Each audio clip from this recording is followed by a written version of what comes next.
Ladies and gentlemen, welcome on into the United by Play Battle for Charity of 2022. Oh boy, that still sounds a little bit weird to say here, but we are just out of the season of giving, and we are coming together for one more event to try and raise some money for so many wonderful charities here. We have a bunch of great Valorant games to get to today. We have 6 teams representing 6 different charities. We've got the Thousand Dreams Fund, the Starlight Children's Foundation, Stack Up, Pause Your Game, Landfest, and the Boys and Girls Club of Hollywood. Guys, we're here today for a great cause to help raise some money for these wonderful charities here in the United by Play Battle for Charity, brought to you by ViewSonic Gaming. Shout out to our wonderful sponsors here for today. We are going to have so many great raffles from people like NVIDIA, from people like Voodoo Ranger, from people like GeForce. This is going to be awesome. If you want to get in on those raffles, we're giving away so many awesome prizes. You can go to battleforcharity.org/donation to donate now. We're trying to raise $100,000 by the end of our Valorant stream here today. And if you just want to get entered in the giveaway, head to battleforcharity.org/giveaway. That's battleforcharity.org/giveaway. Guys, it is going to be so much fun. We have so much Valorant action to get to here, but before we do, I want to introduce you to my man, Jalen. He is going to be going around all day getting us the stories about the players, the gamers, and all of the wonderful people who are going to be here bringing this event to you. And I'm going to kick it over to him right now, my man. I see the stage. Jalen Hanley, co-host. Thank you so much, Tom. And I'm here with Danny Ordway, marketing director of ViewSonic, and Katie Briggs, president of Landfest. How are you doing today? Doing great, thank you. How are you doing, Katie? It's great to be here. Thank you very much. Okay, so what got you guys involved with charities? I just want to know. Yeah, so we're partnered with Landfest. We have a great partnership we've had for a long time, and we were looking to do a tournament in Las Vegas, and we approached them, and they were very helpful and helped us troubleshoot and figure out a good game plan and how to make this happen. And she brought all the charities together with her team, working so hard, and then we got the sponsors together to really help us, and it's turned out very great. That's amazing. You guys have been doing a lot. You set up this whole entire event. And for the future, do you guys see yourselves working more with ViewSonic and Landfest? Absolutely. We love having ViewSonic as a partner. They have just helped us build healthy communities through gaming, and that's what we're all about. And you guys have 6 charities here. The fact that you have 6 major charities, sponsored by ViewSonic, obviously, and you guys are killing it. So when it comes down to ViewSonic, what is one of the pros and cons about working as a marketing director? I mean, it's nonstop. You're going all day long trying to make these things happen and bringing things together. But the joy to see everybody come together and be a part of an event like this, and all the sponsors that we brought together, like Seagate Gaming, Voodoo Ranger, Las Vegas Inferno, Cal State Dominguez Hills, all of our partners, Level Up, that came through, NVIDIA, that really helped out a lot. So Patriot Gaming. Very, very thankful and thankful that we had such a good group of people that supported the charities and helping us put this together. When it comes to developing a relationship, what do you guys have planned for 2022? Working on more partnerships. I mean, I believe the power in marketing is collectively working with groups to try to achieve the same goal. And we're aligned with what we're trying to do from a charity standpoint. We're working with schools like Cal State Dominguez Hills to try to help further esports and education. And we're really focused on getting technology in the hands of disadvantaged youth that don't have access to technology. So a lot of holistic approaches to esports, not just competitive gaming, but the careers around it, and showing kids that there's a lot to gaming. There's a big career out there. Okay, do you have any favorite video game? I'm waiting for both of you. Any favorite game? Katie first. Well, I am wicked good at solitaire. All right, yay. And I do play Overwatch with my youngest, but she tells me I'm not that great because I can't shoot and move, but I'm working on that. She's platinum in Overwatch, though, just to let everyone know. What about you? Yeah, I've tried Valorant, not very good at it. I'm not going to give you my gamer tag because I don't want people looking me up. I also play Call of Duty, okay at that, definitely not at any competitive level, but I have a lot of fun with it, so that's what's important. That's amazing. Thank you so much for having me. This is Danny Ordway, Katie Briggs. Thank you guys so much, and I'm ready for the charity event. Yeah, thank you guys. Thanks for coming. All right, and back to Tom. Let's go, guys. Thank you. Jalen, thank you so much for that wonderful interview here. We will be hearing so much more from Jalen throughout the day, and we have some fantastic giveaways like I was telling you guys about. Seagate is here. NVIDIA, as I said, Voodoo Ranger, they've got some sick stuff to give away as well. I hear we even have a 3080 for a PC build giveaway coming up. You're going to want to be in that. But it's just about time for us to get ready for some Valorant action here. After all, it is all about the gameplay. I'll also be coming to you, reminding you of exactly what all of your wonderful donations are doing throughout the day, because again, every single dollar that you donate here is going to one of these fantastic causes. Guys, it's really going to make a difference, so please go hit that donate button, battleforcharity.org/donate. Help us try and raise 100 G's here today. But right now, guys, we are starting to get ready for some action. So I think it is time we should kick things on over to our casters. Keg and Sierra, how are you guys doing today?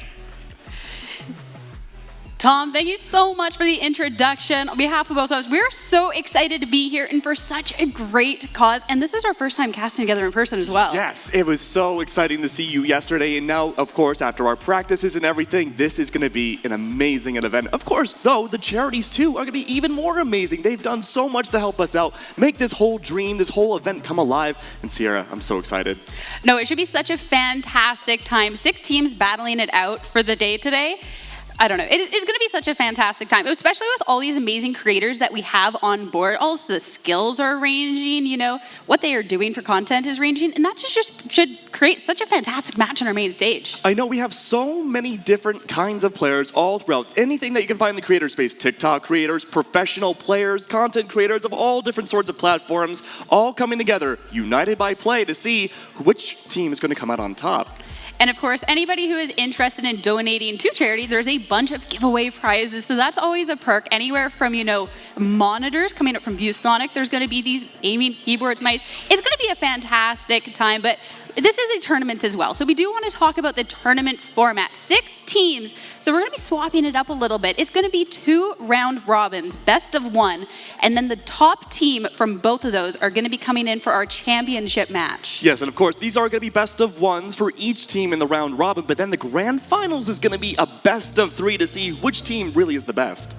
Yeah, and it'll be awesome too to see, you know, as the players hit the main stage, we get to see them on stream for the first time, what players are going to be the best and stand out, because there is some that we don't know too much about, and there's some that, you know, we've gotten to see. You were talking about some pro players amongst us, so we'll be able to see those skills broadcasted with, you know, creators that, you know, play more for fun. Absolutely, and of course there's a lot of charity streamers they're playing as well, so some players might be a little bit newer to the game, going up against pro players as well, but again, at the end, it's all for fun, it's all for charity, and still a little bit of competition is always good and nice, but I want to see who really comes out on top here. And who's going to be grabbing that championship trophy at the end, because, you know, it's a tournament, being able to hold that up on the main stage, that pride of knowing that you're taking down the tournament, and for a great cause. I mean, you got the whole, you know, deal in front of you. And the trophies are so nice looking. Did you get a chance to see them? I haven't. No? Ooh, you're gonna I'm in for a love them. treat later, that's They're for sure. gonna be amazing looking. No, that'll be absolutely fantastic to see the team, you know, holding that up at the end. And the first teams that are going to be squaring off today, we're going to have Landfest versus Pause Your Game. And I mean, that should be a fantastic one to be kicking everything off. Yeah, and of course, the first map as well is going to be Icebox, and this is a very detail-oriented map. A lot of lineup potential, a lot of very calculated plays need to go through, and what better than to have Emma Elise, of course, to be on pause to help out with her shot calling and her amazing, what I'm assuming is going to be her amazing Viper play. I mean, Viper is the perfect agent for Icebox. And Icebox, I know that you're excited about Icebox. I'm more so like, man, these Viper, you know, call-outs and, you know, I think it's so tried and true. But at the same time, with a bunch of different players, it'll be really fantastic to see what new strategies come out. And so are our players out on the main stage, our first little peek of who's going to be competing for these charities today. And I mean, right out of the gate, anyone catching your eye? Not quite yet. I do like how everyone is all poshed up and ready to go. I do want to see more of Emma. She was very, very detail-oriented. She made sure to go, tell me so much about it. But the Viper is going to be interesting, especially for a team that isn't quite a full formative team, right? Like a professional team. Instead, it's going to be the Viper's going to be calling the shots, saying where the teams are going to go, both on attack or defense. I'm curious to see how the other teammates are going to respond to that and see how that coordination can compare to, say, a normal professional team. Yeah, as well as, the agents coming out, because we keep talking about Viper. I'm going to put that aside. Okay. But there's other agents that have been really strong, especially earlier on in the Icebox meta. I'm mostly talking about Sage. Some teams kind of in the, the professional scene have kind of gone away from a Sage, seeing utility in other agents. But, the tried and true is still a Sage. And I'm curious, too, with, people coming together to play for charity teams. These aren't professional teams.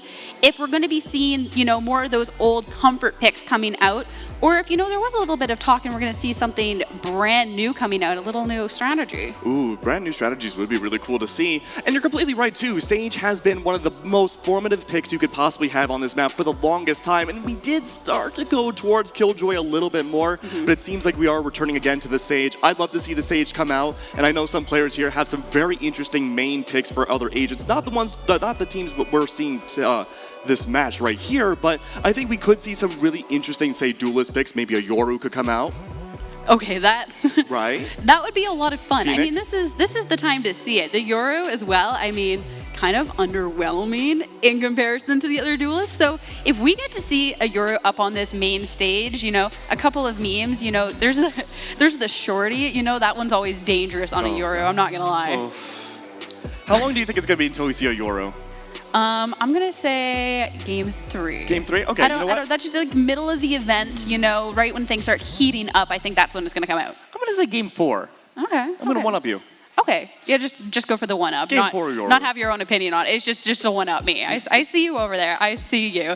I mean, it would be fun to see on this map, but I don't imagine that. But Chamber could be something that is, not quite a meme, but actually good. Especially the Tour de Force. You already see, Death opping those long angles. I'm thinking, up in Rafters over on A. That could also be a really fun spot for a Chamber, or that B long angle. It's really good for eco rounds too. Say a Jet comes out with the with Chamber. You have the op. You have the Tour de Force to work with there. You have so much economy in your back pocket for the majority of the rounds. Could be really lethal for the other team if they're not as coordinated and can work around, just dismantling all the money power the enemy team has.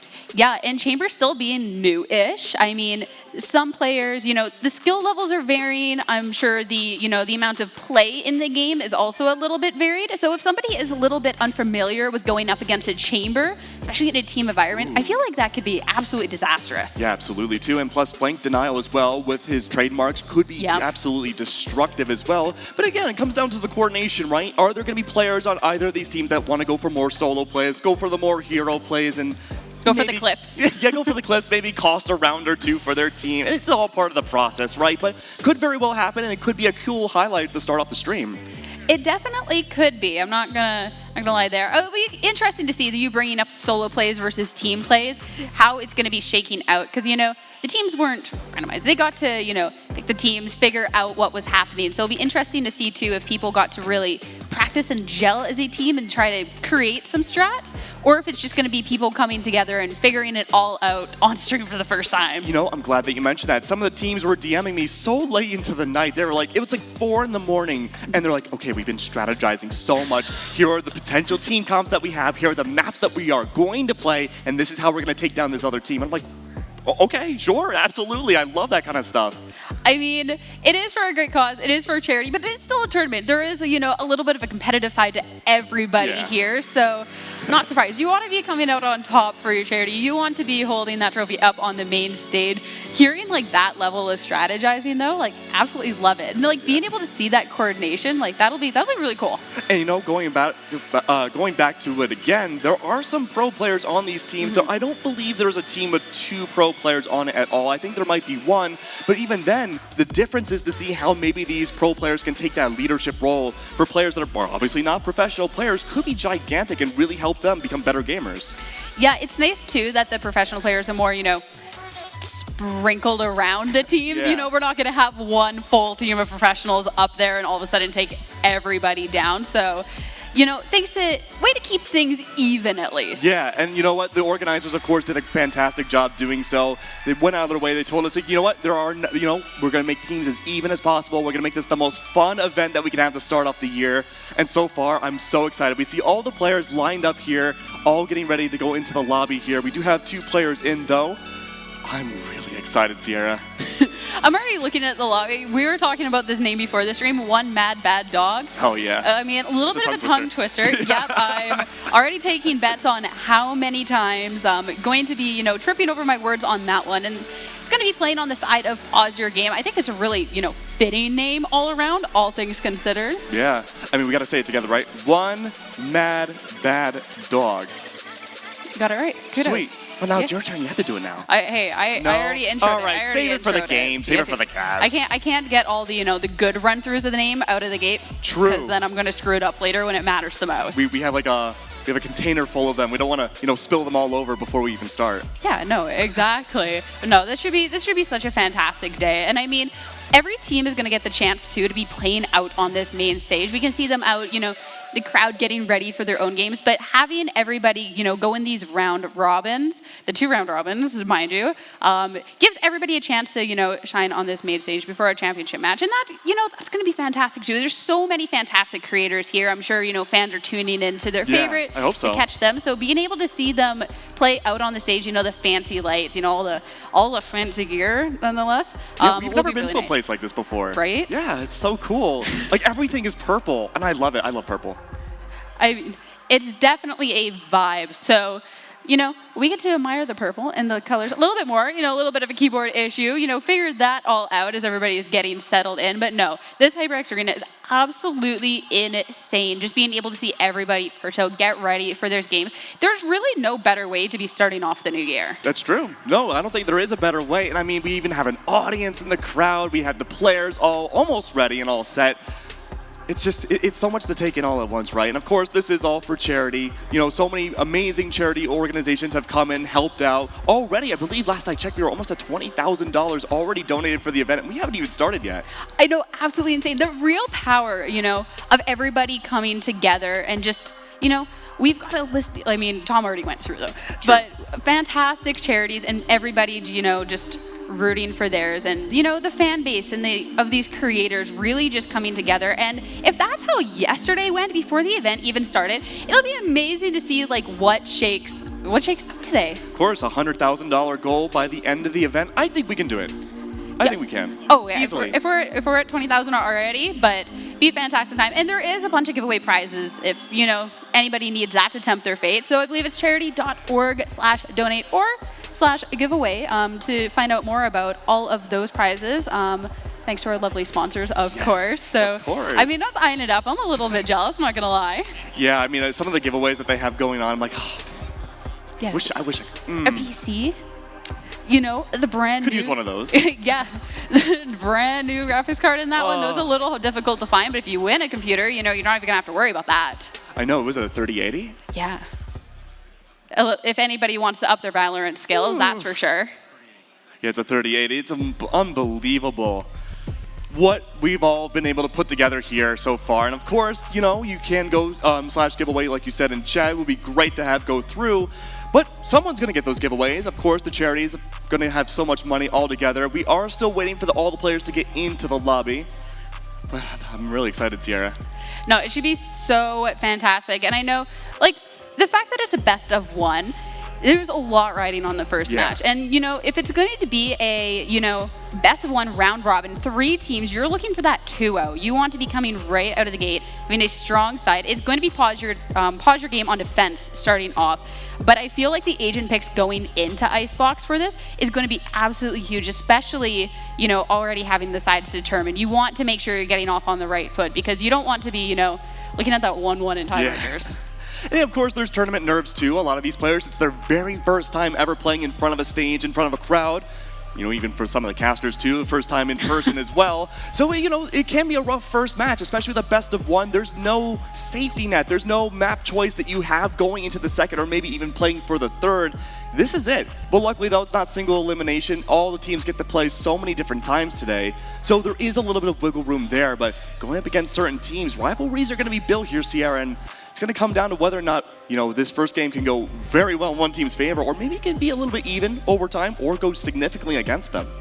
Yeah, definitely. And I feel like that's where the teams too, they are talking about having that strategy, talking about things. I'm sure that they have their agent compositions. I'm sure that they know what is going on. And there was already teams, here early practicing today. Like these teams, they want this. They want to come out and make this impact. One of the players on another team, I believe that was stacked up, was like, yep, we're going to win. Absolutely going to win. He was just talking himself up so much, in a good way, of course. But don't worry, I want to see that happen. I want to see more of that hype, more of that confidence come through. And I think it can happen. That kind of confidence will bring you from zero to absolute hero at the very end. Yeah, it might be for charity, but we still want to come out, Yes. the tournament winner It's on still a top of tournament. that. You can do two things at once. You don't have to do either or. You can do, great things, raise this money for charity, and also, take down a tournament, go home with a trophy. TSA will love that one, I'm sure. Absolutely. Oh, so we do have the tournament center stage now. I would love to see a good look at it. Now, I did get to see a sneak peek beforehand. It looks amazing. Now, trophies come in all different sorts of sizes and different designs, but I have to say, this might be one of my favorites. I mean, I think Tom is over on the main stage with it if we want to take a little peek. Guys, let me tell you, I am all for everyone here. This is for charity. Everyone truly is going to be a winner today. That being said, the winning team is going home with this behemoth of a trophy here, and I really do. I am getting my workout in for the day, just pumping this iron right now. This thing is big, it is hefty, and oh man, I agree with you. It looks absolutely sweet. So there is something on the line here today for these guys. Who is going to be going home with this at the end of the day? I can't wait to find out. All right, what did you think? All right, the trophy definitely looks bigger than I thought. It also, maybe it's the angle and having to juggle it with a mic. It looks kind of heavy. That is, I mean, with how expensive it is to take luggage to the airport, that one is going to be, a little rough, but it definitely does look cool. Like, you're right on the money there. Oh, absolutely. I can't wait to see which team goes home with the trophy as well. We are still getting almost all the players into the lobby. We're just about there. We're almost ready for Icebox, but I'm super excited to see, what kind of team compositions we have going through. We do know that Emelise, of course, is going to be bringing out the Viper pick, but otherwise, besides that, there's not a lot of information for agent picks that we have, especially for LANFest. Yeah, it's going to be, a little bit of a journey through the day as each team takes, their little time on stage to figure out what the preferences are, what the strategies are, if there's going to be, those standout players, or if it's just going to be that whole team effort. And each team, as they get to their turn on the main stage, will be able to just track that throughout the day. And by the time we get to the championship match, we'll have a lot more on these players. Oh, yeah, absolutely. So the first match, there's not a lot of info. It's us discovering everyone, seeing how the play styles are all going to work. But then going through and through, we're going to be able to be like, oh, yeah, remember when they did that on Icebox? Oh. It's all about building a story and charity. Yeah, and I mean, it is Icebox to start, but we'll have a variety of maps through the day. I know how excited you are to potentially see, a fracture later on, but we actually have the rosters up on this screen so you can see who is going to be participating for each team, what cause they're going to be raising money for, and, pick out the creators that you want to be rooting for. Ooh, it's going to be so exciting. We do have, of course, Pause Your Game versus LANFest to start things off, and I'm super excited because one name I do notice on LANFest is going to be Yeti, professional player for the Rainbow Six Sonics team. It's going to be so exciting. That'll be really cool, especially, a pro player, but in a different game. Seeing, how that is going to be translating over to Valorant, that's definitely somebody. I asked you right at the beginning if there was someone that was going to be, catching your eye. It didn't work yet, but that is definitely someone to keep an eye on to see, how those skills translate. Absolutely. Professional play, going to go up against each other. It's all going to be, can that leadership role translate from one game to another and really bring these players who may not have that experience, no professional experience, maybe never even played in front of a crowd before, to really transform them into a super squad to win it all and that fancy trophy. Yeah, and I know that you're a really big Siege fan Yes, yourself. yeah. So do you think those skills are actually going to be translating, or is that going to be a little bit more of an adjustment? I think it's going to be a bit of an adjustment. We haven't seen a lot of Siege players really play Valorant at not a high level, but of course, more of a casual basis. They're still really good, a lot better than probably you and I are. But Yeah, that's for sure. That's not difficult, I don't yeah, think. true.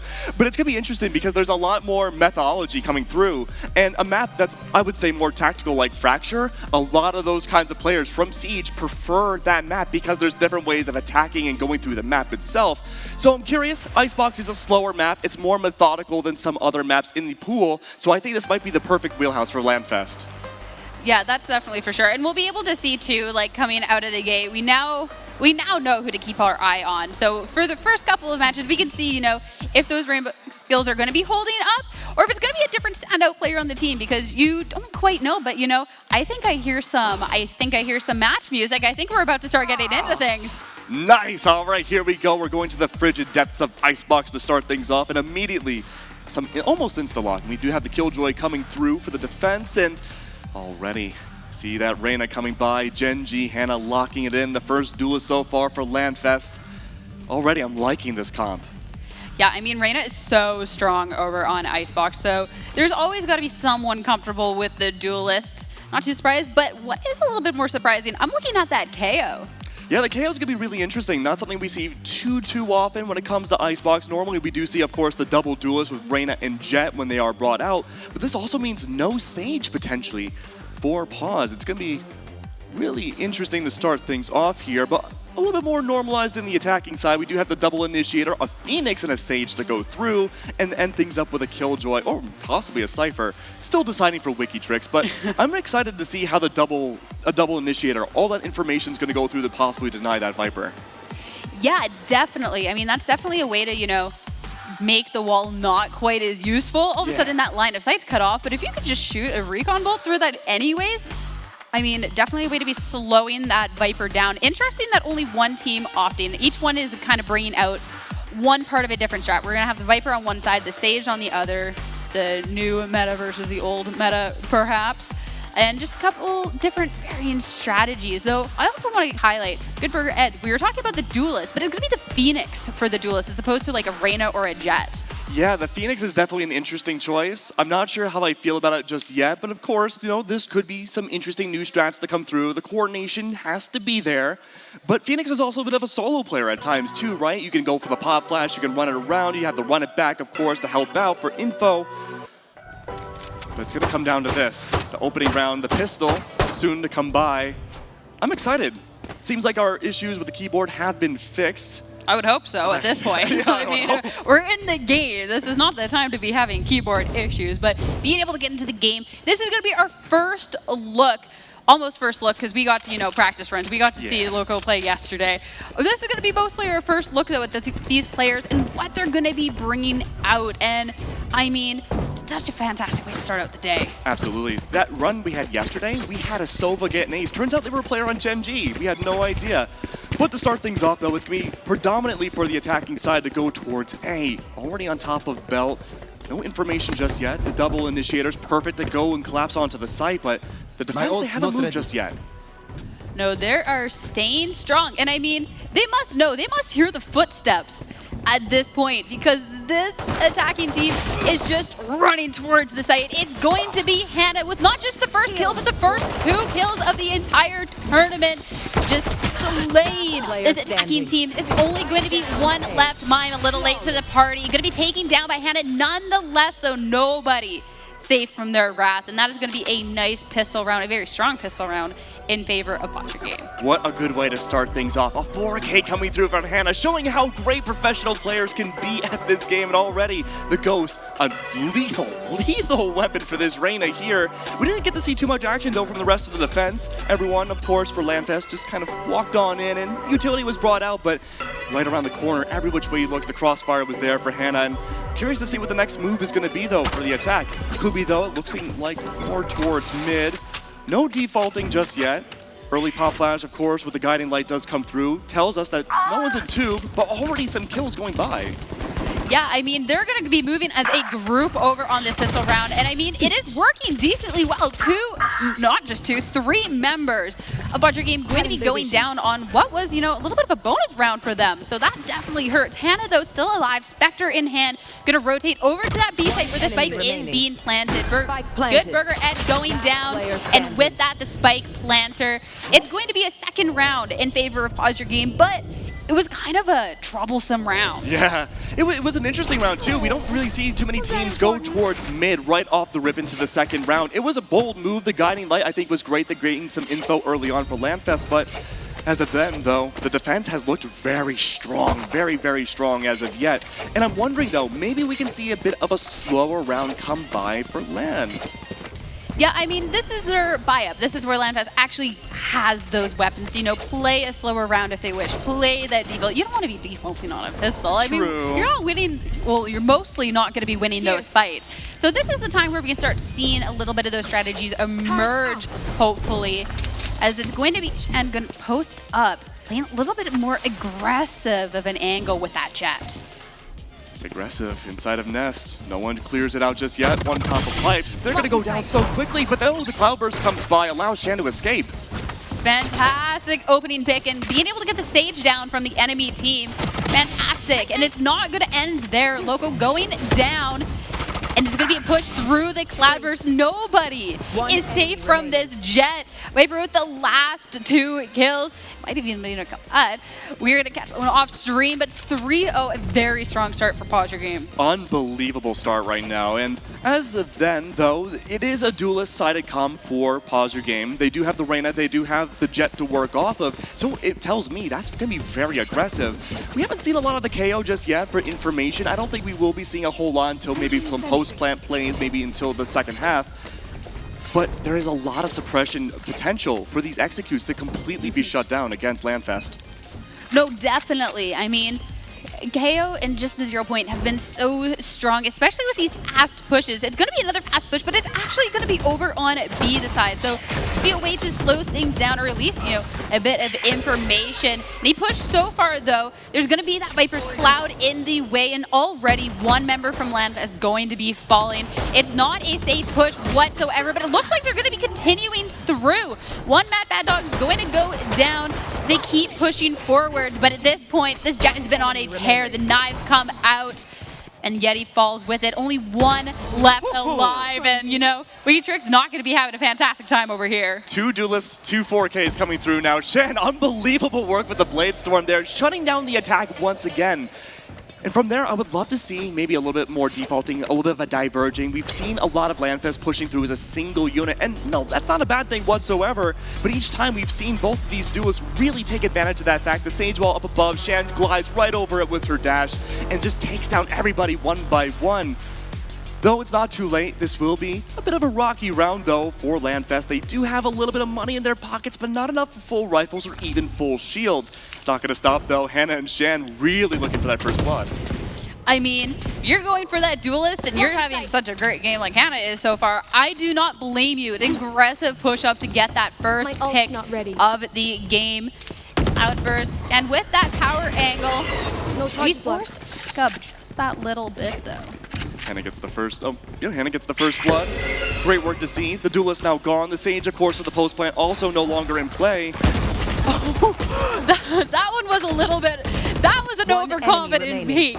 I respect it. You're going to win the round nonetheless. That was going for the clip, going on those ropes. Not going to be translating into a kill, but going to be the only member of the team going down there. I think we're going to see that on Twitter later. I mean, I think we would have if it translated into a kill. It was only good for damage, but it could have been. It's still flashy, right? It's still flashy. It's still fun. It's still, I am doing so great in this game that I'm going to come out here on this rope and just try and take you down before you can push out onto this site. I'm glad you mentioned that because something we haven't seen yet at this tournament is an op coming by. And of course, Shan's going to be bringing it out. The Jet has the opportunity, if you will, to get that first blood, then dash her way right out. But no, she's actually going to be in the wrong spot. She's hunting for mid, but now she's away from the entire team pushing through. Going to be a suppression, but going to be taken down right after mine with the opening kill of the round as the push comes on through. Shan does make use of that off, though, being able to come on by, and no site is safe for this attacking team. I mean, we keep talking about the duelist. There's going to be a Viper coming on through as well, holding B down so well. We got a 6-0 now in our midst, and this defending team is just having an absolute heyday out here. You know, I was going to say it's the Shannon Hannah show, but one mad, bad dog came on by and really cleaned things up there. I mean, this whole team, I mean, you can't fault anyone on the team. This has been a, you know, we were talking about those solo plays and the team efforts, and I think, too, there has been a bit of solo play. I'm still looking at that rope play from Jen, but at the same time, it's working so well for them, and the duelists making these big plays, having the rest of the team support you and let you go for those big plays. I mean, this has just been such a team effort. It's going to be a little difficult now for LANFest to try and find their footing, try and figure out what strategy can be coming out. Looks like a strategy over towards A, though, but I think it's a turret kill to start it out. Okay, we get a lot of things. 4Ks, 2 4Ks in a row, a turret kill, so much to go through. But there's a flank, there's a double flank. Will not kill my ally. Not only the flanks, but Loco having a second lease on life, coming back with that resurrection. And things are going to be even here, an even 3v3. They try and push out, but the flank, the double flank coming on through. Drink is going to fall, and nobody is safe at this point. It's now Mime in a 2v1 scenario. Going again for the rope play. I respect it. It's going to work one of these times. I know the shots aren't too accurate, but you just need that one lucky shot. The 1v1 and the 0 point giving away the position. It's going to be Mime coming out with that 4K, and that is now going to be LANFest's first point. There we go, LANFest. Nice. Let's go. A slower play style coming out from the attack. And keep in mind, too, despite going slower, there was a double flank from Pause Your Game coming by. And that was also shut down pretty effectively. Honestly, that was a really, really nice opening round now for LANFest. They have 4 ults to work with here. They have a little bit more money in their pockets. It's not the perfect weapons to use. We do see, of course, Wiki with the Spectre and light armor. It's not the best situation, but given her circumstances, I think this is going to be a good round for them. But again, keep an eye on those 4 ults for the attack.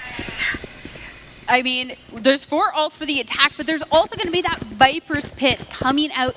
Try and shut down this A site, the home of the only round won by LANFest at this point, and that's going to force them to be slowing down. I know you keep talking that you want to see LANFest slow this down, you want to see them be playing a little bit slower. Now they don't have a choice. So now they have to, but it's going to be a flank coming around. It's going to be completely shut down this time, though. You can't be pulling the same tricks twice, and with that, they're going to be backing up a little bit from this A site, but that's such a great pick for getting to start things out.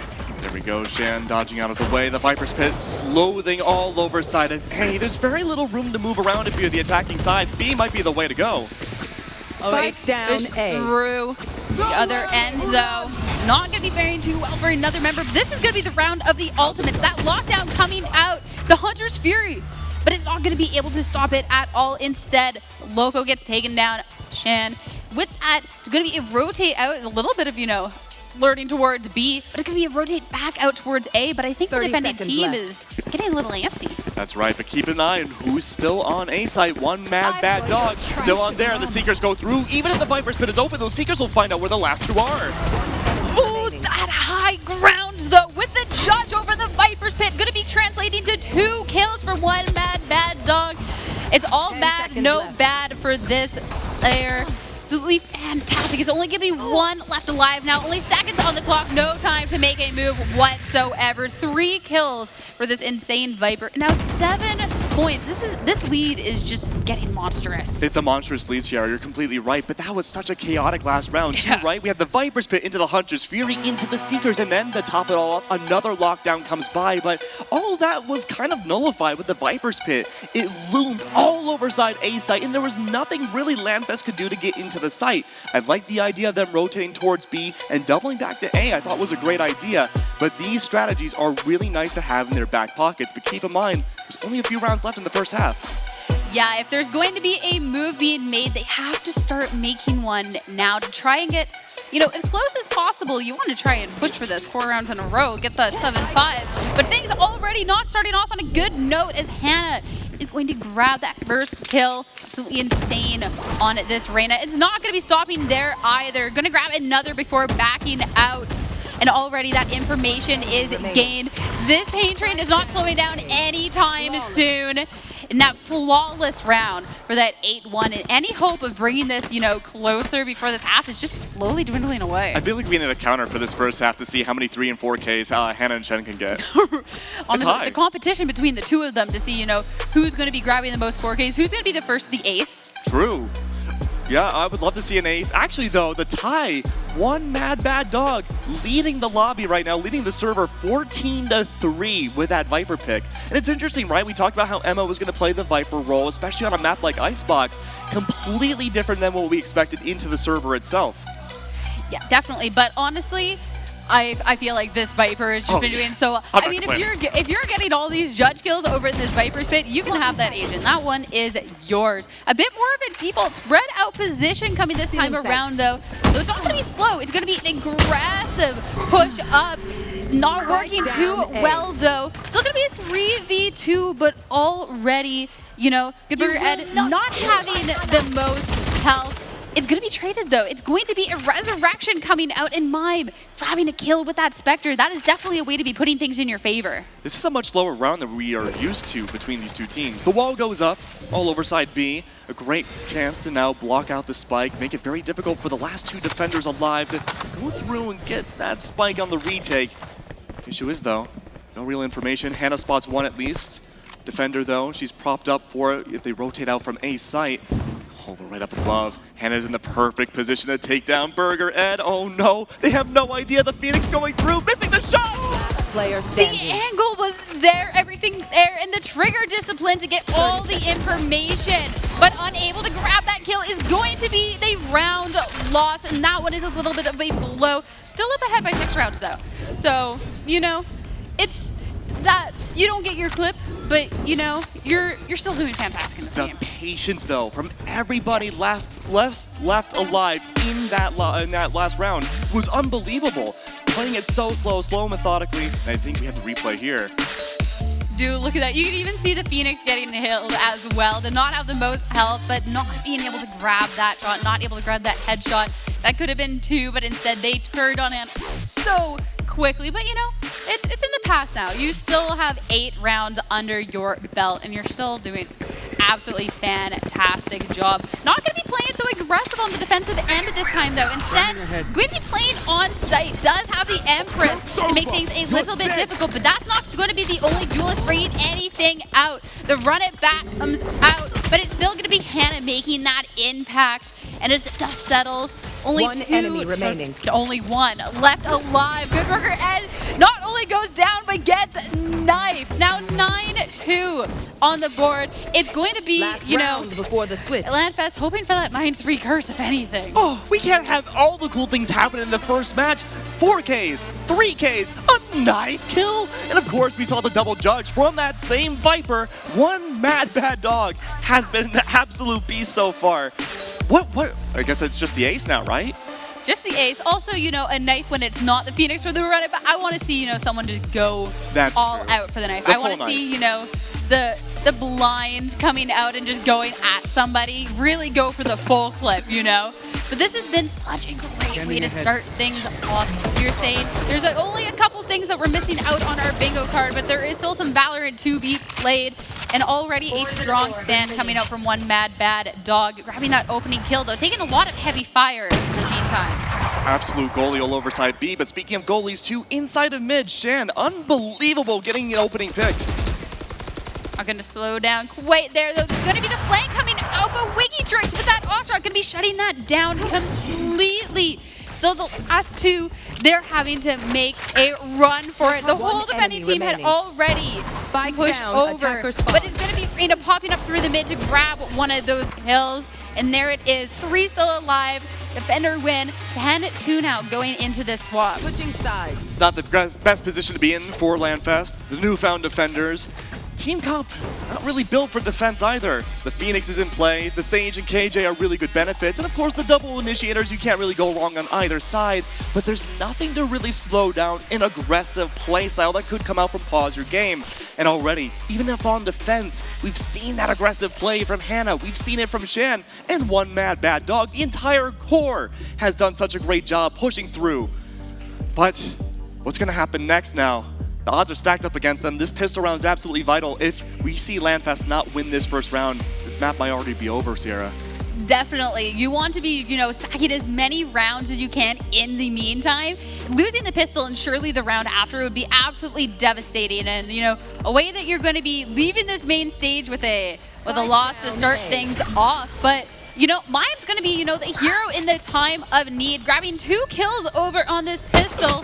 Lushan with a fantastic frenzy kill is going to be evening up if just a little bit. Trying to, win this out. They know the pressure of this pistol round, but it's only going to be 1 left. It's going to be Elise on that Killjoy as the high ground, but it's also be a difficult position to try and push out. Oh, WikiTrix is playing aggressive here. Oh yeah, making the smart move, dialing back. Let the turret do its work, Wiki. Let it do its work. Find the info. They probably don't have shields. The turret's gonna be, dealing some damage. But WikiTrix being the only one on site and the 2 on the attacking end. It's gonna be a rotate over to B, though. It's not gonna be for nothing. Already the fast rotation is coming out to try and get there. Try and not let the attacking team get too set up. Last player standing. 1v1, no utility for Killjoy. And a little bit of artwork coming out and is going to be holding that angle over any yellow box. WikiTrix has to be pushing out. Does still have that utility, and the turret's definitely a way to be getting that information, but it's still going to be a difficult peek. Only 30 HP to his name, and that is not only going to be a headshot, but a headshot wall bang. We're trying to grab their 3rd kill of the round, and now 11-2. I mean, there has to be a big play on these next couple of rounds, or Landfest is not going to be leaving this first match out a winner. That's true. And now I made it seem like it was all doom and gloom for the, for Landfest in that first round. It's not the best situation, and given that, the round didn't quite go in their favor either, this next round, despite having lesser weaponry, needs to be a win. If not, you're 2-12. That's match point for Pause Your Game. And after what we had seen last round, it looks like a lot more confidence, a lot more comfortability for Landfest on the defensive side. So it's okay. The first round, it's okay. Well, it's not okay when you're going up against Hannah, because Hannah has been an absolute menace out there. Not looking to slow down whatsoever, just leading the charge, going on this site, Spectre in hand, the perfect weapon to run and gun with. And of course, Hannah for that backup. Fantastic kills coming out. There was some weapon investment coming out from Landfest for this round too, so it's going to be a difficult one, especially as it looks like it's going to be match point here. It's only going to be Burger Ed now. And you have the whole team coming out towards you. No chance there. A flawless round to take Pause Your Game over to this match point. Pause Your Game knew what the circumstances were. Having the better weaponry, the Spectres to run and through and take down all the enemies that any which way they can. Hannah, especially another 3K. I hope someone in the audience is doing a counter because I haven't been able to keep track. So much great effort, and now final round potentially for this best of 1 to start off the round robin, to start off the tournament. Spectres, classics, littering the side of Landfest. Pause Your Game, though, for almost full rifles that we see. Hannah and Shan, though, maintaining their Spectres, feeling comfortable, just going super aggressive. I don't blame them after this, but WikiTrix feeling a little bit confident too. Going to be grabbing that Marshall shot over in mid to be starting things out. This is the rest of the team is going to be making a push through that kitchen area. It's going to be a very dangerous angle now, especially if they're still going to be holding that. It's going to be shot right in the back. It's going to be Hannah coming through with that Spectre. No rifle buy-up, but not going to need it, though. Maybe going to need a little bit of help outside that A area because, this defensive team has pushed right on through. Yeah, look how separated now the attackers are. Landfest, somewhat together. One mad, bad dog by themselves. This is the same site they were able to pull off so many miraculous moves. But Hannah is going to be firing back. Not going to let anybody push through that mid area quite on her watch. You're going to be backing out too. Not going to give any information quite away. It's going to be a 2v2 now going into this. Enemy remaining. Not for long. It's coming out. It's going to be another kill for Hannah. And now last stand for Landfest. It's going to be Good Burger Ed on that Phoenix. And this when you still have Hannah alive, it's a tall ask. Empress in hand too, the ultimate for Reyna. You can see the knife glowing, means the top kill leader of the server. There it is, the Empress comes down. This could be the final moment. Phoenix nowhere to be seen. I think that maybe they thought it was over on A. There's something, that mini-map, it's going to be, you know, a dash over, but at this point, there is not going to be any time. It was already going to be a difficult one going against Anna, but Spike going off their way to take it down and starting us off on such a strong note. 13-2 victory for Pause Your Game. Really, really nice game. A really good game, too, to start off the entire tournament. Beautiful to be seen, of course. It was the Hannah and Shan show for the longest time, but one Mad Bad Dog had really proven themselves a bit more of the silent killer, I would say. The Viper's Pit, the double judge play, knifing the run it back was amazing as well. But I want to give a little bit of credit to Wiki, too, for that one defensive round that we had seen, right? The pistol round. It was a really good, you know, attempt to see with the turret to come by. The info was there, getting a kill at 1.2. But again, Hannah and Shan were just unbelievable duelists. No, absolutely. Even when they're on the defensive playing so aggressive, pushing up over on A and just consistently grabbing a kill. Sometimes, you know, feeling confident, cheeky enough to go for a second or a third kill. Or sometimes it was, you know, a little bit of a dash back. But regardless, those were such high impact plays. And, you know, we got to see Shan get, you know, a little confident too going for those rope kills. Didn't pan out this time around, maybe later on in the day, because we definitely know that they have, you know, the kill potential. Of course, this isn't single elimination either. All the teams will be able to continue on playing. The best team of the 2 round robins that we do have will be going on to the grand final. So every team does have the opportunity to keep on playing multiple different times. And of course, it's the first match of the day. The nerves are there. Everyone's shaky a little bit. And I think by the end, we saw a lot more confidence, a lot more amazing plays come through from every single person at the lobby. Yeah, and as the day goes on, there's going to be a bit more of that too, as, Yes. you know, teams get adjusted to, you know, playing today, playing as a team. I know some teams have the strategies, but there's one thing to be making the strategies. It's another to be coming out here and employing those strategies, Yes. especially when you have a team, you know, potentially with their own strategies going up against you. Absolutely, and we had seen 2 very different styles of play, different philosophies coming through. Double Initiator versus Double Duelist. Things were looking pretty good, at least on paper, for LANFest, but I think those 2 duelists, of course, Gen G, Hannah, there's a reason why Gen G's in her name. Fantastic work. Of course, this is only the first of many matches today. Yeah, and I mean, you were talking about the duelists. There's also a reason that Viper is so popular over on Icebox. I don't think we got to see the walls quite as much. The moment that I'm thinking of is still, you know, that judge, that high ground. The Seekers even came out earlier in that round to try and get that information of where everyone was in that pit. But holding that high ground angle, I mean, nobody has a chance pushing into that. Absolutely, and we saw a lot of information coming out from LANFest too. We had seen, of course, recon darts, we had seen the guiding lights come by, the Seekers like you mentioned. Even the run-it-backs from Goodburger Ed I thought were fantastic for gaining information, and a lot of the times, sure, they may not have ended in round wins, but we could definitely see every member of LANFest playing off that information and playing at least in coordination that way. Yeah, so it'll be fantastic too to see, you know, LANFest later on going up against a different team, because, you know, Pause Your Game definitely had, you know, that team mentality.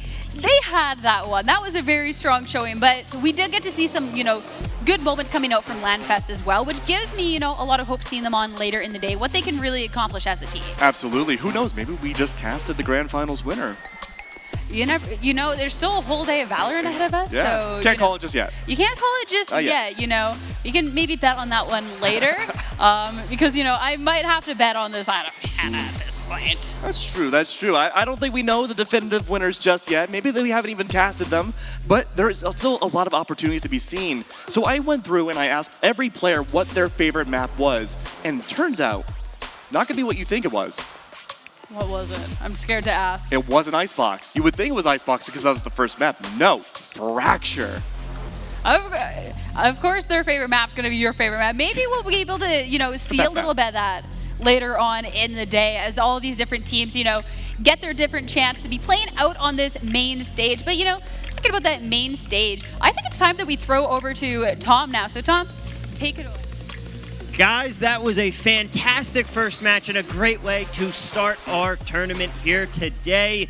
Like we said, remember everyone watching, keep on hitting that donate button. We're trying to get to $100,000. Each of these wonderful teams out here is competing for a different charity, and every single one of them is going home with a split of whatever donations we are able to raise today. So head to battleforcharity.org/donate, and every time you donate, you are going to be entered into our giveaways. We are raffling off some amazing prizes here today, and one of them comes from our wonderful friends at Voodoo Rain. Ranger, they are going to be giving away a Dungeons and Dragons dice set, as well as some other awesome pieces in that prize pack collection here.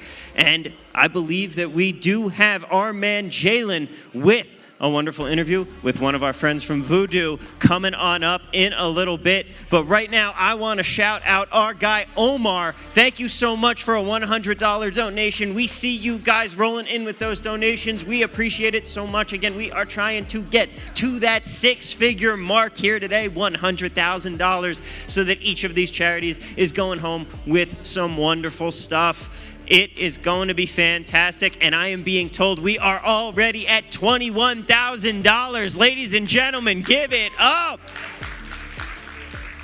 There we go. First match done, $21,000. I mean, I'm just saying, doing that math in my head, we're on a pretty good pace right now. Remember to keep it up, and if you don't have any dollars to give us right now to donate, but you still want to get into those giveaways, don't worry about it. Go to battleforcharity.org/giveaway, and you can enter into the raffles for free. We have so many awesome prizes to give away here. But right now, we are going to have a quick break, and when we come back, we will have plenty more action for you guys, so don't go anywhere. We'll be right back right after this.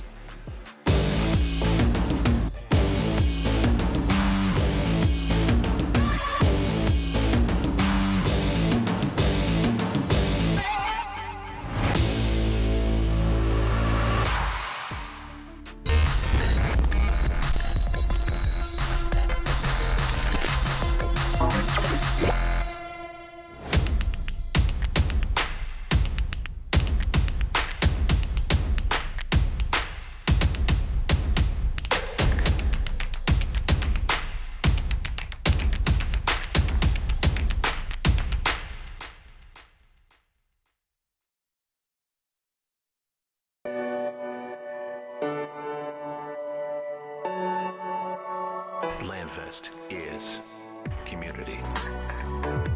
LANFest builds and supports gaming communities to support charity. We have more than 25,000 attendees and 400 volunteers across 18 chapters that span 3 countries. LANFest is charity. Charity is at the core of what LANFest is. We've raised more than $1 million for charities nationwide. We support food banks, veterans, animals, hospitals, and so much more. LANFest is gaming.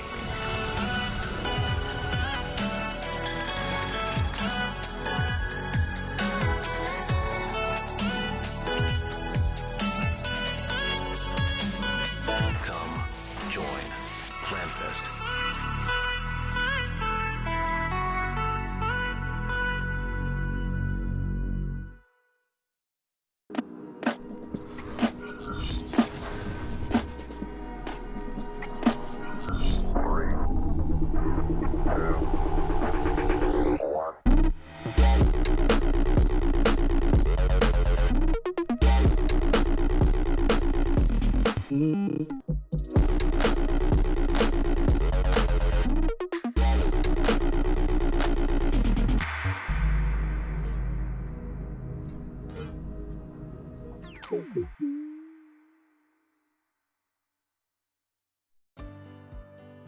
When kids need medical care, they will often face stressful and life-changing experiences. From long treatments to hospital stays, they will miss out on the things that make being a kid fun. Since 1982, Starlight Children's Foundation transformed the in-hospital experience for 17 million seriously ill kids in 800 children's hospitals and facilities across the United States. Our state-of-the-art programs like Starlight Virtual Reality, Starlight Hospital Wear, and Starlight Gaming allow kids to experience a moment of happiness, no matter the circumstance, so they can enjoy being a kid. Learn more at starlight.org. That's starlight.org.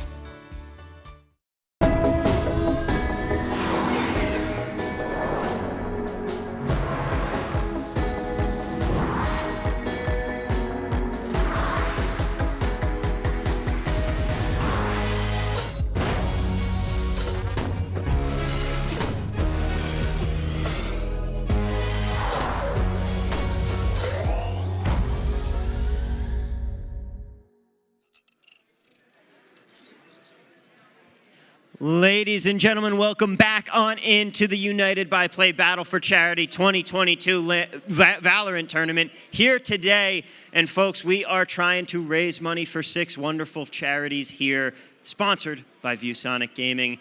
It has been an awesome event so far. We have raised $21,000 already through just one match.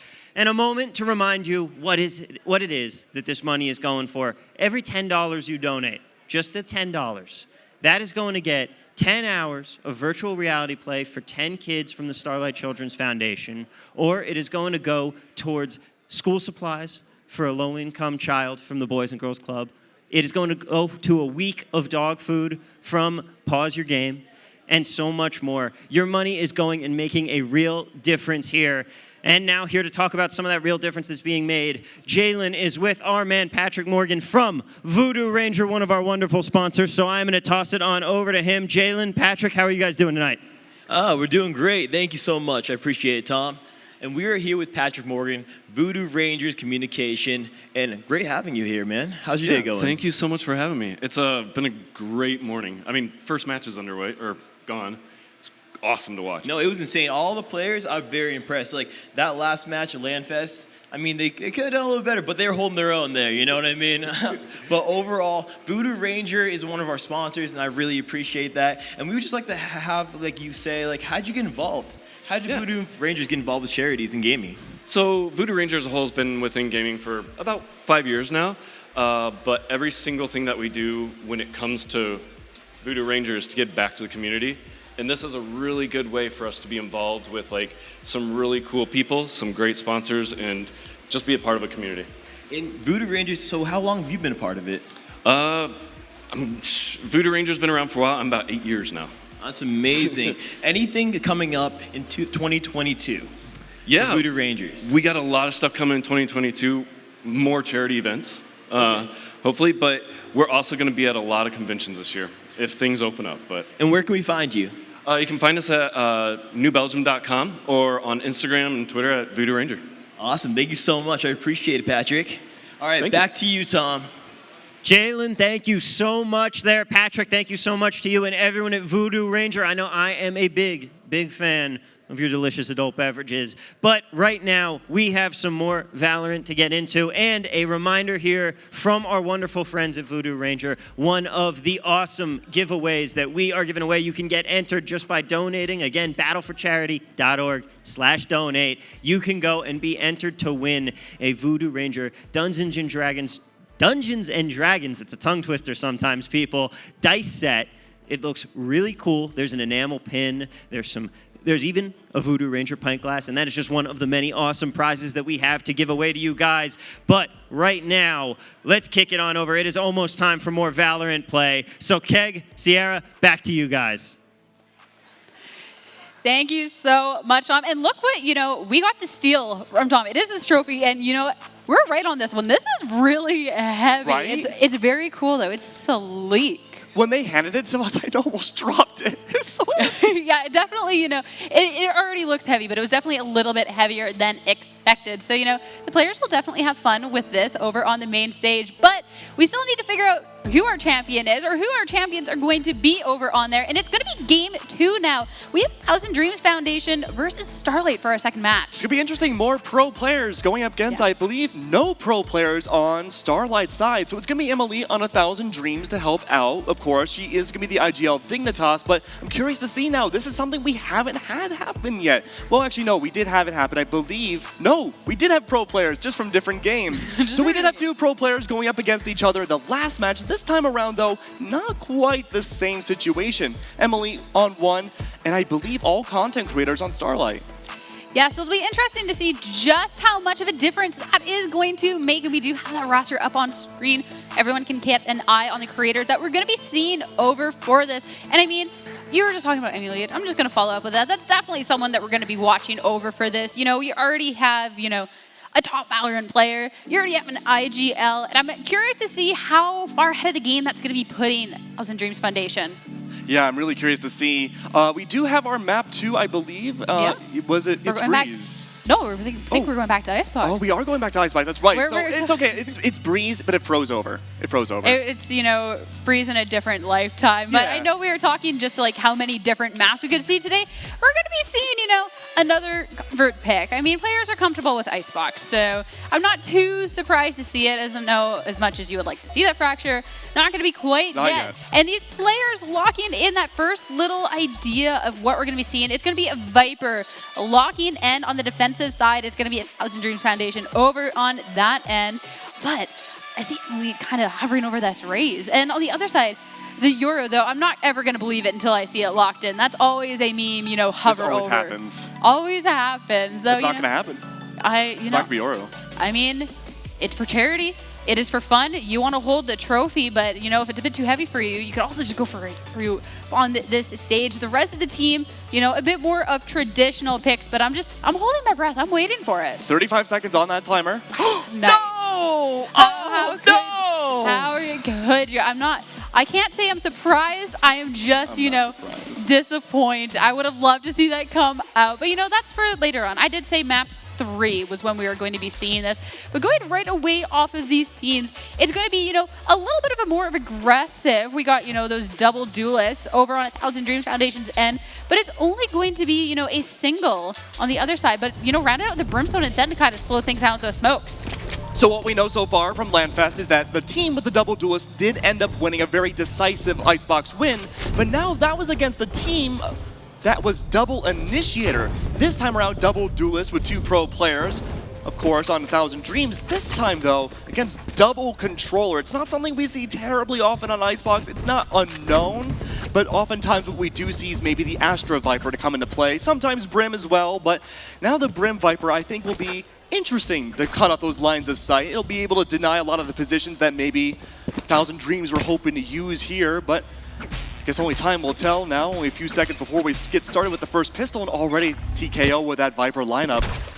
Just waiting for that timer to start off. The wall going up is going to be giving Tell of a little information on what Starlight is thinking of doing, and we can already see those rotations coming by, trying to get set up, trying to get ready, and it's going to be a Viper wall, in response to this. Trying to get that little bit of information set up. There's so much utility being used here, but despite the fact that the walls come up and everyone's grouped there, nobody has quite pushed, but, might be forced to make a move pretty soon here. A flank coming through, 2 frenzy kills coming out from Ichigo, and that is going to be starting the floodgate. Kills come pouring out after these teams are all let loose, and it's going to be the last 2 people from Starlight trying to rotate out quickly. At least it will be to a free site. And honestly, if you have 2 agents left alive in this comp to be in rotating over to B site, I think the Killjoy and the Brim are the best. You have the lines of sight with the Sky Smoke being denied. You have the turret to potentially come down, and depending what utilities this Killjoy had bought, maybe even bringing out the alarm bot. But Emily's on the case, going through mid. No one would expect that normally.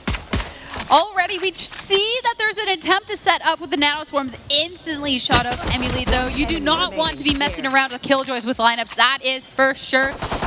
Out 3-1 situation. Oh, 1 swarm still alive. Only 1 shot out, but it's still a little too late there. It's going to be the pistol round going in favor of 1,000 Dreams. So I'm a big fan of slow rounds, no matter what. The deep, methodical slow rounds where it's like a chess match. Every single move you make really counts towards something. And we saw a little bit of that at the beginning of the pistol round, I feel. A lot of utility being dumped from both sides over towards Belt and A site itself at the beginning. And a lot of that did end up with a full execution, but I gotta give props to Starlight. The full rotation to B, the extra now economy in their pockets, getting that spike into the ground. Sure, it got diffused. Sure, you lost the first round. But at the very least, you have a little bit more to work with going forwards. But we're not going to see that money in use just yet. Only a single ghost bought out by Knights, and everybody else on 1,000 Dreams are going to be buying up here. And I'm really looking at Michigo with that Marshall. I mean, that was definitely the person to be keeping an eye on, because that's going to be the opening pick in our round. As Starlight looks towards that B site, no, it might not be that safe. Not the only person, around Marshall. Jigo going to be backing up. Play this is a bit more an angle, but that opening kill, that was enough to scare Starlight off, and they're going to be doing a rotate back over to A. No Killjoy to work with, though, for Starlight. Pretty much everything else to work with, though. A lot of utility, just no information to stave off where these defenders could be. This guy's about to go down. There's the information that you're looking for. It's going to be Smokes to be giving out a little bit of the plan. Knight's not able to quite grab those shots. And it's going to be Melee to be keeping an eye on. Pain Shell Kills to be grabbing the first one of this round. And just taking everything out at the gunfight face value. Only one left alive. Knights trying to make that last stand, trying to get any pick out. Going to be taking Elite down. The spike, though, is going to be safely defused at this point. You know, they were expected to lose the round, but taking 3 members of 1,000 Dreams down with them is not a bad shout. Not bad at all. Still, Knights holding up really good numbers, though, a 3K going into the next round. Sure, wasn't a round win again, but again, a lot of economy, a lot of kills on the board as well. Definitely feels even with the gunfights. I feel like the only person who's really, really gone up above and beyond so far has been Emily, and she is known in this scene for being like almost like a sentry turret. She's on defense, attackers go in, good luck. It's like a laser beam. I mean, that's the type of person that you want on your team for one of these tournaments. That is for sure. 5-1 so far going into this. But this is also going to be the round for Starlight to be buying some weapons. Though Ichigo with rifle in hand is going to, even out that score. It's trying to get, poke into that mid. But there's going to be members waiting on the other side. And, you were talking that you're a big fan of this slow play, but Starlight playing it really slow. Yeah, I love the really slow. It's cold. You have to think about it. The Viper wall is up. It denies the line of sight all over side mid. It does cut a little bit into B towards Snowman, but regardless, though, Knight's going to take their time, meander the way through. But Knight's just waiting there, and the wall falls. Tatapoodle tries to take a peek, and is going to be going down for that. And we have even footing on both sides now, and now that you have a 4v4, gonna be pushing out towards that A site. Panda waiting there with the sheriff in hand, only gonna grab one, but the rest of the team, the trade comes out, gonna be able to try and push out onto the site. As the rest of 1,000 Dreams tries to be pushing over and slow them down even just a little bit. I love this call from Lily, making sure to wait for the spike to go down, play for the full retake for the defense. Spike goes down, the push comes out. Gonna be up through rafters, but this damage done. Fantastic retake coming out. 1,000 Dreams. Decisive. The spike is going to be defused, and now with 3-0 on the score. It's such a small little thing to notice on the minimap, but it made a world of a difference. We had seen, I believe, a 3v3 going into the post plan, right? Lily the Sage on defense, right? Hides away just on the bare entrance of A, making sure, hey, I hear the spike, I hear all the bodies running forwards, but guess what? If we just play together, wait for that spike to go down, we can retake this so easily with our utility and our gunfire. And that was such a beautiful call. Yeah, especially since they had done that fast rotation over from B. They didn't have the chance to, get set up on A. They weren't in position. We saw that Emily was able to grab that kill as the Spikes planter was trying to, get away from the spike, try and get a position on site. Couldn't even do that safely. So fantastic job done. Sure, you need to get the spike planted, but you need to defend it after too.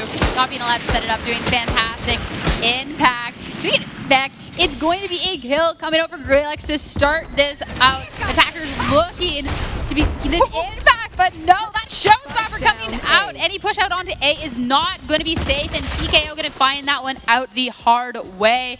Like, when it be watched, it could be a little bit of a random battle over on that as the rest of the team tries to push out and get control of this site. Full control. Melee still trying to be pushing out the back of the site, but the wall will make it so you can only go for one angle. Melee not going to slow down whatsoever. It's only going to be one alive at this point too. It's going to be a difficult angle with that wall.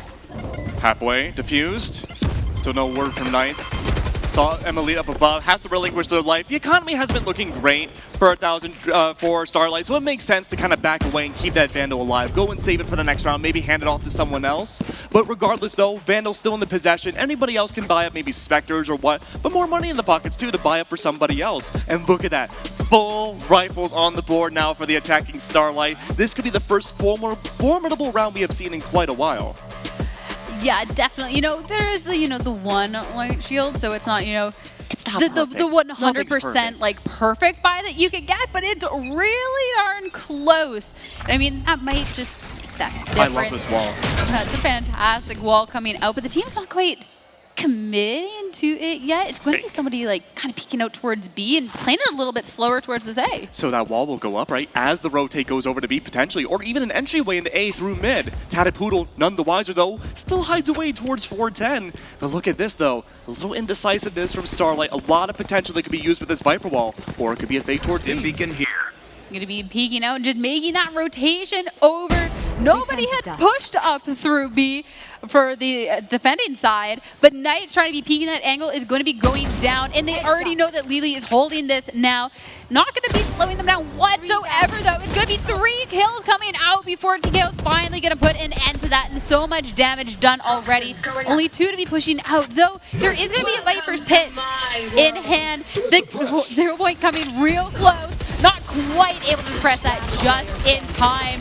Paint shells can definitely suppress it, though, in a different sort of way. And as that hit falls, so does Studs. We got a 5-0 now on the scoreboard. I haven't seen Emily play Raze in such a long time. More often now, though, on Dignitas, she plays KO and a really effective one at that. This is some nasty Raze play. How many paint grenade kills has that been? 3? Maybe, I think more likely 2, but it still has a been lot. at least 2, unless we've missed something, but I love Raze. I love watching anyone play Raze. I have been watching her like a hawk right now, and I mean, for good reason. 11-2 over on this team as well. Thousand Dreams going to be going that 5-0. So this has been a fantastic showing so far going into this for the main stage. Going to be the wall coming up just in time. Suppression. But yet again, a little bit slow. Knights trying to find anybody peeking them through this, though. The wall coming up is going to be signaling the push coming out. Knights knows there's that rotate coming in, and there's that flank coming in, and Panda's going to be going down from that. Also work with as well. Going to make this a great push out onto site. That Killjoy pushing everybody back. Keep in mind, too, lockdown was already in play, but what about the orbital strike? Anyone tries to defuse the spike now, as long as Brimstone stays alive, could be an instant win for Starlight. No, it's too early! It's too early. Instead of, playing for the spike, playing to be pushing out a little bit, but Pleafov not going to get punished for that. Instead, going to be just going for that straight kills, that straight fire, and all of a sudden it's going to be leading out in this 4v1 situation. So far, the Dreams haven't dropped a round, but this would be a difficult push out. That orbital strike already being used means this wall can go up and out of range of the Nano Swarm. Has to turn around to grab the kill, but at this point, there's not going to be enough time. Everybody going for these peaks. Lily's getting the kills, but that's going to be it. Unable to quite get the round. 2 HP, forced to be backing up.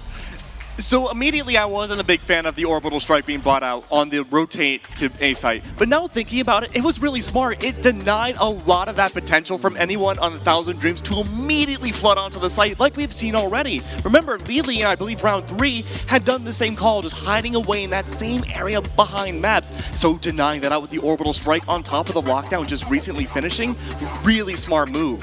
On top of that, Studs, MVP of the round on top of that. Having the nano swarms at the very end to deny the plan, that is so much lines of defense though for the attack. I love it. Yeah, we saw the barrier orb went up. Lily tried to go for that diffuse, but I mean, everybody just running at them, unable to even find any time to just defuse or go for anything. Going into this though, it's going to be a bit more of that slow play. It's going to be towards mid, going as a team. That Vapor Cloud to be trying to deny any sort of that angle so the team can safely push up into kitchen, though. They're not going to quite commit to anything. They're just kind of testing the waters. Go testing the waters, but all of a sudden a storm is coming. Everybody falling. The resurrection comes out, but it's not going to be too much avail at this point. Only one left, only Knights left in this 3v1 situation now. And the rest of the team looking, roughly where Knights is at this point. You have that little bit of information, but Knights doesn't care if they have the information. Going to be taking that fight at face value nonetheless, and now is just in this 2v1 situation, a lot more doable. Double res was in play. One at the very least was used. Knights now left alive. Stuck. No spike available. 30 has to be pushing through. Has 30 seconds to work with. Gonna try to push through. Oh, it's the utility. Jigo is able to just grab that kill. Take that fight. And for the bloodbath, it will be 1,000 Dreams coming out on top in that one. Now 6-1, though I think through these rounds, they are coming, a little closer and closer. I think Starlight's trying to, find their footing a bit more in this. No, I completely agree. I think going faster like we had seen for both teams, having the double Sage Resurrection in their arsenal was a really smart move. Being able to play a little bit more unsafe than we would normally like to see in a game like this, and having that revive, to use, really nice. But now here we go, another round in play, 3 ults on the sides of 1,000 Dreams, and I'm already looking at that showstopper from Emily and a little nervous. Yeah, definitely. That showstopper can be such a difference maker going into this, especially, these tight little corridors that is pushing out onto A site. Knights grabs a kill. It's going to be Panda taken out, though. Pain Shells to be pushing Starlight from, pushing into this immediately. And it's going to be, and Boombot get that little bit of information. The showstopper just going to be good for pushing back, but that's going to be damage done as Misha goes waiting on the other side. Clevepuff going to be falling to that one.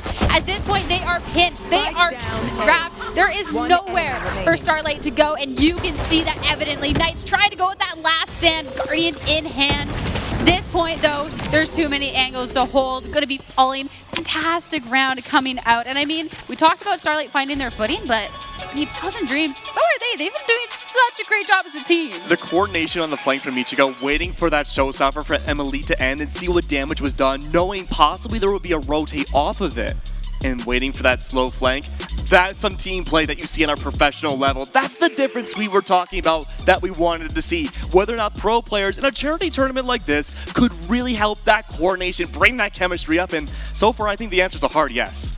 No, that was such a fantastic job. I mean, showstopper, always great when it gets a kill, don't get me wrong. That's definitely a way to be securing a round, but even to be able to make plays like that, so fantastic. And now, with A just not working out, it's going to be a push towards B. Trade's coming out, but a B player going down means the wall can go up, so can those smokes, and they can start trying to be pushing out onto this site, though it's already such a fast rotation. 1,000 Dreams not going to let them get settled or get comfortable, if even just for a second. All the Brimstone utility, the triple Sky Smoke goes down. That doesn't replenish, Sierra. Keep in mind, so it goes away. That's it. Now there's no more line of sight denial for the defense to have denied. It's going to be 3 left alive, and they're getting mowed down so quickly. Michigo is going on a tear, but it's going to be Knights that gets that Empress, is going to be using it to try and fire back a little bit in this round, but popping around studs on that box is not going to be able to add impact, and now Knights trapped in this corner. I mean, it was a formidable try, but a 4v1 situation against this team working so well together is not going to pan out. Yeah, and just being patient, waiting for the Sky Smokes to dissipate on 1,000 Dreams was a very smart play. We had seen kind of some back and forth with Tatapoodle, debating about whether or not to poke through, even as the Sky Smoke ended, but I think just kind of waiting for the rest of the team to come and frankly, just take down everybody on Starlight was a really smart move. That being said, we've talked about 1,000 Dreams a lot. Their strategies have been really nice for the defense, but Starlight, I really liked what they brought out for their executions, especially in the early round. Speaking of which, though, Viper Wall goes down again. We've seen this be a trickster wall before, debating about what TKO wants to bring out. Not oftentimes does that wall go down. Is it used? Oftentimes that rotate the B is the way to go. Yeah, just, to throw 1,000 Dreams off their game just that little bit. The rest of the team kind of spread out, and it'll be Knights over in mid to grab a kill to start it all out. And with that kill, it's going to be a bit more of a committing over to A now as that wall goes up. Knights trying to find somebody with this Marshall. It's not going to be quite to any avail, but, this Killjoy lockdown definitely could try and make this difference. Try being that word. It's going to be a lot of members from Starlight going it down before 1,000 Dreams forced to back up. Tatapoodle does get detained, though. That's not going to be working out too well. But with that Singer, going to be player standing. Wait a second. Okay, all right. I thought at that point 8 HP was going to be going down, but this has been a fantastic stand, and it has a little bit of information, but thinks maybe going the other way and picking up. He's going to grab that last kill. Studs, absolute stud, mind you, in this round. That was the Stinger with the 3 kills. That was awesome. That was amazing. And then picking up the Vandal, rotating around, taking down that last enemy all over side A. The lockdowns, the utility usage, Studs has been a monster so far in this server, doing such a great job. And the coordination factor on top of it too. The Stinger 3K, that's not something you see too often either. Did you have that on your bingo card? I did not, and I thought the 2 with the Stinger was fantastic. I thought that was all that was going to happen, but being able to clutch up that round, that has been absolutely fantastic. And I mean, if we're going to talk about fantastic, we can't shy away from Knights, because Knights has been leading the kills over in Starlight. The rest of the team playing like a team, but this Reyna has been doing a fantastic job of grabbing these impact kills to, bring these rounds as close as they are, and looking to try to continue that too, going over onto this A site. Misha goes trapped in the corner, though grabbing the kill onto Stud will be able to dismiss out of the way, try and reposition just a little bit and be ready for this onslaught of Starlight players trying to push out onto site, and an onslaught it is. Sentry turret, though, does go down. Last alive, just a sole Viper, but keep in mind, ult in her possession. The Viper's pick could come by, flood all of A site entirely, but the problem is, you gotta get to A site. To get to A site, but I don't think they're expecting this play. I don't think they have any idea. What? Has the hands ready out for the pit though. Relix was right there. Oh? But instead, wanting to, add a little bit of mystery, add a little bit of, area to this, play within that. They have a little bit of information, but they don't have exactly that information of where Panic can come out. Greylex, though, not gonna matter. Gonna grab that kill, and now 3 kills on the board, looking to secure this 4th before the swap. It took me a second, but I found out why that Viper's pit went down on the flanking side of A. So keep in mind, right, how the Viper's pit goes down, right? It's like you spill a glass of water everywhere, right? It floods that entire area of A in near 410, right? As you enter onto A site. That means everyone on 1,000 Dreams would have no idea which angle that Viper would push through. Is it going to be from the left side on the corner, or is it going to be to the deep right side near where the spike is? It's unknown. It didn't quite work out, but it was a really cool idea in theory. Especially if you peeked the side where they weren't watching you. Relix was, expecting that, waiting for it. But they're able to wrap around. It could have been to, great damage. Going on to this, no. It's going to be some damage towards this B site. Knights being able to push all the way over into this yellow box. And with those sky smokes and a wall coming out, going to be able to try and push out onto this site. There's so much line of sight. Denial, everybody trying to be taking these shots through. As the wall comes up, it's not going to be a push quite to go for that spike, at least not yet. It's only now that they're going to start trying to get set up and make sure that they can get this into the ground. No sky smokes for the post plan, keep in mind, no line of sight denial. They do have a Viper though to work with. Defuse already underway. They did have a Viper to work with. They're not having much to work with now. It's only going to be Studs left alive. Trying to get set up, but I mean, if you're going up against these paint shells, you're not going to be able to get set up for anything at this point. These paint shells, yet again, that is, I think, now the 3rd kill with these paint shells coming up from Emulate. And just playing slow for 1,000 Dreams, right, on the, just waiting for that spike to go down, waiting to see what happens. Because oftentimes what we saw with Starlight was a lot of really early utility usage on B site. The wall had gone down, we had seen some slow orbs, the triple sky smoke to come by, all of that all at once to try to flood out danger on yellow box. Wasn't going to quite work, but it was a good idea in theory. But then again, we're now switching sides. This is going to be interesting because that double control we talked about a lot did start off on the attack, and it was an interesting showing. It had great ideas, but the execution wasn't always there.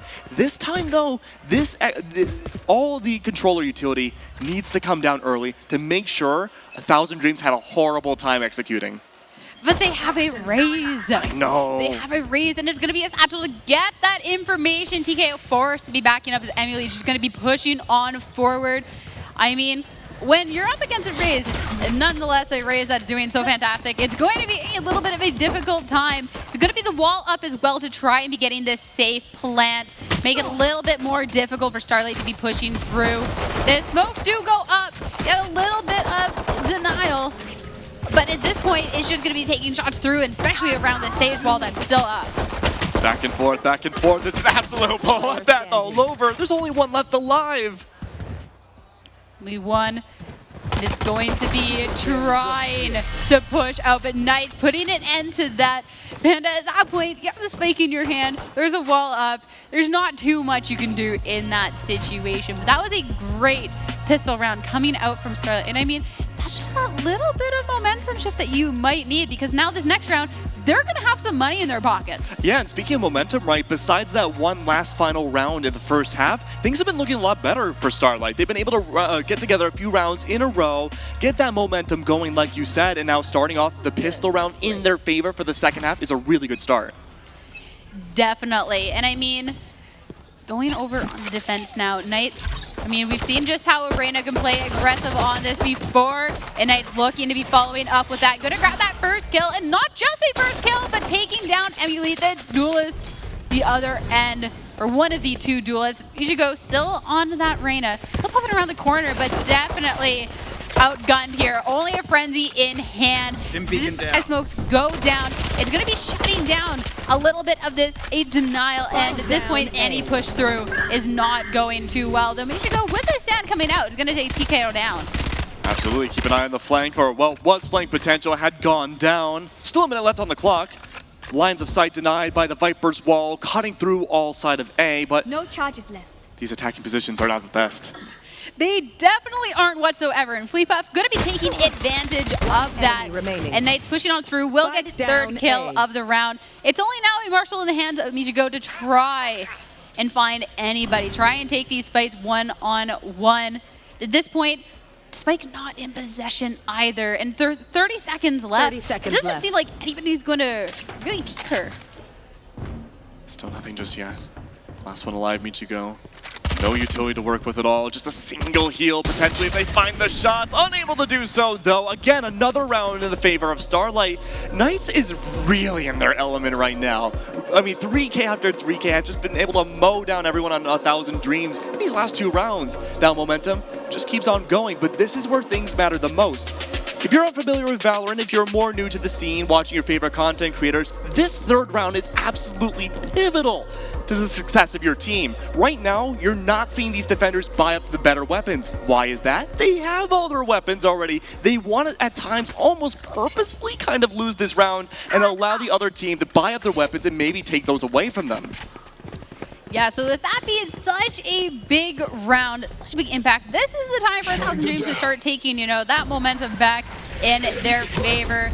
It's going to be a push over towards A yet again, though. Leading the charge, not going to be taken down by Knights, like going out into it. And I think that is going to be making a big difference here, too, as right out of the gate, it's not the first kill of the round, but it's still going to be an impactful one. This push going to create it Veil, but Knight's able to at least try and take a couple of guns out of their hands. And it's not just going to be a couple, Stud's going to be following it up. It's going to go to a 2v1 situation, and it will be 1,000 Dreams coming out on top in that, but that was 3 weapons lost in the process. Absolutely, and didn't really even feel like there was much utility used for the execution. That was just raw gunfights through and through, and like we mentioned, again, it was a big difference in the weaponry brought out from both teams. Starlight only having Spectres, they have to be up close and personal, get those shots and be really effective with it, but Lily, just like in that replay, right, far away, able to get those crossfire, accurate shots. That shows how the Vandal can work, but now this is the first full buy-up round of the second half.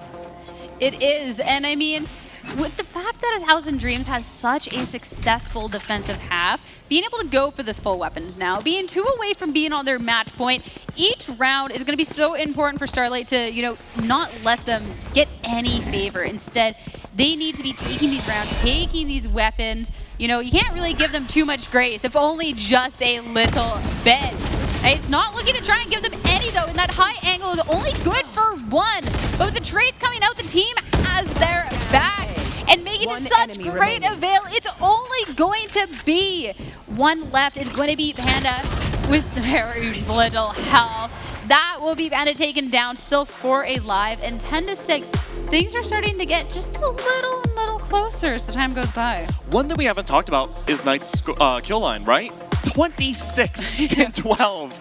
Oh, actually insane. I mean, we keep talking about, you know, all the kills on the other side, but I mean, Knights is on an absolute tear. Kind of like a little like, look at me, I have 26 kills over here. But I think Knights has been just leading the charge with this. This has been absolutely insane. And just getting those opening picks too, getting those kills.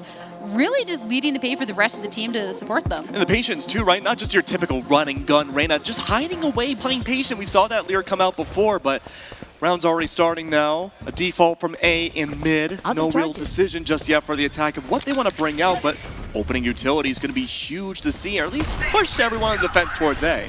Yeah, things might be a little slower over in the mid, but, you know, a little aggressive, trying to pick something out over the A. And that utility being used means that there's a rotation happening over from Starlight over there, but it's going to be Michigo pushing the way over towards B. Take down the only player left over there. Or if even just for a second, Greylex coming through Kitchen is going to be able to take Panda down right in the back. Impatient plays coming through this mid as well. Lili, Sheriff in hand to get this low angle. I don't think anybody expects it, but playing patiently a missed shot. Still going to be able to come out on top. Spike is going to be at least halfway though, but it's not going to be to any avail at this point. Greylex going to go down, and now one away from match point, but they definitely had to work for that round. I think that might be the first full default we've seen this whole tournament. Honestly, yeah. I think it is. We've kind of like had these half defaults, or you know, they're kind of spread out. You think it's gonna be a default, and then all of a sudden it's like, nah, just kidding. We're just gonna go straight to A. Like nice try. You called out it was a default. We made you look a little dumb, and now we're just gonna go somewhere else. Oh, we're used to that though. But I mean, overall, right, grouping up, going to mid and going to A allowed a little bit more pressure and confusion for the defense. Though 4 ults on the side of of Starlight. Oh yeah, 1,000 Dreams. Excuse me, Emily already starting off on a great foot. Yeah, has the ult, has the kill, and is gonna be going for that showstopper. Trying to catch anyone out of position. Not quite finding that information. I think Sleepoff hiding on the other side. Wall, little too far back though. Showstopper's only gonna be good for creating space, but that's definitely fantastic use for that. Spike going down, still having 5 to be holding this down with, and it's going to be, you know, the L command coming out to even suppress, make it even more difficult for any push to come out, but that's not going to be stopping these pure gunfights, and it's going to be a nice little stand coming out from Starlight, though not too much help from Greylex, not going to go too well, and an orbital strike not going to be making much impact either. No, the null command denying all usage of utility. The orbital strike goes down, doesn't quite do the work that it was supposed to do. Really nice round, and now match points for 1,000 Dreams now to potentially move on forwards in the round robin, having one game under their belts potentially. But again, so far what we've seen, swapping sides, I have really been impressed with Starlight. I think they have really stepped up their game, Knights especially too, but looking now at the economy, the top fragger of the server, Knights, just with the Sheriff in full armor, really needs to find that opening pick and pick up a weapon off the one who potentially could go down in the beginning. Yeah, at least what they don't have in weapons, they do have in ultimates. Is just whether they can be making those to impact. Though that Viper's pick could be one to definitely hold down a site. Gonna be pushed towards A. I mean, yet again, tight angle. Angels to try and clear out a corner in order to get that little bit more of information. Gonna be avoiding command. Of forward, not going to quite find anybody, but that lack of information will at least allow Lili to be pushing out onto this site and get a safe right plan. To be full 5 now, trying to be pushed back. Starlight on the last stand to not let 1,000 Dreams run away with this match. Oh, Michigo revealed herself. That was the only safe place in the lockdown to be, and so many are detained. It takes 8 seconds to stay in that stage. And Panda detained, going to be going down by the hands of Knights. Spike now defused at least halfway. They needed to make a stand, and they did. One Spike going to be defused. So many still left alive.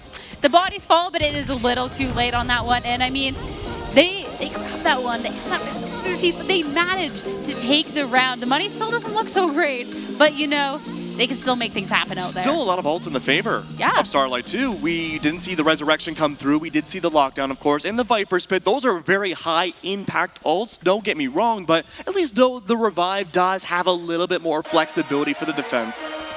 Yeah, and I mean, they only have the one ultimate is a high impact ult, but they also do have better weapons. They're not full rifles on the board, but Spectres are still a fantastic, you know, gun to mess around with.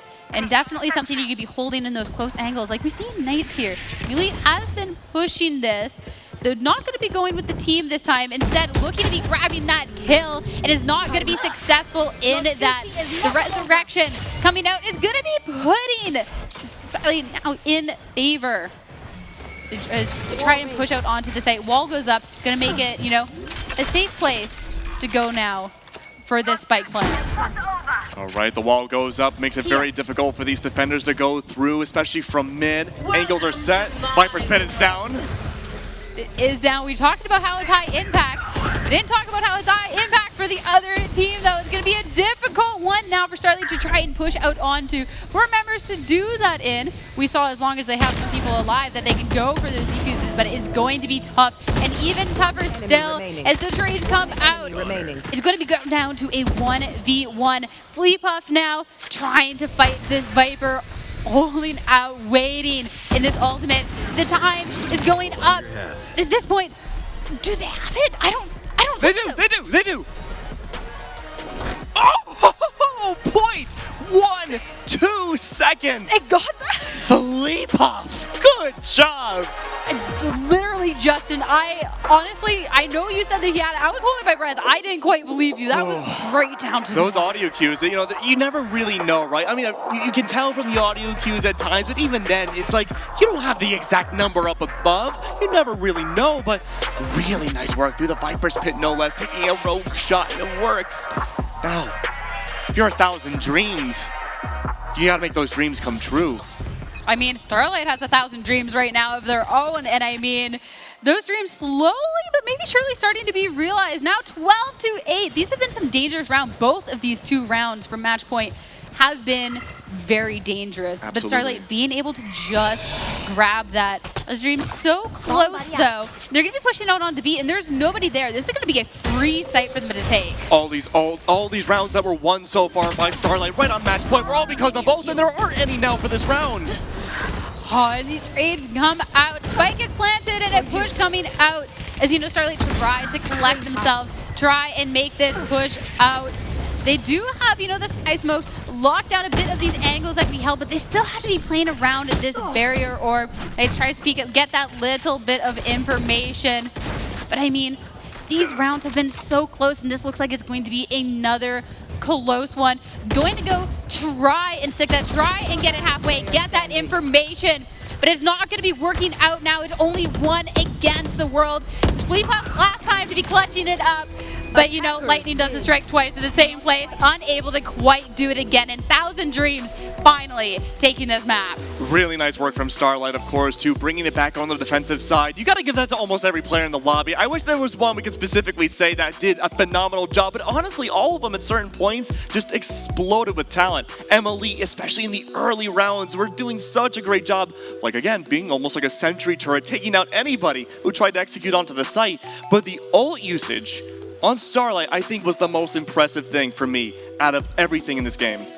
And I mean, going over to Starlight, I gotta say, just Knights over on Starlight too. Very impressive. There's a bunch of players that did very impressive things, but Knights just consistently just going for those entry kills and making such a big impact, allowing the space for the rest of the team to come out and shine in their own way. Absolutely, and you know, those high impact plays, the flanks that came through, the successful ones, the not so successful ones, all of those individual plays, I think from both Reynas were exceptional in this server.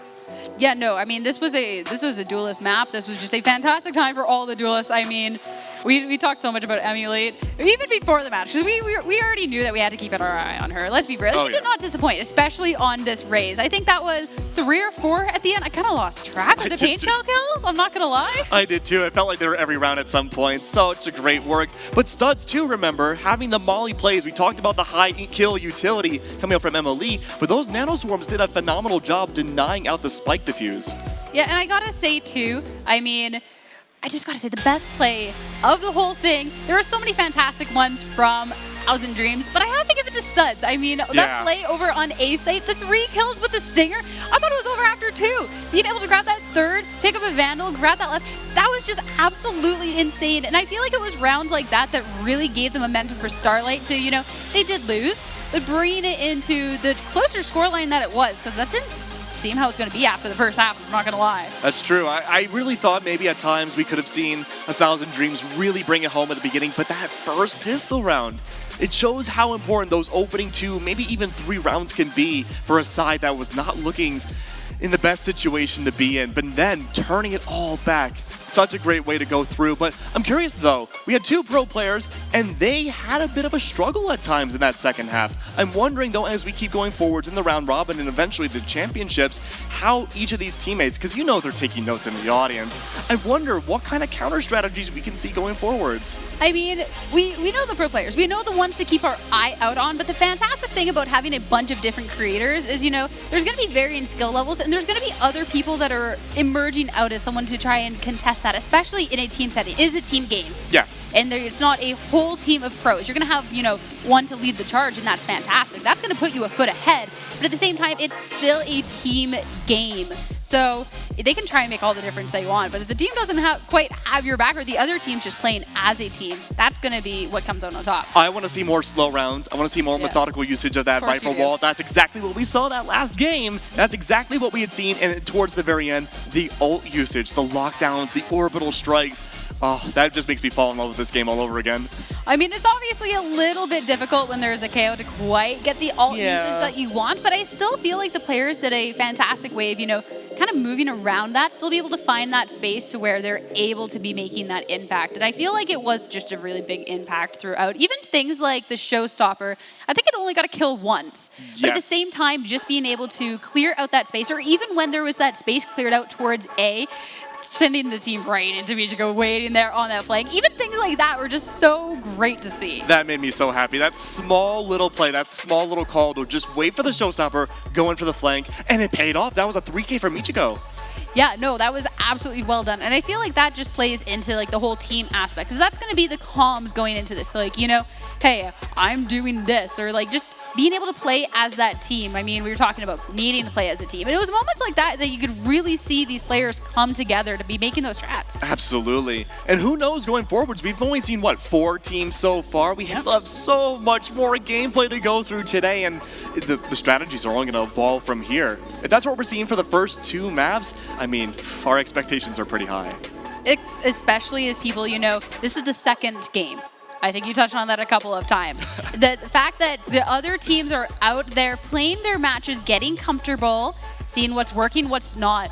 Each game out on this main stage is going to get better and better as the teams get more and more comfortable throughout the day, which I think is just, that's already such a fantastic way to be having this tournament. Absolutely. And of course, to mention again, this is not single elimination. All these teams that do end up not winning the games will be playing again in the round robin, but the 2 best teams that come out of each individual 2 groups of round robins will be going into a best of 3 grand finals. Yeah, and I mean, you want to be making it to the finals. This is all for charity. Yes. It is all for the great causes. But I mean, there's also this trophy. It's really heavy. So that's definitely something that these players want to be playing for, and that ride. But we still have such a great day ahead of us. So we're actually going to throw back to Tom for our, post-game stuff. Keg, Sierra, thank you guys so much. What a great second match we had, and we are now up to $23,000, a little over $23,000 in total donations raised here through just a couple matches. A huge shout out to some of the people who have made some significant donations here today. Shout out to Steven for a $3,000 donation. Guys, we really, really appreciate it. Come on, give it up. Give it up. There we go. We are having a great day here. We're raising some fantastic money for so many wonderful causes here. And guys, we also have some fantastic competitors, some fantastic players in this event here as players are getting ready to take the stage for our next game up. And I believe we will have an interview in just a couple of minutes here with some of those players from CSU Dominguez Hills that are here today playing and representing some of these awesome charities. My man Jalen is going to have that for us. I'm not sure if he's quite ready for us yet though, but right now we do have such an amazing amount of action going on here. It has been so much fun so far. Ladies and gentlemen, let me hear it from you guys here. You having a good time? There we go. We love to see it, guys. Jalen, are you ready for me? What do you got there? We're waiting a little bit for the players to come over here. All right. So if you want to bring it back to you, we can. We can't interview some of the players down here. All right. You Well, want how to- about you get set up, and right now I will take care of business because I Yes, think sir. I'm gonna have to cheat here, guys. I'm gonna have to look at my notes real quick because I want to make sure that I got all of our wonderful donors right. Because shout outs to Kyler for a $1,000 donation here. Shout out to Arthur donating $130. Shout out to Nico $1,000. Jeffrey donating $300. Steven with a $1,900 donation. Matthew $3,000 and Brian a $100 donation. Guys, we appreciate everything that you guys are doing. We appreciate you helping us out, bringing in as much money as we can here, trying to raise up. We are trying to get to $100,000 in donations so that each of these wonderful organizations is going away with a fantastic amount of money to help support their cause. And we have so many great causes here from the Thousand Dreams Fund. They are out here helping young women get into streaming and gaming and really grow their spaces in the universe of video games. We know that that is such a big deal. That is such an underrepresented thing, and it is so great to see them doing what they do. Pause Your Game. They are out here helping us. They are out here supporting all of the wonderful animal rights work that needs to be done, helping make sure that our dogs and cats and all of those wonderful animals are able to get out of shelters and find happy, safe homes for them. Guys, so much wonderful stuff going on here. Jalen, are you about ready for me here, my man? We're almost there, actually. We're just having a little party over here. Having a little party. I see how it is. All Not right, really guys. inviting Hey, me. perfect. We're actually ready right now. All right. In that case, my friend, I will toss it on over to you here. Who you got for us? Hey, we're here with Paul Fernelli, a faculty member at Cal State University, Dominguez Hills. Perfect. Excellent. And Ruben Caputo with Cal State Dominguez Hills Esports. Go Toros. Hey, thank you guys for coming out. I just want to ask, esports is huge. There's a lot of things going on. How are you guys keeping up with the esports ecosystem? Like, how are you getting involved? Yeah, absolutely. Thank you for that question. Yes, a big thing for us is community engagement, right? We want to be able to help out our K through 12 partners as well as nonprofit organizations out there and charities that are doing similar efforts. So our big goal is to create mentorship programs so that we can fulfill the esports ecosystem and grow it naturally and organically. Amazing. And community engagement really goes beyond just helping the community. It's helping our students as well, giving them practical experience, again, letting them be not just students, but mentors for others so that they grow as professionals. That's amazing. And then how, in other ways, other than being mentors, are you getting your students involved? Like, if I want to be a student, how can I get involved? Well, we do a couple of things. I work specifically in communications. We believe very strongly in project-based, so that we send students out into the community. We want them to interface with professionals. We want them to build up their skill sets. We want the students to have a portfolio to show so that when they graduate, they can get employed. They can start their careers. Well, that's amazing. So where can I find this? Where can I sign up if I want to be a student? Like, how? Yeah, absolutely. So just search for us, right? So it's esports.csudh.edu. If you type in that URL, you'll see our webpage, and there's a join section on the very top right. So just feel free to connect with us and on our socials at CSUDH Esports. And thank you so much for getting involved with all these charities. It was great having you guys. Thank you. Hey, and we're out, and we're going to commercial break. Let's go. Let's go.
We've seen thousands of animals in our lives, dreaming of the potential to help them, spreading love to animals, and finding people who share our goal.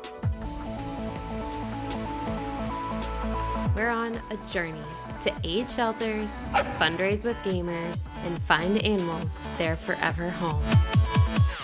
We will harness the power of streamers, create ambassadors, support animals in need. Can we make an impact? Can you? Yes, together we can. One step, one paw, one hoof, one claw at a time.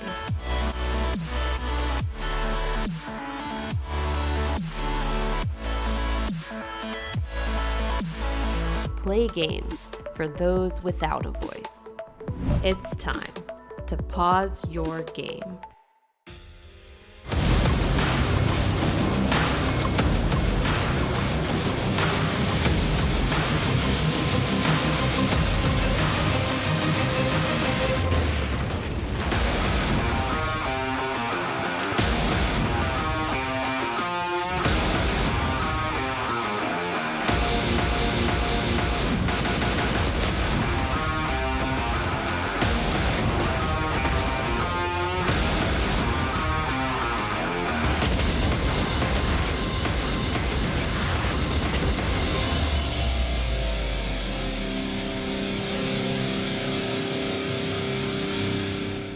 Are you not living as rangerously as you used to? Ask your bartender if Voodoo Ranger IPA is right for you. It's been clinically proven to increase rangerousness, so you can get back to living rangerously again. Side effects may include cold hand, spontaneous cold tooth, and craving more Voodoo Ranger.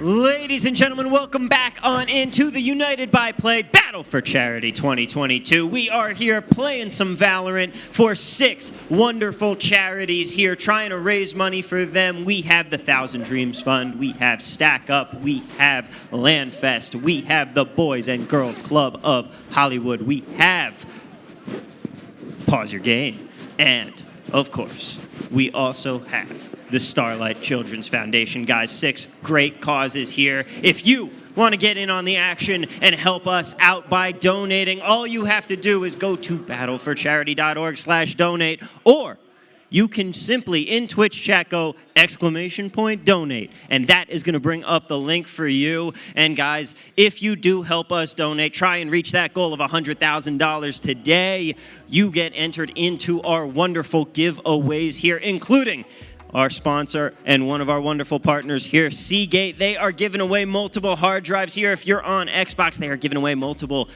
terabyte hard drives loaded up, 5 terabyte hard drives, I should say, loaded up with Halo Infinite. You're going to want one of those. If you're on PlayStation, they're giving away 2 terabyte PlayStation hard drives loaded up with Last of Us Part 2. What a fantastic game that was. I know I enjoyed it.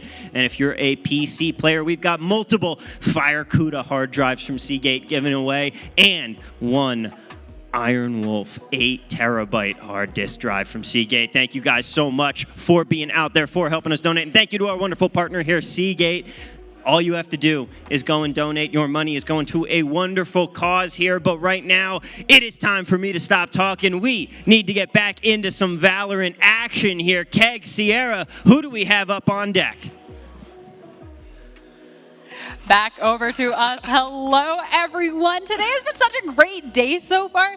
These 2 games that we've had so far have been absolute fire. Even if things have been a little chilly over on Icebox, but we're looking to, warm things up. We're heading over to Breeze, Yes. a little tropical getaway coming up. Tropical getaway, absolutely. We are going to be going on a bit of a vacation, seeing though it's a very interesting map compared to Icebox, right? Similar maps to an extent, but the sites themselves are so much different. A lot more preference on mid-side play, so that means maybe most of the gunfights we won't be really seeing on the actual spike sites themselves, but that's okay because we have 2 fantastic fantastic teams. One team for the first time today that we haven't quite seen just yet. Going to see how much they can really go up against Pause for Cause.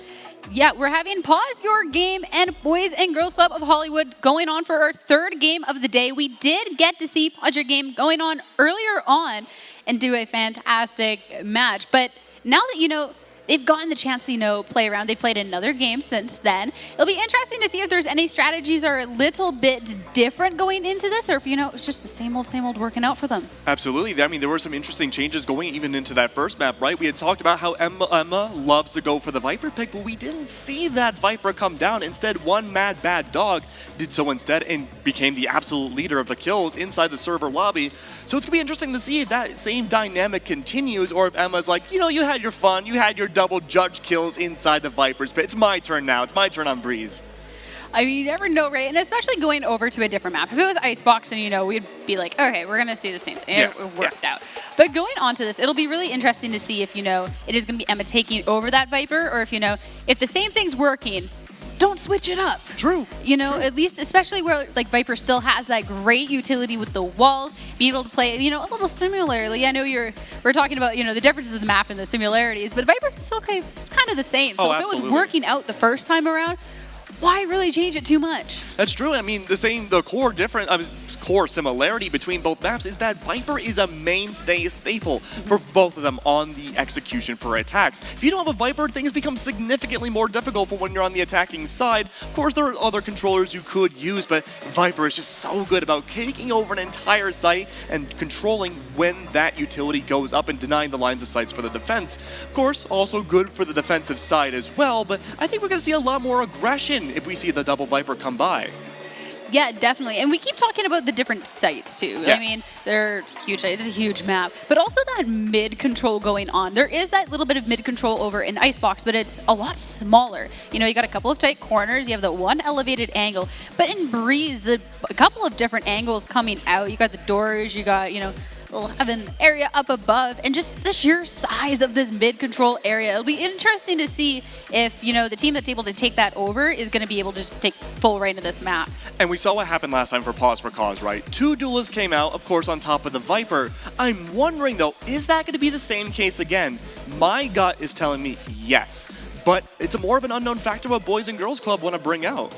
Yeah, this is our first time that we get to see Boys and Girls Club of Hollywood coming out on stream. So it'll be our first little look at, what they have coming out, what little surprises are going to await us. So that's the whole fun of today, right? We get to, discover. We have, a couple of players we're keeping our eye on. We have a couple players we already know about, but it's anyone's time to shine over on this main stage. So I'm excited to see who will, as we do get that roster up at who we can be expecting coming out. Absolutely. Boys and Girls Club, first time on the main stage for LANFest. It's going to be Malk, Rumble Mike, and we have plenty of other names. Thunder McFadden. He's an interesting one because he's going to be bringing out probably a Breach, and that's not something we've seen just yet. I mean, Breach is a fun one. I feel like, I don't know how it's going to work on Breach, so maybe not as much as, today could be those comfort picks. We have talked a lot about, what's, good strategy-wise and what's a comfort pick, what each individual player is good with. And, if Thunder McFadden, which I feel like also Thunder very amply named for a Breach, I just got to throw that out there, he's comfortable over on this Breach. It could still come out, even if it's not, the most usual pick for Breeze. No, by no means. I mean, we can call him the Rolling Thunder McFadden. Yeah? Yeah. Yeah, I mean, that's there. All right, and keep in mind, too, make sure this is all for charity. Make sure you go donate as well. There's plenty of commands in the Twitch chat as well to use off of that, and there's plenty of giveaway potential as well if you donate. Yeah, I mean, these giveaways that are on streamers are absolutely insane. Anywhere from monitors. I know I could use an upgrade. Yeah. So, I mean, that's, you could also just donate, get a cross, and, maybe win a monitor. There's also a bunch of different gaming stuff, as well as a cool PC with a nice 3080 graphics card in there. We all know how hard those are to find. So that, picking that up, that could just work out too. Yeah, and you remember, the monitor that comes out with that PC too, 360 hertz. Yeah, actually. I didn't even know it went that high.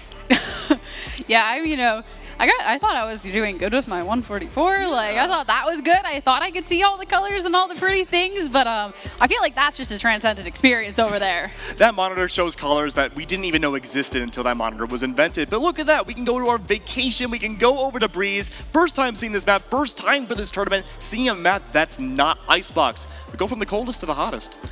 No, right? I'm gonna absolutely love to see this hot Valorant action coming out as these picks start coming out. I mean, we've talked about Watch Your Game that we're expecting, we've seen that we could see a couple of the things, and we're going to be seeing Hannah back over on it, that Reyna. Looks like with a hover over, it is actually going to be Emma over on that Viper instead. Bad Dog gonna be going for that Sky. First, I love Sky. Second, seeing a Sky over on Breeze is just a fun time. Yeah, calling me shocked that Thunder McFadden's going to go for the breach. Never saw that one coming. No way. What I do like though is it could just be a hover over. I don't want to get too excited about anything until it is. But also not just the breach, but I'm looking at the chamber. I think the chamber's going to lock in. Yep, there it is. Let's go. Mike loves to play Chamber so much. And I think, Chamber's the newest agent in the game. There will be one coming out very soon, but at the time of this, it's the newest one around, newest Sentinel. I'm curious to see where Chamber ends up on Breeze, because it's either going to go one way or two. Either it's going to be more of a secondary Sentinel pick, or in the case of sort of like this, it depends where you want to put Sage at times. She is technically a Sentinel, but in terms of denying info and finding information too, Chamber is really the mainstay here for the defending side here to really bring it out. But this is the first time Boys and Girls Club have been on stage. Really want to see what this Chamber can do. And being able to just see that come out, and I feel like too, when I think of Chamber and think of the impact the Chamber has, I'm thinking of the Tour de Force in particular. I feel the alt as well as the slowing effect when you get the kill can be so impactful, but there's still so much impact to be found outside of that. I'm thinking about the Headhunter too. You have those on that pistol round.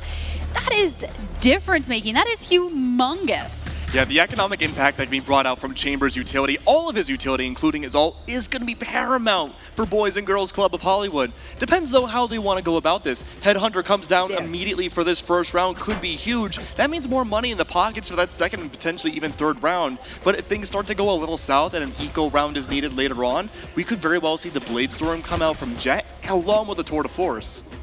So much, different utilities to be accomplishing what a gun would be.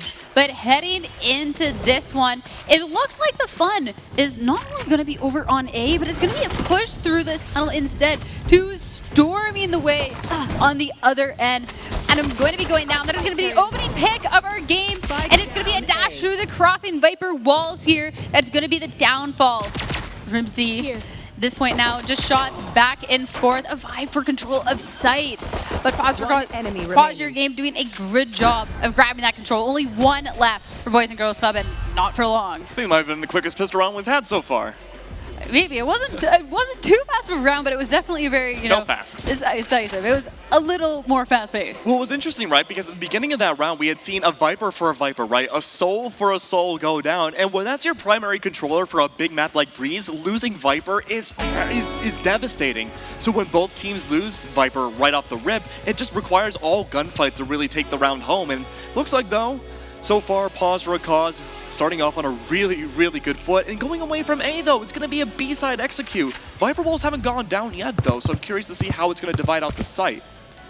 I mean, we can take A. Let's go take B. Let's just take control of this whole map going into this.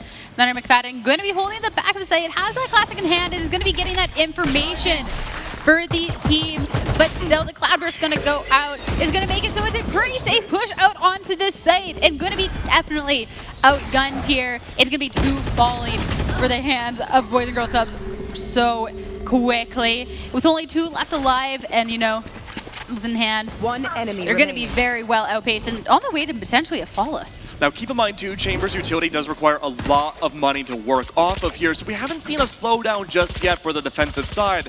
It's going to leave Shrimsy though in a very peculiar spot, playing off the Viper wall, waiting, maybe finding the eco of one, but the shorty doesn't quite work out the way they had hoped, and it's going to be two in a row now for Pause for a Cause. That Chamber though, we haven't seen any of those trademarks yet, and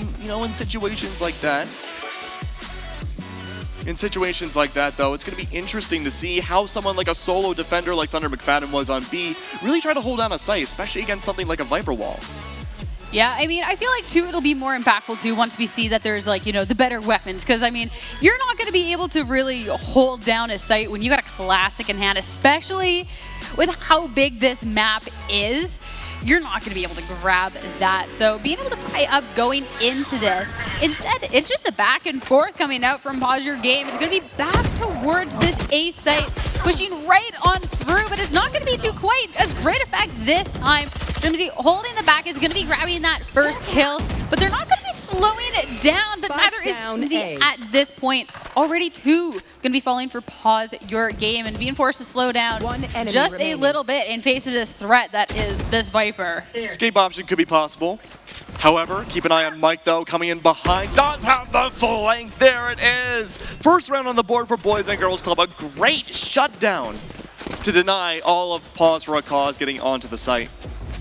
No, it was absolutely fantastic. And I mean, to be fair, that was also their buy-up. That is around then that, you know, Boys and Girls Club, they're supposed to be, you know, grabbing. So being able to actually do so, take that momentum going into this full buy all times around is going to be absolutely fantastic. Roger game, though, they will be on equal footing, being able to go for their own weaponry for this. So this is going to be the most even round that we've had so far, and a chance to really see what these two teams are bringing to this. Oh, there's the trademark. Opening one comes down. We deny out a little bit of potential aggression towards the halls. Real way to make sure that nobody can actually flank quite through that undetected. Hannah, though, there was some shots exchanged. Still going to be pushing up through this. Slowly but surely, though, it's going to be down A. It's bloodbaths. Other places going over to this. And it's only going to be Hannah left now. Pushed through the tunnel, mostly, but now all by themselves and against 4 individuals. Mike on the other side is going to be going down. We now have an even scoreline. That's absolutely true. Remember, something similar had happened when we saw Pause play before. A bit of a slowdown. Can be hurtful at times, though. We did see these defenders now starting to take a little bit less gunfights early into the round. Wait to see what the next move's going to be for the attackers, and then go for the strike, especially at the top of halls. We've seen Mike do a fantastic job doing so. Definitely. And now, you know, these 2 rounds lost in a row, all of a sudden it's not the greatest weapons coming out for Pause Your Game. It's not the worst. There is still going to be a Phantom in Hands of Emma, but that is going to be about it.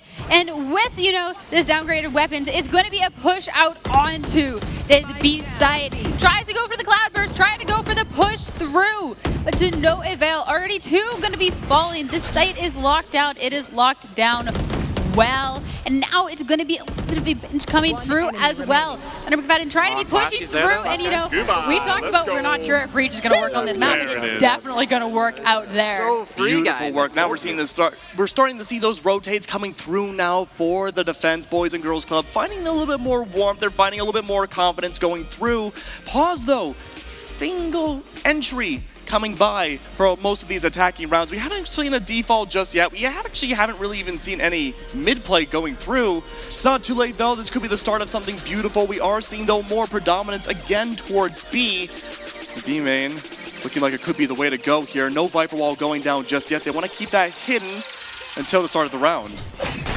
What's not going to be hidden, though, is Nat going to be pulling out that Blade Storm, and yet again, it's going to be a dash out onto site, but nobody to really meet them in that nice close corner. That's going to give way for Pause Your Game to be pushing out and get control of this. The wall to deny any line of sight, but nobody going down. Means that they can try and go for this full retake. The Viper Pit comes down, but Emma instantly taking out, cannot use that ult whatsoever, and that is going to be a devastating blow here already. As Boys and Girls Club tries to be pushing out, make this room, and they definitely have the numbers advantage to do so, but not for long. Fantastic clapback coming out from Pause Your Game. Back and forth, back and forth. Only one left, Sierra. Not anymore. If when you're going up against one mad bad dog, one left, that's a scary place to be. And that is now going to be the advantage going up. I mean, that Viper's Pit falling, I mean, that could have been so dangerous, but it ended up, you know, being okay. Yeah, absolutely. Viper Util on B site can be absolutely devastating. It blocks out just about everything, no matter what you bring out. The Poison Cloud, Viper's Pit, even the wall can just divide out the site so easily. And oftentimes, we haven't really seen Boys and Girls Club put a lot of defenders immediately on the site. It's more of a rotate factor. This time, though, having seen B go through multiple times, a little bit more body pressure there, but it's going to be a bit of a default. Single plays all throughout. Oh, that is going to be a great op shot to start things out. I mean, a jet with an op, you know that dangerous things are on the way. Despite that, though, it's going to be a push out towards this A site. The wall going up means that the spike can get onto site and it can do so safely. So now it's just setting up, trying to keep these both positions down safe, but nobody's safe from this jab. No, by no means. Into this, make sure there's no flank watching that. Can't be too careful here. Try and give up a good thing, especially when the other team has that numbers advantage. Maybe a pit, and already holding those close angles through the wall. Jersey has Mike back though. Jen, the last stand, 4v1 situation though. Entrapped in the corner, no health. That flank that they are watching out for. It's going to be coming out, and the spike going to be defused just in time. Keep in mind, no sentinels on the side of Pause. They don't have any flank watch to really work off of here. They have to go in for the site. It's going to make the defense a little bit easier. They don't have to worry about the chamber util necessarily, except for a flank. But as of right now, it's all about gunning onto the site. And Mike is able to take advantage of that, rotating from halls all the way back down and flanking every time there's a execute. Yeah, not being able to just have utility be sitting there for the flank, but instead having to have a member takes off the angles that you're going to be having on that site. And all of a sudden, if you're down in numbers, it's hard to have somebody still watching that. You got to be worried about the fights up ahead of you as opposed to the potential one, awaiting you in the back. With that though, it didn't work out so well last time, but it's going to be a push through it again. Shan being able to push through the double doors, going all the way through at that mid and try and get that power angle and start getting set up in a bit more of a powerful position. And I mean, no way to be helping out that than picking up an op though. Mike's going to escape with his life, at least for now, with that missed shot. First time seeing the Tour de Force go down. Pretty much an op, but faster and better in every way, except for Shan coming by. I mean, the Tour de Force might be faster at some points, but Shan just seems to be the fastest in this lobby. Fantastic kill and fantastic way of holding down this site. At this point, though, still only a couple alive to try and push back with this. And this shot, though, we've won only this breach. Thunder McFadden has a Rolling Thunder, but this would be a wasted opportunity for it. Beautiful. Beautiful work once again, 4-4, an even scoreline. This might be the first time, I think this entire event, we've seen an even scoreline. No, second time now. We've seen a couple of these teams, like there has been some back and forth. This one's really close. This one is very close so far, but still a fantastic shot, a fantastic job done by these teams. But I still just gotta give it to Chan. That off shot, I mean, we're keeping an eye on this chamber. We're keeping an eye on the Tour de Force, but I mean, you don't have to be scared about the Tour de Force. You can just eliminate it altogether. Yeah, Shan's keeping it consistent from what we had seen the first game. Hannah, too, of course, being the kill leader of the lobby, 8-4. And a lot of that came through at the opening round, a lot of mid-play. But here we go again. The early Trailblazer comes through, does find information on Viper in the middle of the two pyramids. Gonna be backing out though and continue setting up, but also pause your game. Gonna be backing up, not wanting to necessarily play quite into that, but also a little bit worried backing up. Mike gonna be backing away from at 0 point. Shan peeking up. I don't think he saw him. I don't think they did either. May have heard some of the info, but bro, Mike again gets the double. After the double and runs away with the life chance, able to cloud burst, run away with that spike, but already, and are going to be holding that position over in the mid, them down, and all of a sudden now, one Mad Bad Dog going to be concussed in a 3v1 situation, and I mean, that is a dangerous position to be in. Thunder McFadden being able to grab that last kill. This is back and forth, but this has been a fantastic back and forth. One thing I really liked about Boys and Girls Club is that they're going out and searching for those gunfights. A lot of the hero plays we talked about on Icebox now coming to fruition on Breeze, but not a lot of ults really needed to do that either. We've seen Thunder McFadden with that Rolling Thunder for quite a while in their arsenal, and now the Blade Storm potentially on the side for Gannon as well. Haven't quite seen it just yet, but then again, not really an opportunity needed to see a Blade Storm either. The eco right now for the defense is looking fantastic. Yeah, definitely. But going into this now, it's whether they can be keeping that momentum, keeping that, good position going forward. Pause your game, looking to try and push out, get that information. The Seekers coming out from one Mad Bad Dog. Get that little bit of information.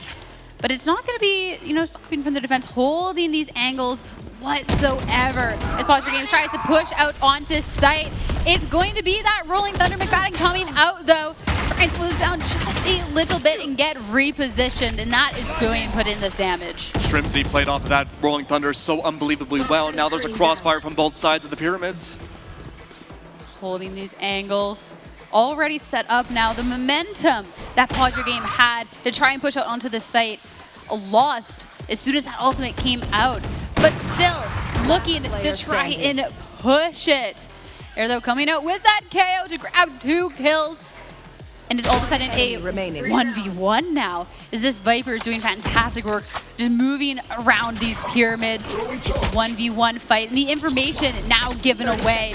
Utility, there is the flashpoints. There is a little bit to come out, but if Shrimzy's not looking at the flashes, that's not going to make a difference, and that is going to be a fantastic clutch coming out with 4 kills nonetheless. Another 4K for the tournament. I believe the first one for this map. Great work to be seen, and now playing that kind of sentry mode again, waiting to see what the attackers want to bring out for the execute, and just biding their time. There's no reason to necessarily push up every round. Mike has done a great job doing that for the defensive team, pushing through halls, but now the eco, it's not looking great for Paws.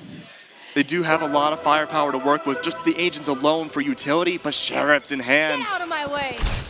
Yeah, it's definitely not the greatest situation econ-wise, but there is still, a Blade Storm popping around the corner. At first, a little bit dicey, but able to use that updraft, pop around, and grab that knife kill that, Shan so much deserved at this point. And that's going to be a gun now, but not going to be able to make use of it whatsoever. Like, pushing through, grabbing that flank is going to be good for 3 to clean up that round. And I mean, it was, a save round. It was ego, but that is still, there was a little bit of hope with that picked up weapon. Absolutely, in the information too, knowing exactly, or at least approximately where where Boys and Girls Club think Paws are going to be executing from, allows situations like Mike to go down through the chute from halls and take over the enemies. I love this replay again. The great save from Shan. Almost every time, 9 out of 10, that would be Thunder McFadden's kill, but great reaction time coming through here, and it's okay. The eco round, it happens. 7-4, last round of the half ended off on a full utility, full rifle round here, and we of course do see the op in hand. And only 1 away from that tour de force too, so you can have 2 ops if you want. True. But somebody has to go peek you first, and it doesn't look like that's going to be coming out, at least not yet. A little bit of noise made towards A, the wall going to be thrown out as well for Pause Your Game, but it looks like it's going to be actually a full rotation out. That's right, a lot of mid play, something we very rarely have seen from the attack so far. Mad Dog, though, taking the charge. No lines of sight, though, for the defense on either angle of mid. No, instead it's going to be that slow, patient game that you've been waiting for, though. At this point, Boys and Girls Club looking to speed it up just a little bit with that Blade Storm being popped, being ready for anything that's about to happen. And with that Viper Cloud being put down, that is going to be that little bit of information that the defense needs to start trying to rotate over and slow this down. But look at this. Oh. They're not going to commit to this. Oh no, Shrimzy must hear the jet at the very least. Shrimzy's waiting. Shrimzy has done so well in this game, and all of a sudden, that rotation that they wanted to go over is going to result in a lost member here for Pause Your Game. Going to only be 1 loss, though. Still going to be able to push on through and needs to start making a play. Less than 20 seconds out on the clock to try and push on through.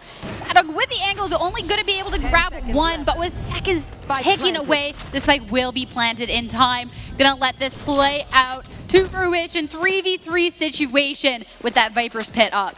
Still 1 away from the Tour de Force. Not much of an opportunity now that the Viper's Pit is up. Surrounding, though, the Viper's Pit, going in 1 by 1, trying to find all info. Through anybody going into this Viper's Pit, not working out whatsoever, and now it's only going to be that chamber left alive to try and get into this, but the time running out, all these angles being held, it's going to be Hannah with that close-up angle to take Mike down, and 7-5, that is a really tight scoreline going into the swap. Absolutely, these scorelines have gotten closer and closer every game we have seen so far. It started off 10-2, then 8-4, now 7-5. Very soon, we might see 6-6. That being said, though, I'm curious to see how things are going to go through for Pause on the other side, though. No Sentinels to work with whatsoever. They do have the controller abilities, though, of the Viper to cut off lines of sight, but it's going to be so much firepower, relying on the Duelist and, of course, one mad bad dog on the sky as well to really go and find that first blood almost every single round. Yeah, definitely. I'm excited to see how the first couple of rounds, pan out, though, because these teams have been really evenly matched. I know you were talking about a tie earlier in the day. I told you it was a little too early to call it, but, 7-5 going into the swap. This is really good. Pretty close. Yeah, this is really, really good. So it'll all be down to pause your game now to see, what stand they're going to be making over on this defense, and it's going to be a bit more of an aggressive one. Okay. Grabbing 2 kills right out of the gate. One enemy And he remaining. pushed through. It's going so fantastic. And now it's only under McFadden's left and, trying to make the play, going for the flashpoint. But you have the whole world against you at that point. Prepped up and ready, I suppose. Beautiful defensive round. I love the quick collapse all over side of the attack. Makes me wonder, though, are we going to see more mid coming out from the second half? I mean, a little too early to tell at this point now.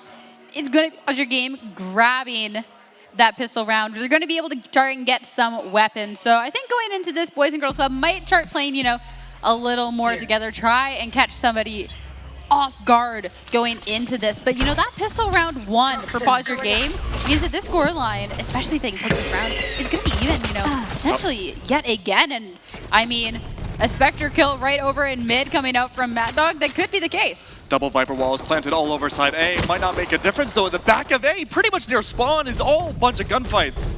Oh, look at this push through coming out, but not going to be to any avail whatsoever. At this point, only 1 left. They're only able to take 1 down from Pause Your Game for that round, and that being said and done now is going to be a 7-7 scoreline. This has been the closest match that we've seen up on this main stage. Now it is, yes, Now absolutely. It is. I will comfortably call that now. Little earlier, I don't know, but this has been such a good back and forth. We can just see in the future.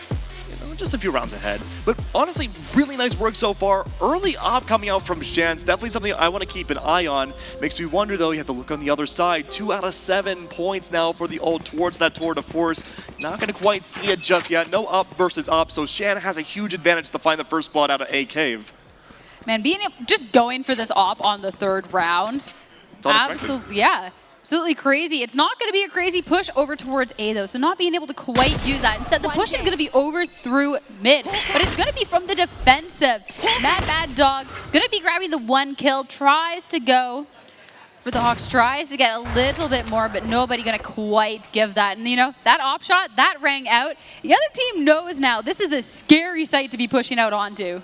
I think the comms right now are probably like, don't go away, don't go away, no, there's an op, no, don't go for it. So now B is going to be an interesting option, but keep in mind there's one hidden away in a small corner of the site. Mid, full control, but Shermsy's going to make sure that doesn't quite happen. You're just going for Mad Bad Dog. You're not the only one that can be catching somebody off guard. Try and get those plays, but a push out onto B is going to be the spike being down. And 3 still to try and fire back with, try and delay any push coming out. Hannah, though, still hiding behind Castle. Waiting with the Lear, push one out a little too early. 30 seconds left. 30 seconds, though, for them to try and push. Try and be making a play, and it's going to be Adbath going out on this site. Hannah will be taken down, though. Put this into an even 2v2. But Boys and Girls Club, they're stuck over in the corner, and it's not going to be a safe one. And with that op, and not even just with that, going for that close angle. If there is a play to be made, it has to be done now, but it's going to be the defense making that play for them. Shan with a fantastic 3K to end it off. Over the majority of the kills that last round going in Shan's favor, but 2 of which now going to be the op. So the op now in play. It's in possession, still in Shan's possession, of course. Makes me wonder what the response could possibly be now for Boys and Girls Club. Fortunately, it's an eco, ghosts, sheriffs, a whole bunch on the board. No rifles, though, that we had seen. Oh, and I love the background for Breeze. Oh, but there is one Vandal. There is, One for Platinum. Oh, one Vandal. That Vandal has to be making the distance in this. That is for sure. And the rest of the team has pistols. So going to be keeping an eye out on Platinum to try and, pick a couple members off. If you can make use of that Vandal, take a couple members off, steal their guns, things could switch over, but it's going to be Hannah to not only grab the kill, but rip that Vandal out of Boys and Girls Club's hand there, eking that angle. Gonna go for the Leer as well. Even more of an advantage. Everybody holding this angle down. It didn't just have to be the Hannah show. The whole team's there to support them. Really nice collapsing plays coming out again. Beautiful work. And now 3 ults to work with going into this next round. But honestly, most of these ults we would probably see on an eco round. I'm looking at the Blade Storm, kind of a 50-50 for the Seekers. And the Empress could very well be brought out from Hannah. So I'm a little nervous. I'm a little nervous right now for the attack this next round. But Boys and Girls Club, they've done a fantastic job in the mid and late rounds. It's just the early executes are where we see Pause really collapse and take that dominating factor. But looking again though, mostly towards A, double Viper walls are down towards Cave side. The Pop Flash comes by in response another. Pop Flash coming out. Almost thought that Thunder Magad was going to be able to get away from that for a second. A lot of missed shots, but you know, Bad Dog going to go back for what is theirs. Going to be a full push through this tunnel by going through, but going to be a Blade Storm on the other end awaiting him. That was a tough blow, but it's still going to be progress made. Boys and Girls Club being able to get a little bit of advantage as this Bloodbath starts to settle just a little bit. And Ganbar going to be able to have a Blade Storm of their own. Rotate's been called. Very little utility now for the defense to work off of. This could be devastating though. Pause, only duelists, both of which use their ult. The Blade Storm now active on both sides. But no, it's a fake. They're not going to go from A to B. They're going to go from A to possibly B, back to A again to fake out everybody left on the defense. And I mean, it worked. If you see where, you know, the members are, they have rotated on through, and that is going to give way for the Viper's Pit to be dropped over on this site. Not only can you start settling and get yourself comfortable over on this site, but you have an ult to really try and secure this. The big part is though, where is the rest of Pause? The information unknown except for one. Train goes by. Jump over this. That's unknown though. It's unknown. Gonna have to push. We're on into this. A little bit of a difficult situation. Goes for the Cloudburst. Try and reposition. Just that little bit. But any push through a Viper's Pit is a dangerous one. Can's going to find that one out the hard way. And now going to an 8-9 scoreline. This is going back into, you know, close. Absolutely. Still close again. It's still anybody's game. It will be possibly, who knows, overtime could be in the books as well. But this is the first round in quite a while we have seen Boys and Girls Club win. The momentum was definitely there for Pause for the longest time, and now this is a really good time to stop the breaks and reroute everything back. And there are some, well actually no, there are no ults to work with for their own side. It worked well before. The Seekers though, could be a devastating factor early on for early info. We have to wait and see though when that comes into play. Exactly. Maybe, you know, once a couple people have been taken off, get that little bit of information, no fakes allowed over on his Seeker's hands. That is for sure. In a vie for control of this map, though, Mike's going to be pushing up through this tunnel again. Try and get that. The rest of the team, though, not really committing to anything, and that is going to allow one Mad Bad Dog to grab a kill over on this flank. Only one, though, going to be traded out right after. No trademarks either to stop the flank either. It's a free reign, though, for anyone who wants to try to go behind the execute. Mike, though, is by themselves. They do have a little bit of help onto the site. Still, a lot of map pressure in the favor of the attack here. Only one gone. Never mind. Spike down. And at this point, too, things are back and forth. They're still back and forth. Actually back and forth yet again. It's going to be Boys and Girls Club now. 2v1 situation. And you know, there's a lot of rounds made up over in this tunnel area. And Isabella going to be on the other end. Scared of, you know, somebody. You know that somebody is over on the other end, but missed shots will at least give a little bit of an extended life over to this KO. Oh, and Mike dancing back and forth though. Good for one for the trade. It's down to a 1v1.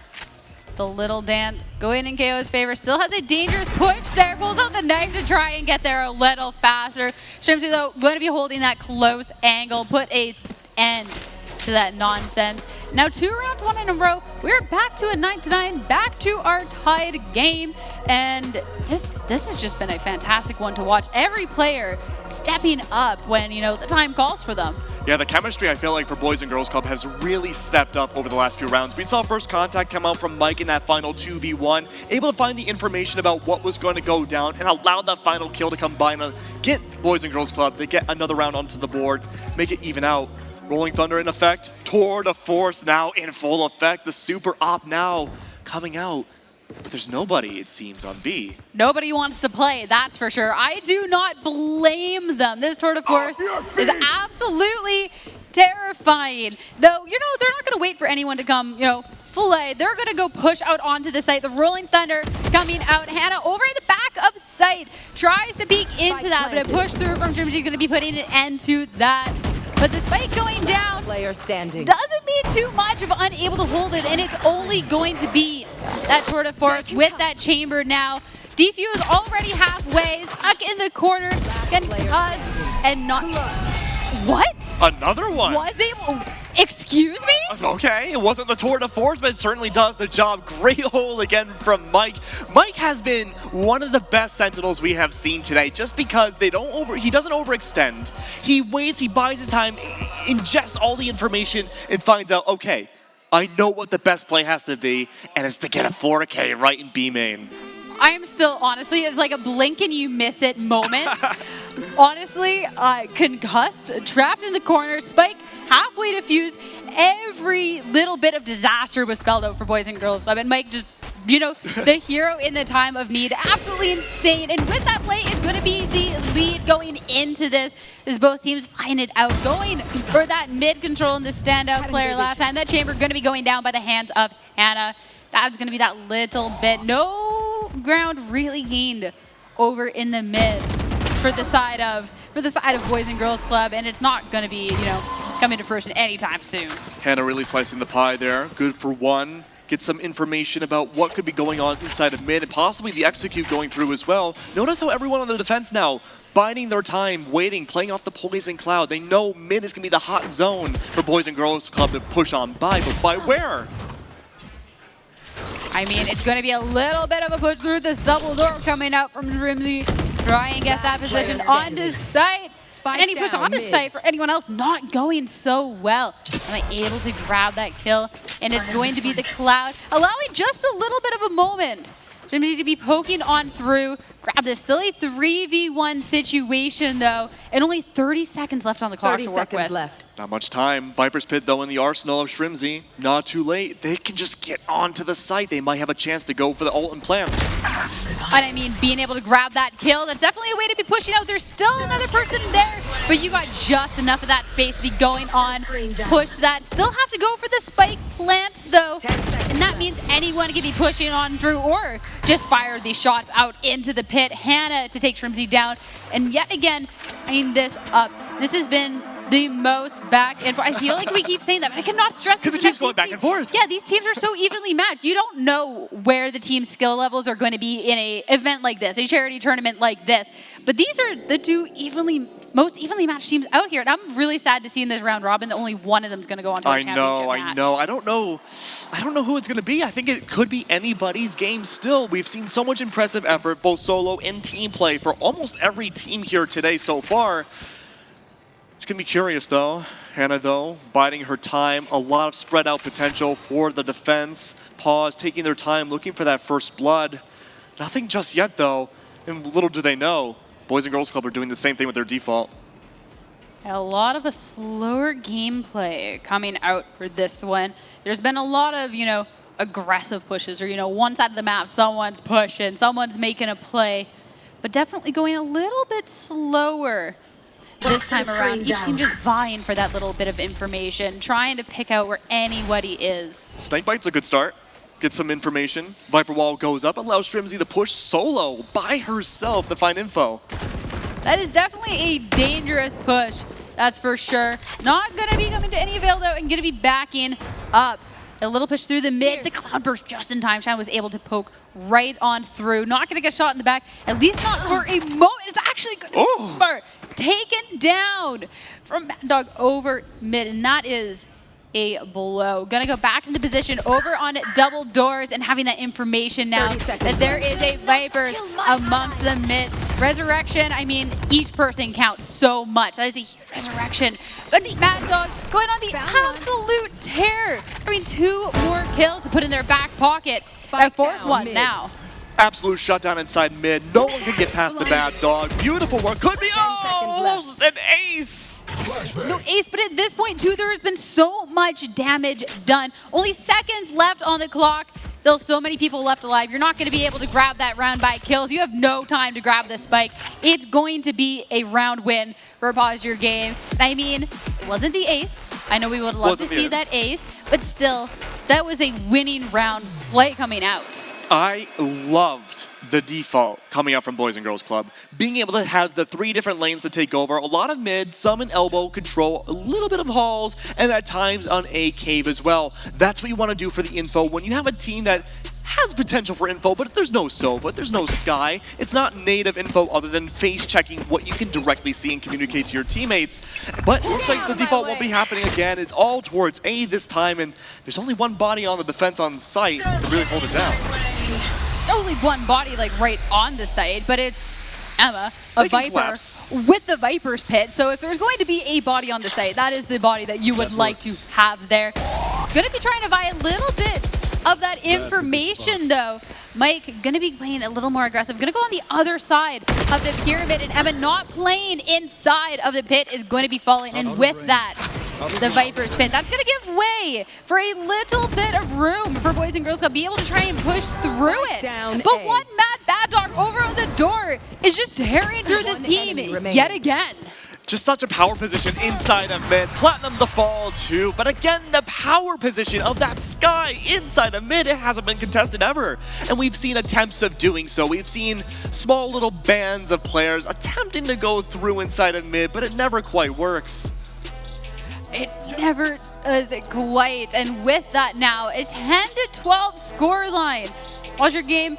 I mean, we've got to see earlier on in the day just how dominant they were. And this one has been back and forth, but you know, just a little bit of an edge going into this. And I mean, I feel like it's all because of that Sky. Well, not all because of this guy, but a lot of it because of that Sky. Bit more of a default in play. Eyes towards B. Oh, but the gunfights are already starting on forwards inside of mid. Hannah trying to lay it all down, prevent the aggressive rush through mid. Gonna have to back away, give up control of mid almost completely. It's up to Shan now with the up. Could be good for one, possibly Mike, but only the tip of their head was shown. Enough information. Shan gonna hold and continue to do that. And I mean, the head was seen. That's good. The information given out over to Hannah to grab that kill instead. I mean, it is a team game. Off not going to come out on top over in mid, though. Instead, it's going to be the Jet counterpart. A real back and forth between these two, and it's going to be an Empress with Hannah to try and secure this, holding this back of sight. Great work as of now for Pause. The Viper wall dividing out different parts of the pyramid, but a Viper for a Viper, a Soul for a Soul once more. A 2v3 could very well be the end for this attacking side. They only have 2 left alive. No information, no utility, but at least now it's evened up. Now, pushing out through, even out. Trying to get that little bit of information, not too much time to be making a move. Less than 30 seconds now on the clock to try and keep yourself in this. Hannah pushing through, gonna be taken down. 2v1 situation now. Boys and Clubs have this advantage. Still have to be pushing through, try and get this. Chasing this KO down. 4 kills on the board. Another one. Insane in this match. Another 4K to come by, but who's going to get that ace? We've come to so close with so many 4Ks, but it's so not there just yet. We're almost there at the ace. I'm looking at the ults, though, for this potential either final round of regulation or the final round of the map. No Command and Seekers in the possession of Pause, but there's also the Viper's Pit on Boys and Girls side. Now, if it's going to be a fast execute, say, on the side of B, and that's looking like where the Viper wall is already going, could be a great way to take over the site and bring us into overtime for the first time. Or we could see the same strategy that Pause have been bringing out for the most of their defense so far. Wait for that initial engagement to come by and collapse on the attackers. So far, just a little bit of a vibe for control, little bit of a vibe for it, just a little bit, and it's going to be Mike over in tunnels, suppressed, but if you're able to take down the KO, it's not going to matter too much. That's going to be the control over there. Gambar looking to be getting that control over in the mid as well. Still nothing. Still looking around to see, oh, hello, peekaboo. I see you. It's going to be a jet for a jet once more, but it goes back and forth in mid. No jet is allowed to be staying alive for this whatsoever. But as Hannah grabs another kill, it's going to be a 3v2. Less than a minute left. But yet again, Wizard Girls Clubs have an advantage, and they're going to be pushing towards B. There's nobody on site to greet them. So being able to put this wall up, it could be a safe push to try and get ready. And with the Viper's Pit in their back pocket as well, this could very well go to overtime. Could very well. Strong Viper wall to divide out these defenders. No lines of sight to be seen. The Viper's Pit goes down as well. Things are all looking good to bring this into overtime.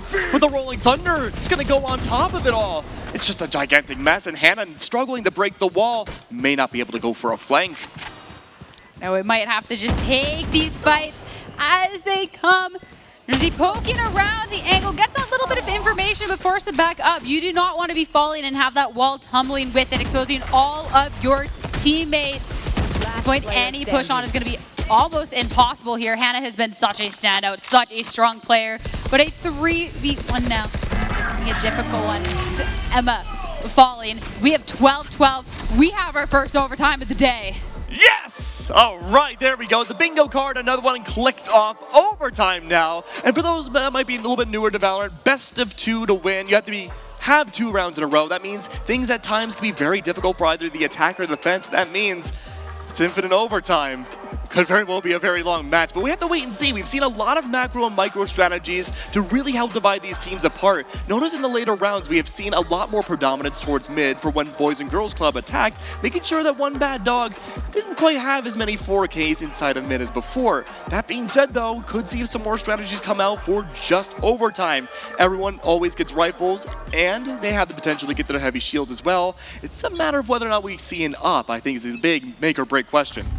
Yeah, and what's really nice about the overtime too, we can see on the scoreboard, a team winning, 4 in a row. They get that momentum, they're feeling good, they're going for it. You do not get that luxury whatsoever in this overtime. Every moment is so pivotal. The stress comes out. It's the make or break here. And going into that, it's going to be that push out. Should he falling in the back of sight, the top kill, the top leader, the scoreboard leader over on Boys and Girls is going to fall. And that is going to be a blow. But look at this flank coming out. Mike going to be taking Emma down right around the corner. There's another individual there.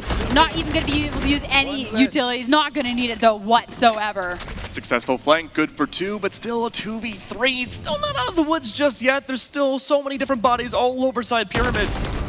That's 3. Yeah, but shots like this, that is a way to be cleaning it up. We got 4 kills now for Mike. We are in overtime. We are looking for that ace. The 4 to 4 is coming out, but at this point, so little time on the clock. The potential for the ace is there. But at this point, it's going to be a lost round and no ace. Nonetheless, the stand was there. It was so close, but not this time. Ah, so close yet again. That's going to be the common theme of today. So many 4Ks from these excellent players, but just need to get that one more. Delete the whole server lobby. Get that ace. Gotta give it though, the Shrimsy and Valor leaks, right? 29-25 on the board. Really fantastic work. Mike has been a fantastic flanker. I think he might be the best one we've seen today. I mean, being able to grab kills like this, yeah, I can't really contest you too much on that one. This has been so close. And we were talking about, the so close being the theme. I think at this point, we're not going to really see that ace until the finals. It's going to be saved for that. And Mike, no chance of redemption at the ace, at least not yet. Going to be taken out by Hannah as the opening pick in this round. Double Viper wall on A. That means B site, utility-wise, very little to work with here. Hannah's by herself, but Shan's still overlooking inside of mid near nest. The Trailblazer does spot 1. It's going to be Thunder McFadden pushing back. Everyone's just biding their time and waiting for the execute. Yeah, at this point, just getting that little bit of information. The shot's through. It's so close now. Odger Gamer so close to grabbing this and don't want to make a single misstep. And it's going to be trades coming out. They still have the advantage going into this. And if Boys and Girls Club are going to be making a move, they have to group up and start trying to figure it out now. Shrimzy going to push through the double doors, get that little bit of information. Maybe it's going to be a push towards this A site, but it's not quite safe. A lot of information potential now for the defense. 30 seconds left. Very little time left on their clock. The rotate to B has been shut down. Shrimzy all over side A is huge, but can they get full control? They're going for it. They're trying, and they're one away from this Viper's pit now. But 15 seconds on the clock. It's not about whether Shrimzy's on the site. It has to be, you know, the rest of the team. It has to be the spike going there. At this point, the shot gets traded out. The time is expiring. Thunder McFadden does get to the site. Does get it planted in time. 29 health, though, is unable to quite grab that. And with that, it's going to be Pause Your Game taking it to the championships, 2-0 in their round robin. Really nice work from Pause. Unbelievable. Sean, you're gutted. Celebration. Yeah. I know. Closest game so far, the LAN. I don't blame them. I would be celebrating too, winning such a decisive game. Only a matter of time, though, who we finds out. Who makes it out of the groups and goes to the grand finals. Still anybody's game, all for charity, of course. And I absolutely love the both macro, micro, the big brain decisions we've seen from both teams in adapting around each other. Honestly, at times, we felt like we were casting a pro game.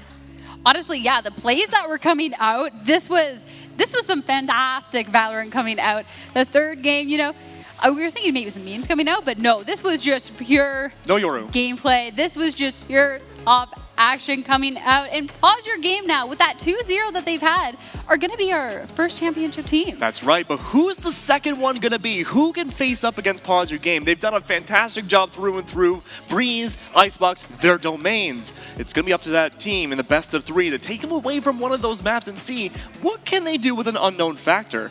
Yeah, and I love how, you know, this tournament plays out. We get the 2 round robins. We got to fully experience these teams, these players, and now knowing our one championship team, we get to head over to the other round robin now, figure out what team, really explore everything that these players have to offer, and really, you know, build up this story going on to the finals. I know, and the stories have been made. We've seen excellent plays. Maybe in the other group we can see an ace.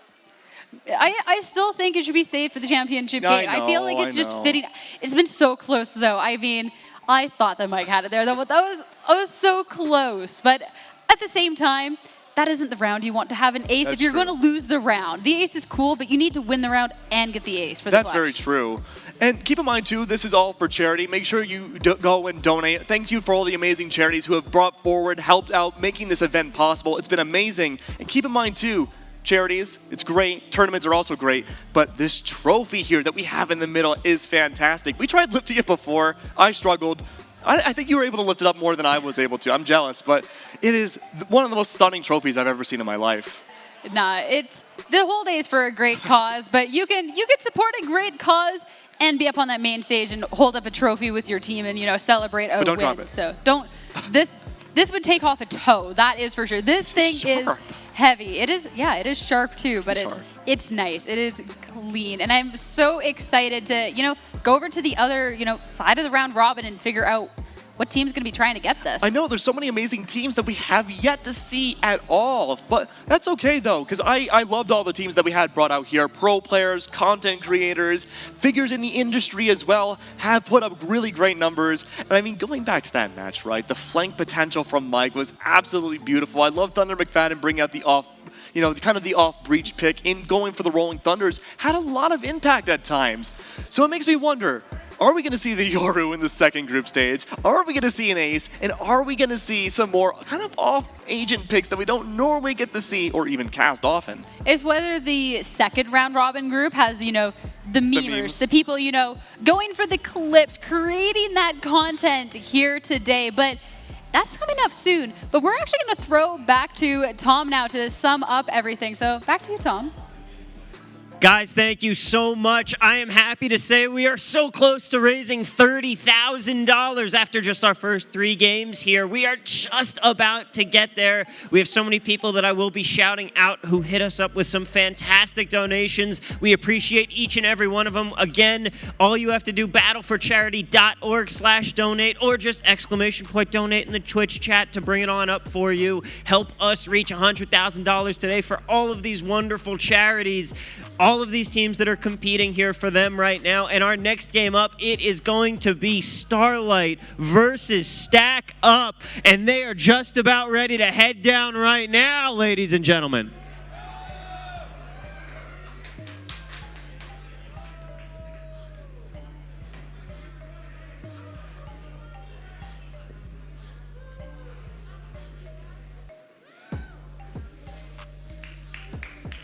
Ladies and gentlemen, come on, let's make a little bit of noise for our wonderful teams here. Stack Up and the Starlight Children's Foundation. They are getting ready for this next game right now, and as they do that, ladies and gentlemen, I want to talk for a minute about a cause that's very near and dear to my heart personally.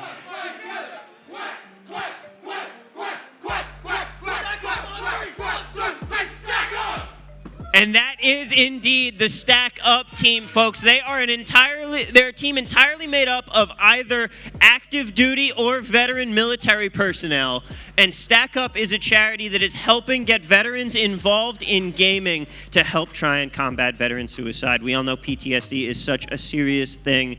It plagues the military so much. And personally for me, I have multiple family members that have served, so this is a cause that absolutely hits right there for me. One more time, a massive round of applause for these guys.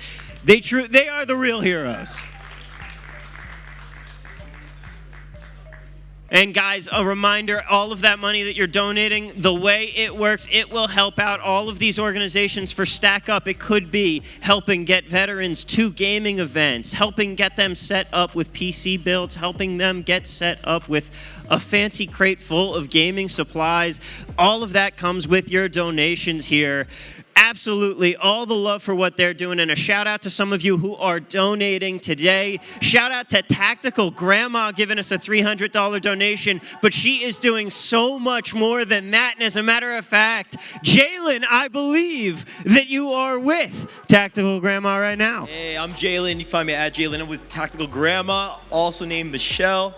Guys, thank you so much for coming out. I heard you raised over $1,000 today. We did. It was so fun just to kind of hang out the front in the glass and people walking by staring at you. Like, you're an icon. You're every gamer's grandma. It's true. Like, That's what all my friends who game, even if they're close to my age, they call me grandma. I love it. Yeah. And what got you into gaming? Well, I started gaming when I was 7. Pong came out, first game that I remember ever playing.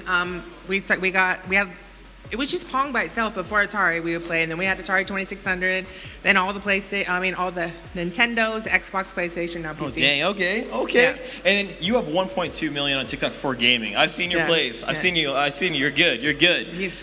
When it comes down to it, what is your favorite thing about charity? Getting involved with charity and gaming? I've always wanted to just give back to my community or other communities. To me, I never got into gaming to really make money or do anything like that. I just played because I wanted to play. And then when I saw there was opportunities to raise money for charities, it just seemed like a natural fit. Like to be able to, I've done St. Jude, I've done Stack Up, now the Land Fest with all the 6 charities here. That's amazing. There's a couple other I've done, I can't remember them. But that's amazing. And for 2022, what do you see yourself getting into? Any new projects? Definitely more charities. Always Veterans Days, I always Stack Up. Do some more St. Jude's charities. And then we have a couple projects we're working on and can't really talk about yet. All right. Yeah. She'll tell me that. And I'm actually going to stream a little bit more on TikTok on the gaming side. Hey, live let's stream. go. Yeah. Hey, you'll have to join my party. I got you. I got your back. I'll try to keep up. Yeah. But where can people find you on all platforms? So I'm Tactical Grandma on every platform. I stream daily on Facebook, 9 a.m. in the morning. I stream Wednesday and Friday afternoons on Twitch. I'm Tactical Grandma on Twitter, Instagram, all of them. I'm gonna write that down right now. Tactical Grandma. No, but yeah, thank you so much. I really appreciate Tactical Grandma. Yo, and we are back. Let's go.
Hi everyone, my name is Christy Gardner. I'm the founder of the 1000 Dreams Fund. We're a national scholarship program for talented young women in need.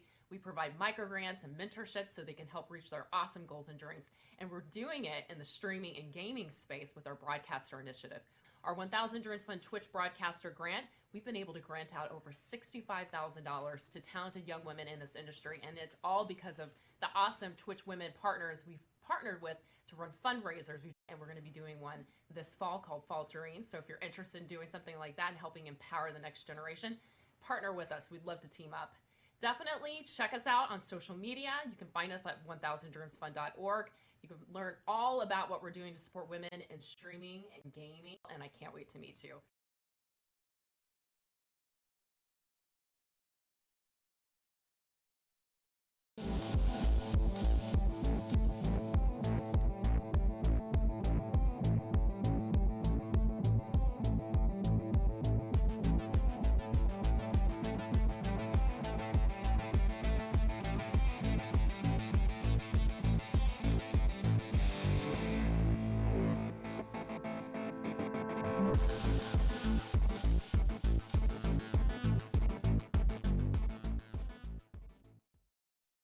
The Boys and Girls Club of Hollywood has helped to inspire and empower young people to reach for their dreams and to realize their full potential. I like creative writing and doing my homework here.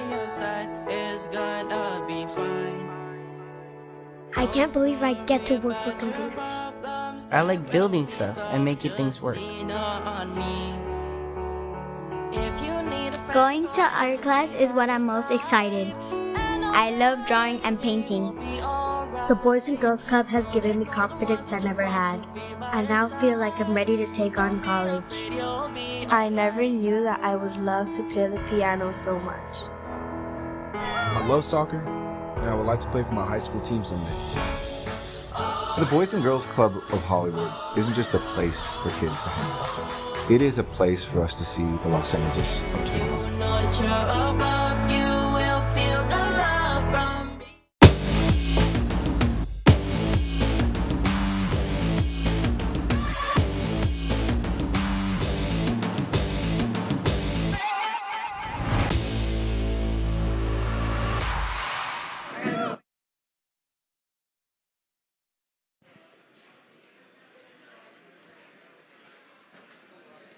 Ladies and gentlemen, welcome back on into the United by Play Battle for Charity of 2022. We have so much awesome Valorant action to still come your way. In just a few minutes, our next match is going to be kicking off between Stack Up, the veteran gaming group, and the Starlight Children's Foundation.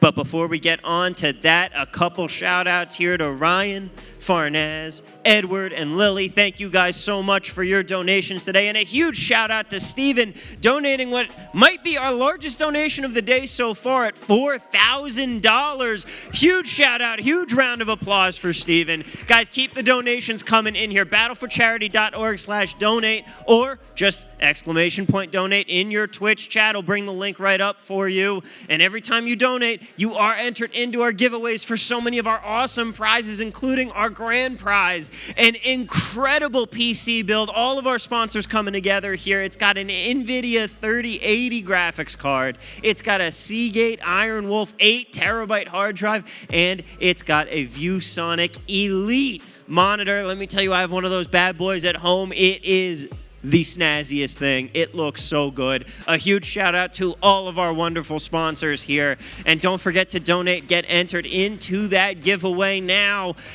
We're trying to raise $100,000 out here, ladies and gentlemen. We're trying to get all 6 of these amazing charitable organizations every penny we can. The season of giving might be over, but we can still be giving all year long. Start off the new year right. Help us out. Send a little money in. It'll make you feel good, and it'll make a whole lot of people's lives that much better. But right now, it is time to kick things back over because we got to get back into more Valorant action here. So without further ado, Keg, Sierra, bring us into our next match. Hey! Welcome back. It's us again. Hello. I mean, we've been talking a lot today, but so excited to be back on, especially for our next matchup here. It's going to be Starlight. We got to see them a little bit earlier, but going against Stacked Up for our 4th match of the day. Yeah, Stacked Up is going to be an interesting one. I have a play. So Stacked Up is going to be interesting, right? I talked to Lonnie. He's one of the players. Before we started this, he actually stopped me. I was walking by him. He goes, Keg, we're going to win this. And I go, oh, you know, that's cool, that's cool. He goes, no, you're not listening to me. We are going to win this. So much confidence, so much energy coming out now. They all got matching fake tattoos last night, too. They're all ready to possibly dominate this and go up against Pause. I mean, that's definitely a way to get connected as a team. Going to get matching temporary face tattoos. I mean, Yeah. I respect it. They're out here to... We got to do that. Okay, maybe I'll take a pause on that one. Sorry to disappoint ya. But I'm so excited. If this is the teamwork and just, if you can just be friends with the people that you're gaming with as well, there's going to be some fantastic results, and especially with some big words. I think it's time to see if they can follow up on that. I know, you can walk the walk, but you got to talk the talk too, or vice versa. Either way, though, you have to make sure it works. We do go to Bind, though. It's the first time we've had this map so far in this tournament. We've gone Icebox, we've gone to Breeze. This one is different. This was one of the OG 3 maps that come out into the game. It's had an interesting life cycle as new agents and new strategies have developed, and oftentimes when it comes to competitive games, it can be an interesting map or it can be an absolute blowout for one team. I don't know where I stand on this one because we haven't seen Stacked Up play yet. Yeah, but speaking as to just the map, it's definitely going to be a more unique map just in like the size of it as well. So Icebox, it's bigger. There's a really big, mid section. And you get into Breeze, which is even bigger. The mid section is almost the size of Bind, almost. I'm glad you mentioned that. But, yeah, because there's no mid. There's no mid at all for Bind. The closest that we have this mid is maybe the gateway to Hookah and then A short, and that's really about it. Otherwise, though, there's 4 different lanes the attackers and, of course, the defenders can aggressively work with as well. But before we get into that, let's go up to the rosters and see exactly who is Stack Up. We've seen Starlight already. Fleabluff, Studs, Knights, TKO, and Greylex have been amazing. But Stack Up, whole bunch of interesting characters here. Natty Lightning was the one. He said, hey, we're going to win this no matter what. So keep that in mind. I mean, we have our eyes on you now, Natty Lightning. That is some big words to be saying. So, don't mess it up. I'm just kidding. But we're definitely keeping an eye on. It's always looking for those standout players. And with confidence like that, I'm sure we're going to be seeing that confidence coming out in these plays as we get into Bind, our 4th map of the day. And surely a little peek into the agents and what we're kind of thinking of. I would love to see, a couple of those agents more like Raze. That's always a fun one over Absolutely. And what's interesting about Stacked Up, at least when I reached out to the team, they were like, well, we don't really have set agents or roles. We're just happy to be here. So that means most of them are going to be flex players. They touted that out so much. I can already see them on the stage laughing and having a good time. It's going to be interesting, but aim high. Oh, don't toy with me again. My emotions are fragile. I mean, it's Knights. We already know that Knights isn't going to. No, it's going to be Rain. But, I mean, aim high. You never know. But it looks like it might be a duelist of the other type. We got to see that, hover over that jet. But going into this, looking out, I'm not really seeing that Raze. I love Raze on Bind. I think Raze is so fun on Bind with all the tight little corners and stuff, and it being a smaller map. But we might see another interesting pick coming out in Chamber for TKO.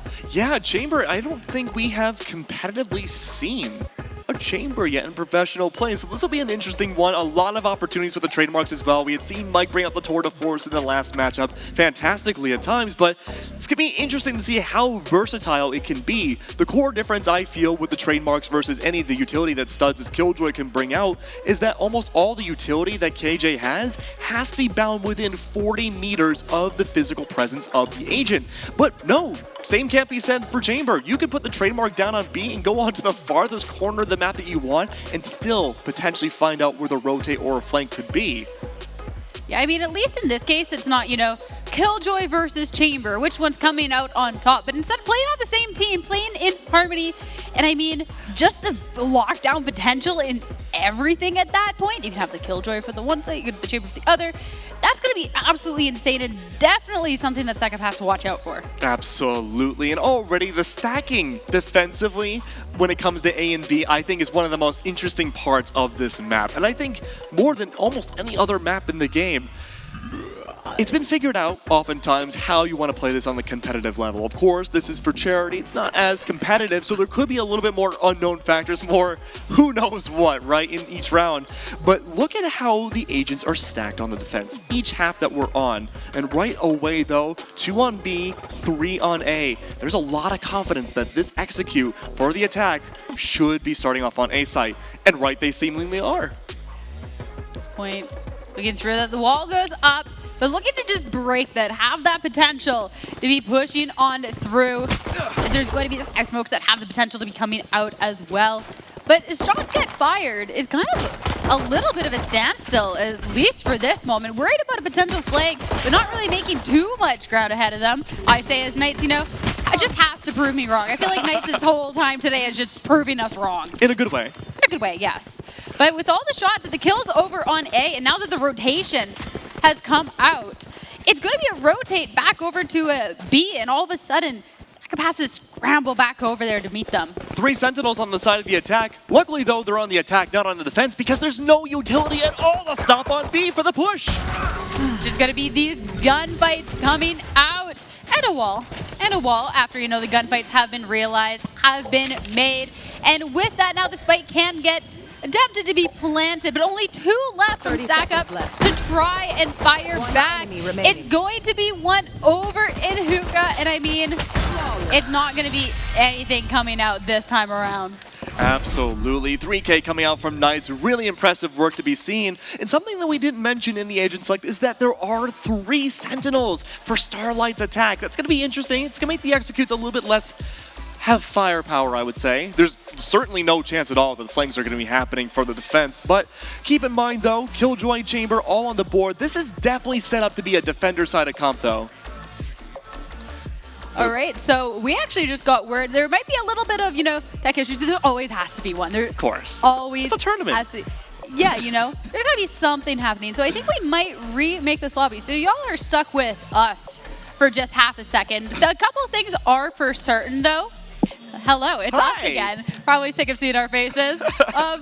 I mean, there's a lot of uncertainty, but a couple things we know. It is still going to be back on Bind. Yes. We're most likely going to be seeing these same agents. Yes. So we have that little bit of information to go off of going into this, and a little bit of the play styles too. We already did have that for Starlight.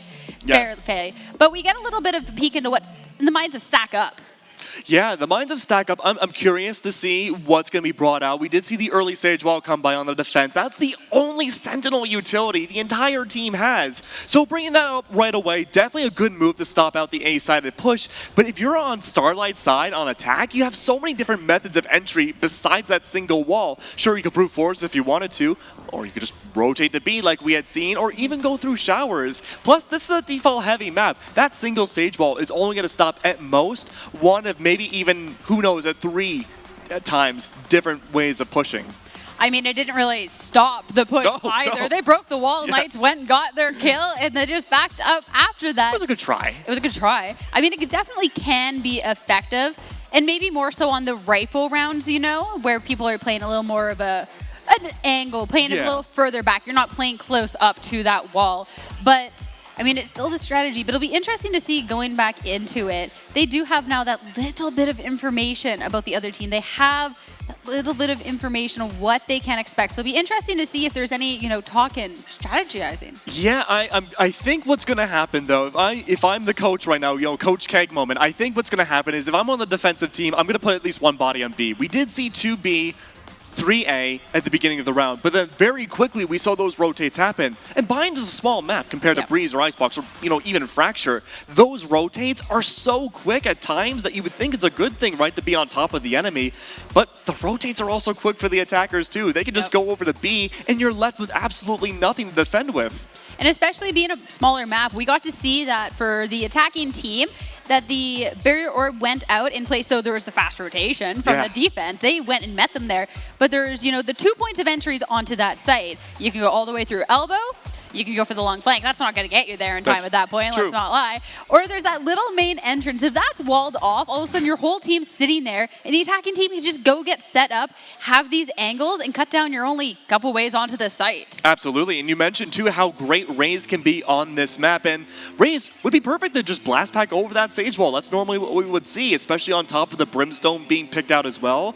And it seemed like we were almost starting to see kind of the beginning of that strategy as well, given that there is no Raze to work off of, but we did see the Sky Smokes go down on top of Heaven. I believe one may have gone on the side of Car as well.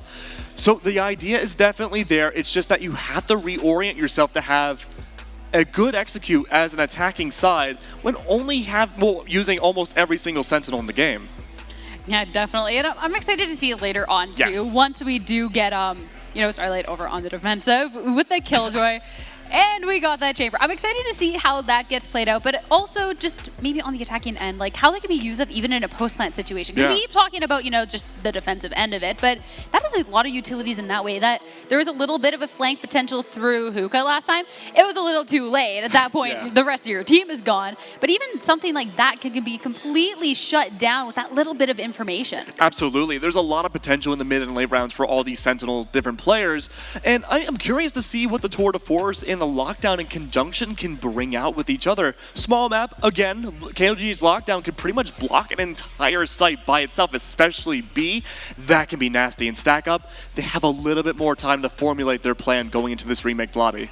Yeah, well, when I think of Chamber over on Bind, I'm thinking of A Heaven looking at that A short and just being able to completely deny anything off. Sure, the Sage Wall can go up there, but it can also be broken. But all of a sudden, even just if you have a Chamber just looking at that angle with that Tour de Force, if a team tries to push through that together and you get one of the kills, their whole plan's gone out the window. That's true. I mean, coordination comes into effect there. You have the Tour de Force come down. You can't Sky Smoke with Brim on top of A Heaven. That's a perfect line of sight to look out for. Or vice versa if you're smoking out A Short. So that coordination's going to be really, really important going into this next match. Yeah, definitely. And I'd love to see, I'm excited to see when that comes out. We only got that little sneak peek. No, that little, peek at, what was going to be happening. That was our little, sampling size. The little sample size of this game of what we're going to be seeing going forward. And already just with the agent selection, I'm excited to see this match. And that's not even, the most of it. There's still a whole match. True. We got a little tiny sampling, a little plate's worth. Oh my! Is that why you have the plate here? Just the off case that you can go for that one joke. You have your props all set up on the table. Yeah, you see, security flying in here. They're like, well, "Why do you have a plate? Whose plate is this? What's it for?" Please don't take away Keg's plate. He's I know. really attached to it. I really need it. The only thing getting us through these breaks is we're waiting. We're excited to see these players get back into this, but. I mean, it's just going to be these teams playing now to be our second championship team because we did just get to see Podger Game become our first team going on to these finals. Absolutely. So this isn't single elimination if you're just tuning in. It's going to be best of ones until the grand finals, but it's all going to be round robin. That means 2 groups of round robins. Each of these teams will be playing against each other within their groups. And of course, the best team that comes out of those groups will be facing the best of 3 for the grand finals. And so we already know Paz, who's going to be one of the grand final contestants, but we don't know for this other side just yet. In fact, if you're tuning in now, you came in just in time. We're just starting the other round robin group. Yeah, no, it's absolutely fantastic. And anyone who's hopping in and, not really sure what's happening for the day, it's going to be a match. Yes. Actually, we hear the music going on. I was about to go on a little bit of a spiel, but I think we're ready to get back into it. Yeah, we're going right back into it. I do not want to take a second away from it now. We've had our little sneak peek. I want to know what is happening, what is coming out here, and I mean, I want more Valorant. Today has been absolutely amazing. It has been so much fun. I just want a little bit more of that. Me too. We could do this all day, I think. During the break, we were kind of walking around for a bit. One of the players came up to me and they were like, "How do you maintain all that energy?" And I'm like, I don't know.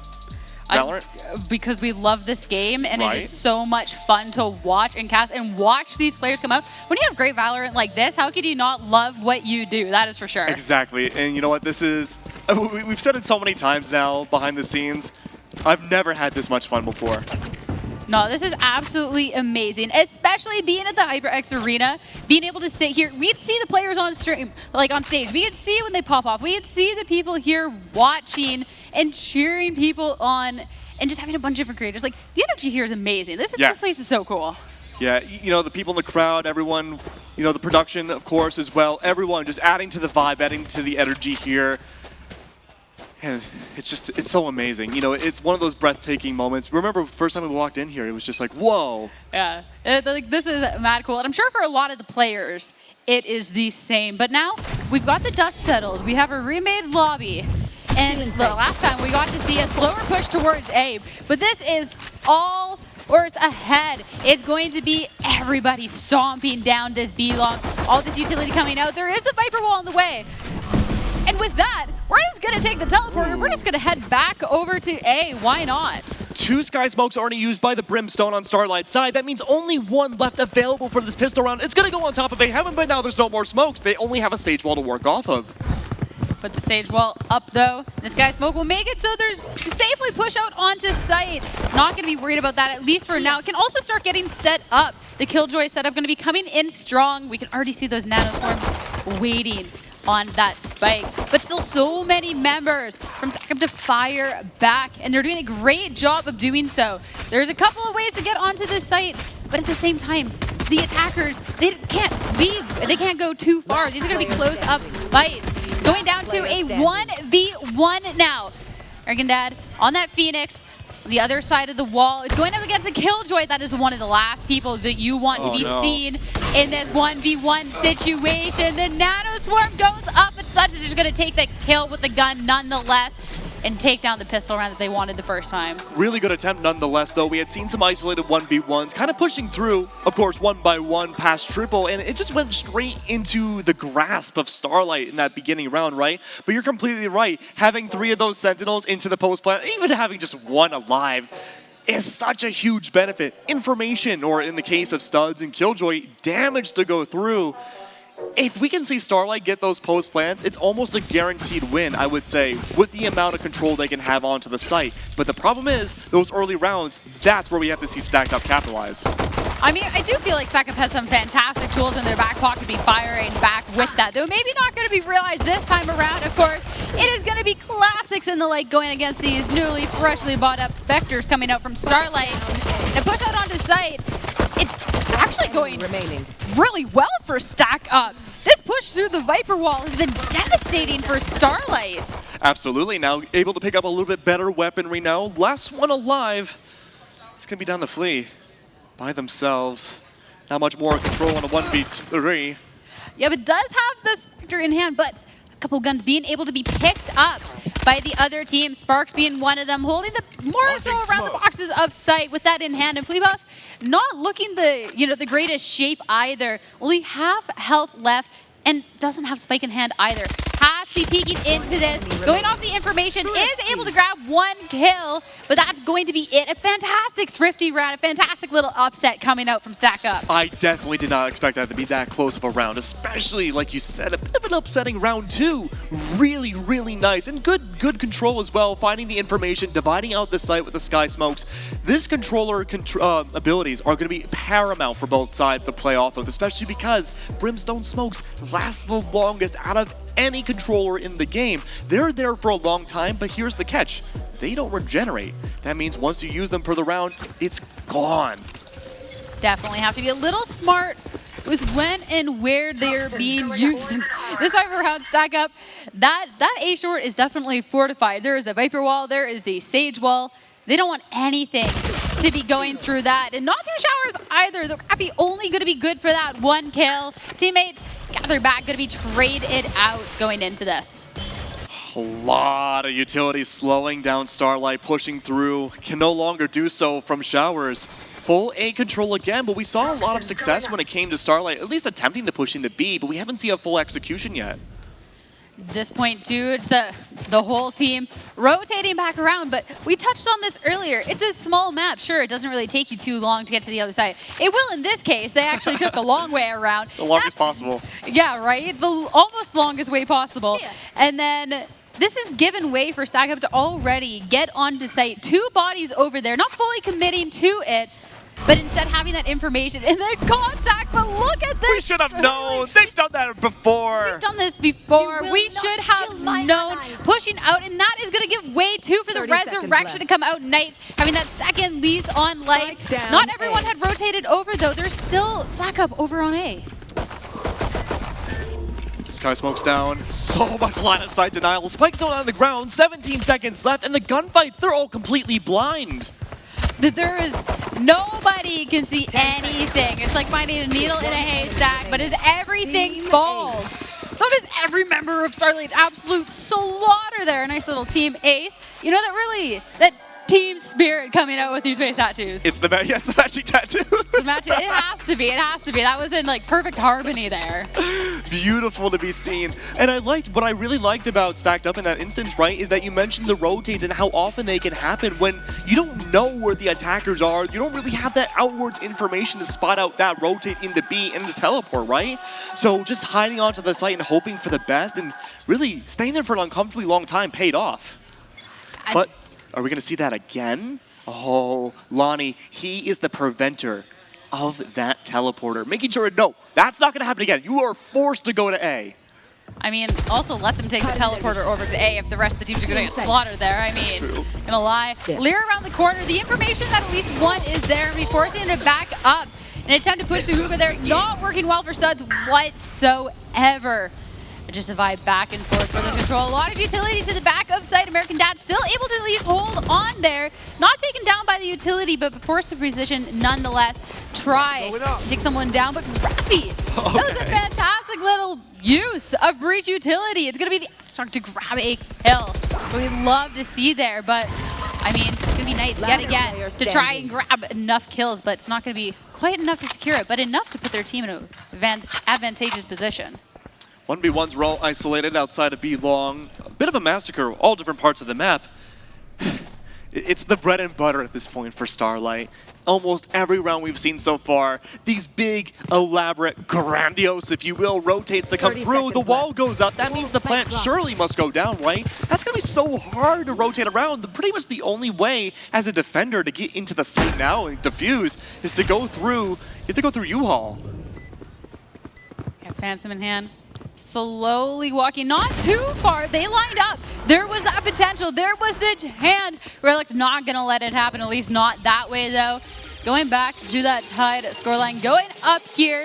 But now going into this, now that we've got a couple rounds under our belt, we can get the full buy-ups for everybody, but also a nice couple of ultimates up on that board. That's what I really wanted to talk about. The lockdown and the orbital strike in the possession now of Starlight is paramount. Small sites could allow a great entry or even post-plant denial of the spike to be made. There's a lot of options Killjoy has here, and the orbital strike on top of it is just it's the cherry on top. They're partnered completely. But I really want to see this run it back from American Dad. Yeah, maybe that might be more of a retake situation. Yeah, more for info, maybe just to go in and really play unsafe. Be good for one, get traded out.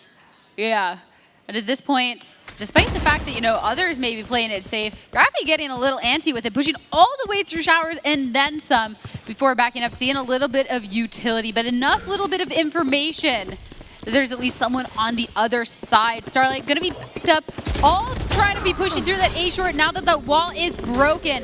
And Knights paving the way to be able to grab that kill. On the back of the site, gonna go down. There we go, perfect time as the spike goes down, potentially to see the lockdown go underway. As long as U-Haul is under control, it could be the way to go, but we haven't seen it just yet. Aim high, being able to grab two before KO finally putting an end to that. But damage done, 3v3 situation and that wall in the way. Definitely making it a little bit of a more tricky situation for Stack Up to try and push onto. Right on the spike, Fleepuff is there waiting for it, protecting that spike of life. And a push around U-Haul. One enemy remaining. It's going to be traded out. Now 1v1 situation. The information Sparks knows where Greylux isn't able to grab the kill and in time to secure this round. I can feel the energy from Stacked Up from here. We can see them screaming and yelling. Yeah, right? Having the time of their lives. Beautiful work so far, but it's still really close. 3v2, we're still so early into the match, anything is possible. And we talked about the ults going to the last round. There was some, but not a lot. Now, almost every player on the server has their ultimate available. And I'm looking towards over at Stacked Up. They have the Run It Back Viper Spit. They have the Empress, so much to work off of here for a very nasty retake. It's a matter, though, whether or not they want to play it safe in the beginning or not. Both those duelist ultimates to come out could be really game swinging in the beginning, or we might have to wait for that post plan. I mean, definitely something that to be swinging the party. It's going to be the Viper Spit, but I think we hear the Chamber ult ringing through our ears. I think one of the scariest things. It's not going to end there. Knowing that this Viper is lurking somewhere, it's going to be the Orbital Strike coming down. Spark a little further back, though, not going to be falling victim to that whatsoever. And with so much ult usage already towards A, it's going to be a slow but sure push back towards B, or at least only some. It's pretty split up, just seeing who's brave enough to be poking out first. Viper Spit out. Orbital Strike didn't quite do enough. We do see some kills more towards Hookah's side, but that lockdown, we've seen Starlight go back and forth between sites. We don't know where that execution's going to go in from, if at all, this round. Oh, at this point, it's going to be Empress. Lands lightning, but not going to be able to capitalize off of it whatsoever. And the ults aren't going to stop there. It's a Rolling Thunder coming on by 2. Try and take control back of this site. But to no impact, it's now a 1v4 situation. Graphy, last stand here, able to grab the 1 kill. Try and even this up slowly, but surely. But this is still a dangerous site to be pushing onto. The ult's now gone. Some map control, sure. Penetrable wall to the immediate right. Graphy could be good, possibly, if the Sage had he known, but the wall is up and there's only a single way onto the site if they don't want to destroy it. I think the move to save is the best option here for Graphy. I think holding on to that Vandal, economy not looking the best right now going into the next round. Definitely worth holding on to that weaponry. And who knows, the Tour de Force, we haven't really seen a lot of action with it just yet this matchup, but the idea of it being looming in the server has been really powerful enough to, allow that save to happen. Yeah, even if we can't see the kill, we can't see the impact. There could have been impact in other ways too, that could have influenced the play there. And I mean, the round was won, so we can, we can talk about it was successful. That.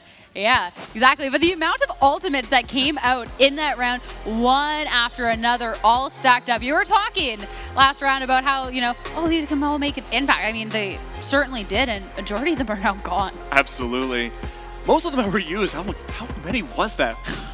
Almost too many. We got to see, the Tour de Force come out. There's a Viper Spit. There's an Orbital Strike. There's an Emperor. Like, oh my God. It was absolutely just everything. Literally the whole kitchen sink coming out in this round.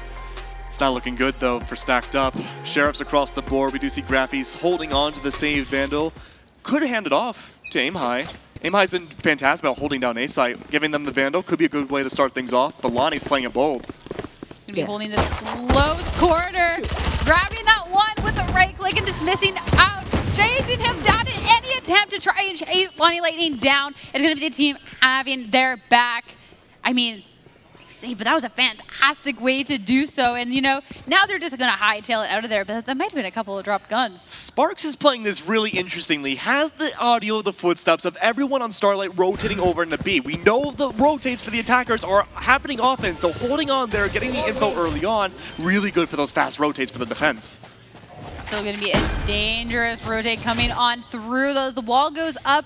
Limited how many viable ways are to get onto site. There's still a couple people to be taking on. Graphy, though, with the second lease on life, and Sparks with a fantastic Sheriff kill. Will be able to pick up a Vandal off of that. It's a fantastic way to get back into it. A full 5 to try and push on through. And I mean, it's a difficult site push on through, but not when you have these numbers. Greylock's able to grab a couple, but it's not going to be quite enough. I can feel the energy from this stage here. Yeah, we can hear them yelling. You can hear absolutely fantastic. And it was a fantastic thrifty round from them. Yeah, Lonnie, I see you. I love that they're the close team to us. I'm not going to lie. Seeing them yell, seeing the excitement from these players is, I don't know, this is fantastic. Yeah, Stack Up is looking really good right now. Still 4v3, it's a close matchup, but I mean, that chemistry, the yelling, that has such a huge effect on everybody in the server. It gives you a buff, it's a hidden buff, but it works out so well. The teammate chemistry, it's completely unparalleled. Yeah, exactly. Being able to just have that confidence, have the momentum, and just, having a good time and just feeling good about this match. That can go a long way. But they're still going up against Starlight. And Starlight has been doing a great job as well in this. And in this round, the last remaining ult on the board is from them. So that is the chance to be trying to make that impact through, but they got to be making some ground first. Trying to make it over in showers, but it's not going to be to any avail whatsoever. A lot of shots fired, but only one kill coming out in favor of Sack Up. Like Lonnie playing off the contact though, Graffy, who's pushing back. Resurrection goes through. Still, every player on the server. Back a second lease on life here. And I mean, Showers is not safe. I don't blame. There's two people waiting on the other side and forced to back up. These teams have been really back and forth, but one thing I can say is Stack Up has done a fantastic job of putting Starlight on their back foot and making them really think about these pushes and be backing up consistently. Absolutely. Another body has gone down. The lockdown still in the possession, though, of Starlight. Could very well be used here. It seems like a bit of a stalemate, though, for the attack. Can't quite decide whether to go A or to B, and now we see defenders holding down both sides, and Sparks once again the solo hold. Well, they back up the site. That makes a jump through to try and get you ready with the lockdown, but it's an absolute meltdown coming out from Sparks. You only need one to be holding down this site, apparently, when it's Sparks. A little bit of a last stand. Fleep up now. 4v1 situation. Only a classic in hand. Doesn't even have the spike. It's going to be an impossible push with only 10 seconds left. Fantastic round coming out. And that was all down to Viper. That was all down to Spark.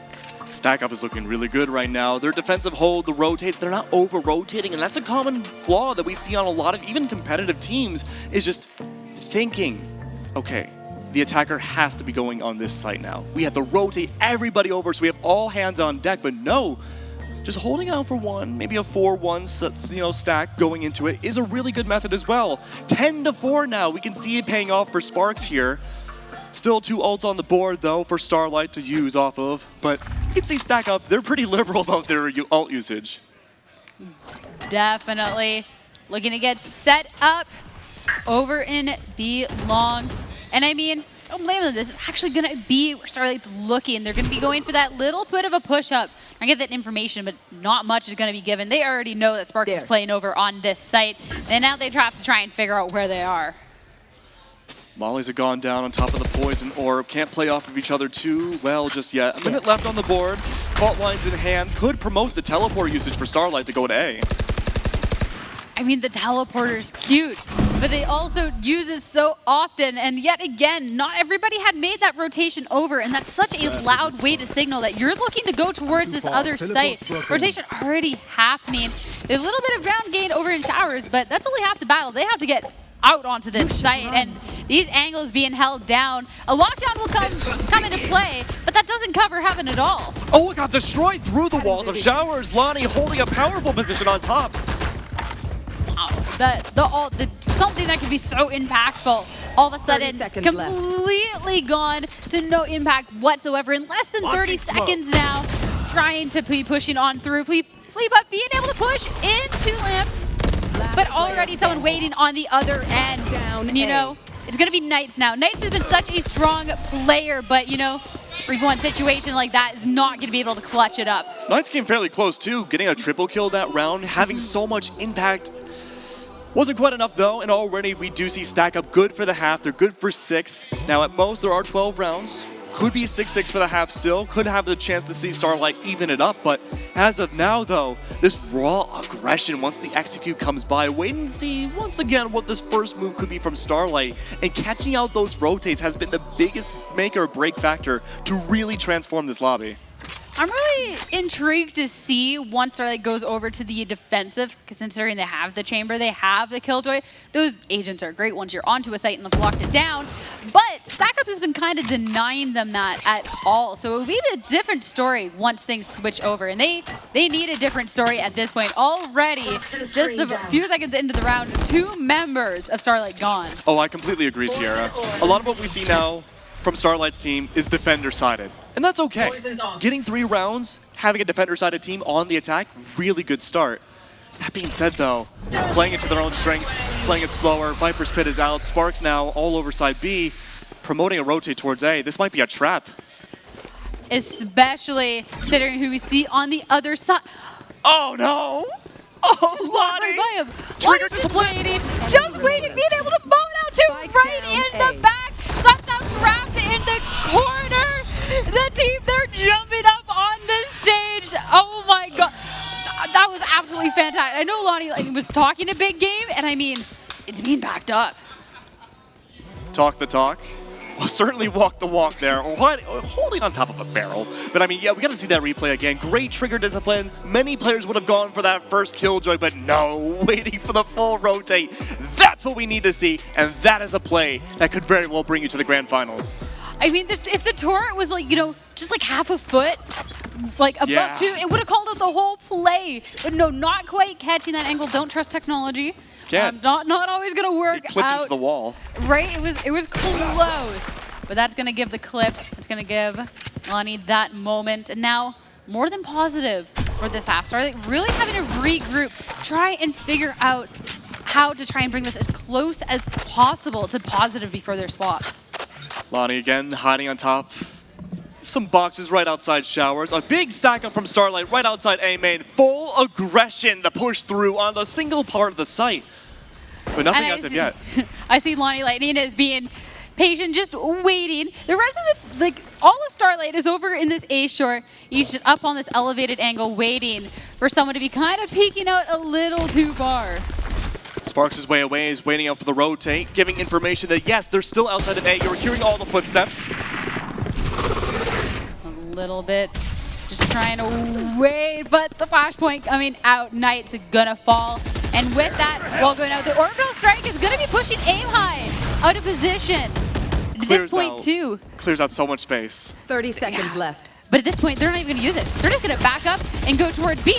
Look who's already waiting, Sparks, but Sparks isn't able to capitalize off of it. Oh, look at how lit so many members of Starlight are. Not a single player has full HP. They have to execute onto the site. 15 seconds are left, but the Rolling Thunder goes out. That is definitely a way to be stopping a plan. Less than 10. And as the onslaught comes onto site, Stack Up able to push out. No chance to even get that spike planted into the ground for Starlight. The last round of the half. It's either going to be 8-4 or it's going to be 9-3. And we know what happens with 9-3. The potential curse could come on by, but as of yet, Stack Up have been looking fantastic so far. The rotates especially have been really happy for me. I did like that orbital strike on U-Haul though from Starlight. It masked the footsteps to rotate in the B side. It was a good attempt, a really good attempt. But the problem is we've seen so many rotates from Starlight. It was kind of predictable. Yeah, it's definitely a play that could catch someone offhand if every round wasn't quite the rotate. And I mean, it works against some teams, that is for sure, but Stack Up, they are not falling for it. They are not going for it. They're not quite over-committing at all to anything. Going into this now, it's the last round of the half, and this is where, you know, a couple ultimates are going to come out. There's not too many on the board, though. There is that tour de force. There is, you know, the run it back in the hands of the American Dad. But it's going to be whether there's the chance to even use them. American Dad, though, holding a very devout angle towards the Cubby side. The Viper Wall to help out with the reposition. Has the curveball ready. Doesn't quite find much, but crossfires are held onto the site. Tico just waiting over in B long, trying to catch a little bit of the angle as the rest of the team tries to be pushing through the hookah, and finally TKO's prayers have been answered. Sparks going to be falling. Sparks has been so crucial in holding down the site, and that is the opening momentum for the rest of the team and try and be pushing out. As the shots get fired though, it's come out. It's going to be an even 2v2 as the spike falls.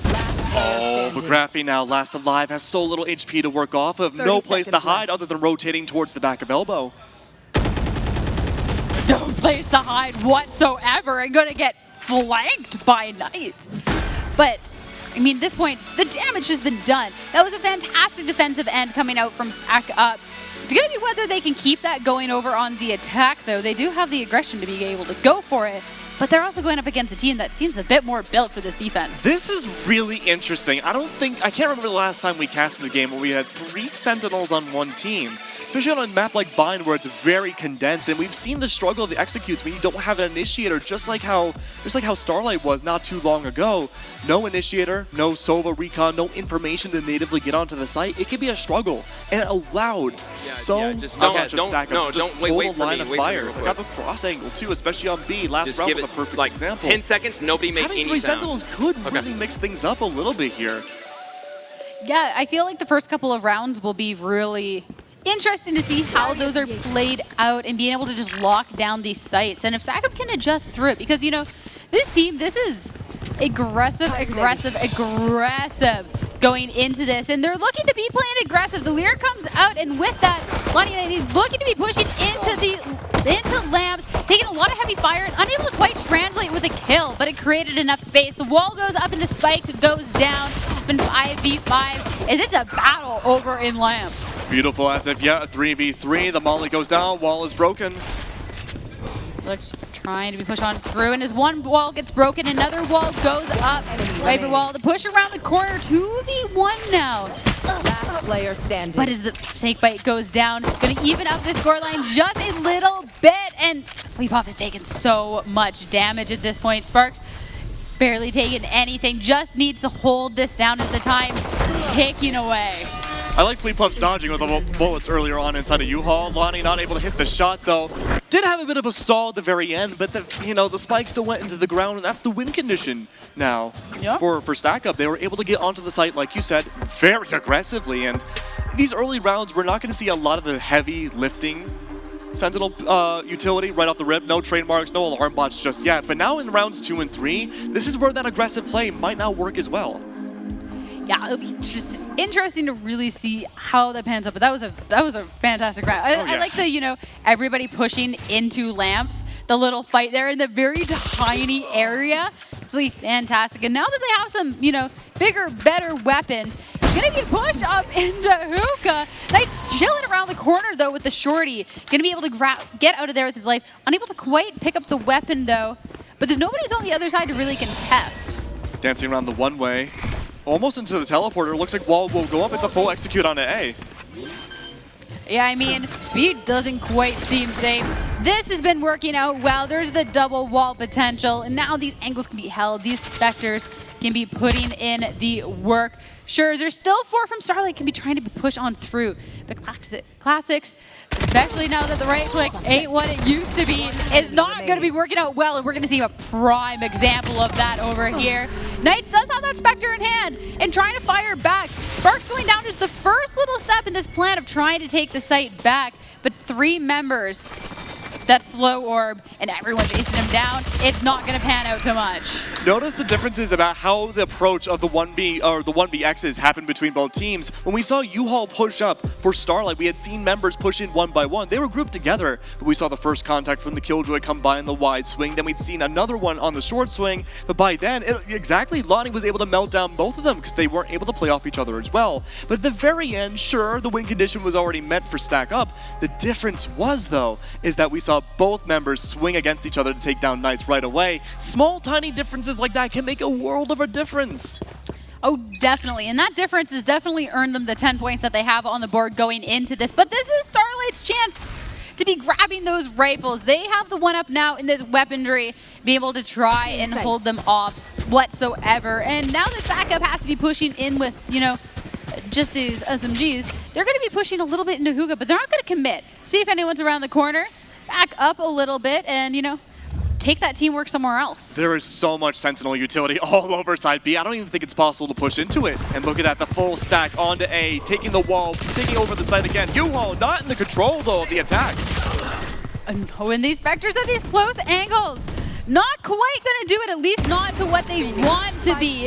Instead, it's going to be Starlight coming out on top over this fight for Lamps. And despite the fact that the spike does get planted, it is a 4v1 situation. It can be a difficult one to try and hold down, especially only a Spectre in hand. Gets the 1 kill, But with 3 more to follow, no bullets, and having to pull out the classic, not going to amount to much. Absolutely. Really threw Stack Up in for a loop there, having to go for the full team-wide rotate, making no qualms about where the execute now needed to be. B-side was under complete lockdown. Not sure what exact utility was exactly where, but we saw all over the minimap, it was all green. Alarm bots, nano swarms, train marks all over the place. That's almost impossible for any attacking team, unless you're like the best in the world, to push into that without taking a gunfight or losing a few bodies in the process. I like the idea of rotating onto A side from B, but it was just a big, gigantic spider web, and they got caught into it. But there we go. Viper Wall going to be coming out once again towards the beginning side of A. It's going to be dividing out between Triple and Car, which means anyone having side towards Triple or even Showers won't be able to see what attack prowess could happen. Ooh, Greylex on this tall angle on the wall. Gonna be backing up though, seeing that there is danger ahead. Gets right through the wall, but taken down right after the shot sprayed through. That push coming out from Stack Up. Now that they have the weaponry to contest, absolutely fantastic. As the wall goes up, they'll be able to be able to stay safe on this site. Only 3 to try and push through, and Fleapuff only has a Spectre in hand. Good. Studs though, good for 1. Denying the Viper. Some lineup potential. Last player standing. Yeah, but at that point, the plan was gone. Yeah. They knew where he was, and that was enough to be able to swing it, take it down. You don't let the Killjoy ever get an opportunity to go for any lineup. We have not seen any lineups at all. I feel like we've seen maybe some attempts earlier on our Icebox matches, but like... Oh, I meant in this match. Oh, in this, this match. We have not, but they also really haven't gotten the opportunity to. That's true. And as soon as they knew where studs were, they just went right for them. It's aggression v aggression. It's worked out so well so far for both teams. The momentum was there, though, for Stack Up, and they've done a great job as of yet. There is a little blip in the middle. Had been one round won by Starlight, though, but I think just it's hard to say what the next move should be, especially on a bit of a broken buy as of this. It's not the best position now for the defending team. They have to go for the broken buy, maybe perhaps even save, because next round, if they lose this against the weapons that are much better against them, it's going to be match point. The orbital strike is going to be the plan of action and get this started. Not to quite any avail. And at this point now, Starlight just going to be holding these positions, just waiting, trying to get that information. Stack Up, we were talking about all the aggression that we've seen, but it's been a lot slower. I like this move. Kind of getting into the heads a little bit, possibly with the defenders. Some rotate potential over to B site, and they wouldn't be completely wrong. There is one outside of B. I believe that is the Reyna. That being said, though, Fault Line, though, going to try to sell this fake as everyone else rotates around, trying to bring everyone back onto the site. And Sierra, it's working. There's not a single member of Starlight on B site. No, that fake worked so well. And I mean, I feel like Starlight was the ones that, we're going to go one way and then go the other. But Stack Up is playing it to perfection. Starlight falling for the same trick that they pulled so many times. And now the rotate's coming out. The whole team moving as a team together. But already Stack Up able to just be posting up on site. And Lonnie even being able to pop around this corner and take some members of Starlight down. Absolutely. Battles go on forwards. So much chaos. The chaos is the one way to describe it, honestly. I could not have put it any better myself. It's not going to end there either. It's going to be a flash around the corner from American Dad to take TKO down in a 4v1 situation now. This stage, that's an impossible task. And now, it's going to be Stack Up on their match point. A vibrant crowd, and it's seemingly paying off there. You can see the smiles across all the players on Stack Up. They've done a fantastic job as of yet. Lonnie again looking at me, chugging away at his energy drink. Yelling at me back. Great work as of yet. And Lonnie does come from Siege as well. We had seen Getty before, pro player for one of the teams. The utility usage, so important in that game, and we could see that translate over. You had asked me on that very first map if there's any differences or similarities. It's the utility usage. It's a night and day difference, and it's working out so well. Yeah, especially I think Lonnie Layton's leading the team in kills right now, so it's being used so well. Not the only person with utility in their back pocket, though. And Knights are going to fall victim to that, being forced out of position. And now it's going to be a Rolling Thunder onto site. The rest of the team to follow. Greylex in the back tries, gets only one. Being able to push up, get that wall up now to be a little bit of a tough call in this is Starlight playing to keep in this? But already there's still a couple of ults on the board for Stack Up if they really need them. Look how separated out though. TKO and Studs are. They have to play off each other almost to perfection. The timer's counting down. One enemy remaining. Studs though on the flank, not just one but two. To be taking that down, another lease on life there. Absolutely insane. And I mean, just being able to get those kills in such quick succession there, they didn't even have a chance to react. That was beautifully played by Studs. Once again, a little bit of more of a quiet game for them. That we had seen some beautiful gameplay before on Icebox, but again, that utility usage, the patience paid off. I was really worried seeing two separated defenders trying to coordinate an attack like this with so little time left, but it worked out so well, and a 3K for Studs is just the cherry on top. But now, 12-6, it's still a large mountain to climb. If you're Starlight, it's looking better though. Grass is always greener. Getting defuse is almost non-stop for their defense, but they have to make it more consistent. In fact, they don't really have much of a choice at this point. They have to be more consistent. Yeah, there's no choice. It's be consistent or, you know, find Stack Up moving on. And, you know, Stack Up's looking for it. They're hungry for it. Am I going to be grabbing that kill? And they're not going to slow down whatsoever. It's a lockdown on site, but Stack Up just pushed through anyways. They don't care. They don't care. Two players detained, and now they're on the corner. Nate's just what? Okay, they got it at some point. I thought for a second they were going to let him be undetained and try and make a fire back, but detained or not, it's still going to be Stack Up coming out on top, at least for the moment.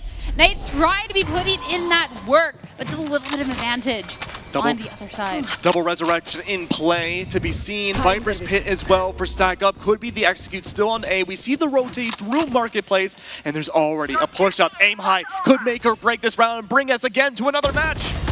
Aim High already pushed through though in spawn, is able to grab Nate down. That is now 5 kills. That is the 5. This will be the 6th for the ace, not only just for the ace. Not today. Fleepuff has something else to say about that. We're so close to that ace. It was 5. It's almost an ace if there wasn't that resurrection in play. It still looks like it might be a tall battle though for grabbing it, taking it down. Fantastic showing from Stack Up. Fantastic. The flag already up there. Stack Up reigning supreme as of yet. Still haven't made their way out of the group stage yet. Anything is still possible. But as of now, the energy is so high. We haven't seen anything like this at LAN before. Fantastic to see. Everyone's up there. Smiles all over the place. They're looking really good after that bind matchup. I mean, Oh! No, you're not on camera yet. You got to come back. You weren't on camera.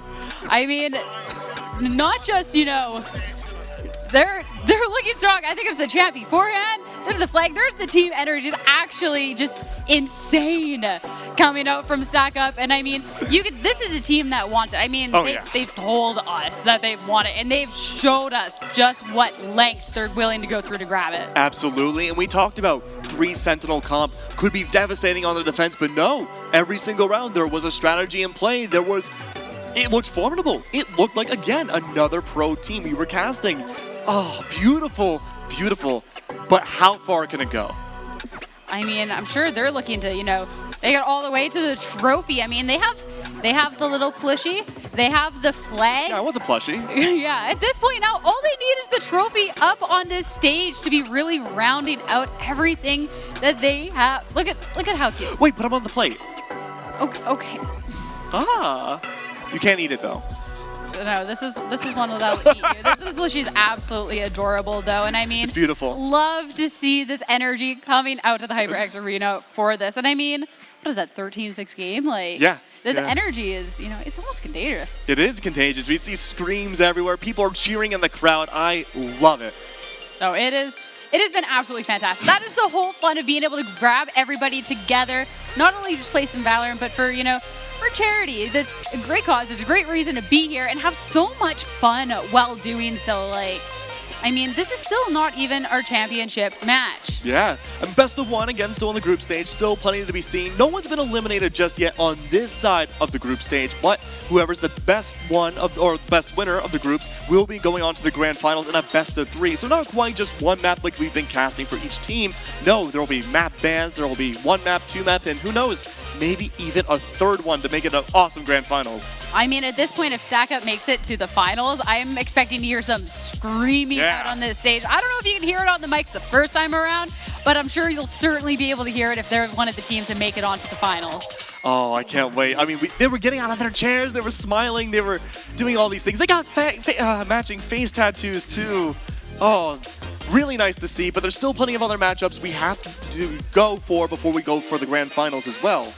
Yeah, that is for sure. We do know one of the teams that are going to be moving on. Pause your game. I mean, they've had such a strong day today so far. So that's already, you know that it's going to be a great championship match. But if this is already just determining like one of the teams to make it on, I can't even wait to see how this is all going to end up. I mean, I think as of yet, though, I really hope we'll see a best of 3 or go the full length of all 3 maps. I think it's possible. Yeah. I don't think any team that we've seen here today have been truly invincible. I think there are some things, you know, of course, always work on. These aren't like full-fledged teams either. They're all, you know, content creators, pro players, streamers, the whole gambit. And that's what makes it more interesting, right? Because we never know what to expect going almost round per round. Yeah, I'm expecting great things from this team, though, because, like, there was that team play, yes, too, because, like, that's something we've stressed multiple times during the day. If you're just tuning in, maybe you haven't heard us say it a dozen times, but if you've been here for the long haul, you know this is a team game, this is a team environment, and being able to have that energy going on already in the day is just going to be pushing your team that much further. And in a best of 3, I think that's really what's going to be making that difference, too, because they've already shown that they can play as a team. I don't think there was any gelling time at all. They went out there as a team. They knew what they were doing. Absolutely, and it's worked out very well. You know, the face tattoo buff has been helpful. Starlight, you know, great job as well, have done fantastic, but only one of these teams is going to come home with this trophy. That is true. As, you know, pretty as the trophy is, we could only really get, like, and heavy, we could only really get one of them. So it's, you know, it's all about who gets to hold that up on the main stage. And at this point, I think so many different teams would be worthy, but this is definitely like Stack Up on there too with all this yelling and screaming going on. It would definitely be a fun time, but that's a little bit enough from us two for now. It's time to go back to Tom on the main stage. Guys, thank you so much. What a match and what a great ace there at the end to cap it all off for Stack Up. A fantastic game. We've got so much more action still to get to, of course.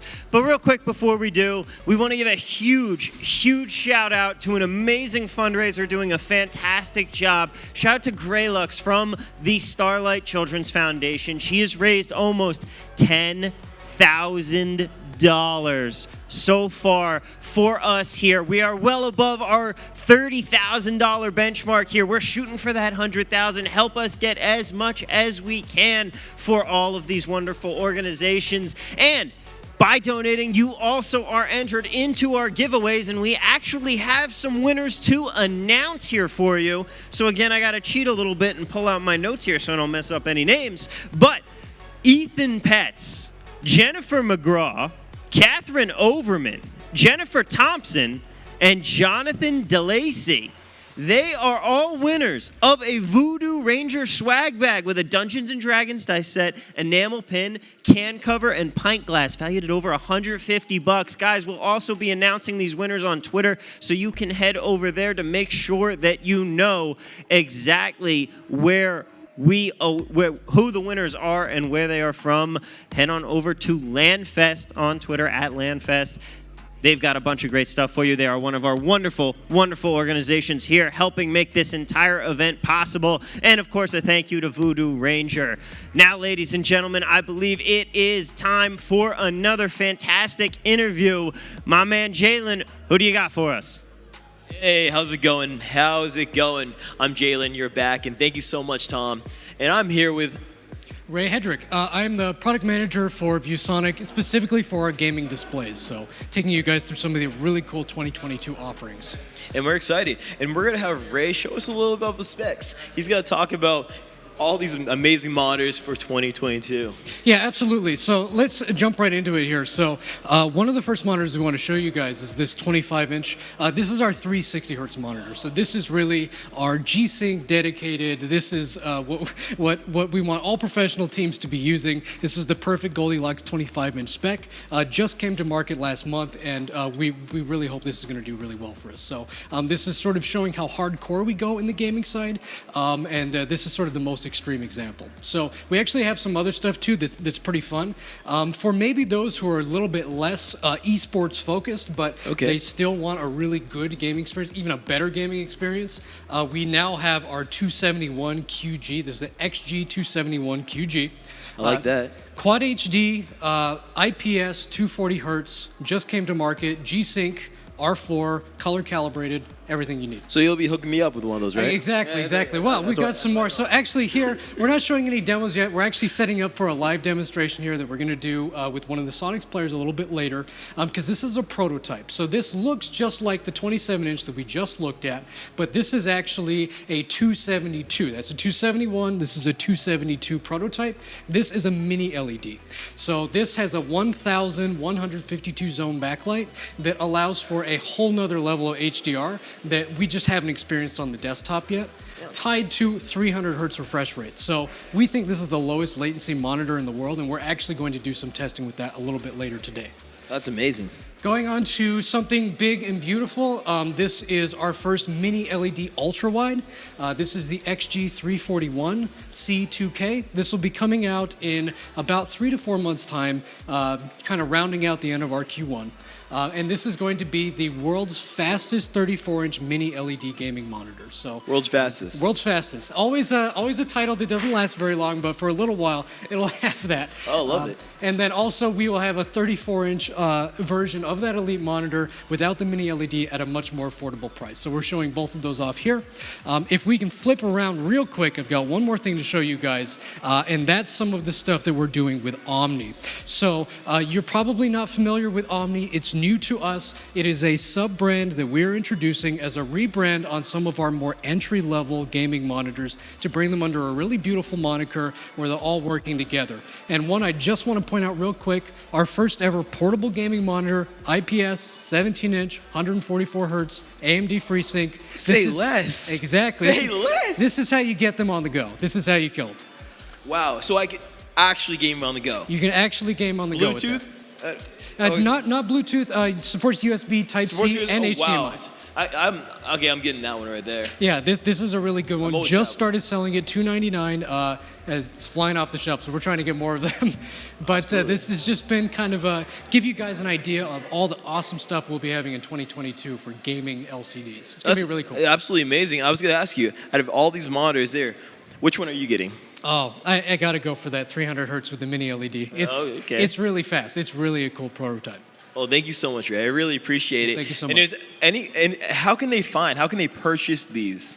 Best way to get any information on our product is viewsonic.com. We have gaming websites we maintain to give all the information. We do a lot of our sales and a lot of our best pricing just through Amazon. So we want you guys to be able to get these products, get them easily, one-click buying. What's better? Thank you so much, Ray. I really appreciate it. And guys, thank you so much, everyone, for donating, being part of United by Play, Battle for Charity. We're going on our break now, and thank you so much for participating. Keep the viewership up. Let's go.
dangerously.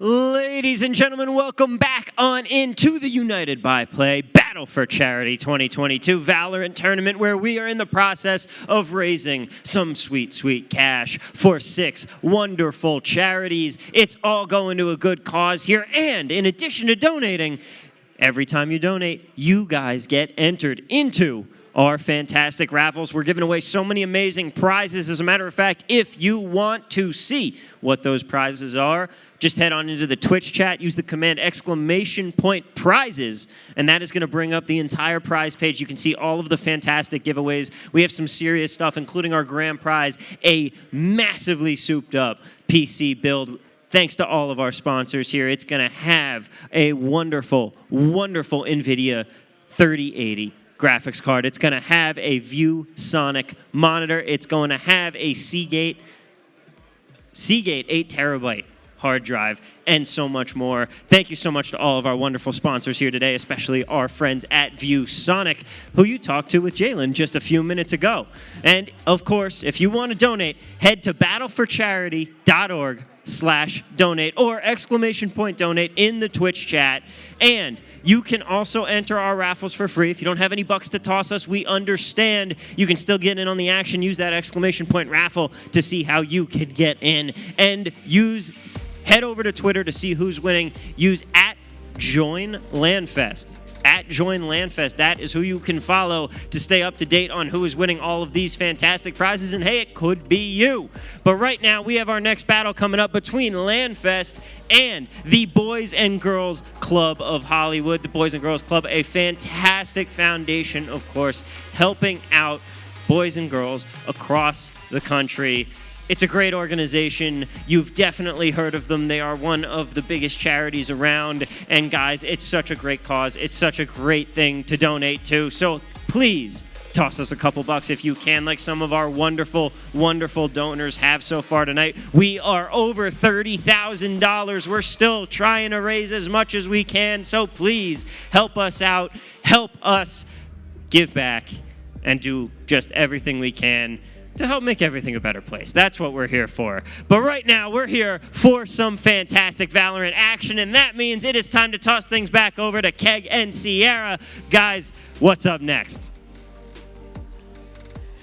Man, I mean, what's up next is some more fantastic Valorant action, but I just want to press pause on that for a second. Did I hear over $30,000 raised? That's a lot of money. That is a lot of money. That is absolutely fantastic.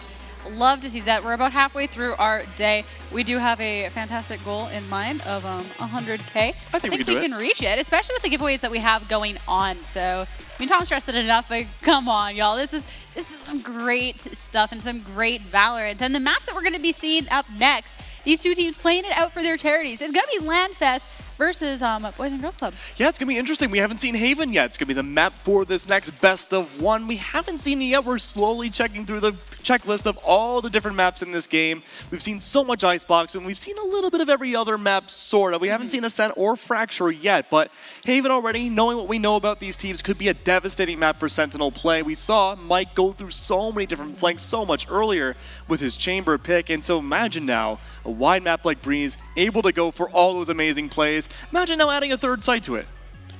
I mean, it's still adding a third site, and yeah, that's tough, but also, each one of those sites you can peek.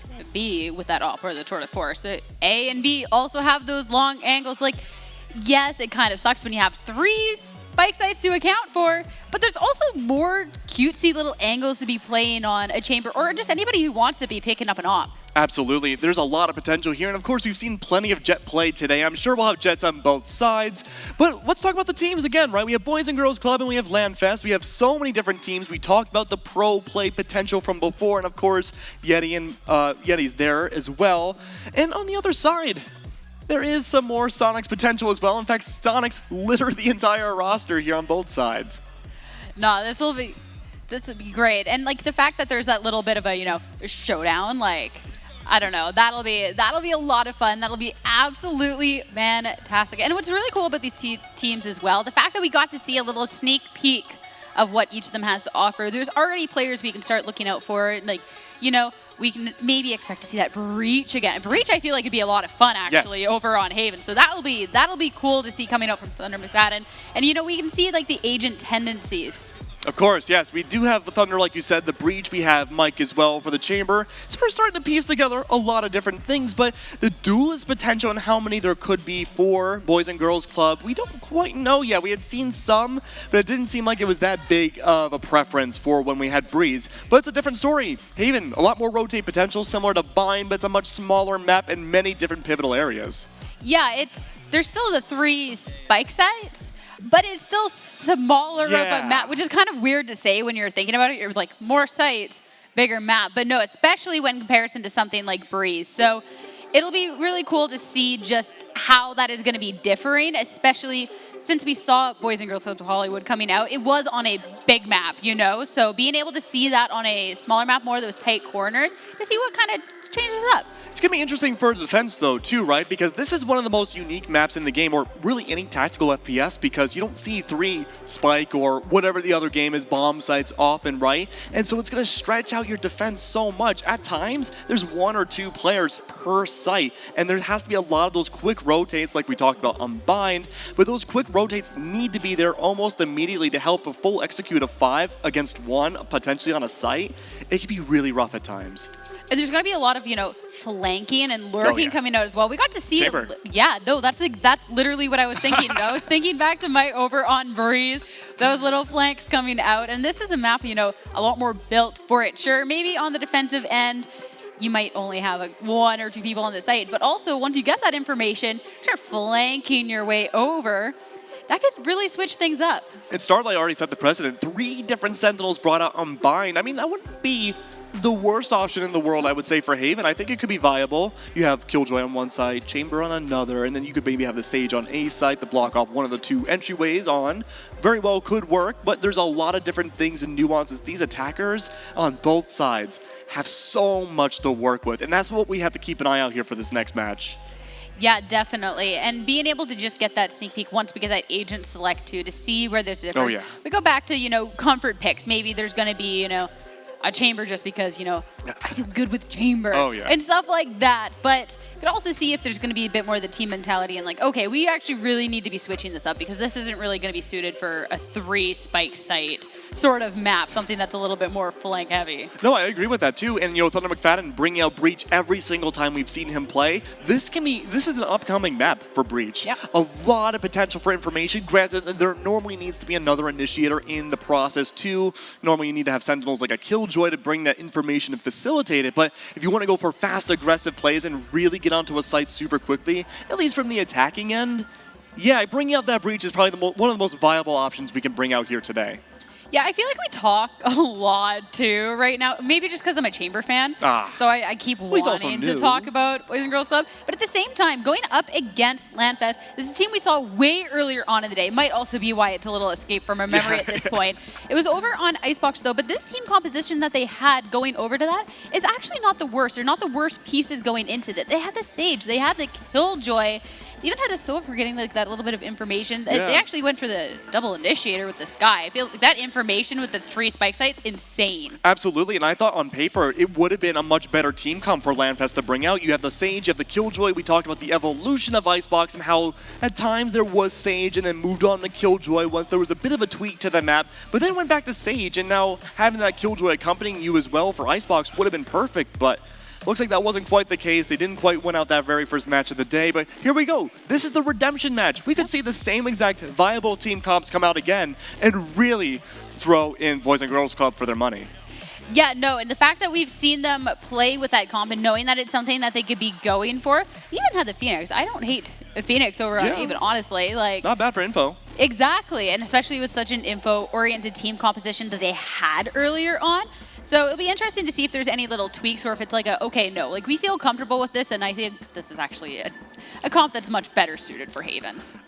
I would like to see the Phoenix. You convinced me. We need to see it now. The Phoenix and the Breach. Now, granted, there's like a KO or a Sova on top of that. That is Flash City. Any defender won't be able to see anything on this site.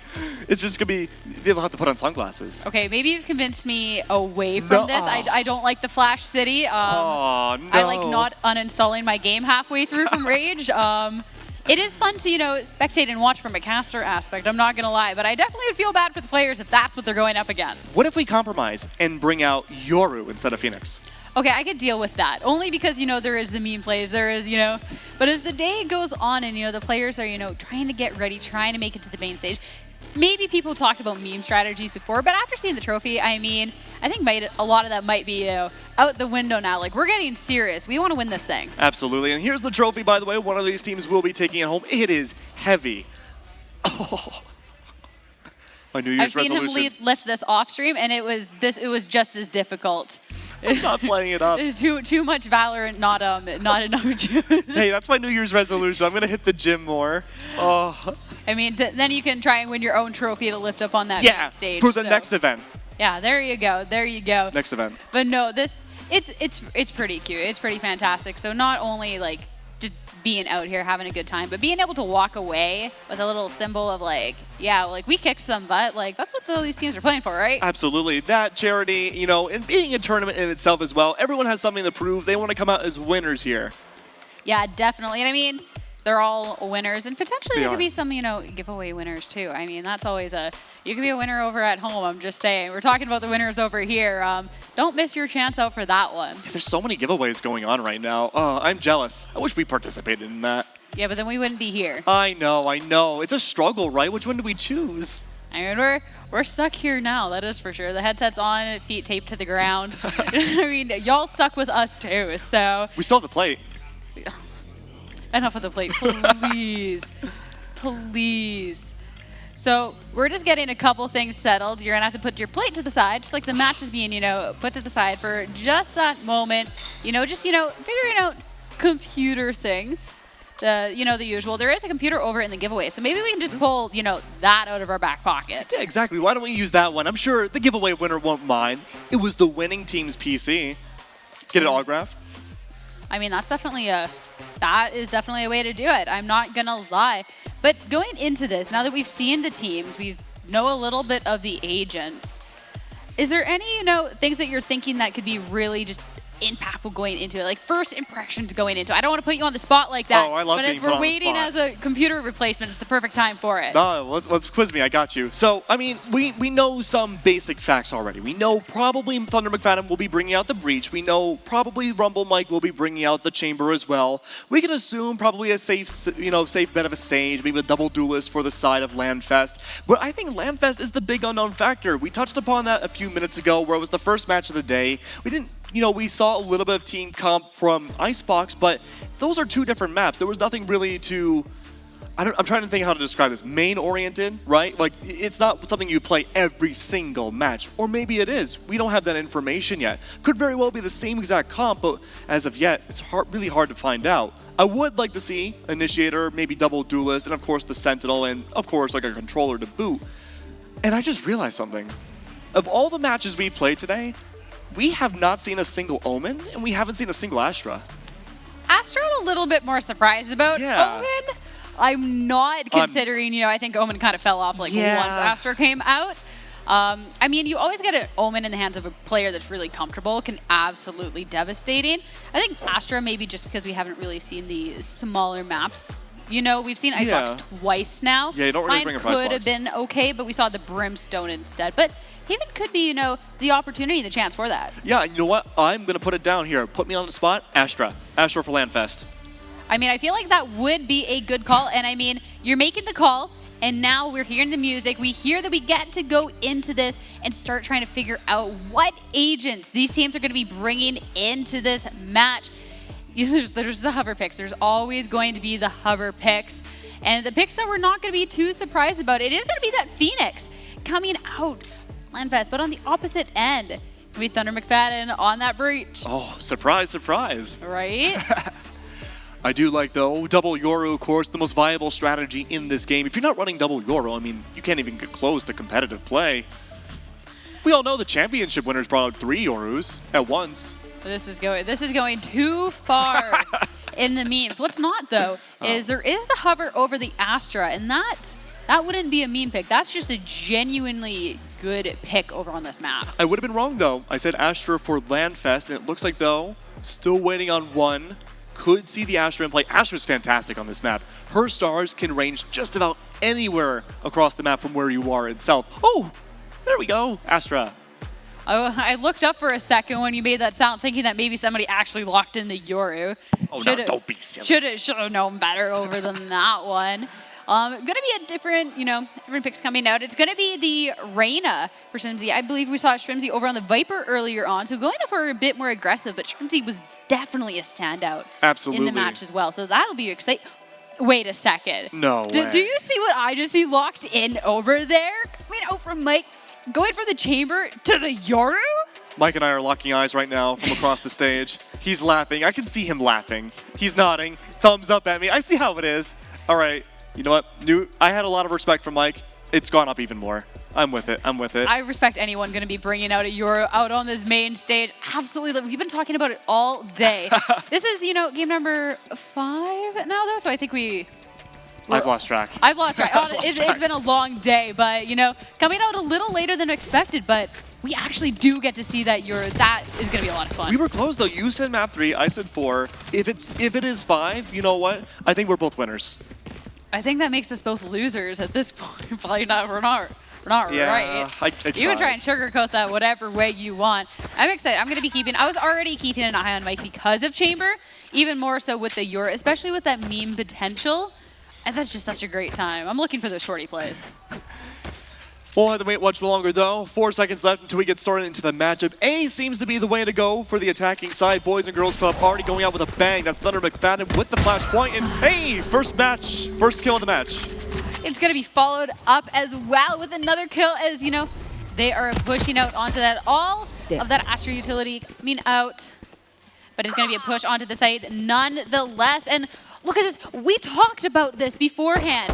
These lurks coming out, still in spawn, not able to quite get the kill, but it is going to be slowing down Landfest just this little bit, and especially in already such a difficult situation. Rotates. Well, I suppose a bit of a save. We don't really ever see saves on pistol rounds. You actually do get more money if you go down in a pistol round rather than holding onto your classic or ghost. It could be a sheriff no, it's not a sheriff in Loco's possession. Might be trying to go for one of the longest flanks I've ever seen, but at this point, I think just going down to the spike might be the way to go. Or you can just go down to the hands of Thunder McFadden. Maybe trying to get that high ground angle to try and take somebody down with you. You knew the team was chasing you down. But with that, it's not going to amount to too much. And it's going to be round 1 for Boys and Girls Club. Though, is that Landfest going and buying up over on this round? I think State Logo has a Okay, a Guardian in their possession. I'm with it. I like the different strategies. Now, oftentimes what we do have is that the team that lost the pistol round won't buy anything because they want to preserve as much eco as possible. Already not looking great, but if they lose this round after buying up, it's not going to be good for Landfest side. There will be an eco deficit for, I would say, a good quarter of this match. Yeah, you say not good. I think it'd be absolutely devastating. And things already aren't looking so great. That push out onto A is going to result in 2 fallen for Landfest. And Shrimzy's pushing on through, going to be grinding another one. Only 2 left. Wiki will be able to take Shrimzy down, having pushed down from heaven, and is able to grab up a Spectre, but it's still a 4v2 situation. Difficult push out onto site. Not being able to quite be playing with the teammate either. And look at that mini-map, Keg. Oh yeah, Mike is on the case like a bloodhound sniffing by where the last 2 defenders could be. Good Burger Ed though, trapped in the gravity well. It's gonna be back and forth, but there we go. The final nail in the coffin for another round. The buy-up was there for Landfest side. Now, it's not gonna be pretty economy-wise. We're going to see a bit of a buy-up again. Not everyone fully bought up. We do see some Phantoms on the board. A lot better off than I thought it would be, but even then, still Stay Loco and Good Burger Ed, they're not in really the best spot money-wise right now. No armor Phantom, full armor Spectre.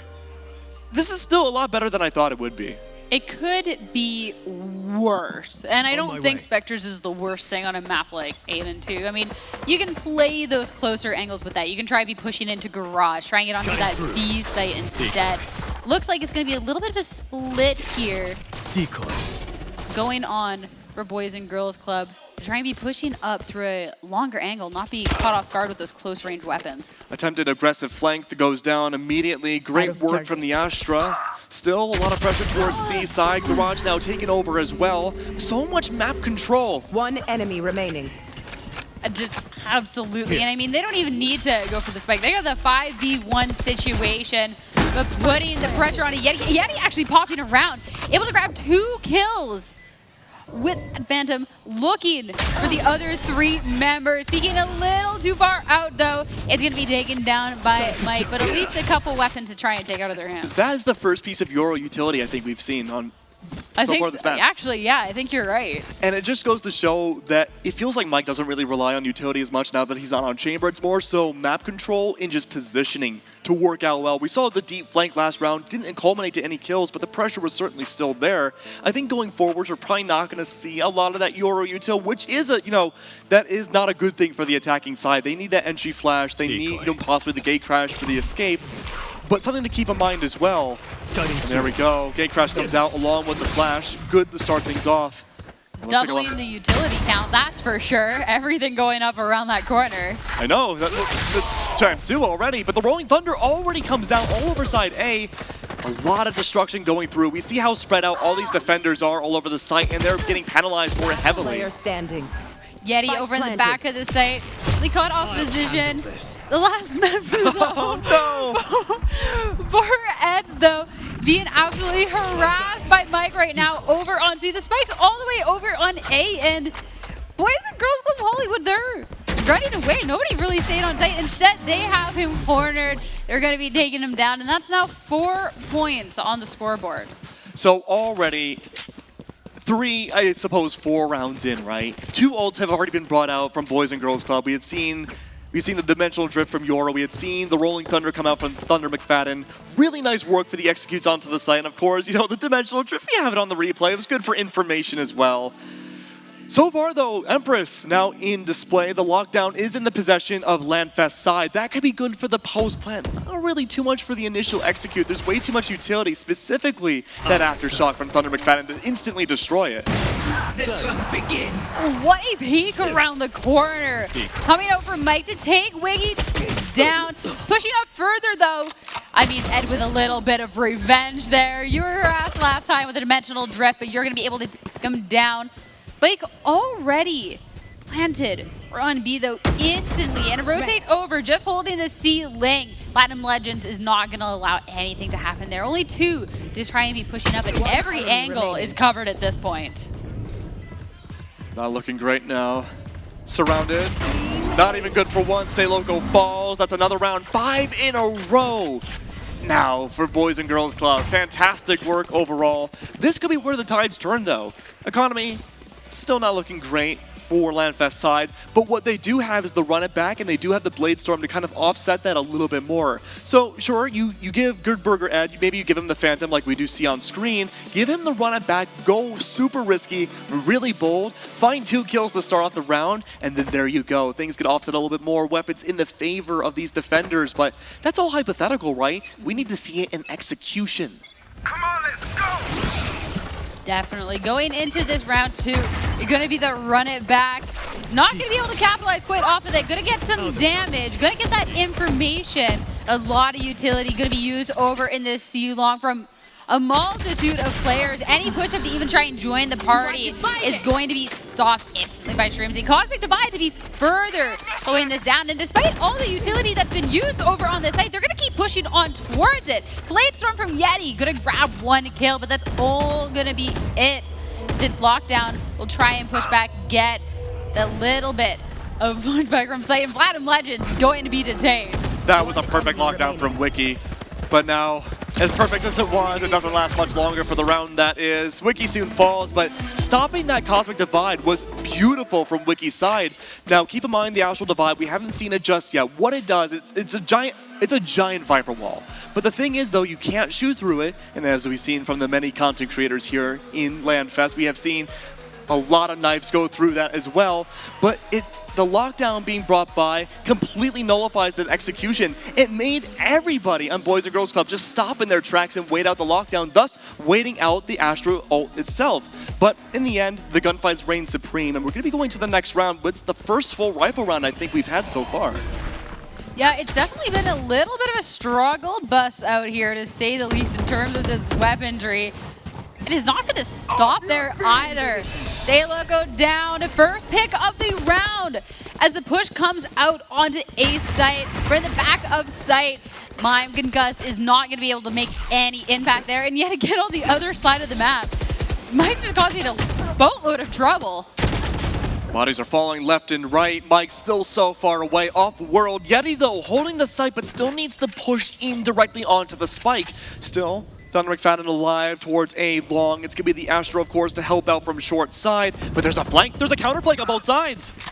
And there's a flanks on flanks on flanks. But it is going to be Boys and Girls Club of Hollywood coming out on top in the battle of the flank so far. I'm not too surprised. Their flank game has been on point at this rate. And now that's really translating in the score that we see. 7-0. They are running away with this game on the attacking end so far. Absolutely, and it's very similar to what we had seen when Boys and Girls Club had played on Breeze. They had such a tremendous lead, but when the sides swapped, things did take a bit of a dip.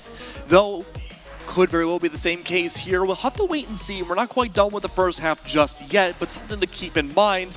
We do have the Hunter's Fury and the Astral Cosmic Divide in the possession, though, of LANFest. Could very well come out. Mime is dancing with the devil, quite literally. I'm so nervous. A dance with the devil not going to go too well. Strimsy popping around the corner to put an end to that. And again, it's going to be a flank coming out. Two members from A trying to push over to that. And you can't outflank the team is known for flanking all through this tournament, already just expecting it. Wiggy trying to grab some kills, is going to get two, but only a little bit of health and three members to take down. It's only going to be one right click to put an end to this. Yeah, it's unfortunate, right? Wiki, usually finding themselves last one alive, has all the utilities set up all over side C, but the issue is a lot of aggression from the defense early on, the gunfights being taken through.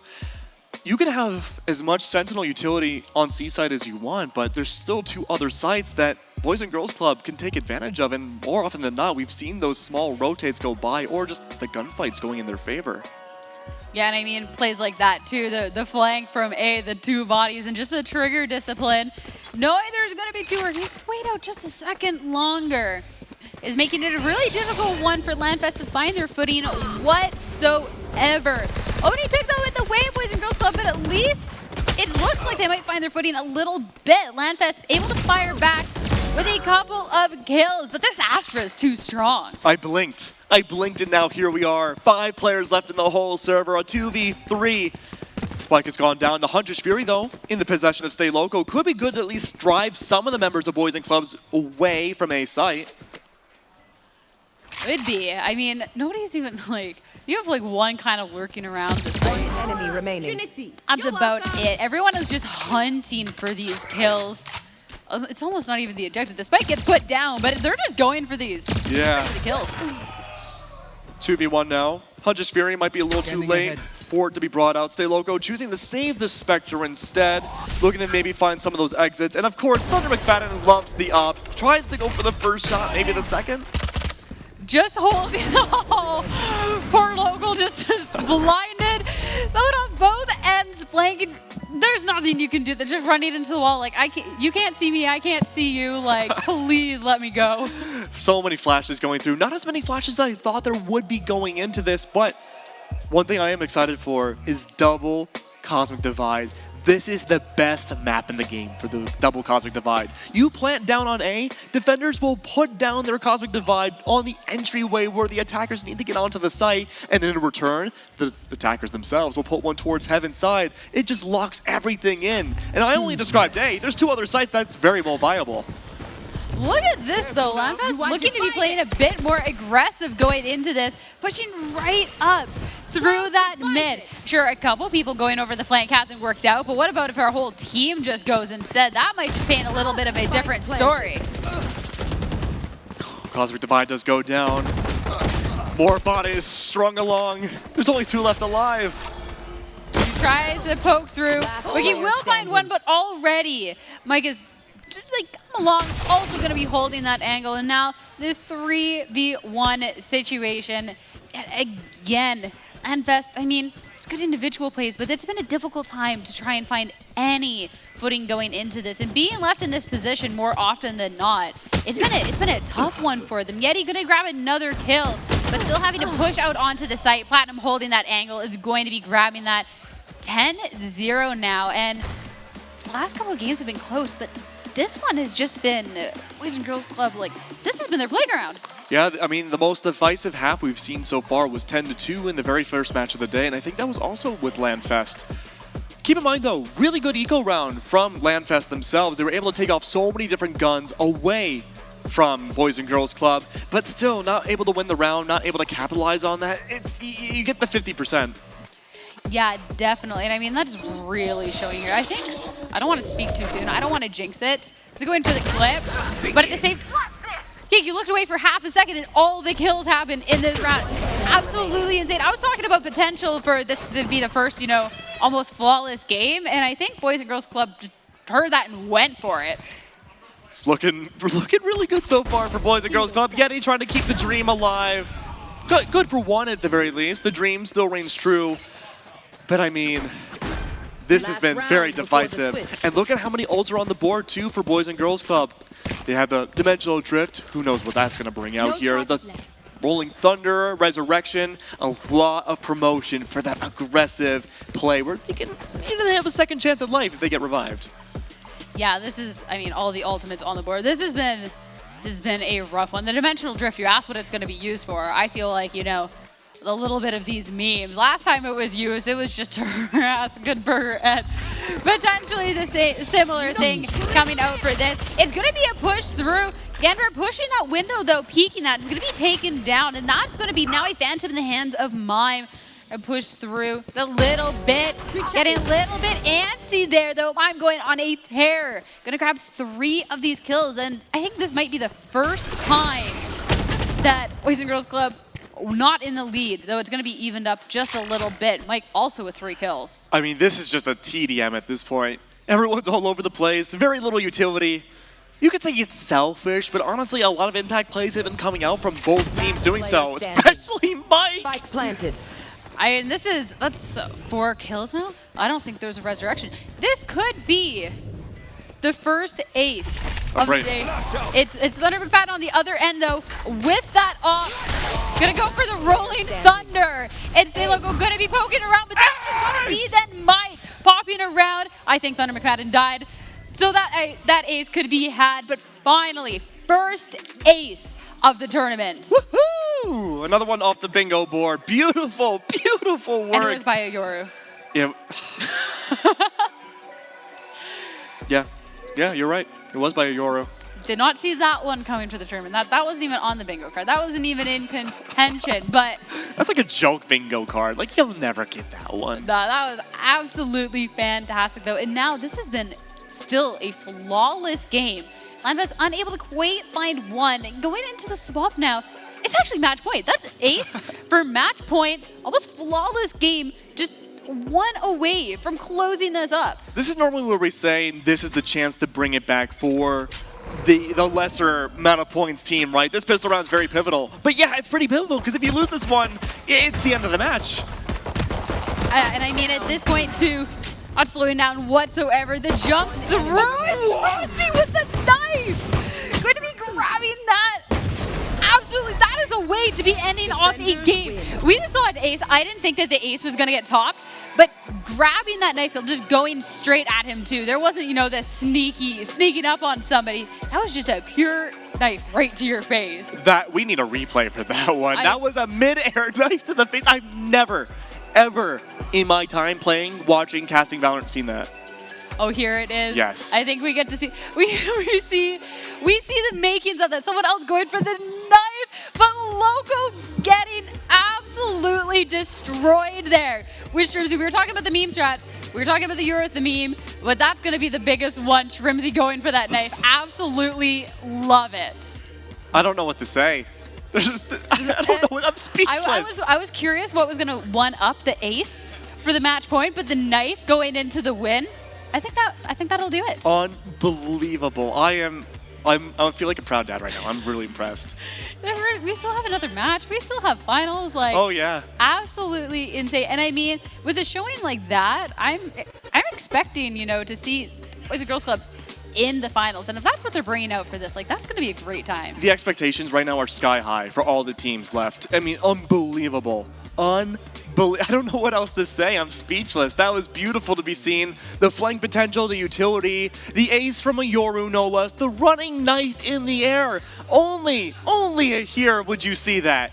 Exactly. And I mean, I need a new bingo card. I think everything has been filled out. I need to one up what's on the bingo card going on for this event, because these have been some absolutely nutty plays, and it can only really go up from here. Yeah, what else could we possibly see other than maybe the best of 3 ever, which I'm sure we'll see. I mean, that was so awesome. I'm speechless again.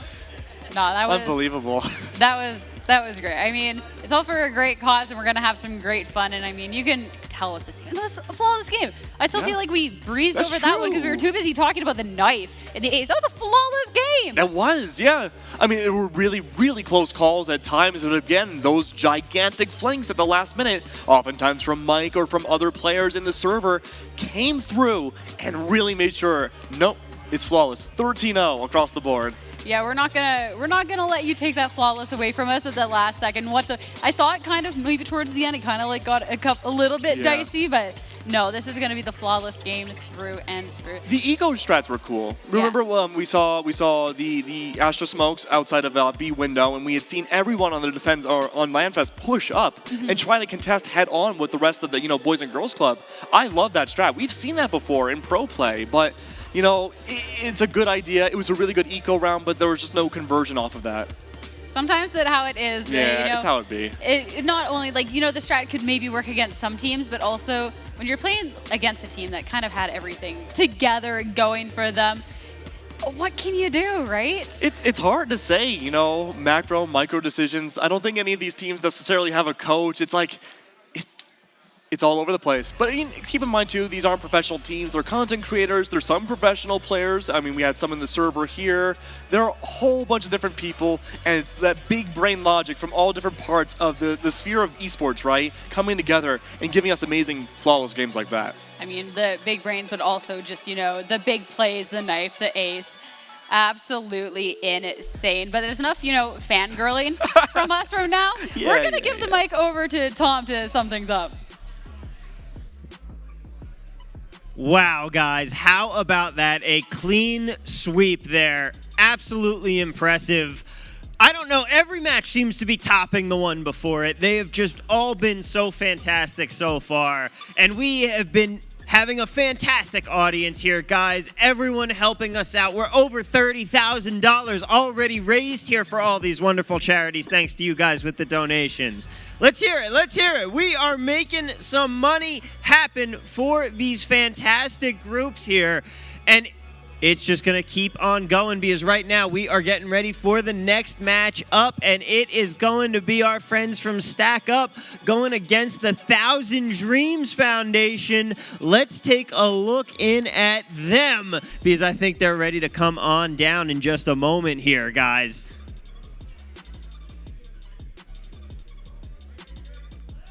And there they are, the Stack Up crew once again. You know that they get hype.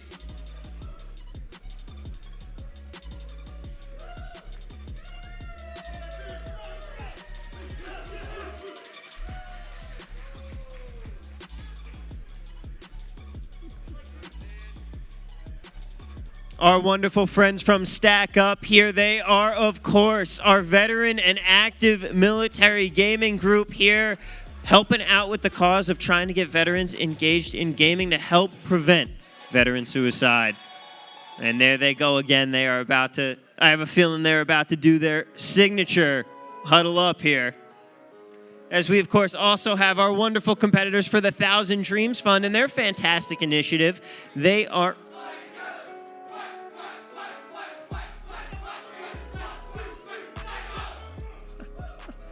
There you go, the Stack Up crew quacking up there.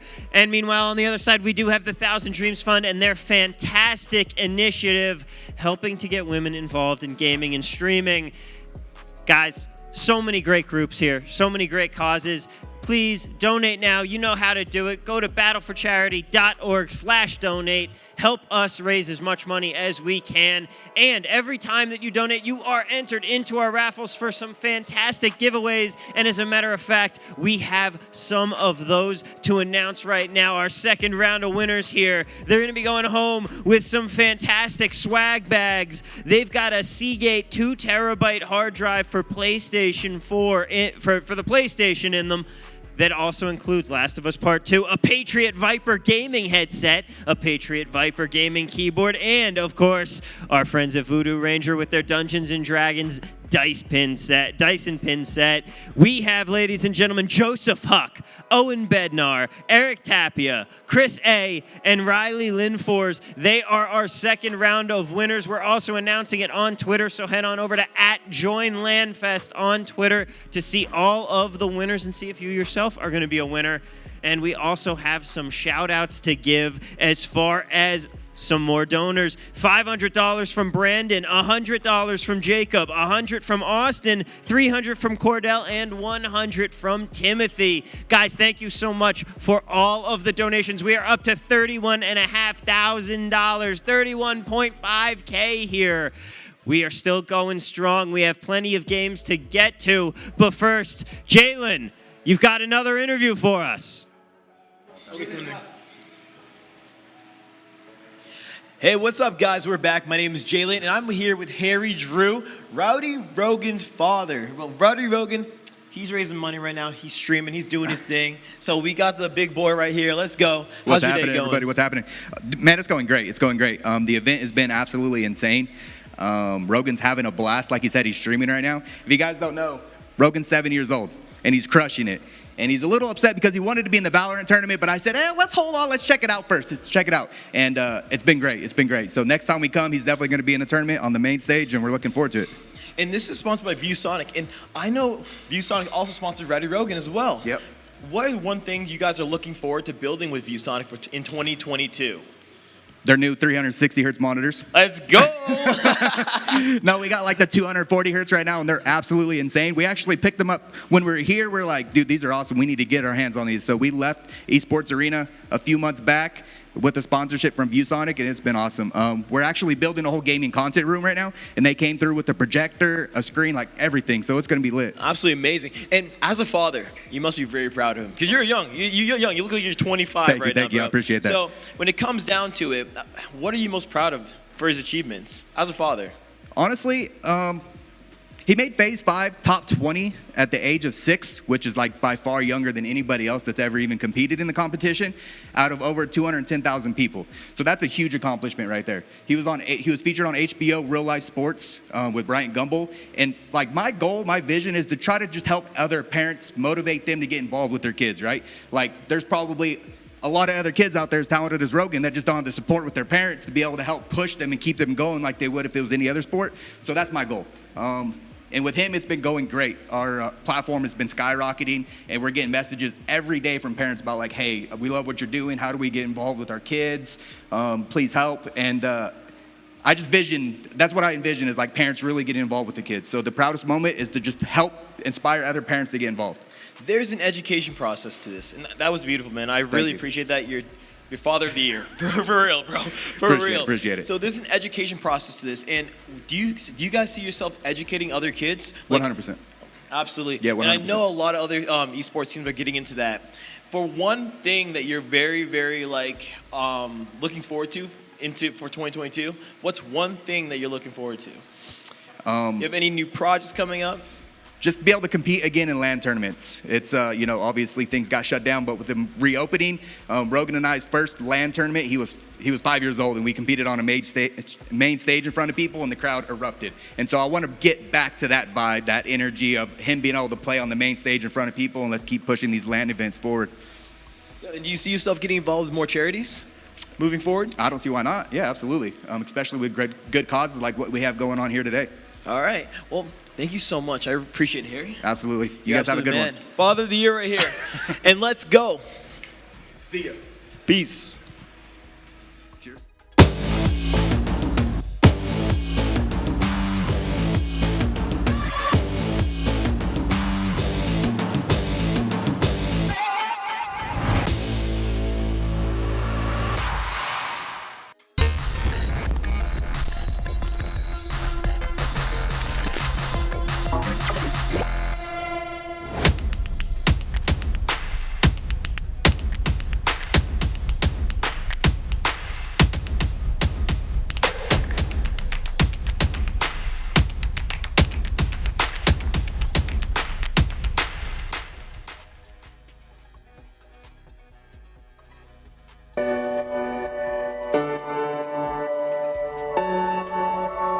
LANFest is community.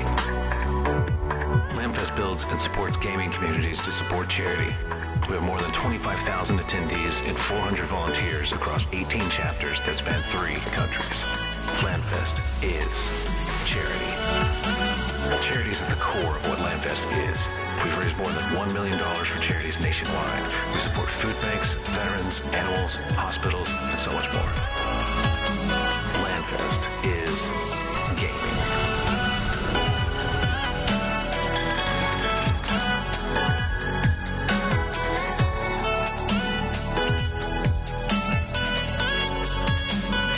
Come join LANFest.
Back on into the United by Play Battle for Charity of 2022, where we have so much awesome Valorant action going on as we're raising money for so many fantastic charities. Our next matchup, we have the crew from Stack Up going against the Thousand Dreams Fund team. Everybody wants to get their hands on that massive trophy sitting over on the desk with our casters. And we are also, of course, trying to get as much money raised for all of these fantastic causes as we can. Head to battleforcharity.org/donate to help us hit 100K today. We would love to do that, but any amount of money that we can raise is a massive success here. And of course, if you want to see what all the prizes that you're entered to pick up when you donate are, all you have to do is go !prizes in the Twitch chat. That'll pull up the prize page. If you want to see all of our fantastic sponsors like ViewSonic Gaming and what they're offering to give away here, !sponsors to see all of our wonderful sponsors and to enter the raffles, !raffles. And of course, one more time, !donate is going to bring you to the donation page. So please help us out, help us in our goal to raise as much money as we can. And in the meantime, it's time to enjoy some more Valorant. So Keg, Sierra, back to you. Time to enjoy some more Valorant is right. It's been such a fantastic day. Last game, I mean, that was 2 high points to be ending on. It's an ace. And just when you think it can't get any better, it does. We get that knife. And we're still not done. This is going to be the last one of our best of ones. And then we're going to know what teams are going on to the champions. And that's what I've been most excited for. Yeah, I mean, the expectations right now are so high. It is sky high. So I'm wondering now, what can we possibly see in those grand finals? Who's going to go to the grand finals to go up against Pause? That's the big question we need to figure out now. And it's down to this potential, it is the final. It is down to this very final best of one. Stack Up versus 1,000 Dreams pro players versus the absolutely contagious energy coming out from Stack Up's side. This is probably my favorite matchup so far today. Yeah, no, this one should be a lot of fun. We've got to see exactly what these teams were made of, and it was a lot of good stuff. Honestly, like, I cannot put it any better. Now that we get to see those rosters, a little reminder of these individuals and what you can expect. And I mean, when you have one team that has a player like Elite on it, we mean fantastic Raze play earlier. That was a lot of fun. Going against Stack Up that were just absolutely dominant on Bind earlier on. Like, this is going to be a great one. Yeah, and of course, you know, we can highlight just about every player in 1,000 Dreams. I think each one of them have put an amazing amount of either numbers in terms of, you know, kills on the leaderboard or being able to really coordinate so well with the rest of the team. One thing I'm immediately thinking of, like you said, is Emily going for the showstopper at the top of A side of Icebox, right? Uses the showstopper, allows time then have Michi go, to then flank from behind and take down the rest of the bodies. Beautiful coordination like that is what brings you to the grand finals. But here's the thing, both these teams have been fantastic with their coordination, and so only one's going to be able to go. I want both of them in the grand finals. I know, this is going to be a finals-worthy map in our best of one. We can pretend and then be, one up it later going over. This one should be cool, though. I mean, the fact that Stack Up's already played on Bind and that, 1,000 Dreams is now having to go over to Bind, a little bit of smaller map. We got to see them on Icebox earlier. It just should be really interesting, but I also do feel like that they have the key components to make that work. Absolutely, yeah. And I mean, part of that, too, was that I think the macro decisions coming out from Stack Up's side, being able to rotate so effectively, and against the team where on the defensive side, they had to go up against 3 different Sentinels that, in theory, should be able to lock down every single site in their way. Didn't quite work that way, though, and Stack Up was able to penetrate through those defenses and take down everybody. It makes me wonder what's up their sleeves this time around. They've definitely practiced, 1,000 Dreams have definitely practiced, but I wonder what other tricks are up each other's sleeves. I mean, we got a little sneak peek of the tricks that Stack Up has, that is for sure, as well as just the pure aggression that they had going on their end. Absolutely insane. So it'll be interesting to see how 1,000 Dreams Foundation is looking to, slow that down or even just to match it with their own aggression. I mean, there was that aggression potential. I mean, we got to see a Raze and Arena come out for them. Like, that's definitely going towards that direction. That's very true. And keep in mind, too, Emily is known for being able to just plant herself onto a site defensively and just mow down anybody that tries to execute. And I felt like on the reverse side of that thing, right, the executes from Stack Up side on Bind was fantastic. Almost every single round through and through fantastic. So is Emily going to be enough of a force to stop all of that by herself? She needs everybody there. The calls need to be made from Lily to really bring it home. I mean, that's for sure. But going over to Icebox, I was really impressed at how this team was able to, play as a team. True. Especially going off of the shot calling that I could only assume was Emulate.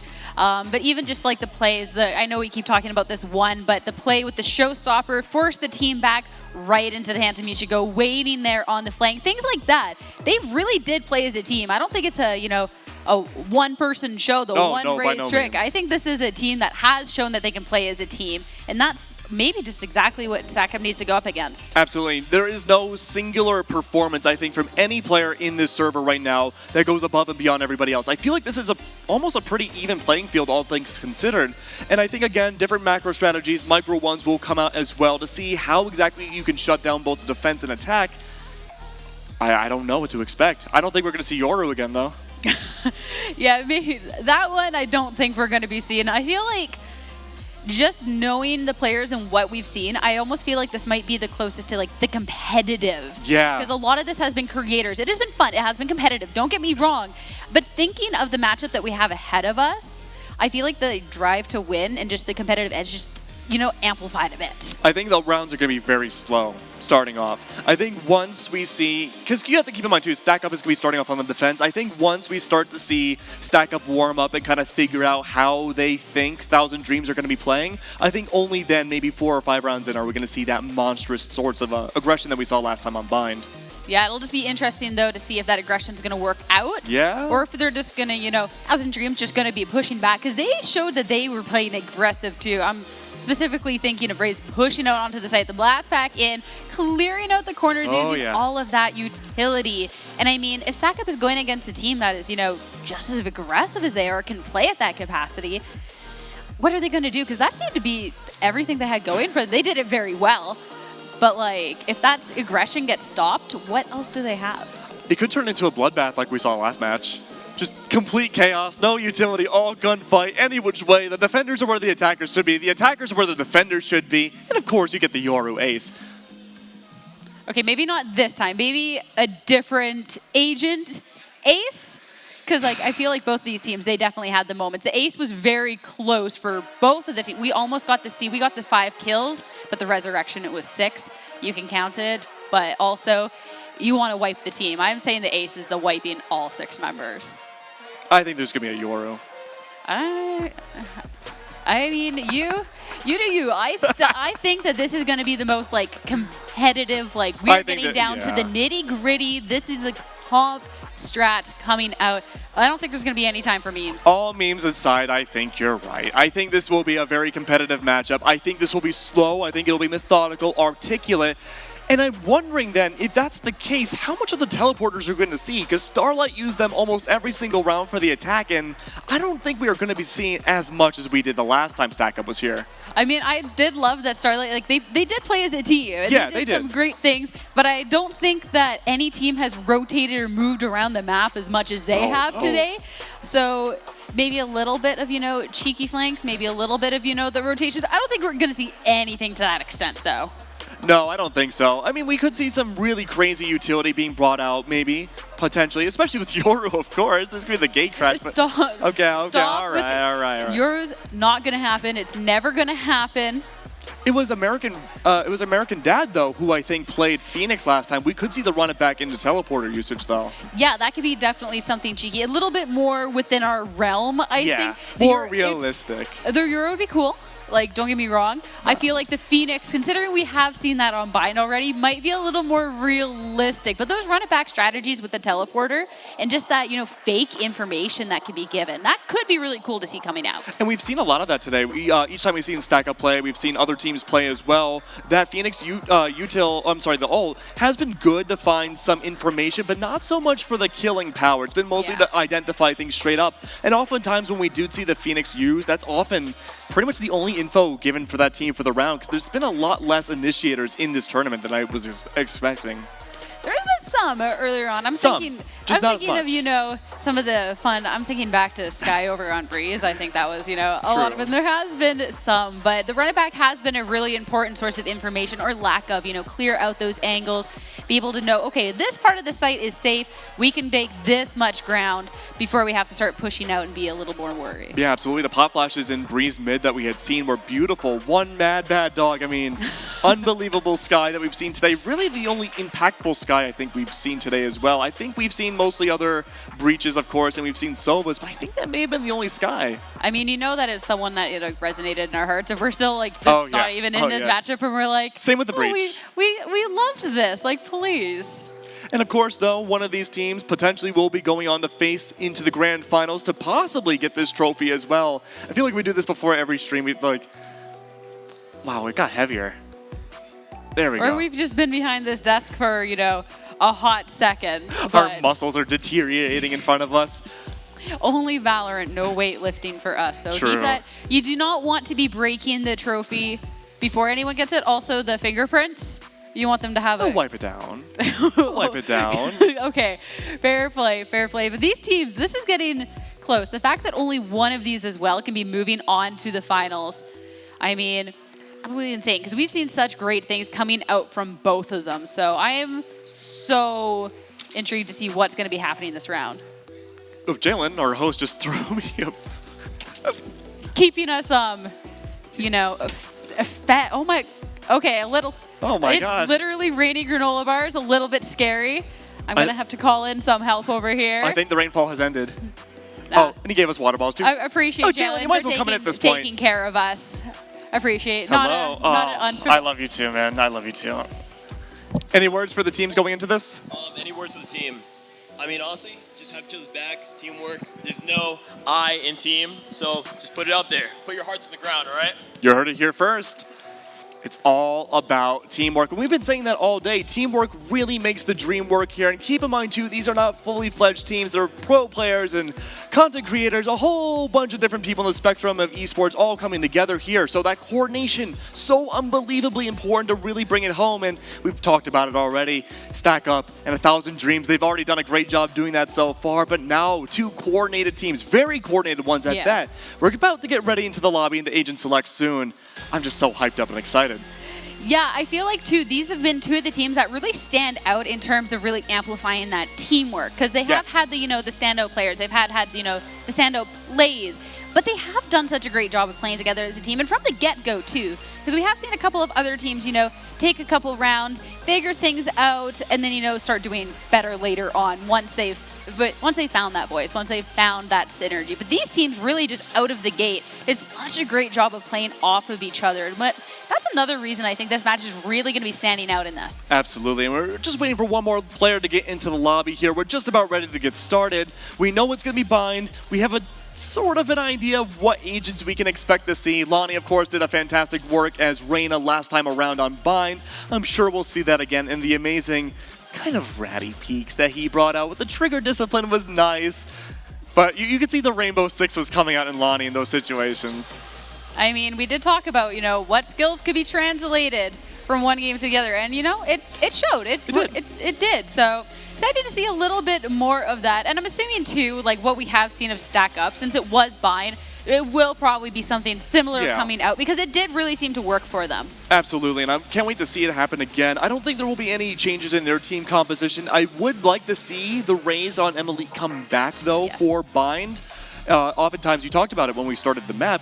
Raze is fantastic for finding initial information and getting that first blood. You put the Boombot down right outside of Market, going into Hookah. That's almost an instant clear. But I have some good news. Is the news I've been hoping for? Yes, it is. We have all the players in the lobby. We're just about ready to get started. We're just waiting for the word, and we're getting right on in for the last best of one for this tournament. Really keep everybody, you know, waiting, giving everybody the time to be going and, you know, checking out the giveaways, check out how to donate. Like we have to have those breaks. That's everybody's chance to be doing that. So now that you have done that, I assume you better have. It's time to finally get into this. Our last best of one of the day, heading into this Agent Select over on Vine. our first little sneak peek of what we can expect. I mean, we do know a little bit what we can expect from Stack Up, but more so getting in the minds of 1,000 Dreams. Nothing too wild so far from 1,000 Dreams Agent Select. We do have the Viper, Sage, potential KO from Tatted Poodle. She did play KO last time on Icebox, and that's normally what Emily has been playing recently in more of the game changer scene, but no, not going to be the KO this time. I think Emily is going to go for the Raze here. Double Duelist could be really nice. It definitely could be. I'm not opposed to that whatsoever. Don't get too excited. No. I won't believe it until I see it. I think last game was a fluke. I think it was a lot of fun, but I'm not going to be counting my lucky stars yet again. But the Raze, I would rather see a Raze over on Bind than a Yoru. I'm not going to lie. Yeah, I mean, I'd rather see anything than Yoru. Hey, no, it's fun once in a while. It's one, like last match, that was a fantastic thing to watch. But I want to be watching those Raze highlights because I was disappointed not to see Raze earlier. I think she's such a standout, and already seeing the power that Emulate has had on Raze makes me even more excited to see what's going to be happening. It's going to be interesting, right? And oftentimes on Bind, the partnership with Raze usually goes with a Brimstone, but that's not going to be in the server at all. Instead, solo controller for both sides. It will be a Viper to go through, and we saw some Viper usage on Bind last time when Stack Up was here, but I didn't really feel like Viper brought a lot to the last game. But then again, hyper-aggression all throughout. There wasn't really an opportunity for Viper to lock down a site or really use her utility effectively. I mean, the Viper spin, of course, is always effective, but outside of that, I expect here with slower gameplay, we're probably going to have a lot more Viper-centric rounds. Yeah, I was saying, are we thinking about the same game? Because last time that we saw Sparks on Bind, on that Viper was absolutely insane. But that was all the Viper's pit. The ult is really good. No, do you not remember pushing out through hookah? There was the wall, there was the snake bite. Everyone pushed through and got slaughtered. I don't think that you're putting enough respect over on Sparks' name here. I'm with it. I may have forgotten, but that's okay. We're going to see again if they can make that magic happen again. I'm sure it's very possible, but only a few more seconds until we get started into the very first match, or very first round here. Looks like we do have a bit of a pause, though. More time to argue about the Viper from Bind. I'm just saying, I'm thinking back to that map, and that is like the one standout moment. That and Lonnie's play, that's one of the moments. So don't disrespect Sparks like that. You know I'll respect you. I think the plays that Viper had coming out on there were majorly impactful. What I was thinking more so is like, the hyper-aggression, right? You're just pushing through. You're completely disrespecting the Viper utility in a lot of those rounds. And, you know, she's not a Sentinel, but all that utility was completely disrespected. I hope we get to see Viper util. Like I said, still, very slow rounds I think we can expect to see. And if we do, much more Viper abilities will come into play. And there's a lot of lineup potential too, right? The Poison Orb is fantastic at times. The lineups across the map. Oftentimes too, I remember way back, Sonic's early on when Viper started becoming really popular, instant death walls with a Poison Orb in conjunction with a Shock Dart inside of B long. It would mow down entire teams in almost one hit. Something that I'm now looking over the notes, now that we have this little pause to reflect on stuff. You were talking about a Sky not being quite as impactful as one bad dog. Now that it's not written down in front of me, I'm mixing up the order of these two. But Lonnie Lightning, who actually played Reyna the first time that we saw him on Bind, going over for the Sky this time around. That's a really good point. I was expecting to see the Reyna come out again. I like the idea of the Pop Flash and using a little bit more team-centered utility. That being said, though, Viper Wall is up, along with the Sage Wall as well. It's going to be attempting to break it open, but I wouldn't count much out just yet. Sage versus Sage. The Force Speed backing up, as it's going to be the dog coming out, and all that Sky utility going to make it a little more difficult. It was already going to be difficult considering, you know, the double walls, but that utility on the other side, even more disastrous, forced to be backing up. Absolutely. That being said, though, the rotate has been called. Only one still staying on side of B. Very risky round here. Sparks again. Now it's all coming back to me. It's like a sudden flash. Like, oh, I remember, in the corner. You have to watch out for Sparks. This is exactly how it went down, almost actually, because there wasn't a raise on the other end to be throwing that paint shells into that court. That is a way to not let Sparks have any more clips for the rest of the event. That is for sure. That is the beauty of Raze, those corners, and being able to clear that out. That was the only person holding down the site. So 1,000 Dreams being able to push out, get that spike, and get ready for the onslaught coming on through. American Dad trying to be pushing onto site, push through a little tunnel, and try and just hold down. Let this get diffused. It's only 1 against 4 now. Spike already halfway diffused. I mean, on the long flank, it's not going to be able to make it happen, though. It is Stack Up taking the pistol round in our 6th match of the day. Really nice work from Stack Up now. Again, same aggression coming on through, but at least this time it was rotate potential. Sparks had gone down, giving a wealth of info to come by. And I gotta say, I was a little worried about that defensive half, right? Or the defensive round. The Sage Wall had gone up inside of Elbow. There was really only one definitive way for everyone Stack Up to push onto the site and retake it, but destroying the enemy Viper Sage Wall inside of Elbow was fantastic to see. And I wonder now, it's a buy-up from both sides. Looks like though 1,000 Dreams, they don't want to go out. They want to go out swinging at the very least here. Spectres and Marshals galore, but as of now, it's all along B main, or B long. It definitely could be dangerous if they can't get the round, but they're forcing Sparks to be backing up. Sparks, that's another round where, things aren't going as planned. It's going to be the suppression with the 0 point, be forced back into the elbow position. Does have the weapon, though, to be making an impact. And impact is going to be grabbing that opening pick, taking the dangerous raise down from the other team. Everybody already in the back of sight, though. So it's going to be a difficult one to try and push out onto as all the trades coming out. Absolutely. Attempted flank possibly to come on by. Side control still in the favor of Stack Up, though. Aim high, good for 1. 2 left alive, though. Teleporter doesn't quite work.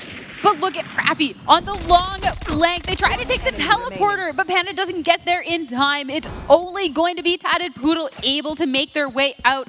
Marshall in hand will be able to go over to the other site. Will get the spike planted as well. But at this point, every different angle that you can get peeked from, there is somebody from Stack Up there chasing you down. And there we go. As soon as the spike had gone down, so does Tatted Poodle. Really interesting idea, though. Could have been good if they had a few more seconds to push on by. Definitely. But with that, it hurts because 1,000 Dreams did go and invest some money into it. But Stack Up going to take the round that they wanted. They felt that they deserved. That's going to be a 2-0 going into this last match of the day. But I really like what we've seen from both teams so far, even if it is a 2-0. Oh, absolutely. The gunfights, I feel like, have been relatively even as of now. And even in terms of economy, right? We talk about that ad nauseum sometimes, but it's interesting to see what Lili wants to bring out here. The Ares is going to be coming out here, our first for the tournament. And along with that, just a slew of either Spectres or even Ghosts in play, really trying to find that aggression and pick up some weapons off a Stack Up. Oh, I love this. The wall goes up, but Lonnie Lightning on the other side of it. I mean, they're like the half a peak, but maybe not registering, maybe not expecting that Lonnie was going to be hiding in that spot. Unable to get out, though. Emily chasing that kill down. Lonnie's not allowed to be too close to the sun, that is for sure. And now with the trades coming out, the damage has been done. It's be a rotate over to B, but Sparks is already pushed up. And 2 taken down from 1,000 Dreams is going to be making an impact. Sparks' info once again proving to be so valuable. 1 left alive. Tatted Poodle once again finding themselves in the driver's seat. No command in their possession. Fragment grenades have gone down. Flash drives no longer in play. But wow, a bold all! Gonna be going for that null command to make it to nobody can have even footing here. It's going to be all raw gunfight. Stack Up doesn't mind. They will take that fight. American Dad popping around the corner. Put this lead even more. It's going to be a 3-0 on the board for Stack Up. Keep in mind, too, that was the 3rd round, so the null command will come back relatively quickly. That was a really fast one to come out to begin with. Right? I'm surprised. 3 rounds in, Tatted Poodle so far leading the lobby, or at least her side of the lobby, 3-3 now. Still, not the formidable full rifles across the board. It's going to be mostly Vandals and Tatted Poodle once again with the Spectre in hand, but given what we had seen her being, normally the last one alive, playing a little bit slower for the team, I think it makes sense to have everyone else bring out those rifles. Definitely, especially if they can make some good use of them and looking to be putting that use towards Shower. Graphy playing that close angle on the other side. Michigo playing that so slowly, so carefully, walking up, will grab that kill, and shots exchange. Lily's gonna grab the other one as her back, and that is gonna be the push out onto site that they want. And this is gonna be an absolute terror. Nobody on A is safe right now. I really like this default coming up from 1,000 Dreams. The wall goes up all over side triple. That only allows one way for the defenders to get back onto the site and retake the spike. That's through Heaven or CT. Not too much, and not only is it the not very many avenues to get onto site, there's only 2 members to do so. It flashed through into Lamps. It is so impactful, but Lily managing to turn away, take some fire, but able to grab the kill, and now it's Sparks in a 4v1 situation. Up in Heaven is able to even it out and get some kills, but still has a long way to be pushing out onto the site if, you know, defusing the spike is the plan here. Sparks can get close. The Viper's Pit might be a viability, but I think it's too late regardless. The spike is continuing to tick on down, and Lily and company don't seem to know where this Viper is. Doesn't quite work, though. Sparks falls. First round now for 1,000 Dreams. Now we officially have a game. No zeros on the board. It's all down to this, but 2 more rounds in a row could potentially tie things up. And now the full rifle is now coming out. It's going to be a save and return. There's a little bit of cushion room for Stack Upside. They have 3 ults to work with as well. They may not have to necessarily work with as much high weaponry, especially with Lonnie going for such aggressive yet patient kills in the beginning for those first bloods. Could really throw 1,000 Dreams in for a loop this round. Yeah, this round, just the fact that 1,000 Dreams able to buy up. I mean, it hurt earlier on when on their save they did go for a bit of buy up, but being able to go with the, you know, the big guns, definitely looking to make an impact here. I'm going to be playing this a bit more of a default, and looks like a true default as well. Even though it's a thrifty, though, coming out from Stack Up, it is going to be the Viper's Pit going out to try and slow down B. And with that, 1,000 Dreams going to start making their way over towards A. There might be a bit more bodies to be dealing with, but at least you don't have to deal with the Viper. Or Sparks, or just Sparks in general. Yeah, true. You don't want to mess with Sparks. That is for sure. And they're comfortable to be pushing out onto A. Emily paving the way to fantastic kills and being able to push all the way through Lamps and grab that power angle. Still, like, yet again, only 2 left from Stack Up to try and push out and make a play. Last alive in Heaven, but again, not for much longer. Lamb's control, having full control of all the power positions on side of A was really effective, and I think now we're starting to see that idea, the composition now of 1,000 Dreams playing a little bit slower. Emily early on was waiting around for Sparks to make that move and push up aggressively again. Listen for the rotates for 1,000 Dreams if they were to rotate. That didn't happen though, but the Boombot did clear out Hookah and gave some info. The Viper's Pit helped out too. Yep. But now, those full executions as a full team, 1,000 Dreams are looking pretty good. And now there's only a 1-round difference between the two. And there it is. That Boombot's coming out once more, but nobody at all in Stack Up are playing inside of Hookah. Yeah, instead, opting to play a little further back, a little bit of a different Stack Up than we have seen. Normally playing a little bit more aggressive, still having to clear everything out. That utility does such a good way of doing so. We're going to be slowed at least just for half a second. Tatapoodle can try and push up if wanted, try and get that angle, but going to be waiting, especially with the information, but there's somebody waiting in the back of the site. Big question is now, is there going to be an execution, or is this the time to rotate out? Opening pick goes down. The answer should be yes. The push coming through the raids. It's going to be 1,000 Dreams in the lead with that. And with that lead, Emily's going to have that showstopper looking for anybody. Looking for it. It's going to be shooting the showstopper, and, you know, a very educated guess. There was someone there a little further back, but it still does such a good job in just paving that way and being able to make that space, make a difficult situation. It's not only Lonnie Lightning now in a 1v4 situation. The fact that 1,000 Dreams have these guns now, these rounds have been very decisive in their favor, though. Lonnie Lightning not going to go down without a fight. Not quite yet, but the last does fall. Lonnie Lightning again goes by. 3 for 3 now. And we see this, we see the blooming effect in the beginning of the round right for 1,000 Dreams. They do kind of default in the beginning. They look for any potential lead up, any sort of aggressive peaks that we have seen in the past from this team, but then they dial it back immediately. They come back together, they come back with a plan, and they execute onto a site. And oftentimes, even if the opening pick does go through on that execution, it's just the full position control that I think has been the big strength for 1,000 Dreams so far. not definitely. And like, I just want to go back to this teamwork that they have, because this has been absolutely fantastic. Sure, they gave up a couple of rounds. They didn't really have the weaponry to be really competing after losing the pistol. But now that they do, this has been so strong, so decisive. But it looks like a little showdown over in showers. It's just going to be a trade, though. Graphy only going to be good for that one. And there is the resurrection in Lily's back pocket. Michigo going to be having a second go at it. There is a resurrection for Stack Up, though, if they want to go over to that body. I think it's too little too late at this point. Executions go through. U-Haul control Emily again. Sentry turret is down. Too late for sure. The run it back. Gonna be giving away a little bit of positioning here. But now things slowing down just that little bit. 2 people already going down, Stack Up. And 1,000 Dreams just looking to play it a little slower, but Spark's going to take advantage of that with the Marshall. Yeah, it's going pretty slow right now. Teleport has been called by Lonnie, but look at this again. The potential flank already been spotted out, trapped inside this metal corridor of, well, one direction of death, I suppose. But Emily's all the way over on B. How did she get there? The whole team now coming by. The cavalry has arrived. 30 seconds. We've talked before about her just pushing out onto these sites, paving that way, and going to do it again over on B. American Dad tries to rotate over, still had the flash as well, but going to be falling. And with that, only 2 left to try and be pushing out onto the site. And they have to rotate over if they even want to contest it. They're already so far apart. This could just be a save. Yeah, and I think the save is a good call here. Lonnie does only have a Spectre. I'm not too sure what everybody else has here. Sparks could very well have a full rifle, possibly Spectre as well.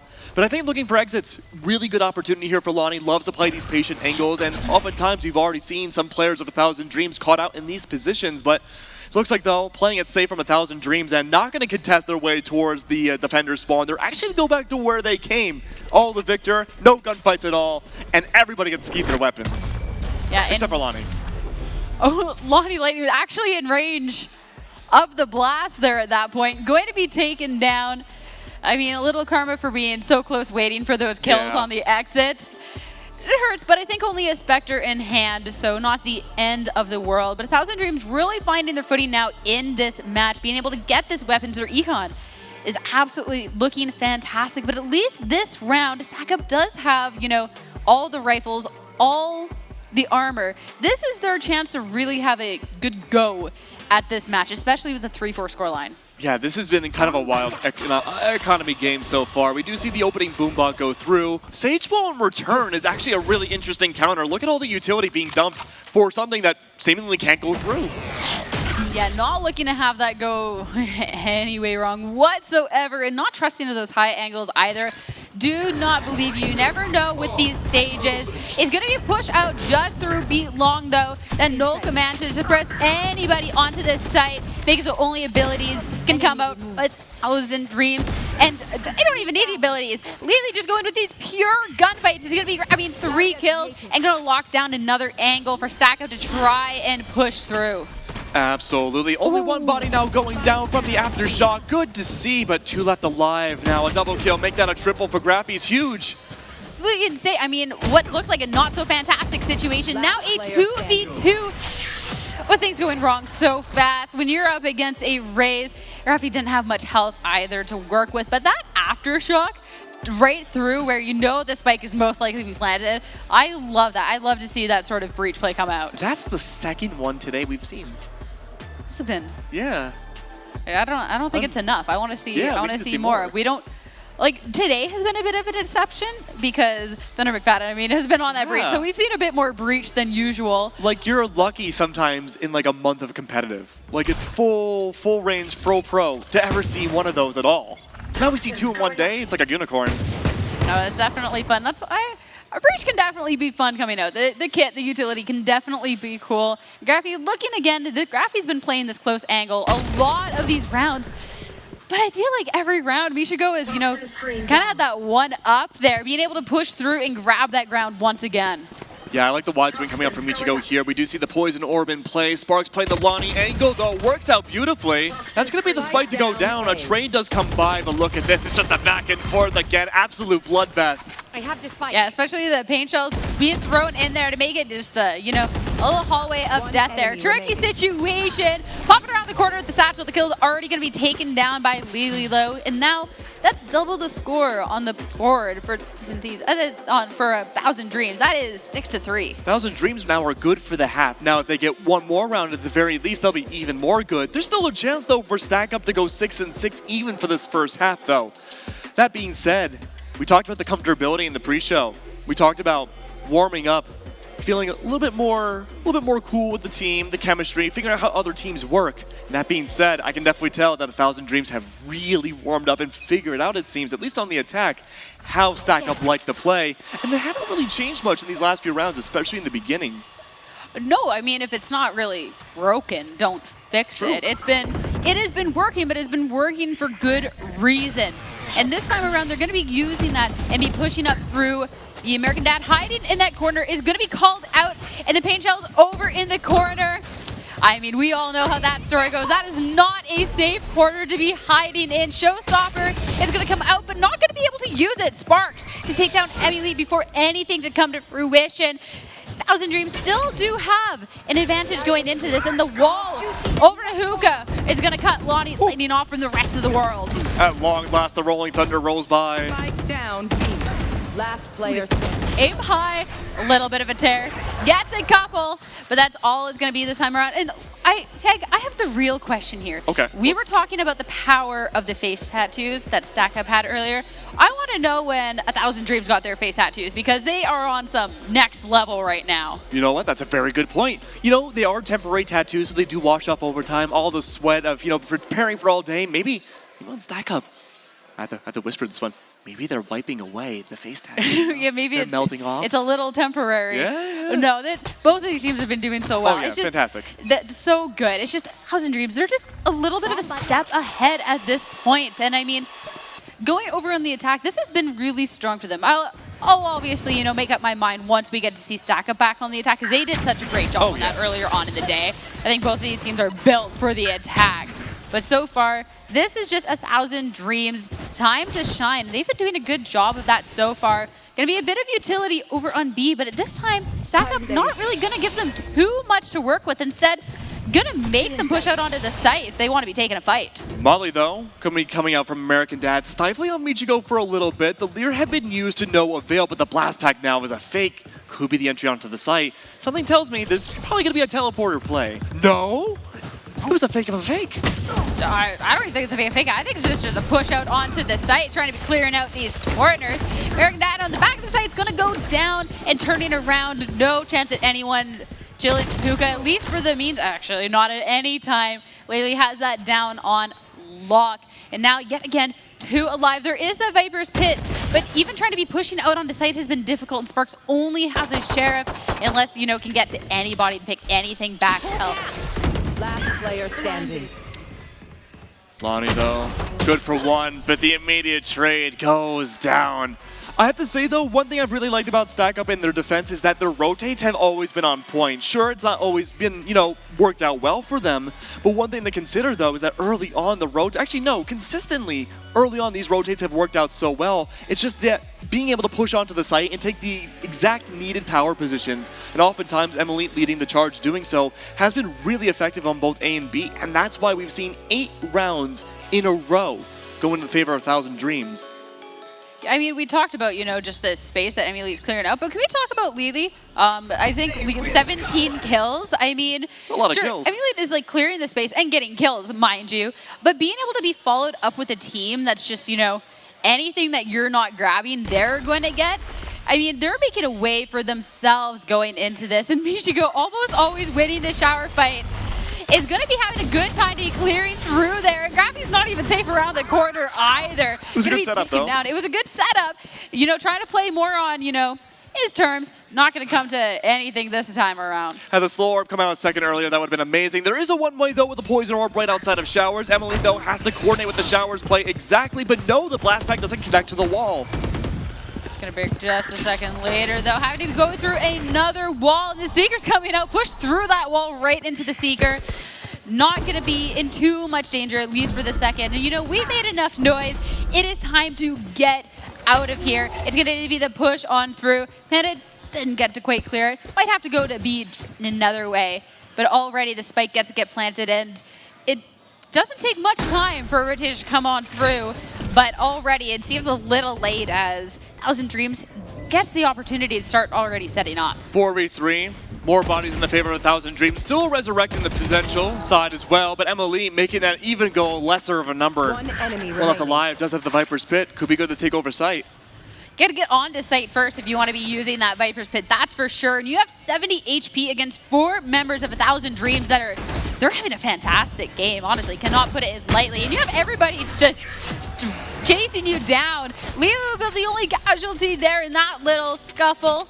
And now 9-3 and 9-3 Curse coming over as we go into the swap. And I mean, this could be the time for the Curse, because Stack Up, they did a really good job on the attack earlier on in the day. Absolutely, and of course, fans of content creators out there who might not be watching Valorant all the time might be wondering, what the heck is a 9-3 curse? Oftentimes what happens in professional play is that we see teams do such a great job on one half, get 9 rounds, and then on the other side, 3 to the enemy team. But when the first 2, pistol round, the buy-up round, and even rifles at time, bring that to 6, and then suddenly, seemingly out of nowhere, as if a magical force comes by, it becomes 9-9, and then, well, the curse truly comes into play. Who knows if that's going to happen just yet? We'll have to wait and see, but opening pistol round going to be heavily favored towards B side. And we already see Lily hiding outside of Hookah, a first for this entire match. See, I just want to say, it sounded like you were about to say 9 rounds in a row, but this actually has been 9 rounds in a row for 1,000 Dreams. I mean, that's not normally the curse, but it is absolutely insane so far going into this. And just looking to be continuing that momentum going into the pistol rounds, there has been a lot of shooting. There has been a lot of, action and people kind of like facing off, but it hasn't translated into any kills. Only a little bit of damage done. And now, Stack Up, after making some noise over on A, looking to push towards B, where there's 2 members of 1,000 Dreams holding the site. That's right, though. Full execution. One hiding in corner, playing up the crossplay. Bad. Not just good for 1. Gonna be good for 2, though, as the spike does get planted. They did win the pistol on the very first pistol of the game. So this is definitely something they can do, and I say they can do. This is already looking to be a flawless round. I don't even know if they took damage. I don't know if that's just our screen's a little small or what, but that looks like almost like a flawless. Well, you know what? Maybe that's a question Jalen can ask. Yeah, no, that is for sure. Really? I don't know if the teams are going to remember, the pistol Did you remember? rounds, like, way back, if they took like even a little ounce of damage, but on round 13 of Bind, do you remember if you took any damage? Please never again, please, no, it is too long in the day for that voice, please, I beg you on behalf of the viewers. Aww. At this point, I'm sorry. It's all right, I get it. Up you there, but now a little bit. That was 9 rounds in a row that 1,000 Dreams won, and that pistol round put an end to that momentum. So this is the chance now. Stack Up was able to get some better weapons. They looking to try and get this round. They're making the noise. They're looking for it.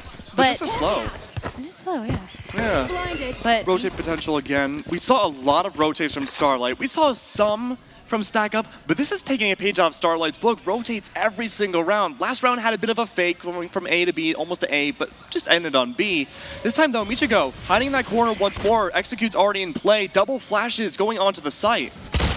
It's been a quarter of death, and it might not be from paint shells this time around, but it's still not going to be going well for anybody choosing to be hiding there. And the site's been taken over, but Lottie Lady looking to be playing aggressive and be pushing up. Is going to grab not just 1, but 2, and going back for more. Nothing can stop, and so far, 4 kills. It's going to be ended there. No ace for Lottie Lightning. I feel like this has been a couple of times. I see the fake crying over on the stage. One day, I believe in you, bud. It's not going to be quite yet, though. He's got this, I believe. Waiting for a more epic moment, not when, the other team only has classics and you have a Spectre. That's a little bit unfair. You want, the greatest ace possible out there. Flying knife to the face is an ace. Yeah, I believe in it, especially as Sky. Like, it is possible, just not this time. It's another 4K under your belt. Absolutely, and Sky's an interesting choice, right? Because you already have the flashes coming out from the Breach pick, so Lonnie can play a little bit more selfishly compared to the rest of the team. Now, there are other opportunities too, like American Dad with the Phoenix to do so as well, but you don't really need Sky for the entry flashes here when you have Breach. It's good for information, of course, but towards the end of the round, it's different. This is a fast execution, though. It definitely is going on through. And I like that you were like bringing up the whole point of, others play off of breaches, flashes. And that was something we even got to see going on with that. It was the American Dad pushing off of that little bit of space created. You can see just that teamwork, how it's going on through. American Dad's going to be good for another one. Tablet Poodle going down with the spike being planted. It's going to be putting a time limit on. Amelie going to be pushing right through. Not going to let anything slow her down unless it's going to be, death itself. Damage done, though. The wall is up, and Lonnie hiding in the corner. It's a dangerous push out onto site. Last player But standing. Lily is going to be following it up. Only in 1v1 now situation. You're going up against a Viper with the lineups. That's a dangerous one. Sparks is able to clean this up. It was a close call. The snake bite wouldn't have been enough to take down Lily fully.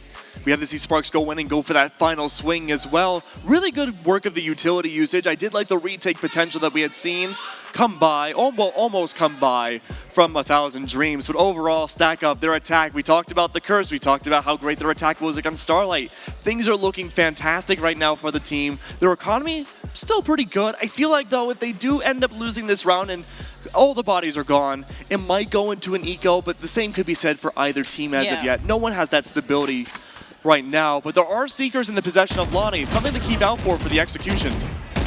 Michigo peeks over to the showers at, a little point of entry that worked so well for her on the attacking end, but on the defense, not working so well at all. Grafty's going to be going for that revenge and grab that kill. Rated out instantly. The push out onto A, though, has been a dangerous one, and the wall going up is going to be putting it in a nice little position for a stack up. Lonnie already with a nice little power position, too, for any sort of flank coming on through. I like the Sage Wall cutting through on triple. Not something you see every day, but great blocking everything up. It's either U-Haul or Lamps or going through triple is the only way the last of 1,000 Dreams can get on by, but it's only down to one now, divided by a Viper wall. Look at that little push through. The wall falls. It's going to be Lonnie with that angle. Panda looking the other way. How often do people go and push that and hold that spot? Very Let's rarely. Be real. It makes sense, right? Makes sense. Riding along the Viper wall, hoping that stays up a little bit longer, hoping someone like Emily doesn't quite push up all the way, but Emily and Aggression, name a better combo, right? You say, Emily and Aggression, but I also like a better combo, Stack Up in Aggression, because this whole team is aggressive, and that is pairing well now. That's 4 rounds in a row won. We saw 1,000 Dreams take down 9 in a row. Absolutely insane. But this little run now that Stack Up has going for them, as well with the Econ going their way, this could be the start of their, little comeback story. Look how slow this opening round is. Stack Up are taking their time, defaulting a little bit. Lonnie watching towards B long to see if there's any shenanigans going forwards, but no, instead aim high. The Sage playing the execute right now, waiting off the pop flash, and Panda is about to have a very bad day. Panda is pushing into that and pushes into certain death. It's not going to be the only one. 2 bodies fall, and that is going to give way for Sight to be going in favor of the attacking end. Adapoodle flashes through, try and slow this down just a little bit. Try and make sure nobody is flanked up over into that, but everybody playing on this site. Was once 9 rounds in a row now. The attempted comeback from Stack Up is looking great. The Sage Wall dividing else. Emily could be good to slice the pie. Finds one, but there's 2 to the left. As the showstopper, though, that is definitely a way to try and clear that out. It is going to get 2 with that showstopper. Absolutely insane. This is going to put it 2v1 situation. Player standing. It's so little health, though. Sparks is going to be grabbing not just one with the gun, but it's going to be the snake bite to clean it up. Showstopper or not, it's good for the clip, it's good for a couple kills, but it's not going to be good for the round. That's a Viper lineup right there. The first true lineup I think we've seen today. Fantastic, and it's saved the entire round. Look at Emily again, isolating the 1v1s into the showstopper, knowing she only needs 1 ult point. There you go, the double kill. A 1v1, and then beautiful execution right there. A great save, and a beautiful comeback from Stack Up. 1 round off from tying things up. You didn't believe, you put a little disrespect on Sparks at the beginning of this. We haven't seen a Viper do the thing, but I told you, Sparks has been so great. Sparks was great earlier on, and Sparks has been fantastic in this match. That was a fantastic clutch.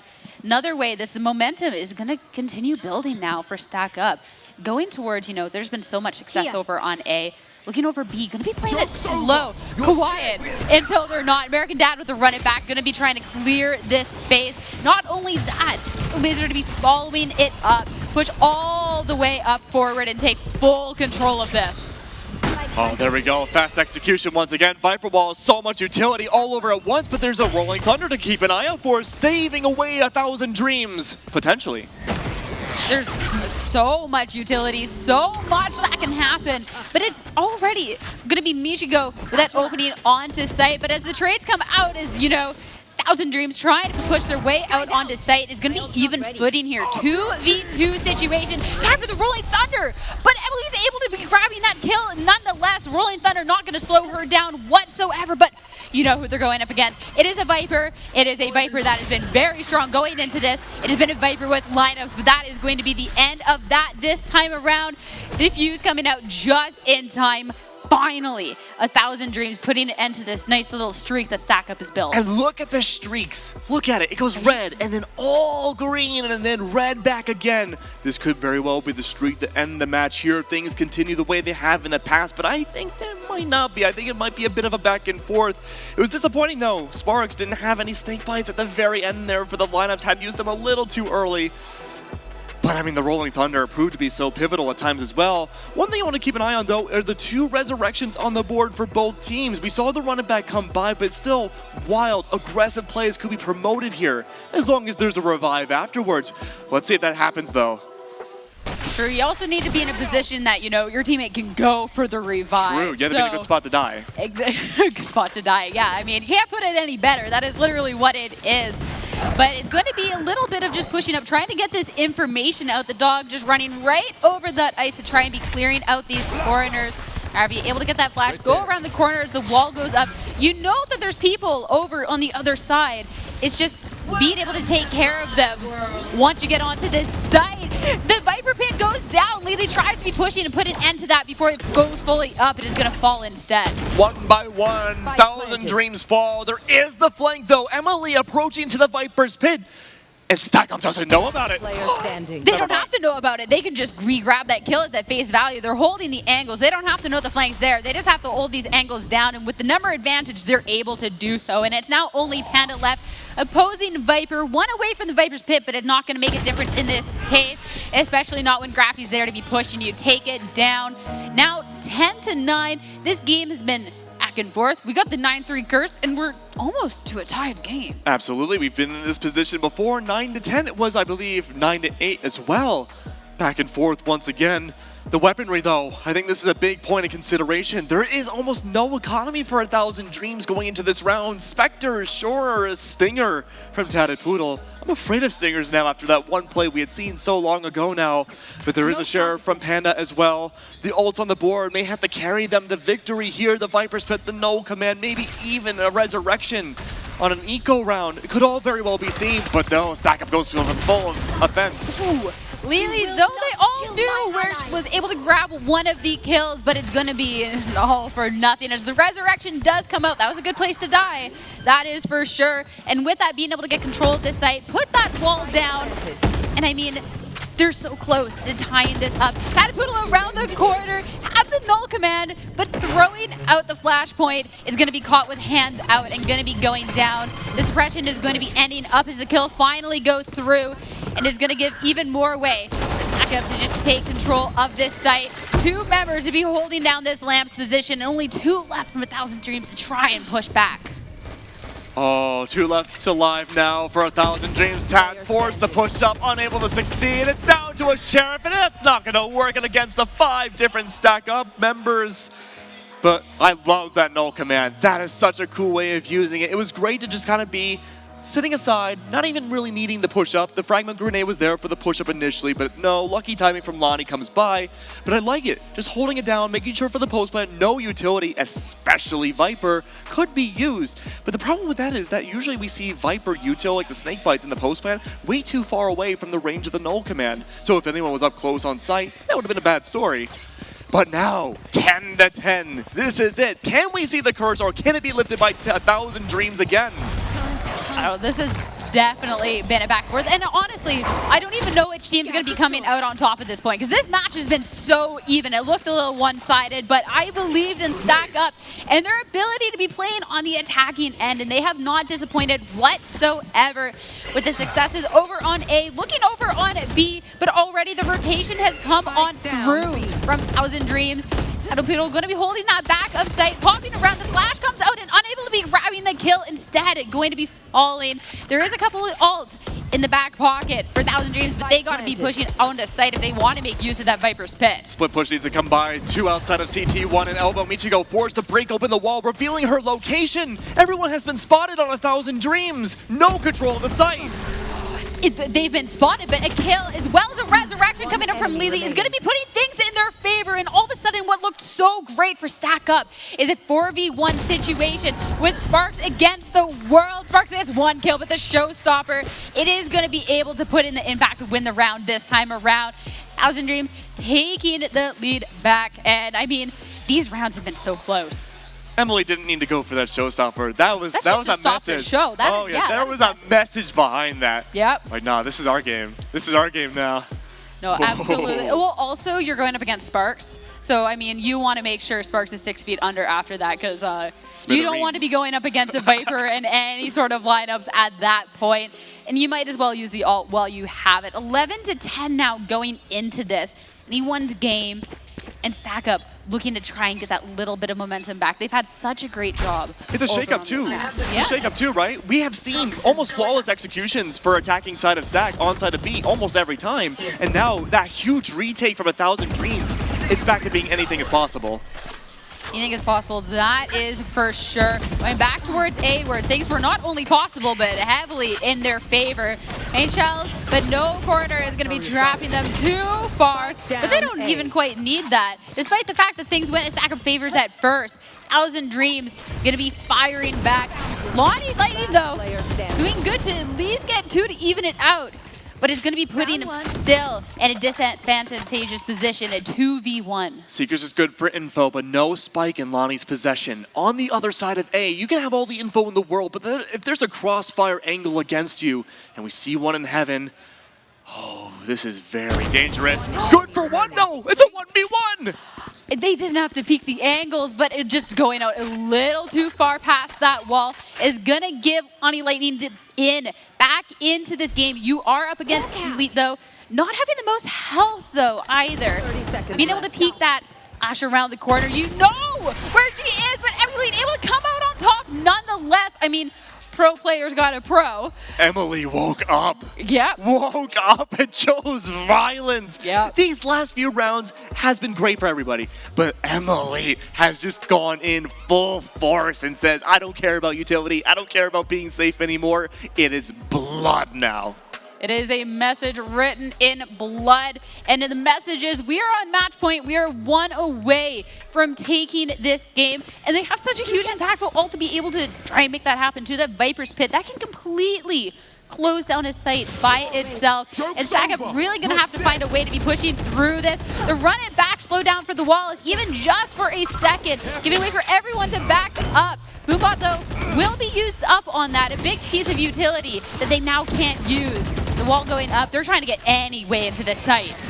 Graphic goes down, the post plant ult that could be used to bring it to 11 to 12, no longer in play. A 3v5 for the post plant. There's still a Viper Spit for the defense. All it takes now is Panda to get a little bit closer, and this could very well be the end here for Stack Up. 1 enemy remaining. Only 1 left. It is Sparks. This has been the individual to clutch up in the lineups. Out.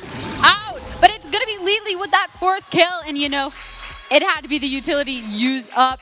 This point, you just wait for it to go up. Fantastic job done by 1,000 Dreams. Be taking this match 13-10 in a flawless round.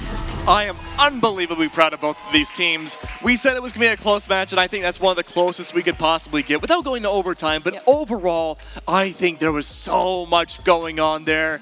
Stack Up, though, unable to succeed in their second match, still have proven that they are one of the most rambunctious, one of the most lively teams we've had so far for this tournament. Fantastic job overall. If there was a trophy for, you know, the team spirit, Yeah. I mean, I don't even need to get to the rest of the tournament to know that is exactly where that would be going. Maybe we need another one of these printed, a little flag on top, just like Stack Up. But still, that was, as well as Stack Up played, 1,000 Dreams. I mean, they had 9 rounds in a row. They need a flag. Yeah, absolutely. 9 rounds in a row, and then for a long time, a very similar streak had come by for Stack Up, to the point where it seemed like maybe Stack Up could be going their way to the championships. But at the very end, I don't know what it was. I don't think it was any set strat. I think it was a mindset change coming out from 1,000 Dreams. Pure aggression versus aggression. You know, just punch for punch. And Emily really showed, like you said, the top 2 fraggers of the lobby, both pro players. They're going to do what they were signed to do. Exactly. And I mean, they just didn't want, you know, the 9-3 curse. It was close. I mean, Stack Up did a fantastic job. But I feel like one of the rounds, too, you even called it out in the moment when Sparks was taken down with a showstopper by Emily, when it could have just been a gunfight. Yeah. You know, this is, you know, our stand. This is when we're going to take it. I feel like that's, too, when 1,000 Dreams just really, like, okay, we're just going to end this. It was that resurrection, bringing Emily back to life in 3v2 to a 4v2. Brought it all home, and that was it. That was the game over right there. Stack Up, though, fantastic job once again. Unbelievably proud of what this team was able to bring out. You know, Lonnie Lightning, he said to us before the matchup, yeah, we're going to win this. We're definitely going to. Honestly, I think they still came really, really dang close. They won our hearts, and I don't know if we know at this point what our second team is going. I don't know. They could, I don't know. I haven't gotten an official word, so I don't want to be calling it. I think it's 1,000 Dreams, but I don't want to call it a little too early. So that's still something we don't quite have that access to information. Not yet. No, unfortunately, no. But that's okay. We'll find out soon enough. I think this may have been my. You know, we've had a lot of contenders. We had the Yoru Ace. We had the knife to the face as well. That rhymed. But I think this has been my favorite matchup so far, especially for a best of one. Unbelievably competitive. Yeah, no, I just love the competitive aspect of this game because these two teams, like, these aren't pro teams. There was some pro players. Yes. But I really do feel like the strategies employed and just how they played together as a team was really just top-notch competition. I feel like this is a match I would have loved to see in the finals. I feel like going on to, you know, a best of 3 and being able to see a bit more, this could have been really, really close. But only one of them can move on. That is the nature of competition here. But we did get to see a fantastic best of 1. If only they could all win. But again, at the end, this is all for charity. Of course, each team wants to be the one to say, yeah, we won and get this amazing trophy too. What's cool about this trophy, I'm not sure what you know, rock or mineral this is made out of, but there's actually a little streak on the side here. I've been focusing on that for so long now. I had to show everybody. But this trophy, it's going to go to somebody. We got to stop about they're going to see the trophy, like they've seen it the whole time. We've on a camera, but also you want to be letting the team show it off when they win. You can't have the audience. They're not going to show this. They're not going to show this, though. You know. That's the time for their close-ups. That's the time for everyone to notice the True. trophy and how magnificent it is. You can't take that away from them. She's a trophyologist. Maybe, you know, wouldn't say that, but I think it is. I think we're getting word that it is 1,000 Dreams. Ooh. In the finals. Okay. Versus Pause Your Game. Nice. We got to see them. We haven't seen them in a hot second, but that should be a fantastic matchup because that was also something that they blew us away today. Maybe they were keeping notes, seeing what they could do against 1,000 Dreams, but it looks like we have our grand finals set in stone. A best of 3, though. Not going to be just a single map. It's not going to be done any which way. It's all traditional, what you're used to for competitive matches, and I am so excited. And hey, you know what? I think it's time to go back to Tom to see what he thinks. Guys, here we are. It is time for our final between Pause Your Game and the 1,000 Dreams Fund. All the teams have battled to get to this point, and only one will go away with that massive, massive trophy sitting on the desk right now.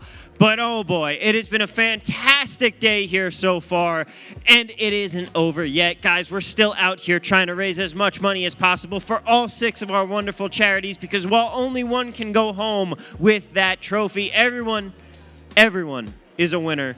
And the prize money is going to each and every charity here. The winning team will get $1 more out of the pot.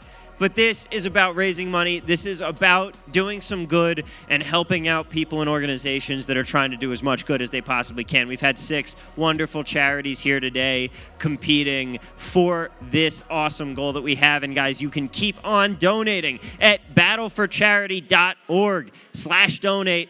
Send us as much money as you feel fit, as you can, as you want to give.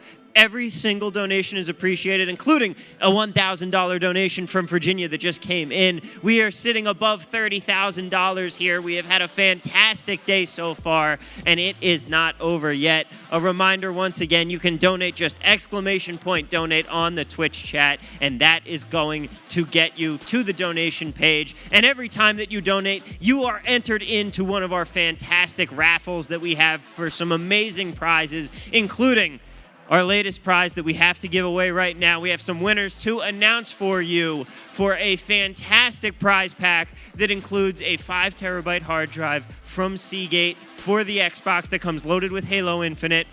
It includes a Patriot Gaming Viper headset and a Patriot Gaming Viper keyboard, as well as that awesome Dungeons & Dragons dice set, enamel pin, can covers, and pint glass from our wonderful friends at Voodoo Ranger. Shout out to Seagate, shout out to ViewSonic, shout out to Voodoo Ranger, shout out to NVIDIA, and all of our fantastic sponsors. You can check them out, !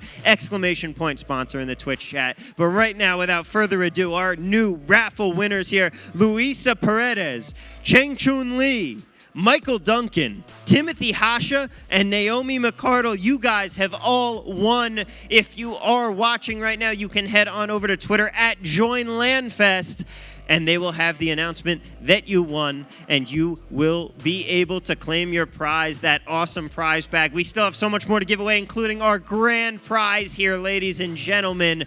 That awesome souped up PC gaming rig that all of our partners have come together to put together for us here.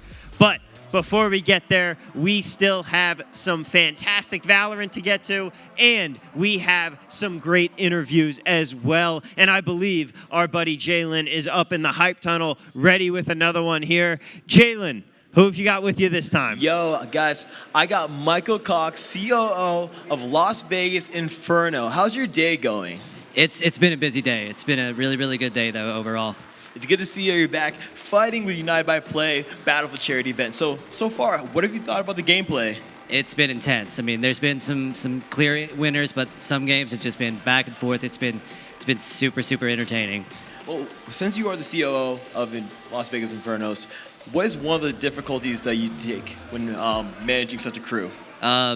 I wear many hats. It's just there's a lot to do as far as just kind of managing, making sure everything is on schedule, operations, kind of the whole spiel of everything. But I'm super excited to do what I do, and I love what I do. And do you see your team getting more involved with charities? But we already are. One of our biggest mission statements is community outreach. We work a lot with a lot of different charity partners, such as LandFest and everything else that we do. It's one of the biggest reasons why we create what we do. And you guys might not know this, but Las Vegas has made an official day. And what's tomorrow? What's the official day tomorrow? Yeah, absolutely. January 6th of 2020 is when we were established as Las Vegas Inferno. And July of this previous year, 2021, we were established a holiday on January 6th. So tomorrow officially is LVI as an official holiday for the city of Las Vegas. So that's amazing. Your own holiday established for the city of Las Vegas right there. All right, when it comes down to it, what are you guys going to do tomorrow? How do you celebrate? Or what should they do? Play video games, or how would you do it? Just do what we continue doing. We'll just be playing video games and just celebrating to the best of our ability, having a good time, just really being active on social media, going back and representing. I would recommend going to our Twitter, because we kind of a cool little recap and a little special video coming out your way, just to kind of give you guys a good glimpse into what it took to build up Las Vegas Inferno. Okay, so where can they find you? Where can they find the Twitter? Where can they find you? A website, everything. Plug everything right in right now. Absolutely. So Las Vegas, it's Vegas Inferno everywhere. Las Vegas Inferno, lvinferno.com. But just look up Vegas Inferno on all socials: Twitter, Instagram, TikTok, YouTube. We're there. All right. Thank you so much, Michael. I appreciate it. Oh, you can leave now. You can get out of here. Yeah, I'm just kidding. Oh, I appreciate it. Thanks. I appreciate it. I mean, I just got to go home. Anyway. And we are going back. Thank you so much, Michael. Of course. Thank you all.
We've seen thousands of animals in our lives, dreaming of the potential to help them, spreading love to animals, and finding people who share our goal.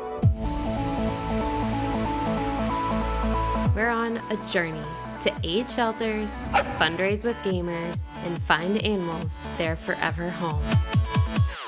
We will harness the power of streamers, create ambassadors, support animals in need.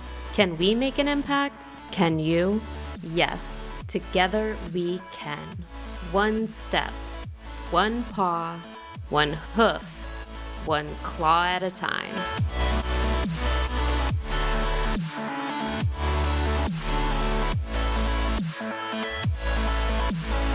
Play games for those without a voice. It's time to pause your game.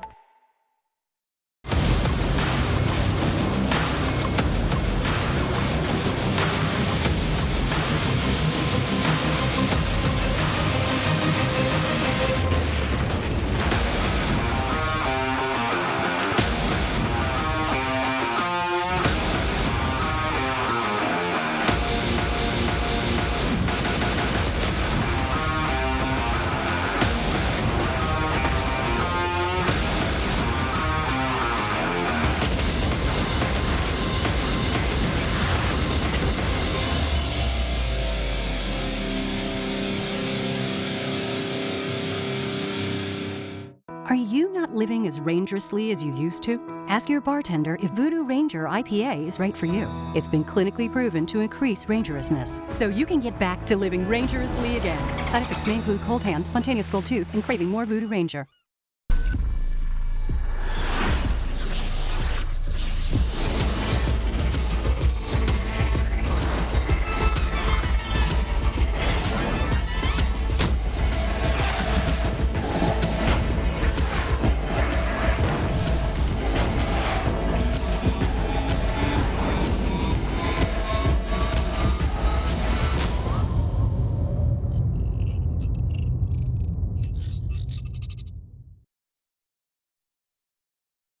On into the United by Play Battle for Charity of 2022, where we are getting ready for our grand finals here. Only one team can go home with that massive trophy we have, but every team is going home a winner because you guys in the audience, you guys supporting us out there on our stream, donating, making sure that each one of these causes is going to be walking away with some fantastic money to help them do good out in the world. Our final two teams here tonight are going to be the 1,000 Dreams Fund and Pause Your Game, doing some fantastic, fantastic work.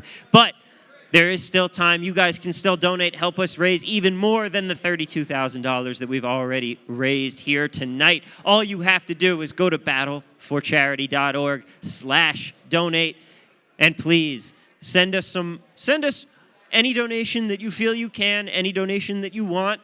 It's all appreciated. It all goes to a fantastic cause, and it all gives you a chance to enter into some raffles to win some fantastic prizes here. You can see all those prizes using the Twitch chat. Just !prizes is going to bring up the whole prize list. We have so much more still to give away here. It is going to be a fun rest of the show. We still have our championship, the best of 3 battle, to see who is coming out on top with that giant trophy. It is going to be a fun one. We are just waiting right now. The teams are getting ready to head on down the hype tunnel and get ready to go do battle one more time. Who it is going to be, we don't know.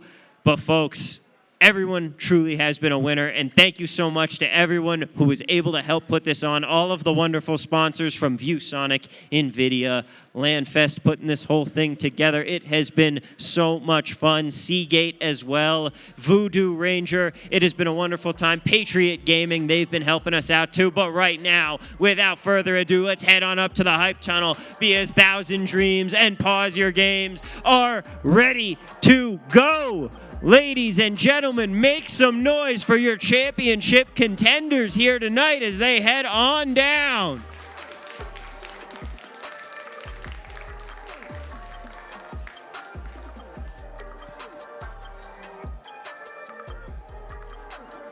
A reminder for all the wonderful work that these charities are doing here. Everyone is going home with an even split of the prize money because it's not about the money, it's about doing good. So remember, donate now, head online, ! Donate in the Twitch chat gets you right where you need to be. These gamers have been up here today. Our wonderful casters have been troopers through it all. The wonderful, wonderful team that has put this all together.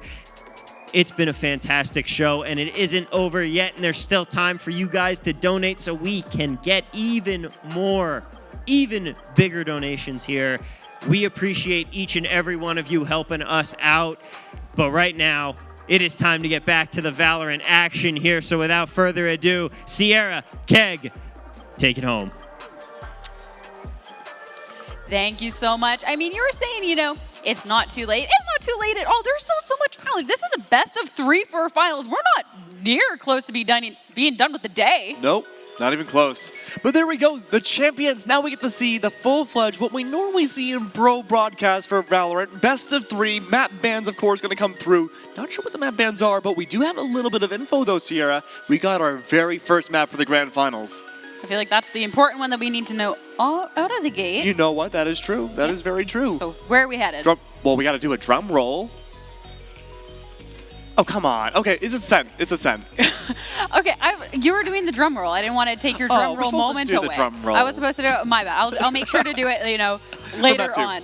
I'll do it for map 2. That'll be my time. But Ascent, we haven't seen Ascent today. Yeah, we haven't. I'm a little surprised. Usually, you know, for the longest time, Ascent has been the competitive Valorant map. Now, of course, many people would argue with that, but oftentimes some of the most high impactful plays we've ever seen, or games that we've ever seen in competitive Valorant, or just Valorant in general, has come from Ascent. And now we finally get to see it in all of its glory at the very end of the line. Yeah, and of course, it's going to be these players. We've watched them through the day make their way to this point. We just saw 1,000 Dreams Nation coming out and taking Sackup down over on Bind. I mean, such amazing players. I still want to be calling out not only Lily. Lily was, you know, leading the charge in terms of kills. Absolutely fantastic. But also the amazing shot calling coming up from Emulate. I mean, that's the reason they're over here in the finals. And we saw what happens when we make Emily angry that last game. Holy, I would not want to be on her bad side. Absolutely destructive. I don't quite remember to see what the final kill score was for Emily, but I know at some point, way before the game ended, it was definitely in the, you know, somewhere in the 30s. Yeah, but they will be having to go up against Pause Your Game, and it has been a little bit. These games were on earlier on in the day, but they were very strong. I'm thinking, like, right off the gate, Hannah, absolutely fantastic job of playing that Reyna. Did an amazing job securing these wins. So the fact that these two teams get to face off now in the finals should be absolutely amazing. Pro players versus pro players. Yeah. Yeah, I think we've seen that now twice. This will be the 3rd time, and of course we have the whole best of 3. I think it's going to go all 3 maps. I'm going to call it right now. I'm confident.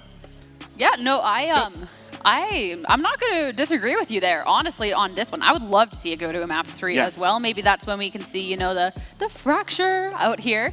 I know that'd be a cool way to end off the day, since a lot of players did say that they do like fracture. So it'll be interesting, but of course they have to make it through the first 2 maps. Absolutely. And I mean, fracture compared to Ascent is a completely different map. So, you know, both maps are tactical, of course, but the tacticality with positioning and being able to push effectively, and, you know, if you're an attacker, 4 different ways of attacking onto a site, you know, awesome to see. But we don't even know if Fracture is going to be inside the pool just yet. We do know for a fact, though, that it is going to be an Ascent, and I believe from what we see in the lobby as well, we should be seeing 1,000 Dreams starting off on attack. Yeah, that way to, you know, try and pave the way going out, you know, considering they're coming right off of a fantastic game, being able to just have so many wins too. I mean, that's not going to be a bad shout for them whatsoever. If it's like, all right, back to attack we go. Let's go tear up Ascent. Yeah, absolutely. And I mean, it was a little bit back and forth, I feel like, for both sides for 1,000 Dreams in that last matchup. It's a completely different map, completely different team they're going up against, but my God, are they warmed up now. They definitely are, but also warmed up. But the team you're going up against, they got a chance to rest. They got to chill out. They got to talk, and they got to watch the match. I mean, they got a free VOD review out of it. They did. I mean, they also could have also gone and got food. I also would not blame them for that one. Maybe, you know, it is a charity tournament. Maybe they're not VOD review. I don't know. I can't speak because these teams do want to come out here and win. but they are rested up. They got their wins done, early on in the day. Absolutely. And, just continue to kick butt later on. That's true. Let's see how well the performances are for both teams. We do get to see, that big difference of whether resting does help. Rumor has it sometimes it does. Or if, having to go back-to-back matches going through pro player versus pro player. It's going to be interesting. I don't know. I think there's going to be a lot of lethality early on coming up from 1,000 Dreams, but as soon as that clicking moment happens that we've always been seeing throughout today, could very well have that rest buff coming about halfway through. Speaking of things that just clicked for me, one mad bad dog. The return. The return. Pause your game. That was definitely another standout player we were talking about before we got to see this guy in the last match. Talked about the one impactful Sky. Now there's been multiple impactful Skies. But did such a fantastic job earlier on. And a really standout player. Then the Sky also did a fantastic job with Viper. That was, the early on judge plays. That was a fantastic way to pave the way, too. So another player to be really rounding out this roster that I'm excited to watch going into Ascent. Yeah, it's going to keep 1,000 Dreams on their toes, too, right? We've seen One Man Bad Dog going through for a controller style and more of an, aggressive initiator as well. Really the whole gambit to come on by. I'm not really sure what we can expect to go through. What's up, Jalen? No, it should be... it's coming over. What are your thoughts on the grand finals here? 1,000 Dreams versus Pause. I mean, honestly, it's pretty competitive. I can see both teams have determination, passion, and it all comes down to wit. Wit? Oh, we didn't say wit. It's like, hey, again, there's no I in team. There's an I in wit. Shut up. I'm sorry. I scared him. I'm sorry. At first, I don't do the drum roll. Now I scared Jalen away. I mean... Yeah, drum roll him away. Goodbye, Jalen. I love you, bud. No, it's a lot of fun. But I mean, wit, the word being brought up. I mean, you do have to have that certain amount of, skill and, just smarts about you to be making it to this point. I mean, it is a team game. Get that team strategy going on and really work as a team to, figure out what's working, what's not, re-strategize. I like the word. Absolutely, and a lot of these recent teams we've been seeing in, the group stage, of course, and the round robin, and in, going to this grand finals, all of these teams have been able to have that wit about them. They've gone for these really split-second, really fast plays that sometimes even our brains can't even keep up with it. No, that's definitely not wrong. I was thinking, though, too, earlier on, not only wit, because you were talking about making the intelligent plays. I'm thinking back earlier, too, because we did see the cheeky plays coming out from Pause Your Game. I'm thinking about Chan in particular. I'm thinking about going on, the rope, trying to take somebody down. Maybe that's not necessarily a wit play, but it's definitely the it play. Get that, little bit of cheekiness. Go for those clips, and, I respect it, because Shan is definitely a very strong player as well. I think there's going to be a lot of really cheeky plays like that all throughout here. I'm going to say it, all three maps, we're going to see a lot of those amazing plays. Yeah, definitely, because it is, still looking to have a little bit of fun. And Bodger Game definitely did get to have that fun earlier on, though. Now that it's the finals, it'd be interesting to see if it's more so, okay, we do need to smarten up, or if it's going to be like, it's a finals, let's leave everything out on the table and just go for it. Get those knives, get the little aggressive plays that maybe we shouldn't go for if we had our wits about us.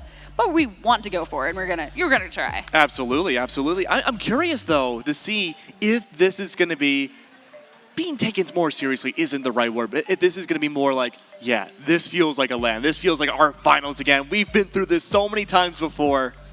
Is that how the pro players are gonna feel? I mean, you say that like I didn't feel that during the last game, because the last game was fantastic. But this is just that extra little level in that best of three, and being able to see the two teams, because this will be the first time today we see the same two teams face off against each other multiple times. Yeah, absolutely. So being able to see what changes are going to be made throughout that to really, make a team stand out. Because, best of one, as much as these matches have been good, it is still a best of one. Someone can have a bad game. Somebody, their agent, there's someone on the other team that just outclasses their agent. True. I'm thinking of like a Breach and Killjoy kind of interaction there. And, the best of one, it does show the skill, but it doesn't show every range of skill. You know what's going to be really interesting too? This is the first and only time so far this tournament we've had no, it's not. In the same team it is, but the two pro players of the same team going up against each other. We've had same orgs, we've had Sonics go up against Sonics before in the round robin, but this is the first time we have two of the same exact team going up against each other. I mean, that's the way to get the, the rivalry going. You know, a little bit of that trash talk. No trash talk. Only love going on here. But definitely something that's going to make you say, like, hey, wait a second. Like, I want to, like... I know how you play. Well, not only that, but, like, I want to step this up just that little bit because I want to come out on top as a winner. Yeah, I mean, it depends on the roles too, right? If one player typically plays, say, more of a supporting role and they're forced into an off role like an initiator or a duelist, that could be a huge amount of impact and something maybe the other member of Gen G could play off of. Yeah, definitely. There's that little bit of information. Whether it makes a huge impact, that is yet to be seen. That's something we might get to figure out. Because, you know, as much as you know how they play when you're on the same team, you never know when there's different teammates. Because all those interactions and how people interact with each other, everything can change. Absolutely. I'm curious. I'm curious to see how it's all going to go down. And we do get to see some more training montages in the background there. The training gallery is so underrated. I love it. Everyone's starting to warm up to it now and finding out more and better ways of utilizing it. And it just, everyone's gunplay has just significantly gotten better since then. See, you just said training montage, and I'm thinking of, like, you know, cue up the Rocky music. These players are getting ready. They want to be coming out here with a bang. They don't want that little bit of time to be, like, warming up, getting used to the game. Like, they're here. This is going to be the clip in the beginning of their victory run. Absolutely. It's only a victory run for one of the teams, though. Only one team is going to be walking away with this trophy. I know we're not on camera at the moment, but we are, you know, holding the trophy, gazing at it, looking at it very lovingly. We're not going to lift it again. We've tried that before. I feel like we've run out of all of our good luck times before it drops. Yeah, please do not. Please do not.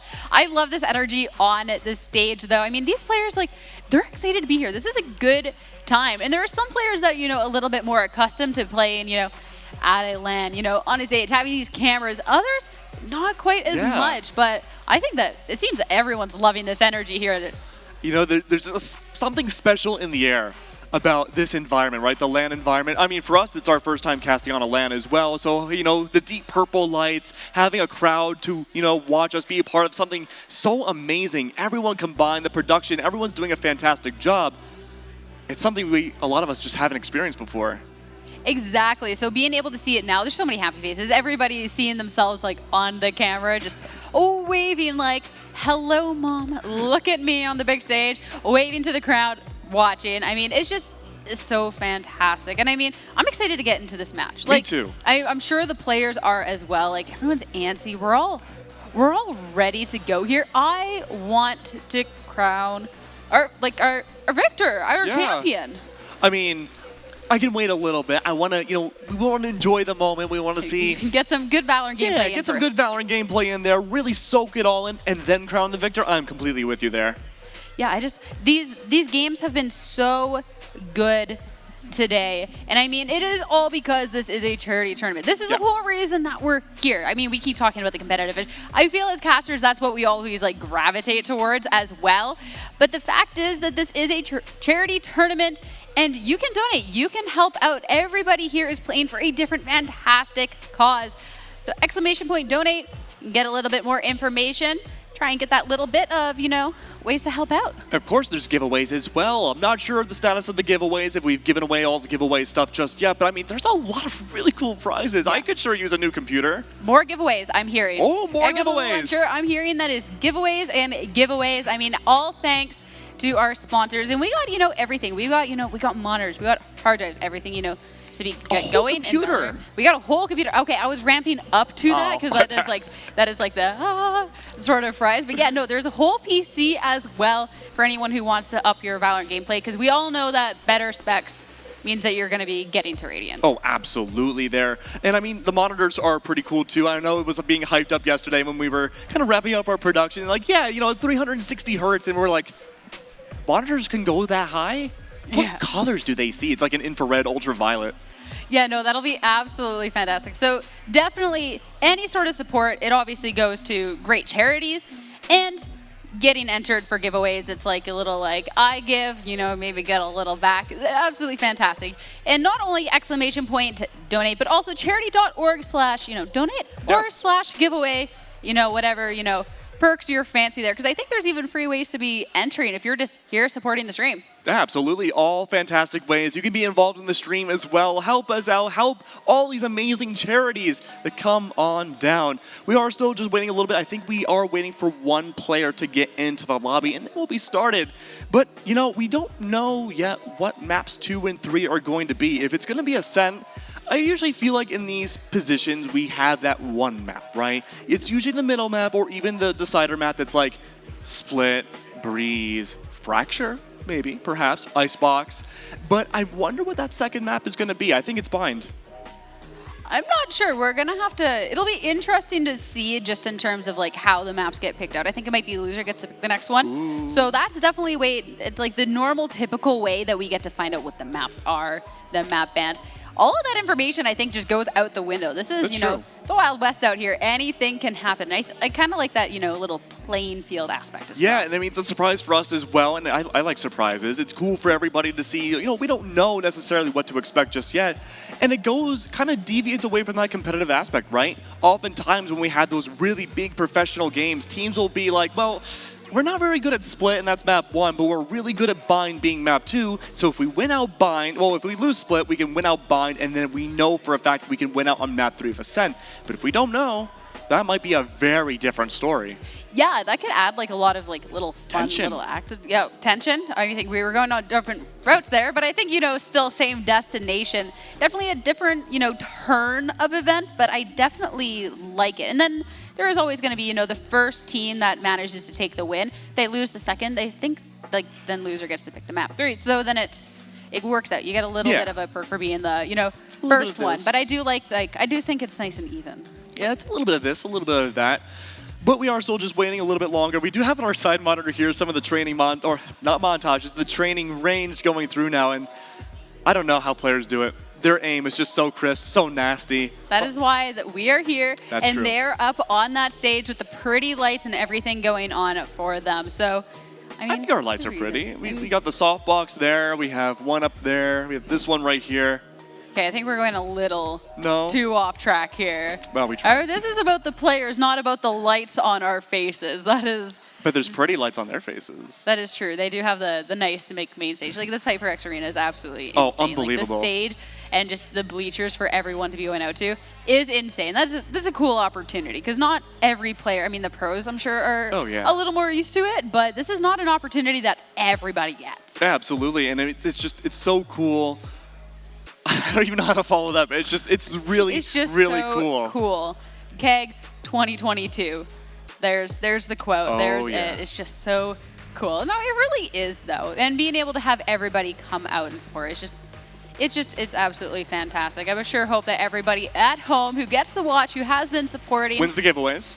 Okay, not everyone can win the giveaways, but you But can those always that do. try. But I do hope that you're enjoying everything that is going on as well. Thanks again to the sponsors for, helping out with this because it is because of sponsors that we can have things like this happening. Of course, thank you so much, and of course, thank you for the venue as well. Everything being set up, the production has been amazing through and through. Some of the nicest people I've ever met in my life here. Unbelievable. Yeah, and the players as well. I mean, being able to just talk with various different players, whether it's Oh, through yeah. Twitter, beforehand getting that information, meeting them at the venue. Everybody here is just having a great time. Everyone's so friendly. Everyone's, there is, that little friendly rivalry, but at the same time, it's, coming out here, making some friends, playing a game we all love. It's all for, it's for fun, right? It's for charity. Of course, people want to win this amazing trophy. Before we said that wasn't on camera. But overall, it's really, really important to see who does come out on top. There is a lot of, there's some money on the line. I believe the winning team, the pay does go evenly, but also the winning team does get $1 extra.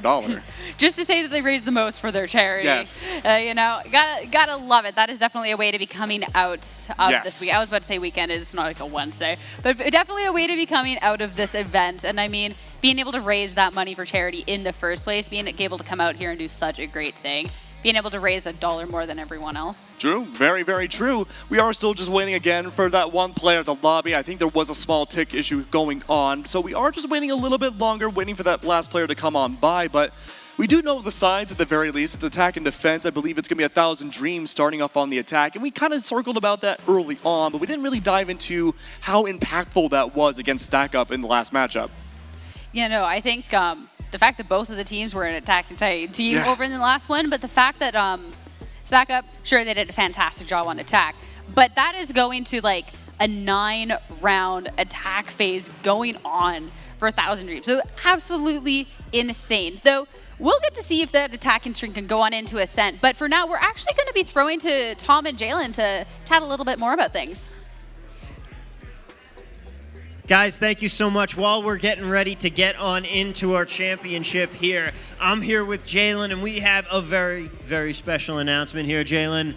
We have hit $40,000. Guys, thank you so Let's much for go. all of the donations.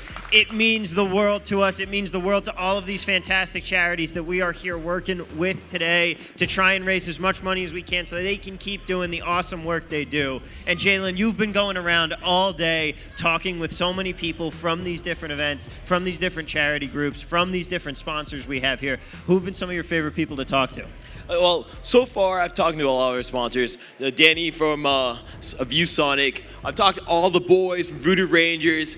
We have a huge charity line right now. One of our main charities, LandFest, Boys and Girls Club, 1,000 Dreams, etc. Basically, everyone getting involved from players to charity has been putting out and actually getting a lot of donations from all their viewer streams. So we want to thank everybody that's been viewing it. We want to thank every charity involved. We want to thank every player. All the sponsors, everyone give a clapping hand right now. Thank you. Absolutely. Give it up for everyone who's been able to make this fantastic event possible. $40,000. So, yep, and also Dominguez Hill's president, Thomas Param, was just here as well, going through the event. So we really appreciate everyone coming through, all the esports teams, all the players around here. And to me, it's interesting, actually, of how the esports teams of every team that's been involved has mixed and matched. Yeah. Representing, unifying for all the charity events. So it doesn't matter what esports team you're on if you're representing the proper charity. You're completely right. It's been such a hodgepodge. We have so many streamers, influencers, a few pro gamers that have been out here playing with us today. We appreciate each and every one of these athletes coming out here to show what they can do. And again, it's not about the prize money. These athletes aren't going home with the pot. They got their trigger fingers ready. We had a whole veteran team as well. That's so right. I mean, people are coming from all around, and to me, that says a lot. And this is for charity. That's one thing I want to tell everybody. It's for charity. No one here is getting paid, and that's what I love about this event. That is completely right. And shout out to all of those wonderful charities. I mean, Stack Up, what they're doing with veterans, the 1,000 Dreams Fund, they're fantastic initiatives for women in gaming. The Starlight Children's Foundation, the wonderful stuff that they are doing for kids in the hospital. It's all fantastic. Pause And to your me, game. this wouldn't have happened. Think about it. 2 years ago, you didn't hear many companies or even many charities working with, I guess, like gamers. Yeah. Working in esports. This is so revolutionary to what's going on in the world. Exactly. It has been just a brand new thing watching the rise of esports and how we as gamers can help to do more good in the community. I would say, because you game, right? Absolutely. All right. So what is one of your favorite games? One of my favorite games, I mean, especially as of late, I've always been on the FIFA train. Okay, so there's a lot of kids back home trying to figure out how they can become gamers, how they can educate themselves. Dominguez Hills is actually building a facility for that in Los Angeles. That's right. You're seeing esports. Colleges are embracing esports and really getting into the entire idea of, hey, this is a viable path. This is a viable career for these kids, for these people to go and make something of themselves, make a name for themselves through gaming. And it's crazy to me because like every charity out here, they represent something bigger.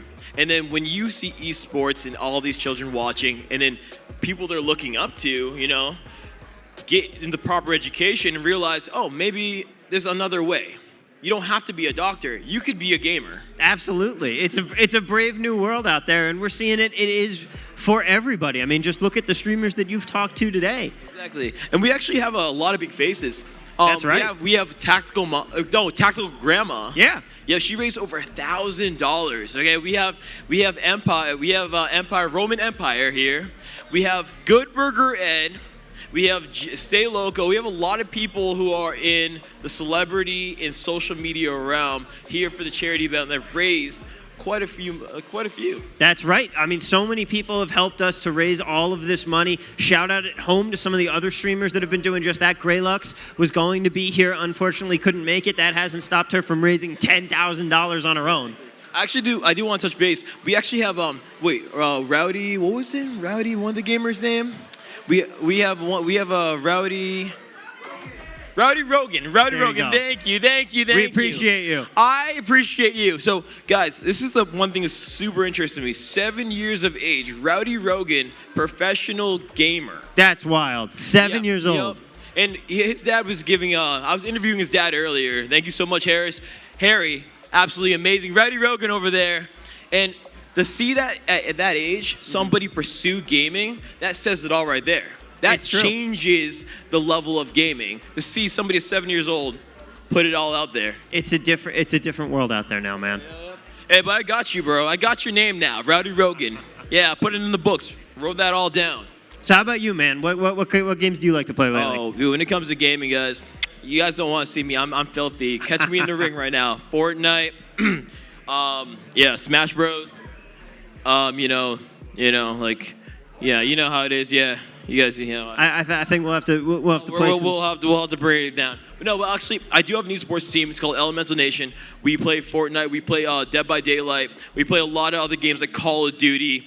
3 of my Elemental Nation members, Jay Sterrett, Mollix, and Goodburger, right down there. Let's go, baby. They were in the tournament, so thank you guys for your participation.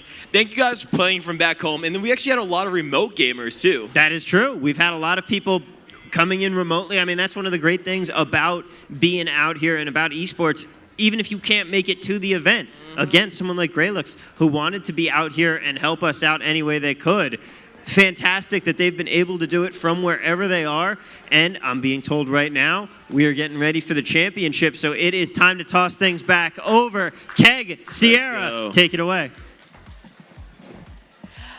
Oh my goodness, it is time to get into our very first map of the championship games. Tom, Jalen, thank you so much for taking the mic so someone can see a face other than ours for just a little bit. But you're stuck with us for now. Going right into the agent select, though. We are ready. We are raring to go.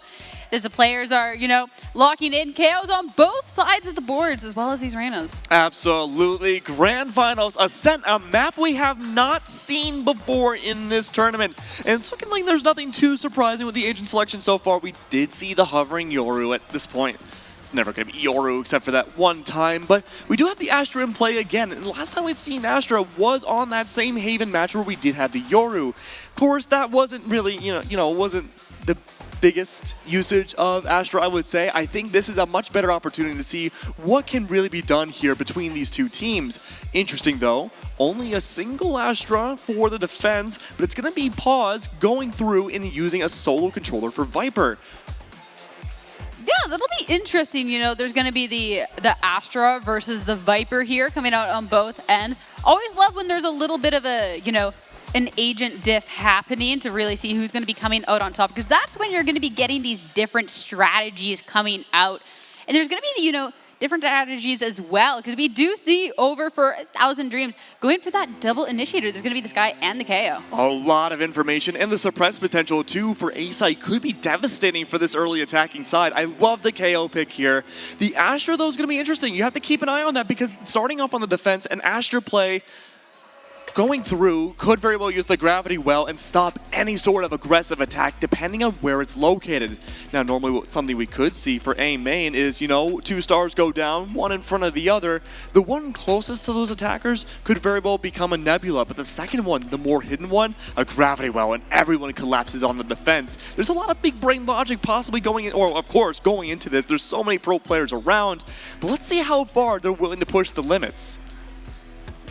How far they'll push the limits indeed. Going into our very first round, very first map going into this. It's going to be a push towards A this time around. 1,000 Dreams on the attack, as we, stated. It was before a little bit of a break, but the Boombot goes through. It's not going to spot anyone out, but they're not going to be committing to this. Playing a little bit slow and backing up. Maybe put the sights toward this midsection where Lily's going to be getting the first pick of the day. Michiko on a mission now through Catwalk. hunting down to see. They do not have any leers to work with here for the initial initiation, but look at that. Because of doing so, Hannah's able to find the Reyna instead. Michigo to fall, and it's so many 1v1s to start off the first round. Yeah, these 1v1s, and nobody really to be trading these out. Kind of, you know, spread out. It is fitting considering it's a little bit of a bigger map. But people are going to have to be coming over to this one gathering point now. The spike is down just a little outside of A main there. And this Astra doing everything in their power to make sure they can't quite get it too safely. Not with the most health is going to be going down. Frenzy around the corner. Only 30 seconds of worth with is a fight for that spike. They're able to grab it. Backing up now. And already you see Azure Games making a mad dash to, you know, go over to the other side. No utility whatsoever on side of B. A completely empty site and free for the taking. But look at the timer. There's only 10 seconds left. I don't think there's enough time. You need 4 seconds at least to plant the spike. Oh, it's down to the wire. There's no time. So close, yet so far. Not able to quite get that as that timer expires. Also, a 3v1 situation. So even if there was time, definitely, you know, a little bit of a tricky situation. And with that, it is going to be pause your game going and taking this pistol round down in our first map of our championships. Really nice to see so far.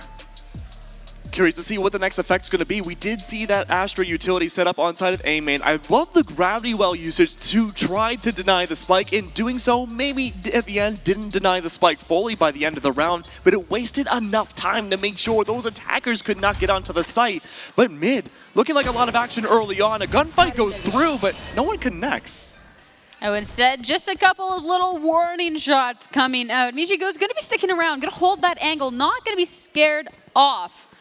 But holding that is going to allow the rest of the team to, you know, push up, really up through that catwalk. A Boombot going out through B main is going to catch out one over in the corner.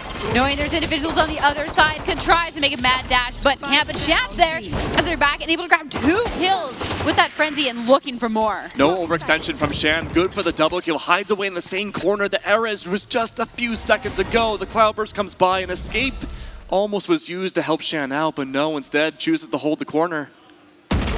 I mean, holding the corner, especially when you're able to pick up a nice fancy vandal, definitely the right call there. And with that, it's going to be 4 still alive to be taking down this round. And now the 2 on the board, you know, the round they're supposed to win after the pistol round. It's going to be 1,000 Dreams' chance to be grabbing some weapons. Absolutely. That being said, though, 1,000 Dreams still down 2 rounds. They do have some Spectres to work with here. But that being said, it's going to be the bonus buy coming out from Pause. They do have some weaponry like the Vandal, a little scattered throughout, but still the predominant thing is going to be up close and personal battles. Luckily though, for a match like, or a map like Ascent, this is the perfect opportunity to get those close quarters angles and shots to go through. That's for sure. Going and clearing out those close angles though, it is going to be a Trailblazer coming out from Lily, but it's Knife, the 0 point coming out. Not going to make it so any more abilities can be used, at least not for the meantime. That is going to give, you know, the chance for people to start getting repositioned just that little bit. And it's going to be Shan in that corner, that reposition. Not even going to quite find a kill though. Instead, it's going to be Hannah stealing the show, grabbing not 1, not 2, but 3 kills with the Spectre. What an absolute trap at the very beginning of B main, having all the Sentinel utility possible right at the core of where the team was supposed to execute there. 1,000 Dreams though, forced to relinquish another round. It's going to be a difficult time though, not too late to bring it back however. Great bonus buy however for the side of Pause. Yeah, that is for sure. You see, bring it back. Like, we're fresh into this game, so all these players are finding their footing over on Ascent. First time we've seen Ascent today. So this is the time for, you know, figure out what works, what doesn't. Give up 3 rounds, but, you know, maybe at this point, 1,000 Dreams, it's like 3 is all they get. Absolutely. And now we get to see the full rifle round for 1,000 Dreams too, minus Panda of course, but that's okay. They can just pick up a weapon depending on how the gunfights go. That being said, no clear utility brought up at the beginning of the round. Most of Killjoy's utility from Emma is placed around B. A site, besides the Astra Stars and bodies, not a lot to physically slow down 1,000 Dreams. Yet a little bit of a leer coming out, kind of peeking that. Hannah gets a little antsy with that. but instead, repositioning over to Tree is going to be taken down from Ichigo. The Tree's coming out, trying to be pushed any other way onto this A site. It's not going too great, though, at least not through Tree Room, though. A little progress made through A main. Oh, A main could be the way to go. On site already. Great work to see from Lily. However, Bad Dog right outside, though. Not good for one. The trade. Not going to happen. Not going to happen at that point, or maybe at any point. It's going to be Azure Game still 3 alive. Lily last stand, back of sight, tries, grabs one, but that's going to be it. The spike was planted, but it's going to be safely diffused here. And now 4 rounds won in a row for Azure Game. This is reminding me of a story. You may have heard of it once before. It was the story of Bind, Stack Up versus 1,000 Dreams. It was a very similar story for quite a while, especially for the attack, but all of a sudden, out of nowhere, snap, it all clicked back forwards. Ults are starting to become in the possession, too, of 1,000 Dreams. We do see the Seekers, of course, from Lily, and the Reyna with the Empress herself. Could be great for the initiation, a great explosion onto the site. A lot of options still onto the table here, but if this round, well, it's already a bit of a broken by Spectres and Sheriffs littering the entire arsenal of the team. This has to be the chance maybe to bring it back, maybe steal some weapons again, but have to see, though, it's a default and a slow one at that. Just kind of play a little bit for that information. See if anybody is going to overextend, maybe waste some utility to try and get the information on where 1,000 Dreams is hiding out. And going to be getting that little bit of information on where Hannah is playing. Over in Wine Cellar is going to be taking Tatapoodle down and able to dismiss out to safety. Though push up is going to be praised in that way. Very little health around the corner. At least escapes with life forward now. But going to be backing up as the rest of the team is pushing their way or trying to push their way out onto B. Lily tried to sell the fake. The Seekers are out. The flash grenades, of course, with Erez helping out, keeping control of mid, but the site itself, B, might be able to go on in. A little bit of control. Relinquishing away from Erez. It's going to be the second flash drive to go underway. Not going to affect anybody on the opposing team, though. The attacker's looking good, but Lily falls, and now all that's left are 1,000 Dreams, all on side of B. You say all that's left, but all that's left is Emulate around the corner. Spectre in hand is going to be taking that KO down. 30 seconds left to try and work with Hannah's already holding that angle down. We got a 2v1 situation, and when Arena's on your tail, that is going to be a scary time. 3rd kill of the round, Hannah to take Panda down, and that's now 5 rounds won for the defensive end. 5 rounds in a row, stopping the executions almost seemingly before they started. I don't think there's a single time where we've seen an execute from 1,000 Dreams that has gone through at least getting onto the site without losing one body or possibly even a trade. Shan, outside of B main, fantastic job getting that double kill way back in the pistol round. We haven't seen a lot of mid side either from the team. I'm surprised we haven't seen a default by now. There hasn't really been too much, but kind of, players poking around, but not quite going, no mid. All right through it. Though that might be a decision more for the attacking end. They're trying to go and try and push out onto these sites the classic way, the old-fashioned way, and it's going to be a little bit of a dance-off with Hannah over this A main. The Leer comes out, but it's going to be the fragment to make sure that Hannah can't be pushing into that, can't be poking around the angle. It needs not yet, and let the 1,000 Dreams push up just this little bit. One bad does have the Cosmic Divide to work off of here. If we do see 1,000 Dreams get the spike plant into the ground, could be good for the post plant, but look at that, the immediate play off of the turret, the first contact. But no, not a single piece of damage was found. No, this is a very delicate dance here. The Leer went down, then the Cloudburst to make sure, Shan's not going down, at least not yet. This team's going back and forth, no kills and barely any damage done with 45 seconds left in the round. And now we talked about not too many players going over till mid, but there's going to be that slight push up. Try and maybe catch someone off guard, and considering there hasn't really been too much of an attacking play through mid, this very much so could, but no! Shan's shots are crisp, and with that, Michiko's going down. 30 seconds left now. If there is going to be a play, it has to be one now. It is going to be all out towards A, but these ultimates are coming down, and it's going to be an absolute slaughter to try and push onto this site, though Emily did pave a little bit of way to be able to do so. Spike goes into the ground, but at what cost? Escaping, you won't be able to hit the audio cue of the defuse. It's gunfights galore. Everyone on 1,000 Dreams forced to stay on side of A. We're over in the bottom. The last 2 members of 1,000 Dreams hold up in the same tight little corner here. You're thanking your stars there's not a raise on the enemy team so far, but it's going to be the gunfight to come out, taking some fire from the turret. Going spray with the Spectre though. Only clutching the round, but able to grab this ace. Fantastic job. Wow, beautiful. I was so ready to say Pause did a great job waiting for the execute, clawing into the site, waiting for the spike to go down, use the Astral Divide, but Poodle, fantastic. That was amazing. Great job just waiting for everyone to line up and get knocked down like bowling pins. Oh, now we have a grand finals. We do. That was amazing too. There's the turret shooting you. Nonetheless, in all of this, you have the Spectre hold up in the one spot. Two players looking your way, and you're still able to grab the kills, still able to grab that ace. Absolutely fantastic, and what a fitting way to get the very first round in this game for 1,000 Dreams. It's all fire from here. Pop Flash goes through into the Nebula, but keep in mind there might be a gravity well on the other side. Never be so certain. What is certain on the other side, though, is Hannah hold up in heaven, taking some, pot shots through the smoke, trying to see if anything is quite going to be connecting into this. And even though Hannah couldn't, Jan has got their back. Going to be grabbing not just one, but two with that op. Jet with an op. That is a dangerous one. And, 1,000 Dreams not going to quite commit or push into this, and I don't blame them. Shan's still thinking maybe the execute could be beyond the Viper wall with the lockdown. Also baited towards A. Decision hasn't been fully made though for 1,000 Dreams. Could still very well go towards A. However, mid is seemingly more and more enticing, but the bodies just keep on falling.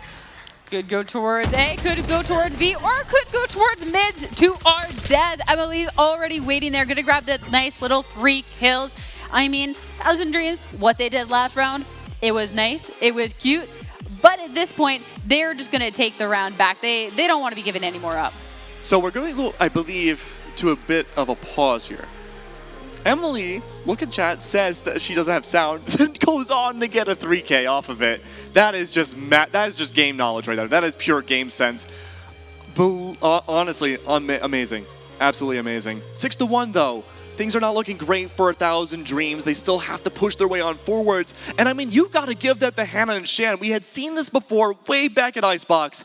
11-3, 11-1 on the scoreline for both members of the team. They are just duelist masters. Even if they're not playing the duelist role, they're doing such a great job getting those frags, and the important ones at that too.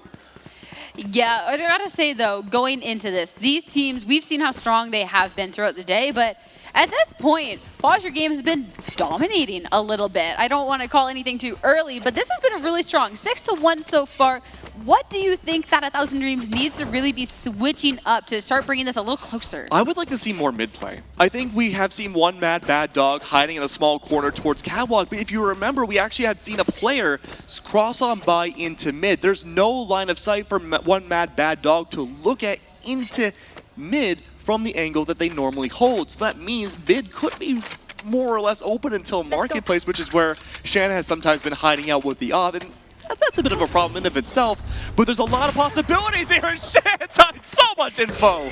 That is definitely going for that clip moment, going for the updraft, taking the, the off shot. That is not going to be accurate, but you never know, and that's definitely a great way to be giving that information. I mean, going to be shouting, throwing out that boombot. See if there's anybody close, but the rotation out, having given away the information on B, is going to be met with a terrible fate over in mid. One mad bad dog already holding that and taking one member, just kidding, 2 members of 1,000 Dreams down. And I don't think it's actually going to end there. It's not going to end there. Kill after kill. It's only going to be one left. Emily, it's a cheeky little strat round, and we'll find 2 with it. But that's where it's going to be ending. I mean, that damage was already done. 1,000 Dreams did go mid eventually, but the thing is though, it was a bit of a save round at that. We had seen a little bit of economic damage done because Emily did find a kill, but look at this, the Viper Wall goes forwards, allows a little bit more of an entryway to get on the catwalk, hopefully without one mad bad dog seeing it, but even then the wall had gone down so quickly because of the death of the Viper. I think still mid could be a viable option as long as they take it a little bit slow, but it seems though the strategy is we have someone on pause every time playing inside of mid, and they are doing such a great job finding that initial info. I think they heard you. It's going to be an actual play from the beginning. Coming out from 1,000 Dreams, going up through this mid, going up through this catwalk.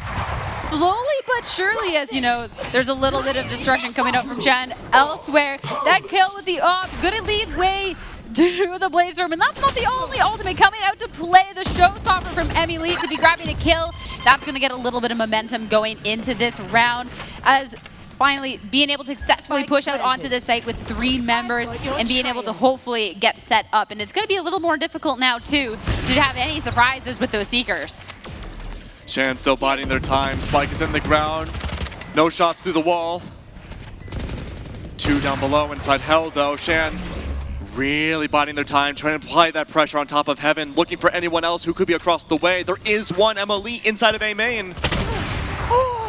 Was Shan completely blinded through that? We saw it. We saw the blind come out as Shan hit the ground, hit the shot. That was just an insane little play. It's not going to be to any avail, though. A cheeky play is not going to win you the round, though. I wish it did, but I mean... It was absolutely fantastic, though. But it's going to be now 2 on the board for 1,000 Dreams. These rounds, they have been, you know, fought for, but if they can just start, you know, piecing together what went right for those, it can make a little bit of a difference. The biggest change I noticed with 1,000 Dreams is that they split pushed their way in A. We had a little bit of a group going towards Catwalk, a little bit of group waiting towards A main. A main didn't execute right away. They waited to see what would happen towards mid. Unfortunately, Panda had gone down immediately. That's where the Viper Wall utility really could have been helpful, but split pushing like that proved to be unbelievable. Now mixing it up, a little bit of action A main to start things off is a really good way to keep Paws on their toes, but Nebula goes down. A little bit of a standstill, not too many shots to come by, but keep an eye on Hannah though. A lot of info and a kill to be made. Yeah, keep your eyes on Hannah, because where Hannah is, good things are going to be following. A little push up through Catwalk, though. Trades coming out. Emily will get the final one, though, and a little bit of a paving the way to try and make that space, though. A push up all the way through B main. Not going to be going well for Tatapoodle whatsoever. The fight towards mid, going to be in 1,000 Dreams' favor, at least for the moment. It's only going to be Shan now in a 2v1 situation, still holding that op in hand. I feel like what 1,000 Dreams have realized is that if they isolate the gunfights more to 1v1s or 2v1s, the chances of winning these rounds goes up exponentially. Because a lot of what we've seen so far, in instances like this too, is that Shan and others love to play off their utility. Shan has full util into this post plan. No information about where she is playing. 1,000 Dreams have no idea. Pushing through B main, Phantom in hand, a lot of potential here to bring it back. Yeah, fantastic decision to drop the op. Shan's done a fantastic job with the op, but you don't want to be pushing a site with that. Grabbing the Phantom off of the dead member will allow the push out onto site. It is only going to be good for 1, though. It goes down. I saw Keg almost spit out his water there with that play. Emily able to be cleaning it up, though. And that is now 2 rounds in a row taken down. And I mean, if they can keep piecing together, each piece of the puzzle, I think, is starting to come for 1,000 Dreams. It could be, you know, start of a turnaround. Yeah, I'm waiting to see the adaptation coming out from Paws themselves, right? We have seen a little bit of pressure towards mid at the beginning of each round. Shan, sometimes one mad bad dog has been playing there, but there hasn't really been more than one body. There hasn't been a crossfire from, say, tree into mid as well. And I think the Viper Wall has to do part of that, maybe like isolating the 1v1s again. But I think continuing this forwards, it's working out really well for 1,000 Dreams. Ooh, I thought for a second that one Mad Bad Dog was going to be able to push and not be, you know, discovered on the other side of the nebula, but it's not going to be, you know, coming out this time around. Set forced to be backing up even further, so position going to be given away with that Seeker holding the back of the site with this Judge. Shan, Judge in hand, is going to be going for that updraft dash into it. It's going to be taking one out. A little bit of damage, but not enough. Only 2 left to try and push out onto this site that's already been taken over by 1,000 Dreams. No commands in the arsenal, though, of Ares Beta. No lineups really in the line of 1,000 Dreams. Might not have to bring it out this round, especially on an eco, no less. Last player standing. Fantastic sound cues. Michiko being able to pop around that corner, hearing the reload in one situation. I don't know if that had to have been a misclick. I don't know. Did it fully go through? It did fully go through. So no null command being able to be online for this. But it being the last round, there is 3 other ultimates still on board. That little scenario kind of sucks. Oh, you misclick knowing that there was someone popping around the corner, but I mean, the Cosmic Divide, the Lockdown, those ones are kind of, more pivotal for a round. Yeah, the Lockdown and Cosmic Divide. There's so much we could talk about this. I normally would say this is probably for the execute, waiting for the post plant, but oftentimes when one mad bad dog has used those Cosmic Divides, it's never been for the post plant. It's been mostly to either stop off the execution or divide out those players again once they're on site. That being said, though, the Lockdown I'm most curious about, we can easily see one on B, one on A, or vice versa. But Lily now slicing the pie, looking for the fights, unable to find much here. A main could be the way to go, though, but the rotate out has been called already after the Lockdown's employed. Yeah, the Lockdown going on. Definitely a way to be pushing people out. Chen already holding down over in mid. Pushed up, holding a little bit of a different angle, unable to quite find a kill off of that though, and everybody from Posture Game going to be backing up, wanting to be holding these angles and not get too caught out of position. If I was 1,000 Dreams, I'd be playing around that Viper's Pit. The only problem is, though, is getting onto the site. Usually the mid strat has worked, but this time around, the fast rotates from Pause has made sure that won't quite work immediately. One's on site, though, and soon to be followed by another, and a Viper's Pit, maybe. No kill coming out from Anna though, or at least not yet. Make it a little bit easier, but a torrent kill will actually put an end to that anyways. And not many were able to get onto the site. Only 2 still alive, being able to try and get onto site, get that plant, but at the same time, not having the ability to drop that Viper's Pit is going to make it to pause your game. Can clean up this round pretty nicely before going into the swap. Despite the strong start we had seen from Pause, that was a pretty good comeback, all things considered, from 1,000 Dreams as well. 8-4 is a pretty even scoreline, all things considered, especially going over to the defensive side. Things are looking geared to be, could very well go 8-8. Of course, we're speaking a little too far ahead here. Something interesting, though, to know is that 1,000 Dreams, they're opting to go for Light Shield Classics. It's not something we see terribly often, especially in recent games of Valorant, but I think it's an interesting strategy nonetheless. Adds a little bit more bulk in case, the extra shots come by, and it's actually, funny enough, some members of Pause are doing the same thing. I mean, I'm not opposed to it whatsoever. I mean, on a pistol round, doing just enough damage that you would have killed them if they didn't have armor, and finding out, wait a second, they actually, these are Batman, they actually went and bought it. Can definitely be a big difference maker. Lily tries to be the difference in this round though, pops around, blinded, but still gonna be taken out. And that is 2 picks in the way for Azure Game. Now they can just storm onto the site, get full control, not looking to slow down whatsoever in this pistol. Spike goes into the ground. Bodies, though, 2 have gone down already. 1,000 Dreams losing yet another, a 2v4. A nice little utility kill coming out from Tatapoodle. Even if they're not alive to be, enjoying it. It's always nice for the stats, but it's only going to be Panda now. Instead, trying to go for the round win. Trying to poke up 4v1 situation, though. And considering even peeking this heaven angle, everybody looking their way, won't even grab one. A 4K again from Hannah. I think the first pistol round she got a 3K. You're just popping off in these pistol rounds, Unbelievable. Honestly, all these teams I feel like have done really well on pistol rounds. There hasn't been a team that consistently not done well through the different group stages around Robins. It's been each time some sort of bloodbath. Yeah, I mean, I feel like that is a good way of putting it. I mean, where you have these teams coming out, there is going to be a bloodbath soon to follow. And maybe one going into this one, obviously now Posture Game, having won the pistol, will be able to get, a bit more weapons. Good at that Spectre. 0 point will give up a bit. But pushing onto the site, there's not going to be anyone there to greet them. Yeah, interesting gamble stack coming out from 1,000 Dreams. All stacked up over A, expecting it to be an execute twice over from Pause, but nope, instead it's B. You've gambled wrong. The 50-50 not in your favor. And now full retake potential needs to come underway. I mean, despite the fact it was the 50-50 wrong on where they were going initially, now can roll out as a team to try and take people off. If you lose somebody, you can trade them out. Still not the end of the world there, especially if you can get anything out of Azure Game's hands here. Not too much help for Lily, but working together with Amelia to try and push through. And he pushed through the Nebula, not working out whatsoever, though. Only one gonna fall for Pause Your Game, and now they're in the double digits. Now keep in mind, too, It's not looking the best right now for 1,000 Dreams, but keep in mind, this is a best of 3, not quite the best of ones we've been casting all day or seeing all day. That means there is a little bit of wiggle room. Maybe this is a weaker map for 1,000 Dreams, but the next 2 could be fantastic. There's so much levels of nuance here that we have to keep in mind as we go on forwards. But again, the gamble stack didn't quite work out for 1,000 Dreams, and now Pause, they're looking pretty good right now, despite going full armor on an eco round, or a full light buy round. Yeah, but despite how good they look, it's 1,000 Dreams. This is their chance to shine now, having, you know, a couple of those better weapons. Michigo peeking over in that mid over to Catwalk. Will is going to make use of that right away, though taking heavy fire, trying to be rotating out.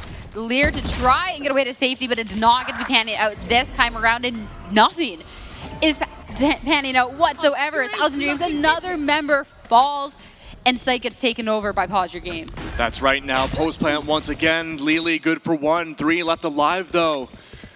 Very difficult instance now for 1,000 Dreams, trying to hold on. The positions are set though for Pause, all waiting for the lineups. Keep in mind, KO, Killjoy, already with their different utility for that spike. Make this even more of a difficult retake. The Empress is going to be coming out here from Hannah. Hannah has already been absolutely terrifying, but it's only going to be 1. Lily is going to be the one to be watching out for instead of the true monster in this lobby. Trying to make me think in here. It's going to be Beta now, the KO, but just going to be sticking this spike halfway to fuse, and it's a defender win. I mean, double digits might all be all that Pause Your Game is going to get for the meantime.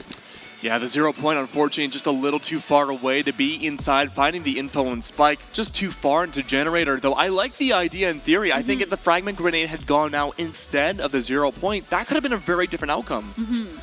Oh, definitely, but instead it was still a 2v1 situation. It's still a difficult situation, but, you know, they can shrug that one off. They're okay. At this point, Pause Your Game, they still have a significant lead going into this, and I mean, all they have to do is get a couple more rounds, and they do have the weapons to do so too. At this point, they're going to be looking towards that mid. Keep talking about wanting to be, you know, seeing that mid play, and no danger from Catwalk either. The Nebula in the way. Oh, the Seekers in return though. Could be a bullet sponge immediately, but Lily taking so aggressive. They won't be able to get a kill off of the Seekers, but is going to escape with their life. Any push up through Catwalk now too. Michigo unable to quite get away. Instead, Hannah chasing down that Reyna counterpart. That's going to give way to grab a site. At this point, the KO up in heaven. Force be backing up just that little bit, wanting to play with the rest of the team as soon as they're able to rotate over. 3v4 into the post plan once again. 1,000 Dreams struggling to hold on to a site. Hannah already positioned right outside the Nebula, good for 1, but now into the Cosmic Divide. Full site control. Don't need to worry about anyone pushing up for the defense. It's going to be almost a near impossible site to be pushing on, especially into a site with 5 members still alive from Pause Your Game. It's only going to be Panda now, not only having to be pushing through a wall, but only a Spectre in hand and going up against Hannah. Hannah with the 4 kills. It will be a flawless round coming up for Pause Your Game. 11 now, and now 1 away from match point in our very first map. Absolutely, and look at the economy again from 1,000 Dreams. It's not the best situation. A lot of teams here in this instance, they would go down for a full eco on purpose and play for match point, hope maybe for the best for overtime here, but looks like they're still debating. They want to go for the full eco. Looks like no, instead Spectres. Keep in mind, losing this round means an even possibly another broken buy or another eco round into match point instead of full rifles if they ecoed here. Yeah, if they are going to be making a stand, they have to be making a stand now to set them up for any sort of a success going into this first map of our best of 3 finals here. For Pause Your Game on the other end, though, they were playing silently towards this A main, but a 0 point will call out that information, and that is going to give 1,000 Dreams all that information to start rotating over and actually start taking over this midsection of the map. Oh, but look who's close on by. So much potential here. It's going to be Michigo ready. Information has been gained. The rotate seemingly has been called. Not everyone's rotating, though. Staying behind just in case it's a fake. But no, the door closes down. It's definitely an execution. It's definitely not a fake, but staying behind. Chan was still able to grab a kill off of that one to grab some, you know, a much nice little like evening out of the scoreline going into this before meeting the rest of the team. At this point now, all this utility to stop anyone from pushing out onto the site. Definitely making things a little difficult here. I mean, pushing through the Nebula, most certain death. And Panda over in Market is not going to be suffering a much better fate over there. Time's running out, trying to get any little bit of information. They almost lined up there for a second, but still so many members alive from Pause Your Game is going to mean there's no chance for 1,000 Dreams, no chance for Emily to be pushing out and has to be backing up. Something to keep in mind, though, Emily, one ult orb away from getting her showstopper once again. Could very well be retelling stories once again that we had seen on Bind. Get the showstopper, send the message, bring back in full force, an amazing comeback. Things are looking a little bit more dire here than we had on Bind not too long ago. One away again from the ult, the showstopper for Emily. Some ults on the board, some close as well. The no command nearly there as well. Some rifles, some specters. It's kind of all over the place right now in terms of the weapons being brought out for what could very well be the final round. Economy, though, even in losing this next round, still looking pretty good for Pause. It's all a matter of how aggressive or how slow, the momentum that 1,000 Dreams have to take on. And going into this now, on Pause Your Game, Shan gonna pop that Blade Storm and gonna be pushing forward with it. Looking for anybody out of place to be making that high impact. Michigo in the back of sight, sprayed through, unable to quite find a kill though. Hannah Shan at the same time vying for that top spot going into this. And any attempt of a push out onto site is not going to be going well whatsoever. Is Lily now 4v1 situation, trying to keep their team in this for just a little longer. Hannah has something else to say about that. 13-5 in our very first game of our grand finals. Really great job from Pause once again. Like you said, the dominating factor was true through and through for the majority of almost everything we've seen today from Pause's side. Curious though to see whether or not we can see the redemption for 1,000 Dreams going into the next map and maybe even 2 maps. But so far, I mean, things are looking really good and really concrete for Pause. I mean, Pause Your Game, they had such a fantastic game. I don't think there's any other way to be putting that. We got to see that earlier on in the day. We know that they're capable of it. And Ascent was really, you know, where they got to showcase that even more. But at 1,000 Dreams, we have seen what they're able to be bringing out. And now that we're going to be able to go over to their map pick, this is going to be the moment whether, you know, they have some fire in them to be taking down this, you know, big, scary team of Pause Your Game. Or if, you know, Pause Your Game is just a little bit ahead. If history is to repeat itself, I think this could be a very fiery comeback for 1,000 Dreams. We've seen it happen once. We could very well see it happen again. It really comes down to just that firepower factor going into it. It took a little while in the first half for 1,000 Dreams to find those executes on the A, but once they did, the ball was certainly rolling, but swapping over to the other side, it was almost a bit of a reset in terms of momentum and strategizing what could possibly be done to really bring it home and maybe even things out to overtime, but that factor was just never found, and hopefully, though, going to a map that is 1,000 Dreams pick, that could very well be the leg up that they need to bring it to map 3. Exactly, and I mean, 1,000 Dreams, it was, you know, trying to find their groove going into Ascent, because we know that they do have it as a team. We got to see that. Yeah. But trying to find it in Ascent, and then that swap in sides was that loss in momentum. Yeah. Pause Your Game didn't really need to find that. Right out of the gate, they came out so strong, both as individual performances. Hannah and Chan, you know, vying in that top spot, you know, one person gets a kill, the other person is going to follow it up with one. But also just as a whole team effort, like, you have to commend both. It was so well-rounded. Yeah, absolutely. I mean, I love the utility usage from both teams. That's usually a make or break factor for a lot of teams, you know, charity teams where you don't necessarily know the players in and out like you would professionally. You know, that team play factor, using utility, being able to play off of it as well, really solid factors. And we saw little micro instances of that early on in this match. I believe it was like, you know, B-Main with Michigo and Shan just dueling back and forth, but rather with bullets, it was between Cloudburst and Leers back and forth. It was a battle of information. It's just as important as a battle of getting those kills and getting, you know, a showing on the board. Yeah, and just that little bit of information, being able to also grab that information and get out. Because Shan was able to, you know, there was the Leer coming out. There was that little bit of the information. Hey, Misha goes on the other side. But being able to Cloudburst, get out of the way. You get the information, you get away with your life. And that's just that little things like that that really kind of make that difference. We'll have to see if that's something that makes the difference going on into the next map. But to have a next map, that means we need to get to that. So we're actually going to throw it back over to Tom to close up this first game. Guys, thank you so much. What a first round of our finals that was. Will we see a comeback? Will we see a sweep? We don't know. All left still to be played as they vie for that fantastic trophy on your desk right now. And of course, we still have so much more to get to in terms of fundraising, in terms of prize giveaways here, because guys, this is all about the charities. It's not about winners and losers, it's about raising over $40,000 like we have for all of our wonderful participating charities here today. And you, the donors, are able to get in on the action because every time you donate, you get entered into our raffles. Remember, battleforcharity.org/donate or battleforcharity.org/raffle if you want to get in on the action, because we do have some prizes to announce here. Our fourth group of winners, they're walking away with an awesome bundle, including a hard drive from Seagate, Voodoo Ranger Dungeons & Dragons set, and so much more. Our fourth group of winners, Benjamin Landon, Sarah Stark, Cordell Crease, Kevin Adams, and Nicholas Shroot.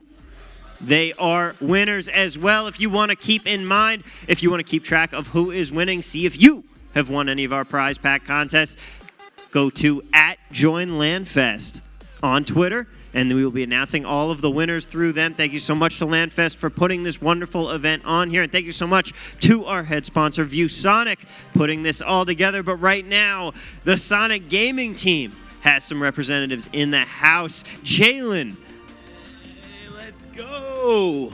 Who is with us here today? Hey, we have Luke and we have Tristan. Hey, guys, introduce yourselves. As you mentioned, I'm Luke. I work with the Sonics as their head of content and social media. And I'm the guy that holds the trophy. Perfect. Hey, we have a few questions. So we noticed this wonderful trophy. So we heard a few rumors that you won. Something like that. You won last year? And this, actually on this exact same stage, just about 4 weeks ago, our Rainbow Six program won the 2021 NAL 2021 season trophy. So something we're really proud about. We have a really great Rainbow Six Siege program, a really good PUBG program, Rocket League, and also a Valorant team as well. Yeah, you guys are both incredible gamers. You are inspiring people from all around the world every single day. As people who work with ViewSonic inspiring other gamers, where do you see yourself in 2022 working with ViewSonic? Yeah, we have a lot of great things planned with ViewSonic. I mean, first of all, ViewSonic has done a great job with this event. I mean, we're really happy to be here to represent ViewSonic, to work with LandFest, to raise money for charity. But also, looking towards the future, Sonics have some really big plans coming up. We're building a LAN facility in Harrisburg, Pennsylvania, and also a really awesome state-of-the-art gaming facility just for our staff and our players to compete out of.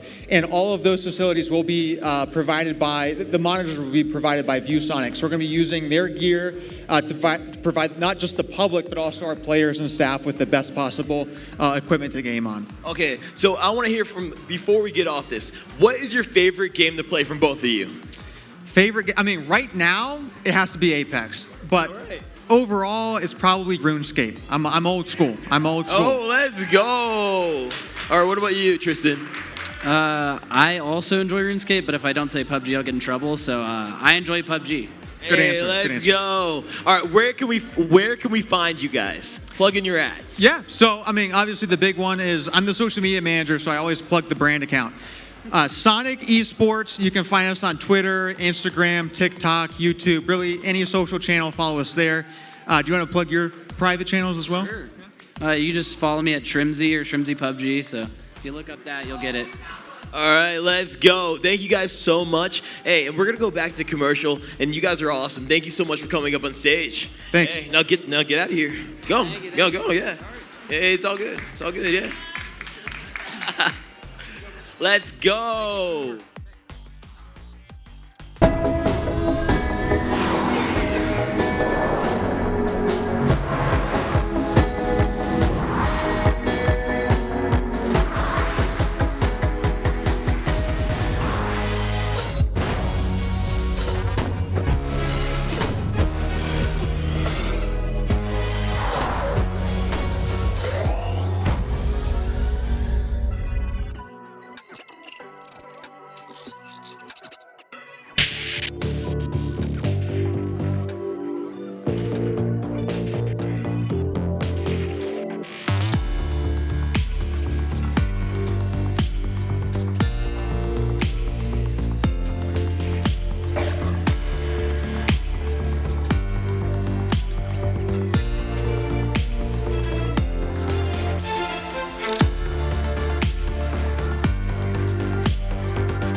everyone. My name is Christy Garten. I'm the founder of the 1000 Dreams Fund. We're a national scholarship program for talented young women in need. We provide microgrants and mentorships so they can help reach their awesome goals and dreams. And we're doing it in the streaming and gaming space with our broadcaster initiative. Our 1000 Dreams Fund Twitch broadcaster grant, we've been able to grant out over $65,000 to talented young women in this industry, and it's all because of the awesome Twitch women partners we've partnered with to run fundraisers, and we're going to be doing one this fall called Fall Dreams. So if you're interested in doing something like that and helping empower the next generation, partner with us. We'd love to team up. Definitely check us out on social media. You can find us at 1000dreamsfund.org. You can learn all about what we're doing to support women in streaming and gaming, and I can't wait to meet you.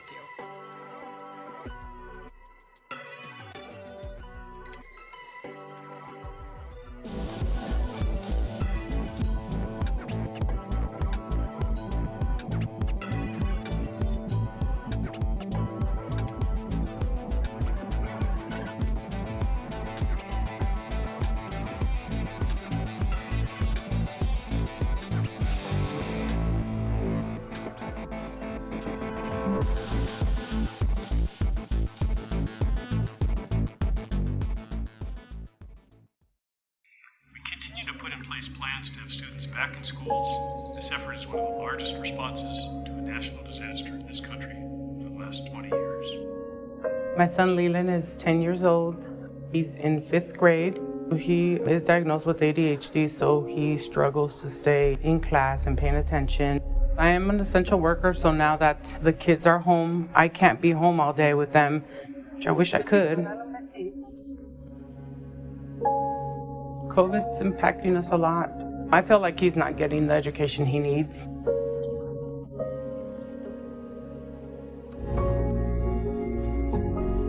The kids that come here are Black and brown kids living in families that struggle to make ends meet. Without the Boys and Girls Club, I don't know what I would do. They go above and beyond to help my son, especially when he has a rough day.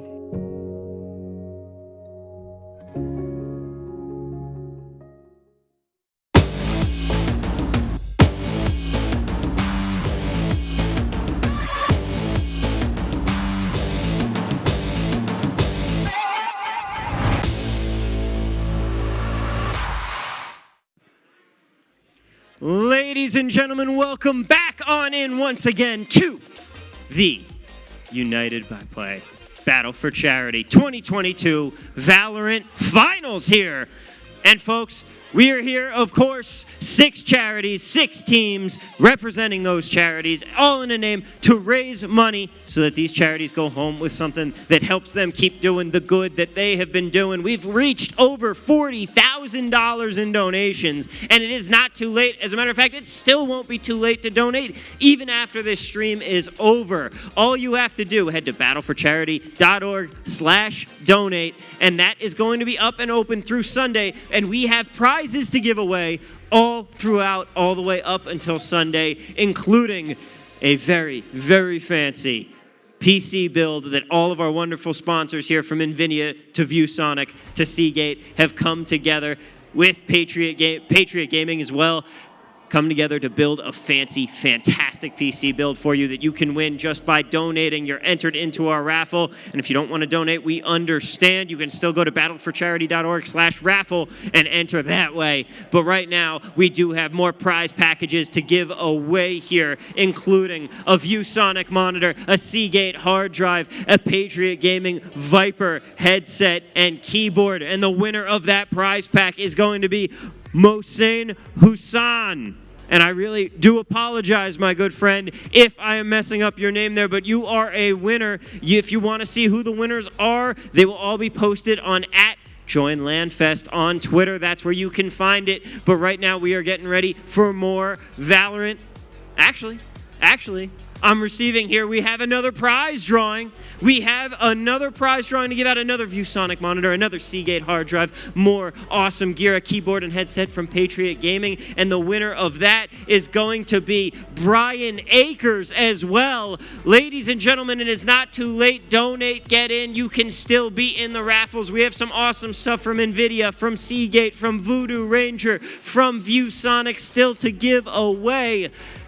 All you have to do is donate and you're entered. But right now, it is time for more Valorant action. Could this be our final match of the day? Or will we see a comeback to force a game 3? Sierra, Keg, what do you guys think? I don't know. This has been a fantastic... The trophy's gone. I mean, someone has to get it other than us at some point. That's but true. Going into this could be really anybody's game. This has been a fantastic day so far. There's been some fantastic team action.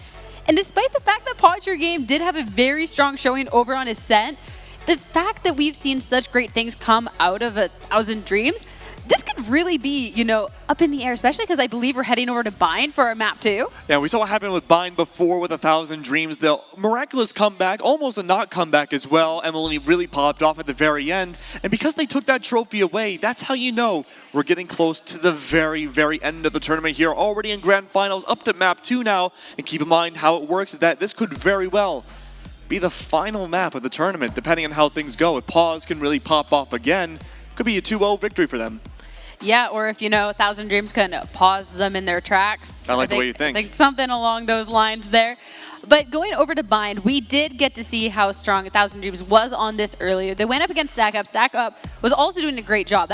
It wasn't like they were playing against a team who didn't quite know what was, going on. Maybe not as coordinated. They went up against a team that had that team synergy, and they played well together. And 1,000 Dreams just... Okay, I wouldn't say destroy. It was actually a pretty close match, but they did a fantastic job. That was the map that they had 9 rounds in a row won. Absolutely. So now a back and forth again. But this isn't Stack Up, right? No, it's Pause. That is true. That is true, and they have done a fantastic job. But we keep talking about how good of a job they're doing, but we want to go into a little bit of a prediction as well. Who we think is going to be coming out on top here. So we have a lot of information to go off of. This isn't blind predictions. This isn't like, all right, whether you put your money on red or black. We actually have this information. So I'm going to put you on the spot. Who do you think is going to be coming out on top? We were told during the break that we would be doing predictions. I was going to say 1,000 Dreams, 100%. But the more and more I think about it, the more information, like you said, that we have, I don't know if I'm confident in saying 100. I don't know if I'm confident saying 1,000 Dreams anymore. They have done a fantastic job through and through, but Pause, they have looked unstoppable this entire tournament. It might be hard not to say it. I'm going to go against the grain and say 1,000 Dreams. 2-0, 2-1. I think 2-1. This is so back and forth because right? Having seen 1,000 Dreams over on Bind and seeing how strong that was, especially since we know that there's a great raise over on their side, I want to put that in their favor. I really, really do. I do think it's going to be close, but seeing how Podger Game has been playing today and playing in the last match as well, I really don't think I want to bet against them. So I think it's going to be, it pains me to say, I do think it'll be a 2-0, but a close one. As close as a 2-0 can get. I'm so on the fence about this one. Both of the teams are so good. That's the worst part of it, is they're both really good. It's difficult to make these predictions, but I don't know. I know. You start thinking about okay, well, pause your game. You can't just even talk about one player on the team, because then you're like, okay, well, no, this player? Chan's doing good, but then Hannah's doing amazing, but then on Mad Bad Dog is just you can't just talk about one person, but you can't really for 1,000 Dreams either. Emily has been someone whose name we've been praising over and over, the IGL of the team, but anything that she can do, her team got her back. Exactly. And I think that's just the making of why these two teams are here in the finals. It's like one of those cooking shows where you love both of the final contestants, but it's just, and they make great food, but it's just that little, very teeny tiny, a little more small percentage of what brings it home there. I'm gonna say 1,000 Dreams. I don't mind being wrong, but it's so hard for me not to say Pause. Not gonna be 2-0-ing, but there we go. It's gonna be fine. We're going into the map now. We're gonna see though, is this the redemption again for 1,000 Dreams, or are we gonna go on over to a 2-0 and be the final map of the Grand Finals for this amazing tournament for charity? I mean, whichever way this ends up going, both of these teams definitely did deserve this spot in the finals. Oh, yeah. Can't be too upset about which way it goes either way. But of course, we do need to figure out what team is going to be holding that trophy stolen away from us over on that center stage. And the fact that we got to see 1,000 Dreams over on Bind before, not too surprised by their picks. However, on the other side, Shan, who has been, absolutely destroying on this Jet all day is going to be bringing that Raze pick out. Agents are in. Not really too much different across the board. The core difference, though, is one Mad Bad Dog having the Astra pick and, of course, the Solo Viper again. Similar to Scent, we had seen the same exact course go by, but one thing to notice, though, is that a lot of the times the Viper wall and Ascent would go through mid. Funny enough, Bind doesn't have a mid, so you don't have to worry about that too much if you're on the opposite team of the Viper. However, thing to be concerned about is that oftentimes the Viper wall coming out from Panda, it was good. The teams played around it, but it was instantly countered almost every single time it was brought out. Yeah, as good as the wall can be, if the team's able to counter it and get around it, I mean, that's just a difficult situation to be being put into. So it's going to be interesting to see if there's going to be that play around the wall, or if the wall is going to be, standing up over in these grand finals, the second game coming out. Only one way to find out, though. 7 seconds left before we get started, and what could very well be the final map. Predominantly heading towards B for the attack, though. 1,000 Dreams, they could keep us always on our toes. There is a little bit of an influx towards A shore, watching to see if there's a potential flank or rotate, but for the most part, the attackers heading their way towards B long. It's going to be a little bit of action to go through, but the top of Hookah is where all the core of Paws are at. Pushed all the way up through B long, but it's going to be that Astra utility to, make them think twice about pushing through. But Mad Bad Dog is going to be the one pushing through instead. Going to be taking a shot, taking Panda out, and all of a sudden, they're going to be finding themselves pinched just a little bit. Hannah already pushing up, unable to quite get that kill though. Instead, Emily going to be taken down. It's a back and forth, souls for souls. However, though, keep in mind, you've already lost a lot of that initiation utility with the Rain O'Lears now going down. There's no real initiator for attacking onto the site, just more so for information for the attackers here. But 1,000 Dreams going to keep their spirits high. The KO, though, is helpful for the flashes to enter onto the site, but that firepower now resting in the hands of Emily. And at this point, too, there's going to be 30 seconds left, and it is time to be making a move. The move is going to be through the teleporter and heading on over to that A site. It is not safe. It is not clear, though. Still 2 members of Podger Game holding strong over there, trying to hold strong in the face of Emily popping around the corner with the ghost. Not too much time to try and push out onto this, though, but enough of the site secured to get that safely in the ground, if only by a couple of seconds. That after utility coming out. One enemy remaining. Shots get fired. It's going to be Emily now in one Mad Bad Dog in this 1v1, and the Astra coming out on top. Another pistol round going in way of Posture Game. That is one Mad Bad Dog. That's for sure. It took us all day to say it, but overall, though, really great 3K to clean up on the site. Something I really like, though, coming out from Pause is that on the defense, we had seen Emma have solo control of A for the most of the round. Now, given that 1,000 Dreams are all towards B, it makes sense to still have one body on the opposite site, just in case there was the rotate. But once the approach for 1,000 Dreams started heading towards A, she actually gave up site and chose to relinquish map control and play with the rest of her team to push onto the site. And I think that was really pivotal to make sure the isolated 1v1s were not a thing and play together to eliminate 1,000 Dreams who were playing a little bit more for themselves. And it is a pistol round, but now that is one, it's going to be Spectres in the hands of Podger Game, and already to great effect, Hannah being able to grab one kill and, hungry for a little bit more, being able to pop around the corner and take Lily out before they can even push into Hookah. And the last 3 members, 1,000 Dreams, going to be backed up a little bit, just waiting for anyone to over-aggress. But this over-aggression is just resulting in these kills. Spectre to distance, though, won't quite do it to be picking up more than 3. But already, this impact has been made, and they're kind of pinched in this corner now. Shan will go down with that fragment. But that's all it's going to be. 2 now on the board for Podger Game. And this is something common we've been seeing a lot on Bind, but a lot of the teams today have been doing so in general, is to play really, really slow in the beginning for the early game, but as soon as that timer reaches generally what we would say is the mid-game round, right?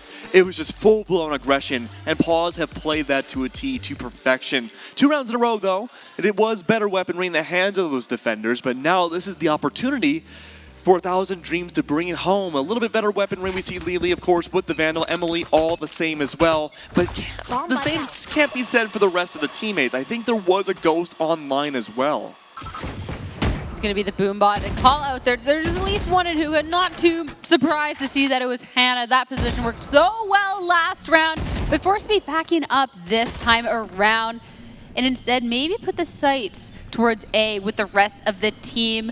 Shan's suppressed, so there is that little bit of information that Shan is lurking around here somewhere. If even just for the moment, it's going to be a satchel blast back around the corner. Try and peek into the showers, but going to be taken down instead. It's a slower approach though, but the attempted flank comes by. One mad bad dog, good for one, but look at this, the blast pack soon to come by. The Nebula though, hiding the position. Oh, the 1v1's good for another, hides back in the Nebula, but no, can't find the final hit on Viper.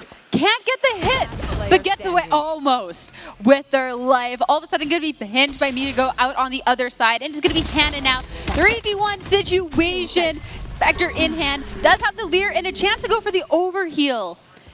Going into this fight and being able to isolate these one by one is definitely a way to be putting yourself in a position where things are a bit more even. But now all of a sudden, you're going to have to rotate over to the other side. Michigo didn't even want to stick around and fight. Instead, play the objective. Absolutely. Reyna versus Reyna though now.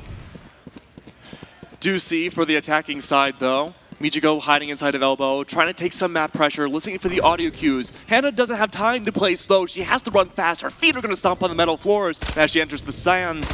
It's going to be Michigo on the other side, looking for the flank once that spike defuse timer starts to ring. Hannah goes, taps it, tries to bait out the other Reyna, try and get that information. The Leer is going to be giving away that information. Not going to be taken down quite yet, though. But Michigo is able to come out on top. Vandal reigning supreme.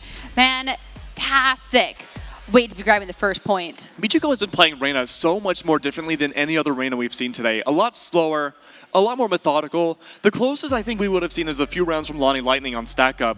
Really nice work as of though. I do like how it's not as much of an initiation factor, but more of mind games that Michigo likes to go for. And I think there was a lot of mind games in that final 1v1. It makes me wonder, though, what we can expect to see into this next round. The Cosmic Divide is online, though, for pause. Could be huge for the post-plant. But that Resurrection, to me, promotes a lot more wild plays. It definitely allows someone the freedom to be pushing up, play a little bit more aggressive, knowing, you know, it's not all lost if something doesn't quite go your way. But not going to be playing too aggressive, though. Instead, a little slower. A dash across from Emma is going to reveal that there's a couple people over in showers, but not going to quite commit, not going to push out yet as the snake bite's going to be in their way. Keep in mind that dedication to lock down completely on B. So many Astra Stars all planted down, not for A whatsoever. But guess what? 1,000 Dreams are all over side A, and I don't see any Astra Stars whatsoever. Oh, okay. Now we were a little bit, you know, like, wait a second, there is this. Gonna be backing up, was in the Nebula, but as soon as that fragment comes out, you do not want to be caught on the wrong side of that.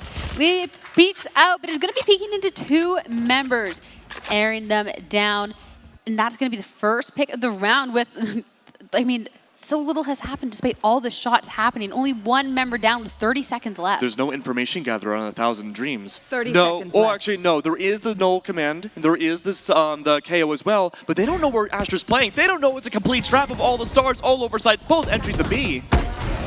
Although with 20 seconds left, there has to be a push coming out, and it's a push right into danger. The spike is down.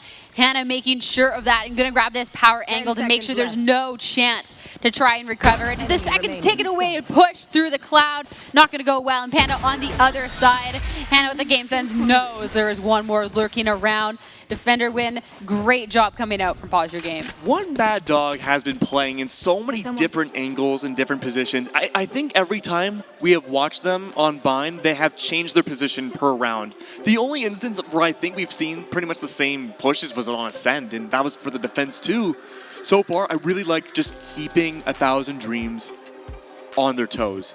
Not completely sure where to push, what to interact with, and native information coming down to a single knife. It can be really difficult to find out where that powerful controller can be. And now, Thico, a ghost in Emily's favor. One away from the showstopper could be huge. You saw that second star right up ahead. That means a gravity well is in play. or possibly soon to be in play. Definitely have to be a little bit careful going towards this, but you know, careful is not a word in their vocabulary. Instead, pushing right on through. Rotational well not gonna go, be an infect, at least not there. Instead, gonna be on site, not gonna be able to stop that plant whatsoever as that wall goes up. We'll be able to have a full 5 to try and push out onto this. And Hannah is going to make sure that she's putting in the work. Wow. Dismiss right into it. Just take the fight at the full value. Spike halfway to fuse there. Go into this 1v1 now. It's going to be Lily on the other side with that resurrection. Bring Michigo right back. Make it so almost near impossible be pushing through this wall and try and get this diffused. Looking unlikely, more and more so. Eras, oh, attempting to go for the spike, couldn't even hit the defuse key in time. Great strafe to come by from Lily. 3v2, still on the back foot for the majority of this map though. A slow crawl coming forwards from 1,000 Dreams. Slowly but surely making their way forwards and trying to even things up 3-3. Almost full rifles on the board though for the attacking 1,000 Dreams. There are 2 Spectres on the board. Tatted Poodle and Panda have relinquished themselves to that role, but however, Lily and Michigo, really the star-studded players for this server, at least on the attacking side, doing such a great job finding the first bloods, are going to get those Vandals. It could be a great gateway for everyone on 1,000 Dreams to get those rifles right away. Definitely, and they haven't even just been, you know, stand out in this match, but through the day, there's been a lot of players that we've been, you know, talking up, and their names have definitely been among the list going into this. Emulates, it does have that showstopper online now, so down a little bit. Gonna be popping it in the corner. Wow! Gonna be taken out with trade! With the trade, your own showstopper? We need a replay of that in slow motion. I don't even know if we can do slow motion. I hope we can. But hey, Hannah found so much information. 2 rotating out, 1 got away, but now they can trap that last one inside a market if they so choose. Hannah as well, going to be chasing down, knowing their information, knowing that there's this dash over is the rest of the team for on B. Seeing if there's any lurkers over there. The plant going down is going to give the information that there is surely more than one person here, though. Is feeling confident, popping that Empress in time, being able to go right through. Try and see nobody quite peeking instead. Hannah's going to have to push onto the site for this information. Other leer can't be used from Hannah. The no command in a full effect. Oh, into the belly of the beast. The floor is lava. Tatted Poodle could have held that angle, but instead trying to make that mat escape out. It is going to be the downfall there. And then out on this spike, it's going to be able to take Michigo down. The 4th kill in the round. I know that you were talking about 1,000 Dreams looking for that 3-3, but pause your game. They don't want to have that happen. It's slow motion! No way! That's awesome! We do have that slow-mo. The showstopper, I mean, it is deadly, and it's deadly for a reason. Sure, you got the kill. Oh wait, no, it was the shorty? Yeah. Right before. Oh my god. See, I need to do a little bit more kill feed reading. I've been trying to get out of that. I don't be reading out names, but that shorty kill, it wasn't the showstopper that's going to emulate down. That's absolutely fantastic. I love that little interaction there. What are the chances of that? Grand Finals, another bingo card object pushed off for us, and Hannah again going aggressive here, finds a double kill!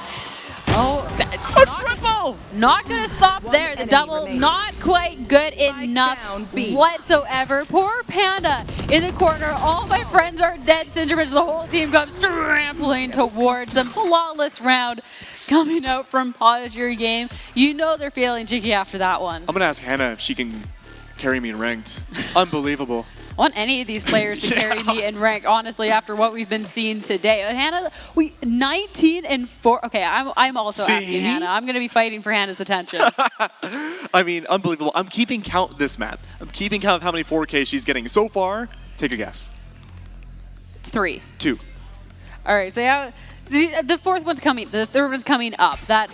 That's for sure, especially with how Hannah's been playing. Showstopper going to be online for Pause Your Game coming out. Shan looking to play it aggressive, and in the wake of that 1,000 Dreams, going to be backing up, not wanting to be caught on the wrong end of that. Do not blame them. That space, though, that Shan's been able to get off of that, completely clear this out. But there's only one member on that side of the map. As I said, everybody's over towards B, but I don't think that's their plan for long. No. Might be not for much longer. Emma falls. Good for Michigo to pick up a better weapon now. No longer a Spectre, to almost 2. though, it's going to be the kill and get out of there for Michigo. An orb, you know, for trouble. Something to, you know, take as a little parting gift. Tries to grab another one, though, seeing that there is going to be one up in heaven. Going so close, and a little shoulder peeking out is going to be all that Michigo needs to be grabbing that kill before finally Hannah puts an end right to that. But the damage, it's there. The spike is planted in the ground, and only 2 left to be poking out through. This could be Hannah's chance to try and get that third 4K that we were talking about, especially with the information gained, knowing that there is a couple of sticking around this corner and in lamps. Far too late now for the Cosmic Divide to come on through. One Mad Bad Dog does find some impact into the round, though. Last player standing. Over in lamps, no good push coming out. And with that, the rest of the team is going to fall. A great third round on the board coming out for 1,000 Dreams into this. Slower, more defaulty round, isolating the gunfights. Feel like a broken record now. Seems to be the way to go. Good for finding those opening picks as well. I did like how one Mad Bad Dog was the only one on B for the longest time. The rotate value, you would think, you know, you need to have more people on A when you know the execution's in line, but the controller of Astra, able to use her utility almost anywhere on the map. She doesn't necessarily need to be with the rest of the team until it's far too late and the gunfire starts going through. Oh no. Please no, Hannah. Okay, Hannah's not in hookah. We're okay. Instead, it's not going to be an aggressive push out through Uga this time around. Instead, this is going to give way for 1,000 Dreams to be pushing up, try and get that information instead, especially with that boom up being able to clear some of the way. There is going to be Nebula in the way, and it's going to be Shan just on the bottom end, looking to see if anybody's brave enough to be pushing through. Nebula no longer in play. Shen can't move. Being able to push, take Michigo out, who would push through B long before the waterfall comes flowing. Navuka and Michigo, now that the resurrection's in hand, Liz is able to bring her back, put this back into a 5-stack situation for 1,000 Dreams. Spike gets planted, and having that information, the knife I've seen a couple on site, forced to reposition, and this is going to give way for Posture Game to try and get a little bit of space. I love that suppressing knife because it gave info on 2 on CT. That means 1 had to have been somewhere else, obviously to be a flank. Hannah though, good for 1 though, trying to take over the site. Time is running out.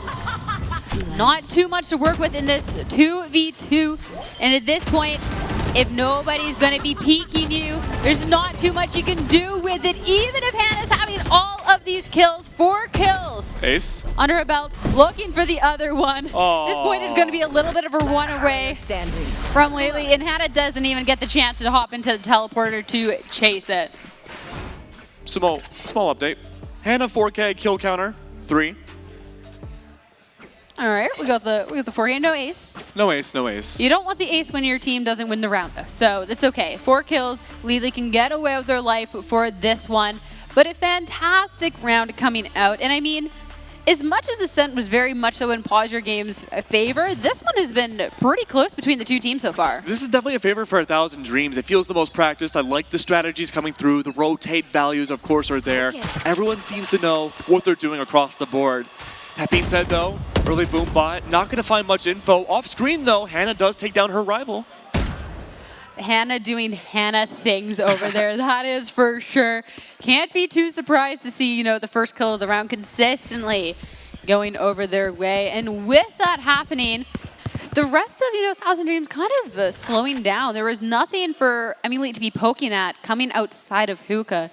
So now slowing down the rest of the team. It's time for them to gather together and try and put their sights elsewhere. Utility was used for the attack. 1,000 Dreams already losing one of the duelists. Still alive, though. The KO can make the aggression, though, with the suppressing knife. That being said, though, Poison Orb does go down. Spotting 1, crossing back into lamps. It's not going to be enough to confirm into the kill, though. Execution info has been gained for Pause, though, to work off of. And there we go. The Astra Stars come by. Going to be a blast back as well. Emily trying to be able to get a little bit of space going into this. Hannah, though, side of showers, not going to be able to quite grab somebody as they go to site, but instead breaks the wall. They have to deal with Hannah if they want to have a safe way onto this site. Leah's going to be able to do that. It's going to be 1 Mad Bad Dog now. 4v1 situation posted up in heaven. Might be heading there soon enough, though, as the whole team staring them down at this point. Fragment as well, that is going to be a missed shot, but it was forced to reposition and give Emulate time to be rotating and getting the flank. We talked about how cool it can be having the Astra rotate in fairly late, especially into the execution, but at times like that, when it's a 1v4, definitely should have been a little bit sooner, but the utility was there. Bad Dog did do their job. They tried to block out the way, tried to buy more time for Viper to rotate back into Lamps. It was just, bad timing all throughout, but that being said, Viper's Pit plus a Cosmic Divide coming through now for Paw's side. That could be gigantic to bring home. Make sure that at least that half can be theirs. At least 6 to who knows what. Yeah, definitely. But this is their, for 1,000 Dreams, this is their attacking end. And we saw before that their attacking end was their strong end. Yes. So at this point, a 5v5 scoreline, it's not negative. But at the same time, knowing that you were so strong on attack over on Bind before, it's definitely a scoreline you wanted to be a little bit stronger, but might not even get the chance to get that. If instead you're going to get flanked, Shan's able to pop around, take Tatted Poodle and get all this information. Only one off of that, though. That's going to give way for the rest of the team to also try and push up. This defensive team is going so aggressive. Mad Dog with the 2 judge kills. Fire in the hole! Last 2 alive are most definitely known. Emily good for 1, a 2v2. 1 ult on the board east side. Last player standing. A battle over this spike landed on the ground. The Boombot to give away the information. The paint shells to follow. Force them to back up just this little bit. And it's going to give way for Emily to be posting on by, making a mad dash potentially over to B. But it was just a fake. Quiet footsteps back onto site. Hannah hasn't moved an inch, though, at least not yet. Instead, the 2 remaining members of Pause Your Game going to be splitting up. Don't want Emily to be able to take a site too freely. Hannah's jump peeking, waiting to see any information as soon as possible for the call, for the rotate to come back for Bad Dog. 14 seconds left, eyeing that teleport. It's looking very, very desirable now, but look at this. 8 seconds left, forced to go for the plant. The gravity well in play. There it is, great job. 6 now on the board for Pause. I absolutely love, despite the fact that the last 2 members of Pause Your Game were on opposite sides of the map, it was, we saw that gravitational coming down. That's the communication. That's the teamwork. One held the box angle, waiting for that utility to be placed, and instead of peeking Emily, have your teammate pull the gravitational well to make Emily peek you. Yeah, exactly. And that coordination, we talked about that in the pre-show, that extra percentage of what's important. That teamwork could very well bring this to a 2-0. Teamwork makes the dreams work, but 1,000 Dreams, they're looking to try and see what works for them. Going into this, you want to try and be even, putting this on even footing. Your last chance to be putting this 6-6, and ults scattered all throughout the board to try and make this happen. Going towards B this time, though, through the Nebula. Michigo is going to go peeking through with that Leer and try and get a little bit onto site, though. Already 3 on the other end, though. And Hannah yet again paving the way with the first kill. Double ults go down instantaneously. The revive needs to come underway, but no, like an ambush. Everyone on Pause are all over side B, hidden away. 1 enemy remaining. This was not a safe push onto site and is not continuing to be leading the last alive. Not much health. Is going to have heal online in just a little bit, but not having access to it quite yet. 6 seconds. And at this point, there's going to be 2 kind of chasing you down. Going to be able to just get it back to site. But they're chasing you down. No time to even go and try and get yourself healed up. And that is then going to be a positive half for Pause Your Game. We've seen just about the whole gambit now in this tournament. So many different halves dividing through 8-4, 9-3, 7-5 returns once again. Not the best, not the worst for 1,000 Dreams. Still, like you said, though, the attacking half when we saw them go up against Stack Up not too long ago was fantastic on this side. But a lot more coordination, a lot more individual plays, and you know what? I'm going to say it. A lot more team coordination comes through, and it seems like there's a little bit of more difficulty with adaptation for 1,000 Dreams right now. Pause, of course, looking fantastic. 7-5 now, having a 2-point lead. But if they lose this pistol round, not only will it be 1 point closer, but given how things normally go in this game, it probably means we could see an even 7-7. A lot rests on the second half, potentially the very last pistol round we have. I mean, there's a lot of things going right for Pause Your Game, but can we talk about the one real big thing going right for them? Hannah, almost at 30 kills now.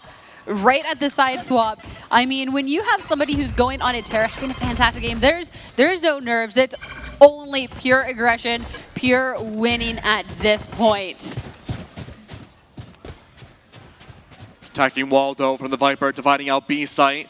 Pistols, though, keep in mind, not the longevity of a one-hit Vandal headshot.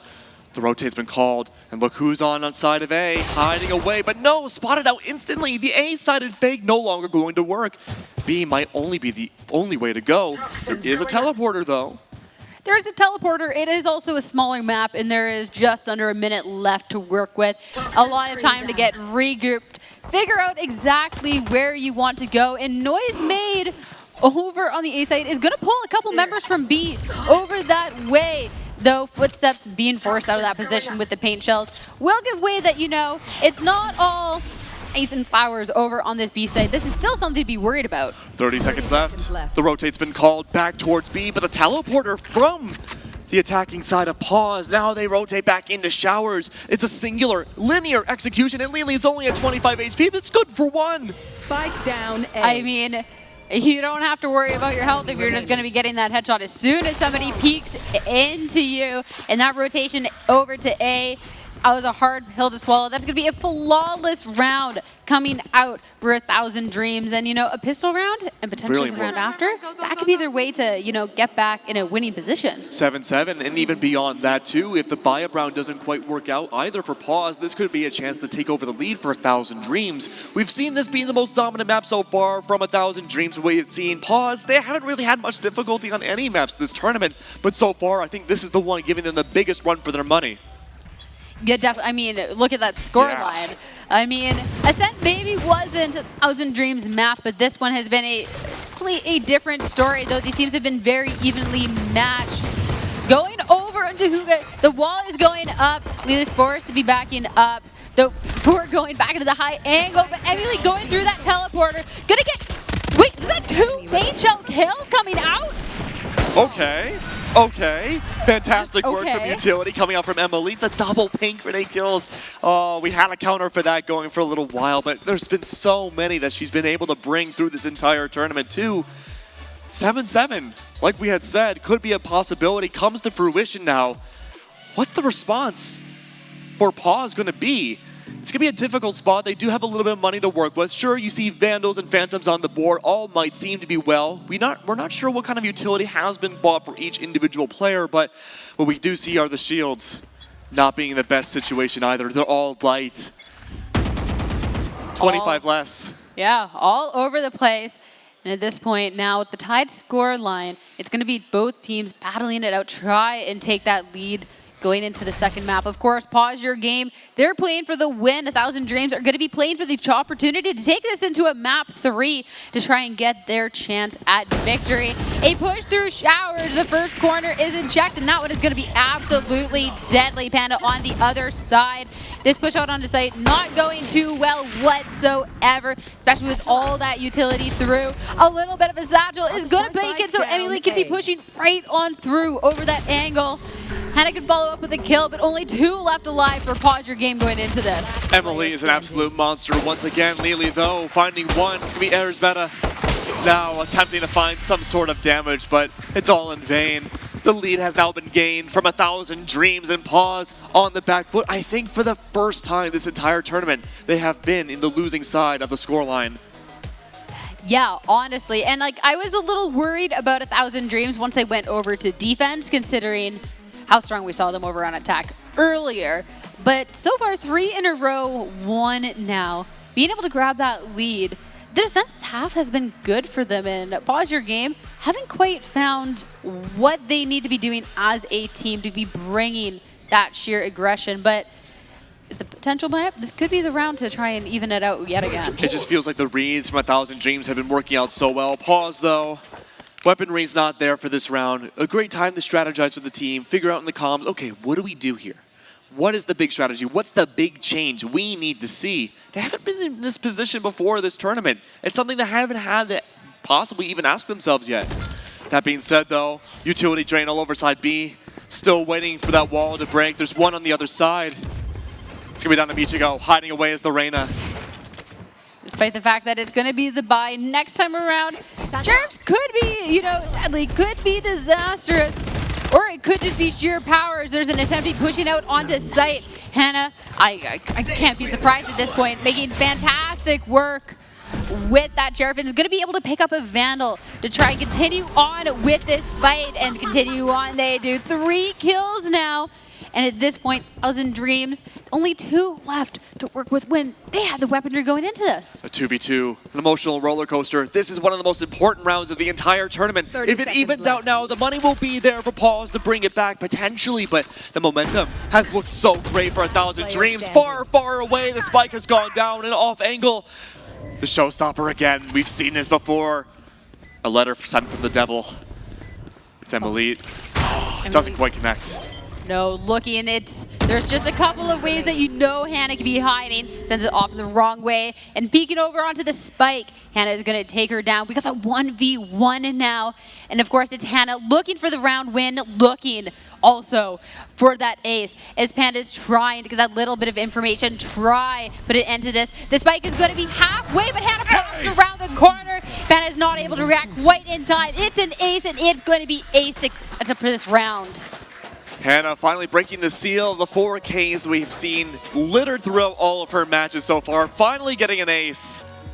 The spell may have been broken. That may have been the just little bump that they need.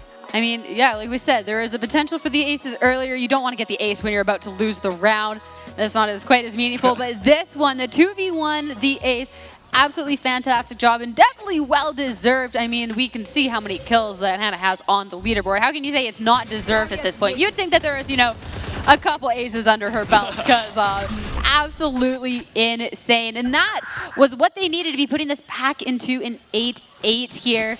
Going into this, it's going to be a little bit of equal, kind of peeking around B, a push out towards this A site again, though. Panda yet again in this power corner to get the first kill. Waiting for that second player to approach forward showers. Positions are held. The crossfires are made for the defense all over side A. But the execution, there's teleporter right nearby, but I think this is a full execute. Yeah, the wall goes up, trying to be pushing out. There's a couple eyes over on showers, though. Emil as well being able to try and peek towards that A short, or anybody trying to be pushing out onto this site. But Hannah, yet again, is going to be the one popping off. 2 kills. It's truly the ender of 1,000 Dreams, and it's going to be putting back into a 1v1 situation. A little bit of information on where the last person can be. The little bit of a push through into lamps, though.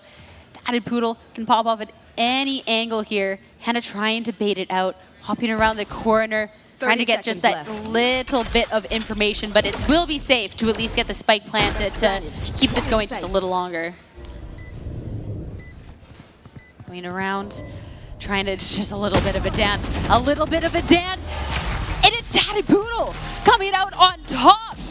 Hannah unable to quite clutch it up. Instead, Tatted Poodle is able to get the kill and the defuse. Not much has been able to stop Hannah going into this, but that's certainly a way to go for it. Gone down quite literally to the wire the last 2 matches. Full firefights all throughout. Utility has been brought by. B site, A site. It feels like it doesn't matter. We've seen it happen in the last site or on A the last 2 times, but the economy now for Paws, it's not looking good. Not to say it looks any better, though, for the side of 1,000 Dreams. Both worse for wear, but that's okay, though. A lot of utility in their pockets. The utility has been great for the execution, for the attacking Paws. Problem is, that post plant has been pretty difficult at times. Has been. Going into this, it's the chance, yet again, we're not on the greatest weapons. We can sit, we can talk about it, and figure out what we're going to do once we get to have that buy up. Or maybe have a little thrifty upset here. It's going to be that wall yet again to be closing down that hookah position. Maybe playing right on top of it. Emily pushes on through. I don't know what that satchel's doing over there. But Emily's going to be pushing on through. Boom out to at least clear out some of these closer corners. 4v5 though, keep in mind. Defense though, able to even it out though. Great job for 1,000 Dreams, but spike goes down on triple. One mad bad dog has the Cosmic Divide, cuts off what could very well be the rotate for all 1,000 to get onto the site. But no, they picked the wrong angle to push. Fire in the hole! different angle to be pushing out, and now to try and make it a little bit more difficult. It's gonna be Jan with that showstopper. This Jetman has been doing so well on the Jet today, but also trying to make that impact. None with the showstopper this time around. It's gonna be Emily, the tried and true Rays, coming out on top, getting that defuse, and I mean, this has been the biggest lead that 1,000 Dreams has had going into this map, but I mean, based on how they're playing, you wouldn't think so. Absolutely. Bind now, 2 for 2, has looked dominant for the team. I guess you can't quite say dominant for this game. It's been a slow crawl up the mountain, but able to get at least to part of the summon has worked out well. Double digits now for 1,000 Dreams. It's pause, like you said, on the back end here. Full rifles, though, that was a bit of an eco for what felt like both teams, honestly. But Panda, though, is going to remain with the Spectre. Go up close, more personal. Has worked out well, especially holding the angle on Showers. I'm wondering, though, if there will be a change here. There's no Cosmic Divide going to this round, but a litany of ults otherwise. Definitely. And looking to do the race things, have the boom out to close out that angle and try and make a little bit of the space for the team. Gets a couple of little eyes on Tatapoodle, but Tatapoodle's going to be backing up, not wanting to face this team alone. Lily, though, a little bit of a different story. The wall is up, but going to be chilling inside of Garden. And it's going to be good to grab Hannah and take her out. And the rest of the team looking to follow with that start. 4v3, though. Pause again, quite literally on the back heel. Viper's Pit in their possession, another one to fall. Spike down, B. Spike being down now. All Emulate has to do is hold that, make sure nobody peeks on through, and just defend it. There's less than a minute left and 2 members alive for Pause Your Game. Absolutely. Try and push on into this. There. 45 seconds left now. Showstopper in hands from Elite. Viper's Pit has been in the arsenal of Pause for quite a while now. Haven't quite been seen yet. Still positioned outside of B main, though. Could jump down. May have enough time to go for it, though. Oh, but Emma going for the snake bite. The change that may have been needed. Wow! How did that not hit? I don't know what type of crystals Emma has in their pocket, what type of lucky charm, but not going down to that showstopper, and instead going to be getting that kill. It's going to be absolutely crucial. That's putting Pause Your Game now with 2 members left into this Spike plan, and only Panda left to try and push into it, and that's going to be pushing into a Viper's Pit. No known angles for any which member. Panda's an unknown entity. Emma is as well. Rogue shots going through. Not going to connect, though. Emma's on the far left. At this point, it's just the shots through, no information to be going off whatsoever for Panda. And as the time is slowly running out and a jump into that pit being certain death, just going to be backing up. Going to give the respect and the round over to Pause Your Game. There we go. The first one felt like forever, though. A round for Pause. Fantastic work now. 37-13. The record, I believe, for professional play. Oh, yes, the slow-mo is back, though. The record, though, for... how? I still want to know how. The showstopper works in magical, mysterious ways. The showstopper give and the showstopper take. I mean, I really did get 2 kills with it earlier on in the date versus Stack Up, so one of those kills had to come from somewhere, and apparently it was this game. Hannah's 13 kills off of potentially breaking a kill record for professional play in a match. How many is that? 50, I think. 49 in America, I believe, in NA. I mean, honestly, with how Hannah's been playing, I would be surprised, and still, depending, these teams are going back and forth. There's still a lot of Valorant to be played left in this game. 9-10 going into this.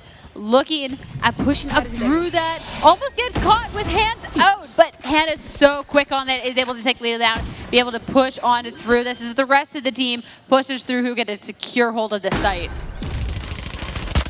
All different lines of sights blocked off. Elbow, it doesn't matter which one. Shan with a double. Shan stealing the kills away from Hannah's 50 at this point, but it is a team game, and speaking of, only 2 left for 1,000 Dreams team to try and push back onto it. Both of them going to be working together. And Michiko does have that Empress. Going to be able to go for that wallbang to take Isabella out. But any push further through the Garden, not going to be working out whatsoever. And we got a tied game back on our hands. 1 kill off 40 now for Hannah.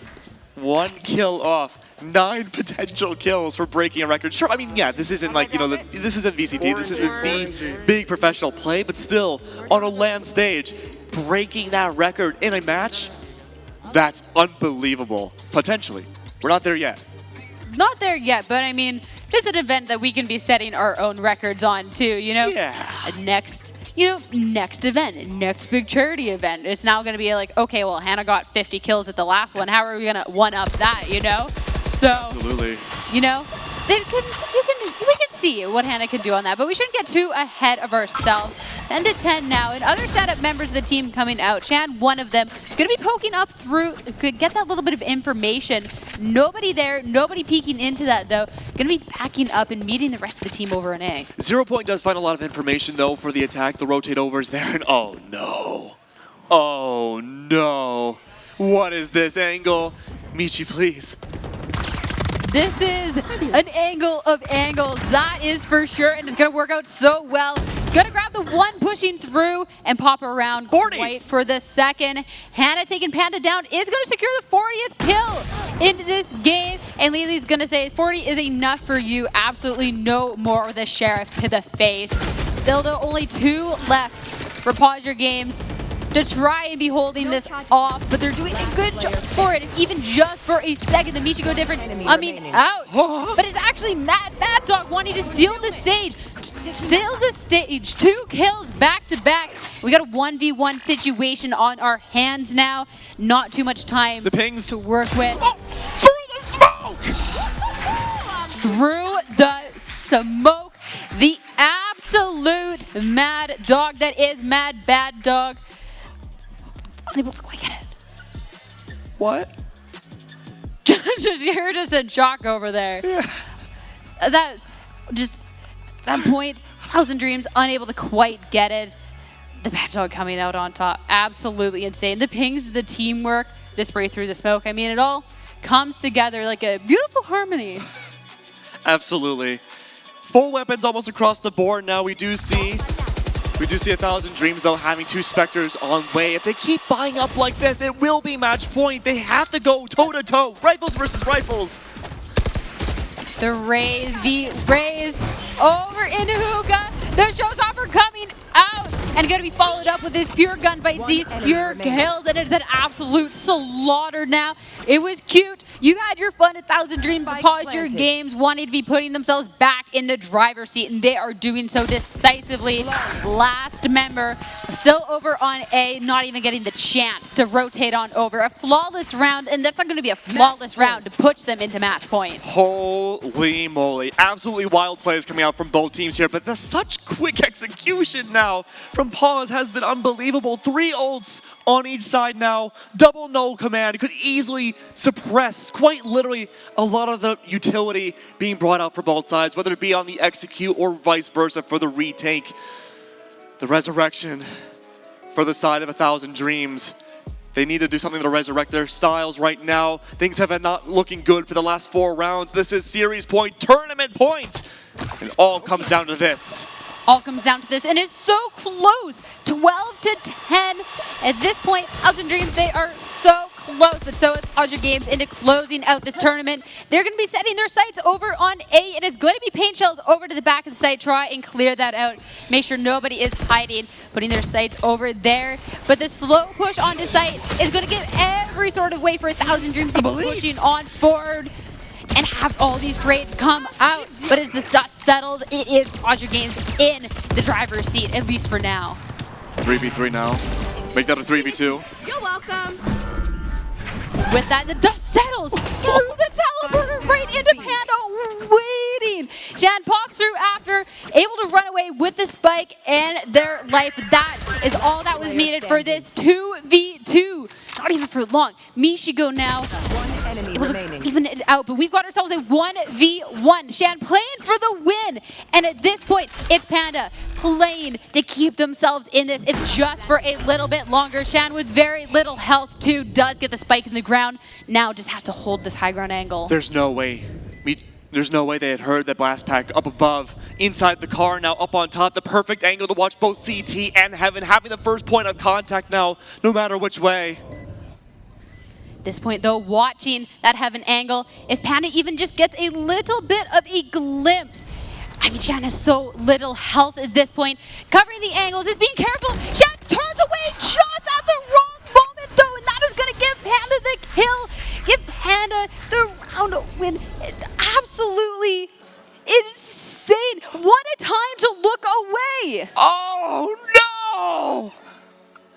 I can feel the heartbreak. We have the players up on stage laughing at Kek's reaction over here. I mean, okay. Oh my god! At that point too, Panda played that so slow, so quietly. Shan had no way of knowing where that Viper was coming from. I mean, we said, why'd you turn? Why wouldn't you at that point? How long that flank took? They very well could have been coming over from A short. It's the timing. The time was so close on the spike, the off angle being held by Shan, the tournament nerves, all of it grand final point. All of it didn't matter though. It's either this, 13-11, or relegation goes into overtime. No better way for the finals than Shan looking for a little bit of revenge. Going to be grabbing that kill with the pain shells. And Mad Dog going to be following it up with some pure aggression. They have another chance to be taking this in regulation and not even put it into an overtime. And they're doing a great job of it. Panda was able to do so much last time, but unable to take the whole team down. And with that, pause your game. A very strong 2-0 to be our champions. Unbelievable work. Utility usage, team chemistry, Landers, a team that's not even a full professional team, content creators, pro players, everybody that we can find in gaming all coming together, of course for the sake of charity, but also winning a very fancy trophy as well. I mean, that's for sure. And I mean, the excitement on this stage, everyone coming together, that was such a close game. It was such a close game, and I could not stress that enough. 13-11.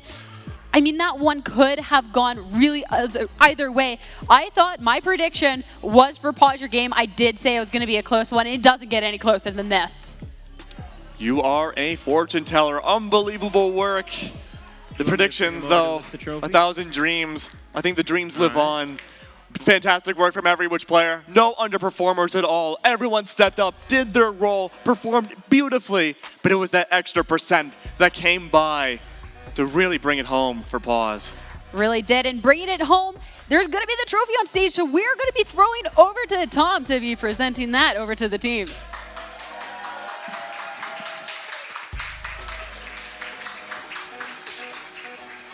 All right, ladies and gentlemen, guys, congratulations on the victory. How does it feel? Amazing. Terrifyingly exciting. Awesome. Great. Awesome, dude.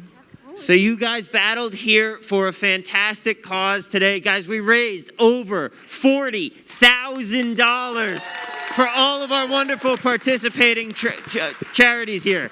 Even the words are struggling to come out of my mouth right now. Guys, so it's feeling good. It's been a long day. It's been a grind here. And you guys, like our wonderful casters even said, aren't even an actual professional team that's used to playing together day in, day out. You guys came together here because you wanted to help represent a good cause. Thank you guys so much. And thank you to all of the wonderful participants, all the fantastic athletes that we had come out here today to help us out. Not just our actual gamers coming up and playing Valorant, but our wonderful streamers. Shout out to Tactical Grandma back there who helped us raise so much money. Shout out to the streamers who helped us from afar. Guys, come on, give it up for everybody here that helped make this a fantastic day. Our wonderful sponsors, ViewSonic Gaming, NVIDIA, Vegas Inferno, Voodoo Ranger. Jalen, how are you feeling? I mean, honestly, after watching that, it excites me. I'm very impressed. You guys, stuck it thin, and then basically held the whole team together. And the fact you guys did not play together before this, I don't believe that. I just want to ask you, how did you feel during the whole event? A combination of nerves, but I was also really excited to compete, and we're doing it for a good cause, and I'm happy to represent this team. And what about yourself? Definitely panicked in the second game that we played. Definitely started whiffing some of my throws and things, but then I got a lot more comfortable. Let's run down the line. This is actually my 7th game I've ever played of Valorant. I'm the CEO of Pause Your Game. But man, I got boosted by these guys, and it's great. Are you serious? Dang, only 7th? You held it together, like almost the most kills or the most kills on your team? Wait, what was the question? How do you feel about this game? Oh, this whole charity event and your play style? I was excited the whole day. Like yesterday when we came in, me and Lily, we were like, whoa, this is so cool since it's our first Valorant LAN. And we were just so excited. That game was really stressful. I mean, I was just having fun, but like, I don't know. You crushed it. Let's go.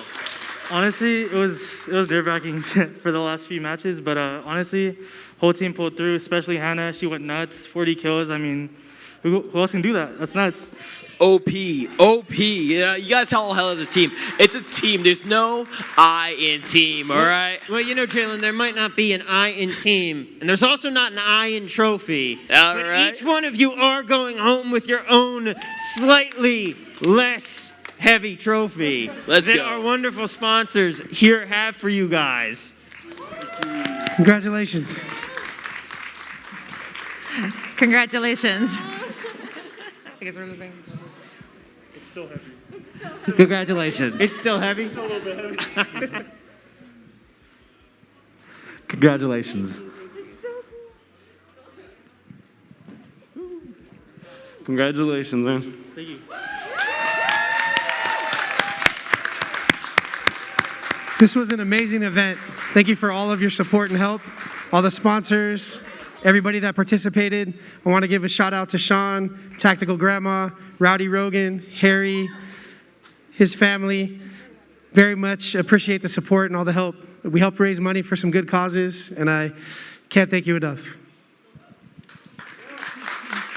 And I'd also like to make sure that we thank all the charities that came together to be united by play.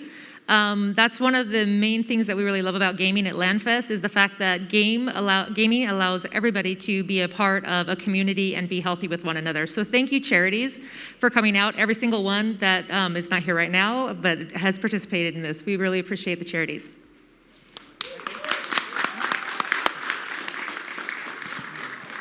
And on behalf of Las Vegas, in regards to bringing all of these events, all the charities and the partners, and I could definitely within the HyperX community and everything as far, both the HyperX Arena and the community of Las Vegas, thank you all for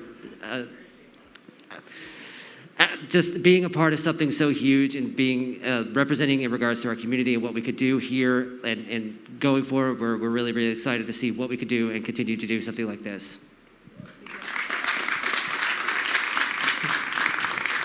On behalf of Voodoo Ranger, we could not be more proud to be part of such an amazing group of charities, players, and for you guys to accept us to join along and be a part of bringing people together and raising money. So thank you all, and amazing matches today.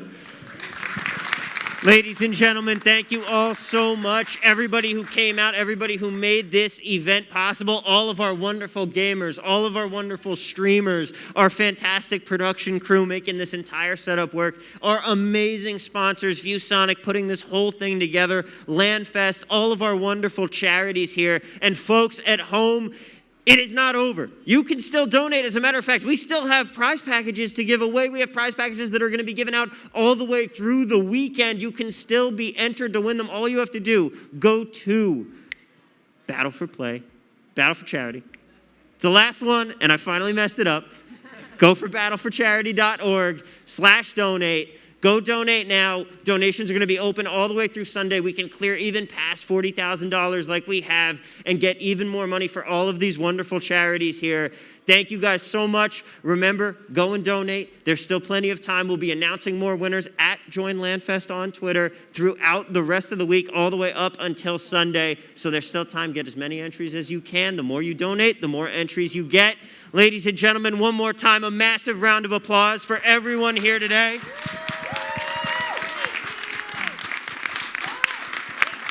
Thank you all so much, and we will see you next time. Thank you so much. We appreciate it. Thank you. Good job. Good job. Thank you. You guys have...